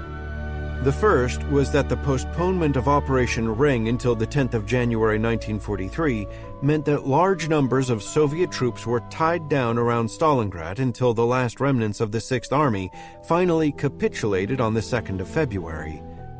With the German front between Voronezh and Rostov having entirely collapsed by mid-January, these forces would have added significant weight to the Soviet advance westwards across the Donetsk region had they been available at that point. Conceivably, their addition may have given the Red Army enough strength in the region to overwhelm arriving German reinforcements, ward off Manstein's famous counterstroke, 19th of February to the 18th of March, and reach the Dnieper River, thereby isolating the large number of Axis troops still located in the Caucasus and the Crimea.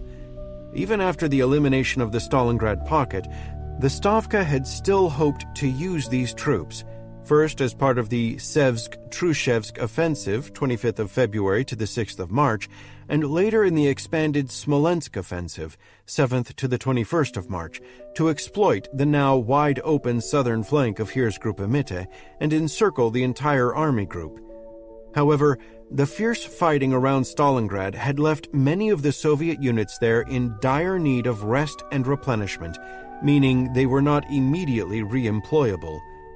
The relatively few troops that were dispatched arrived too late, as the Germans rapidly moved in powerful reinforcements to block the Soviet advance. The chance to encircle Heeresgruppe Mitte, or at least force it to conduct a major retreat, was therefore lost. The second major consequence relates to the Soviet force reductions and planning changes that influenced Operation Little Saturn. The shifting of the axis of the offensive from a direct advance south on Rostov to a drive southeast into the rear area of Heeresgruppe Don ultimately gave the Germans what they needed most: time.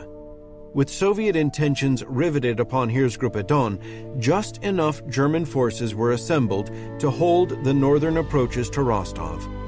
By the thinnest of margins, this allowed 12 divisions of Heeresgruppe Don and another 5 from the Caucasus to slip through Rostov and redeploy into the eastern Donetsk region. Here they joined 6 German divisions struggling to contain Little Saturn, and a further 7 that arrived during January as reinforcements. Within a month, this assemblage of forces would form the basis of a dramatic reversal of fortune.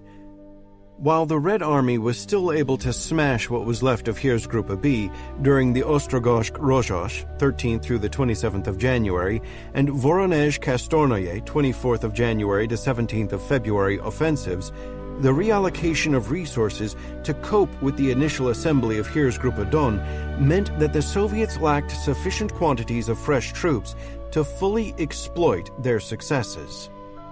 Instead, the Stavka was compelled to employ the same troops, which had already sustained heavy losses in their initial operations, in one relentless, non-stop drive from the Don to the Dnieper rivers. Suffering from a continuously high casualty rate, increasing troop exhaustion, lengthening supply lines, and the gradual wearing out of equipment, the strength and effectiveness of these Soviet formations steadily declined the further west the Red Army advanced. For example, the Soviet 3rd Tank Army, tasked with leading the advance across the northern Donetsk region, had fielded 479 tanks on the 10th of January. But by the 14th of February, this number had declined to 100. 2 weeks later, only 39 of these tanks still remained. Similarly, in the wake of Operation Little Saturn, the Stavka ordered its southwest front to continue its advance into the Donetsk region on the 29th of January, even though its 4 tank corps retained only 212 of the 680 tanks they were authorized. By the 19th of February, these units had been further reduced to only 40 tanks. By the 10th of March, the Southwest Front reported that shortages amongst its formations totaled 256,000 personnel, 1,013 tanks, and 1,041 artillery pieces. Many Soviet rifle divisions were reduced to between 1/2 and 1/3 of their authorized strength of 11,000 men. Now reorganized into Heeresgruppe Süd and commanded by Generalfeldmarschall Manstein, German forces in southern Russia, the divisions that had escaped through Rostov and bolstered by the steady arrival of fresh troops from Western Europe, were able to slow and then eventually halt the Soviet advance, particularly along the Meuse River sector. This gave Manstein the chance to pull a number of panzer divisions out of the line and concentrate them against the flanks of those Soviet troops who had nearly reached the Dnieper River. With Soviet forces overextended and their strength waning, Manstein was then able to orchestrate a series of counterattacks between the 19th of February and 18th of March to destroy the leading Soviet armies, force the remainder to retreat behind the Donets River, and re-establish a continuous German front. The ambitious attempt by the Stavka to reach the Dnieper River and collapse the entire German front in Russia had failed. Endeavoring to explain the sudden and dramatic turn of events along the southern portion of the Eastern Front during February and March 1943, many historians have long attributed the German success almost exclusively to the brilliance and prowess of Manstein as a military commander. Indeed, many accounts refer to this episode as Manstein's miracle. But this overlooks the significant reinforcements Hitler and the OKH poured into southern Russia to stem the Soviet onslaught. Between the 1st of December 1942 and the 1st of March 1943, at least 1,934 tanks, assault guns, and self-propelled anti-tank guns were dispatched to the region. And since this does not account for all the vehicles allotted as replacements, the actual figure was probably greater still. To fill the gaping holes torn in the front, 26 divisions, including 12 Panzer or motorized ones, arrived between December and February. Half of these were fresh, full-strength formations transferred from France. Another 13 infantry divisions, including 10 from Western Europe, arrived over the next 4 months, for a total of 39 by June. Manstein's counterstroke was also well supported by the Luftwaffe, whose average sortie rate increased from 350 per day in January to 1,000 per day in February. Admittedly, many of the arriving divisions sustained heavy personnel and equipment losses as they hastily deployed to stem the Soviet advance, although the lack of detailed information makes any estimate of actual German strength at the start of their counterattack problematic. According to one document, Manstein's army group possessed 1,021 tanks, of which 529 were operational, on the 28th of February.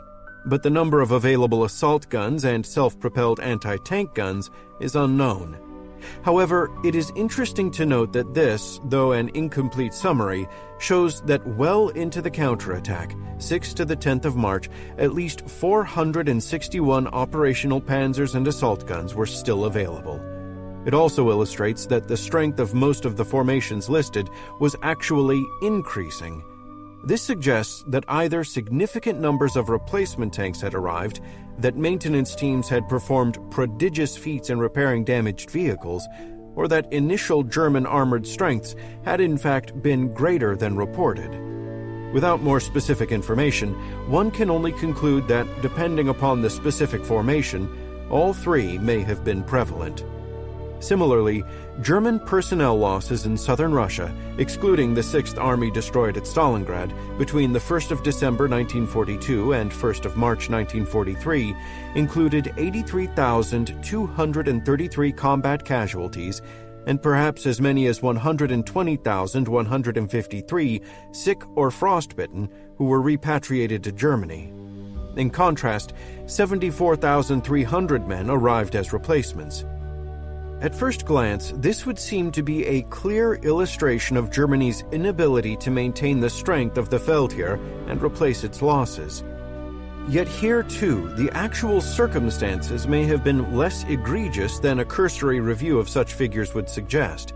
First, the number of evacuated sick and frostbitten appears suspect.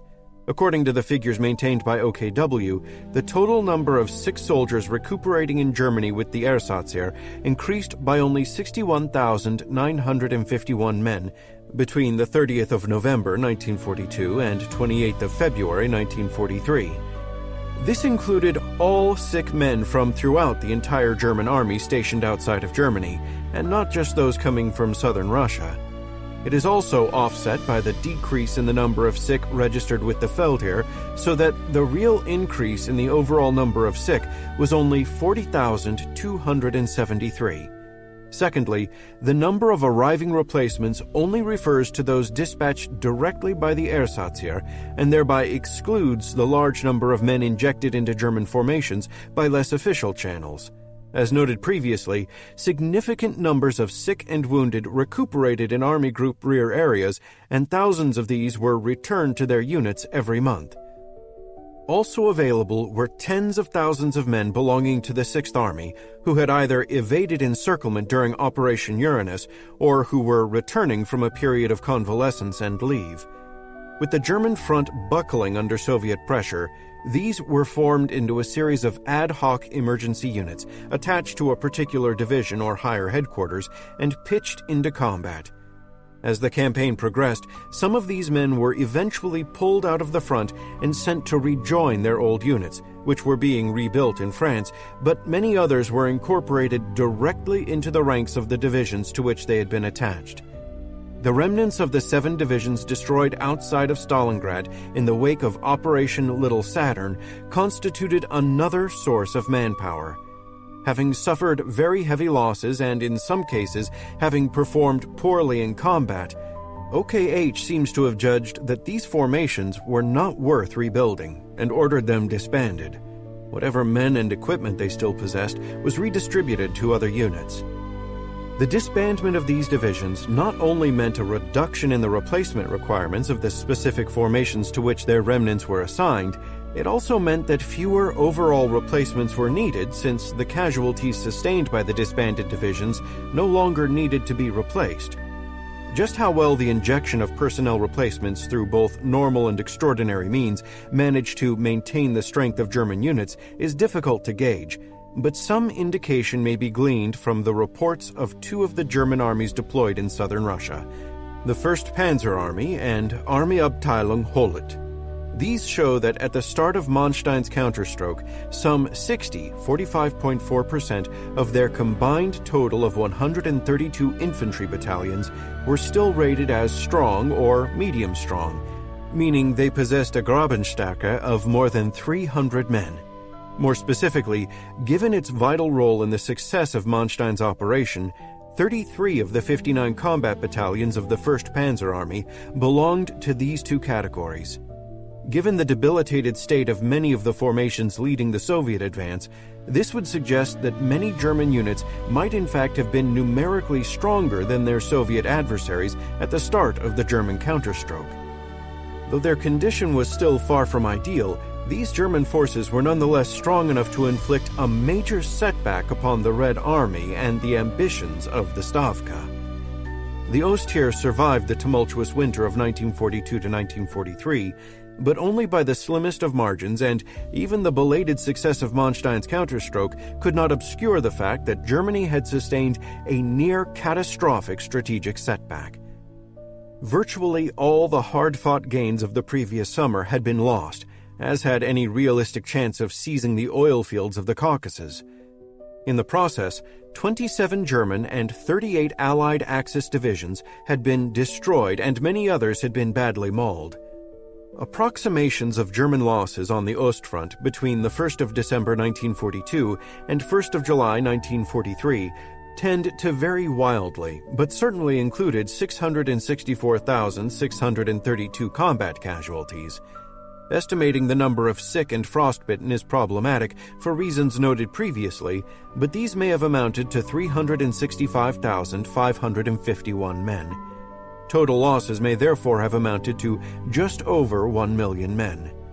Germany's allies also endured at least 378,459 casualties during this period.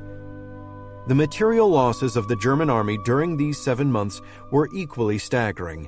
A total of 4,505 tanks, assault guns, and self-propelled anti-tank guns were listed as Totalausfälle.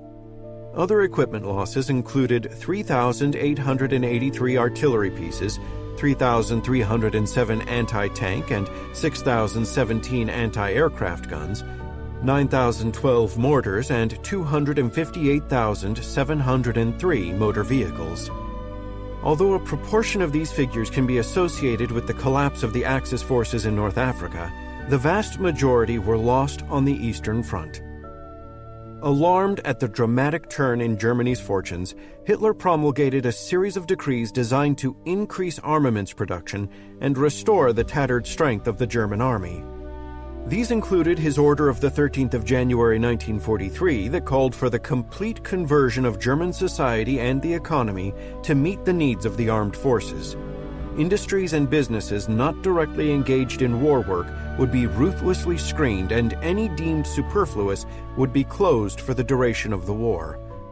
The construction of public works and new factories not slated for completion in the immediate future or non-essential to the war effort were to cease immediately, and the assigned labor and material resources reallocated to the armaments industry. Most dramatically, all German males aged 16 to 65 and females aged 17 to 50 now had to register with labor authorities that could reassign them to priority sectors of the economy. In effect, this signaled the official conversion of the German economy to a total war footing. Alongside the more stringent mobilization of German manpower, even greater numbers of foreign laborers would also be recruited or conscripted for work within Germany. The announcement of the Adolf Hitler tank program followed 9 days later. Considered to be of decisive importance for the outcome of the war, the goal was to increase the production of armored vehicles, with the ultimate target being the manufacture of 900 tanks and 2,000 assault guns and tank destroyers per month by late 1944.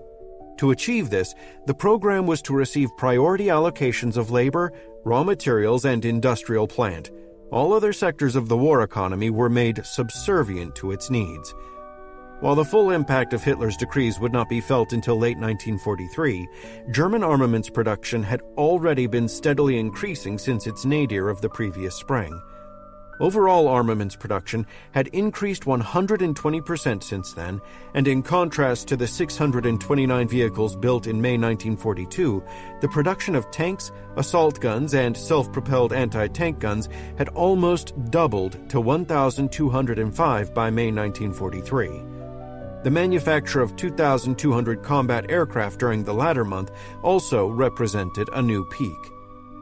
Just how well these increases managed to compensate for Germany's heavy material losses is difficult to ascertain, given the discrepancies between the available statistics. At first sight, one could be excused for concluding that the circumstances of the German army had taken a catastrophic turn for the worse.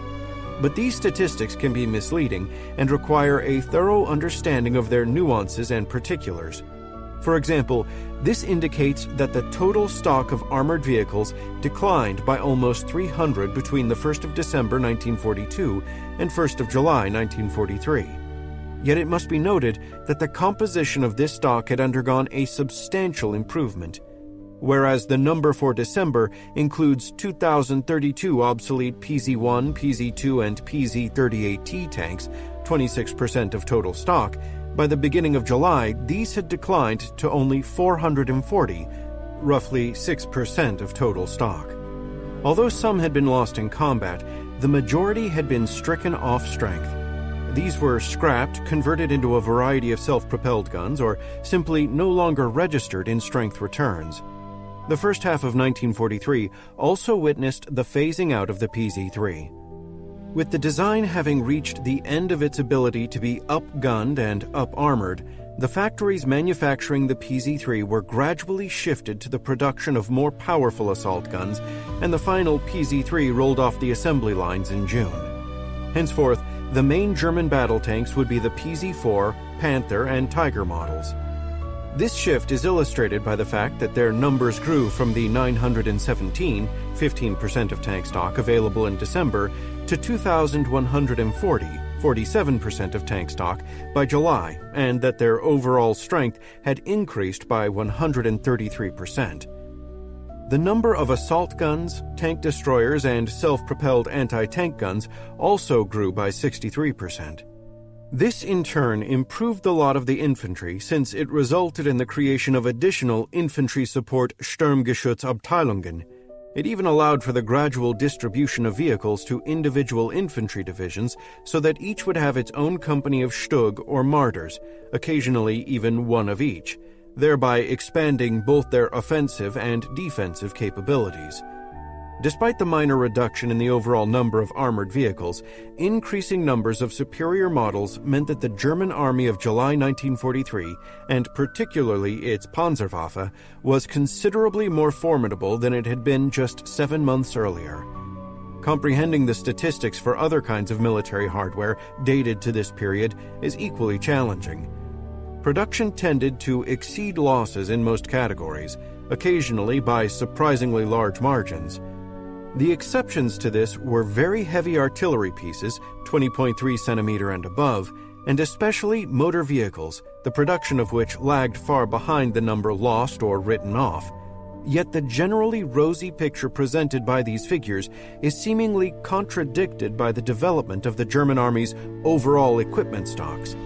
This shows the actual stock in hand on the 1st of December 1942 and 1st of July 1943, and how these had changed. It also estimates what the stock on the 1st of July should have been, given the balances, as well as the differences between the actual and estimated stocks for the latter date. Some categories of actual stock witnessed growth, while others actually declined. It also suggests that, while new production of motor vehicles fell far behind losses, this gap was compensated largely by the division of vehicles from the civilian sector and other branches of the Wehrmacht. But the most striking revelation is that, despite production exceeding losses, the actual equipment stocks by the 1st of July had not experienced a more comprehensive and universal growth. The probable reasons for this are varied. Potentially, it could be the result of incomplete reports or changes in the accounting system. Losses could have been somewhat higher than what was previously reported, older and worn-out weapons may have been scrapped, or some equipment may have been delivered to Germany's allies to help compensate for the disastrous losses they had suffered during the winter. The most significant reason could simply be that some types of equipment were no longer being recorded because they were regarded as obsolete or were being phased out. This may particularly be the case for the large discrepancies shown for mortars and 3.7 centimeter pack. The 5 centimeter mortar had long been considered inadequate in terms of range and shell weight. In fact, by early 1943, the decision had been made that they be replaced by 8.1 centimeter mortars, and their production ended around this time. Numbers were allowed to gradually run down through attrition, and henceforth they were usually no longer reported in unit strength returns. Even so, as late as the 1st of March 1945, some 2,820 were still in service, and another 1,133 resided within ordnance depots. Likewise, production of 3.7 centimeter pack ceased in 1942, and their presence with the Feldherr gradually dissipated in favor of more powerful models of anti-tank guns. By late 1943, most unit reports no longer included them in summaries of their equipment holdings, except as occasional side notes. Nonetheless, 4,477 were still in service that December. Aside from explaining how stock could drop so precipitously, this also complicates any analysis, since equipment could still exist even though it wasn't officially registered. Clearly, without further research or more details, analysis of these inventories will continue to be a speculative exercise. Fortunately, a great deal of other information is available so that a determination of how well the material requirements of the Ostheer were met is still possible. Thanks to Hitler's order early in the year to devote 3 full months of armaments production exclusively to the east, the number of panzers and assault guns with the Ostheer grew from 2,103 on the 10th of April to 3,087 by the 10th of July, a 46.8% increase. What the influx of new equipment meant for the formations involved can be seen in an array of monthly divisional status reports dated to the 1st of July. Specifically, this entails comparing their authorized Zollstärke with what they actually had available, Eaststärke. Although these are confined to formations that were deployed on the Ostfront, the picture they present, given all of Germany's varied problems and the fact that it was well into its 4th year of war, is remarkable. Of the 17 Panzer or SS Panzergrenadier divisions for which reports could be found, these formations possessed 86% of their authorized number of tanks, assault guns, and self-propelled anti-tank guns. Stocks of other equipment are comparable. 91% of machine guns, 99.5% of artillery, 87% of heavy anti-tank guns, and 82% of motor vehicles. The lowest figures relate to armored half-tracks, SPW, for which only 70% were on hand. Although one could explain this by arguing that prized mobile formations received priority, a surprisingly similar picture presents itself in the reports for the 7 infantry or Panzer Grenadier divisions, for which reliable reports have been found. These had 87% of their required machine guns, 94% of artillery, and 82% of motor vehicles. The worst category was heavy anti-tank guns, where only 68% of needs were met. While not comprehensive, given the sample size, it nonetheless shows that many German divisions were in very good condition in terms of equipment by the 1st of July 1943. A similar picture presents itself in terms of manpower. As noted previously, the German army faced a severe manpower crisis even before the disaster at Stalingrad. Starting in late 1942, this spurred a series of measures designed to arrest mounting shortages. On the 19th of December, Hitler ordered that 200,000 previously exempt men working in industry but eligible for military service be inducted into the Wehrmacht. Some 50,000 were to be drafted immediately, while the remainder would eventually be made available to the field army through an exchange program whereby older service personnel would be released back into the industrial sector. Another 200,000 combat-fit men were to be squeezed out of the Ersatzheer by replacing them with women and men of the older age classes. In late December, the first of the 475,560 men of the 1924 age class that had been drafted in mid-October also became available as they finished their training. These were followed in May 1943 by the call-up of a further 485,505 men of the 1925 class. At least half of these were assigned to the army. Even more use was to be made of Heavies to release German personnel for combat, and the OKW anticipated that 610,000 Russian auxiliaries would be recruited during the course of 1943. Despite fierce opposition from Speer and other Nazi Party officials, the tally of 5.4 million men exempt from military service on the 1st of June 1942 was trimmed down to 4.6 million by the 1st of June 1943. Thanks to these varied measures, the total strength of the Wehrmacht grew from 8 million in mid-1942 to 9.6 million a year later. This also allowed 20 of the 27 divisions destroyed on the Eastern Front during the winter to be reconstituted by May. 5 of the 7 divisions annihilated when the Axis position in Tunisia collapsed that month would also be reformed within weeks. For the Ostheer, these fresh levies translated into a real improvement of personnel strength. The Germans sustained 664,632 combat casualties between the 1st of December 1942 and 1st of July 1943. In contrast, 782,100 replacements arrived. But the figure for combat casualties included at least 200,000 sustained during the destruction of the Sixth Army, and at least several thousand more could be attributed to the 7 divisions disbanded outside the pocket. Since these losses belonged to formations that no longer existed or else were being rebuilt in France, their portion of the combat casualties did not need replacing. If we assume that these numbered about 250,000, this would mean that the arriving replacements at the very least managed to cover the remaining combat casualties and a large portion of those listed as sick. Yet by looking at the divisional level, it becomes apparent that not only did this stream of replacements cover ongoing losses, in many cases, it rolled back the large personnel deficits many divisions had been accumulating since the war in the East began. For example, of 62 divisions for which strength reports could be located, some 65%, had shortages of less than 500 German personnel on the 1st of July 1943. Many divisions actually had personnel surpluses. Moreover, whereas divisional shortages averaged 4,378 men in November 1942, these had now fallen to an average of only 864. 425 German and 439 Russian auxiliaries per division. Considering the unrelenting pace at which operations in the East had continued since the start of hostilities in 1941, together with the scale of the disaster that occurred around Stalingrad, the regeneration of the Ostheer by July 1943 was astonishing.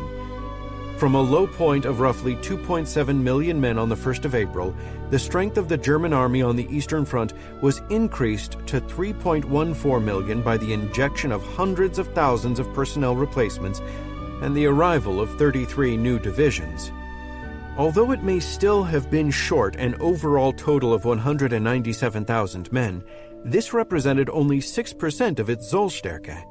Equipment holdings, while not having been completely refilled, were certainly much greater than either the circumstances or the usual historiographical narrative would lead one to believe.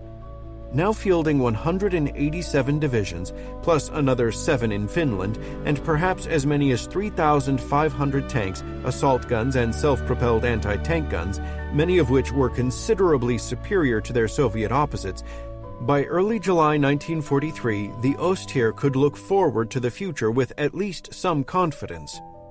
Although Germany was now clearly on the strategic defense, Hitler and many senior German officers believed that a powerful attack against the Soviet-held salient around the city of Kursk, codenamed Operation Citadel, might destroy just enough of the Red Army to blunt its offensive capabilities for most of the remainder of 1943, and maybe even into 1944. If things went well, this might give Germany time to build up its strength and perhaps complete a host of new weapon designs with which it could turn the tide of the war back in its favor. Its strength and capabilities restored, the Ostheer prepared for yet another throw of the dice. Conclusion. The problem of generating military strength and then maintaining that strength during the course of a long and difficult campaign has challenged nations and their armies since the dawn of civilization. This was especially the case for Germany during the first 2 years of its war against the Soviet Union. Rather than a quick victory that would secure its domination of Europe, the campaign in the East shackled Germany to an enemy whose leaders were as ruthless and implacable as its own. As armies of millions fought a seemingly endless series of battles across a vast area of operations, losses of men and equipment reached staggering proportions. With mounting desperation, in the summer of 1942, Hitler gambled that the Ostheer could still seize the oil fields of the Caucasus and forced the Russians to the peace table. The gamble failed.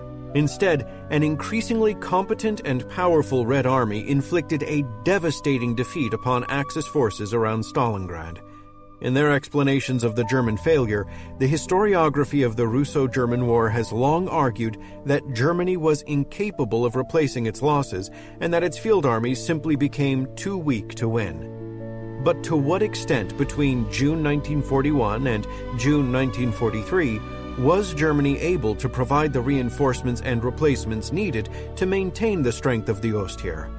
As this study has illustrated, Germany's ability to regenerate its forces was far greater than is usually believed. Indeed, equipment availability was the least of the German army's problems well into this period. Despite the hurried pace of its pre-war expansion and intense competition with the other branches of the Wehrmacht over resources, the German army started the Second World War in 1939 with significant surpluses of most kinds of material. During the next 2 years, armaments production steadily increased and equipment availability kept pace as the army expanded. As Germany prepared to invade the Soviet Union in June 1941, not only had the immediate needs of the army been met, but existing surpluses also grew by considerable margins. Given the expectations amongst Germany's senior leadership that the campaign in the East would be short, available equipment stocks seemed more than sufficient. Then came the disastrous winter of 1941 to 1942. German equipment losses in the first 6 months of the Russo-German War were heavy, but these only became significant because of the near collapse of German manufacturing and rail transport. The drop in armaments production meant that losses bit deep into existing equipment stocks. Even so, these stocks still remained considerable, Because of interruptions within the rail network, equipment shortages at the front had more to do with their transport than their actual availability. During the course of 1942, armaments production gradually recovered and even reached new levels. However, this was countered by the steady expansion of the Army together with the continued pace of losses. It was only in the aftermath of the Stalingrad debacle that equipment availability became an increasingly serious problem. By the early summer of 1943, the majority of the formations belonging to the Osttier had most of the equipment they required, but the previously substantial surpluses that had existed were largely gone. Maintaining the strength of the Panzerwaffe was more problematic. There was a clear upward trend in the overall numbers of armored vehicles with the German army. Large numbers of replacement vehicles were continuously dispatched eastwards. Time and again, the Osttier was able to assemble large concentrations of tanks. For Operation Barbarossa, June 1941, the attack upon Moscow, October 1941, Operation Blue, June 1942, and during the prelude to the Great Battle at Kursk, July 1943. But the Panzerwaffe was confronted by two major problems that persistently undermined its numerical strength. The first involved the unrelenting pace of armored vehicle development. Having started the Second World War with tanks that were already inferior to their Anglo-French counterparts, the panzer divisions were then confronted by the even more formidable Soviet T-34. The result was an arms race that continued until the end of the war. Constantly having to retool production lines every time an improved tank model was developed meant that German armored production rarely reached its potential. As older vehicles were phased out, it also meant that the panzer divisions were constantly engaged in a game of catch-up. This was particularly the case during the second half of 1942, when the Panzerwaffe was shedding off its series of obsolete light tanks in favor of improved versions of PZ-3 and PZ-4, and again from the summer of 1943, when the introduction of the Panther tank heralded the retirement of the PZ-3. In cases where strength reports lamented a shortage of tanks, such as those dated to just before Operation Blue, these were frequently the product of outdated tables of organization and equipment that had yet to be adjusted to reflect new production realities. The second major problem involved fluctuating levels of operational readiness.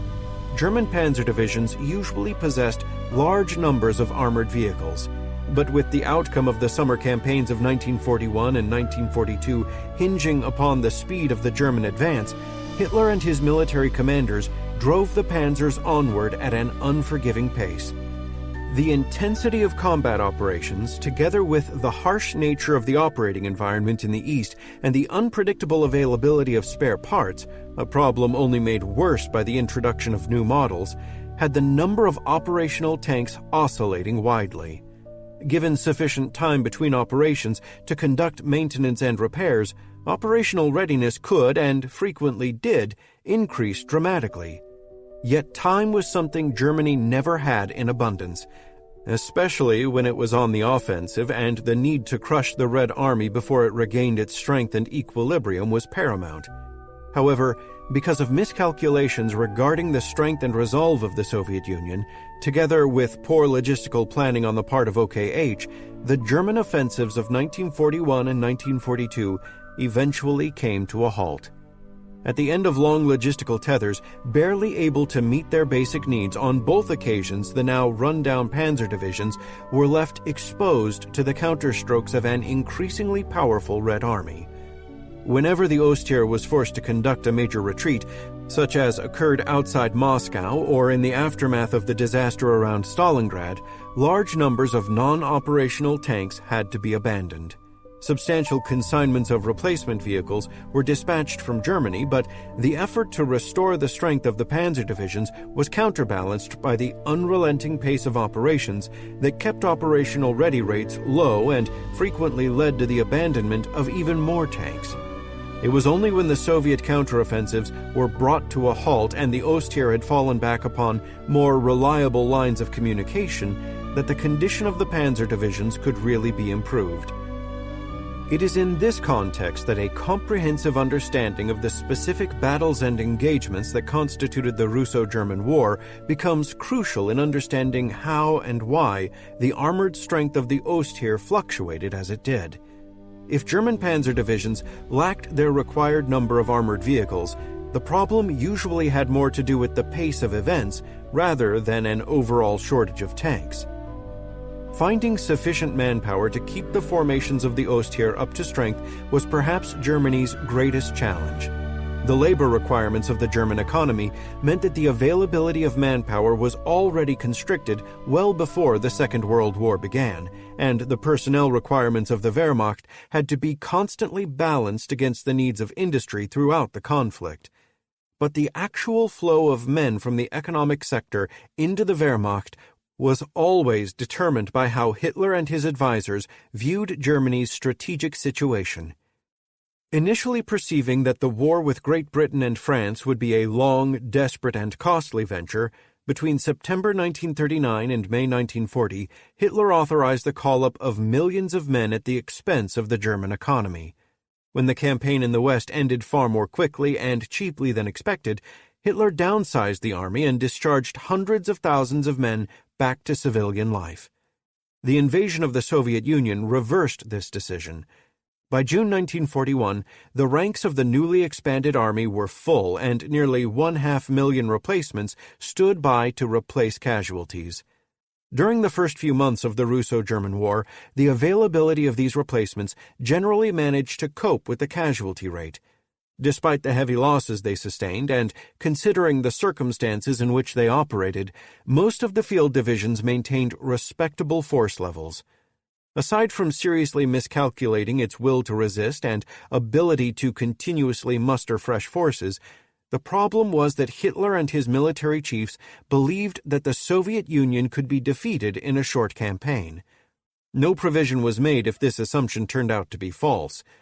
Even though the pool of replacements had been depleted by October 1941, German hubris meant that the problem of providing the Ostheer with new men was dealt with by a series of temporary stopgap measures instead of an effective, comprehensive effort.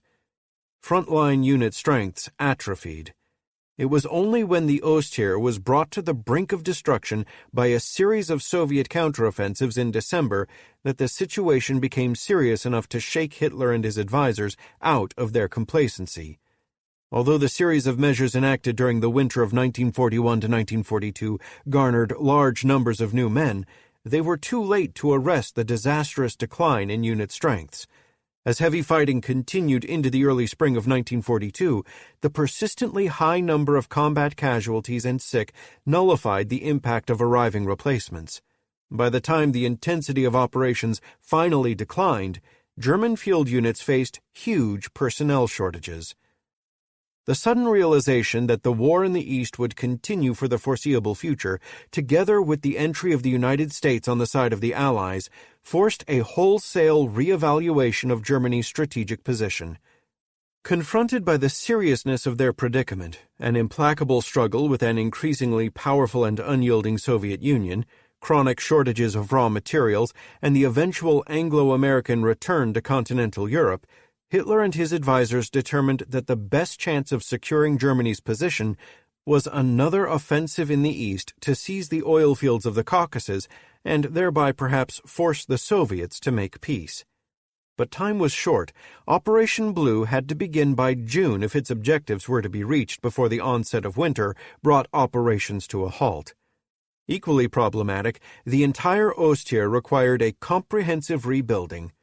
Although the formations partaking in the offensive would receive priority, since the Red Army was expected to stage diversionary attacks, large resources would also have to be diverted to those that were not. Remarkably, Germany managed to win this race.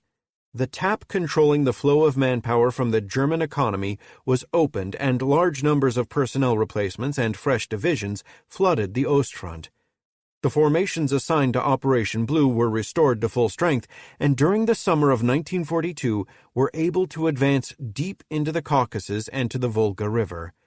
Although most of the divisions deployed to other sectors of the front never completely regained their former strengths, they were nonetheless sufficiently rebuilt to successfully repel numerous Soviet attacks and even stage a number of their own. Thanks to the revitalization of its strength, between May and July 1942, the Ostheer achieved a remarkable number of stunning operational-level victories.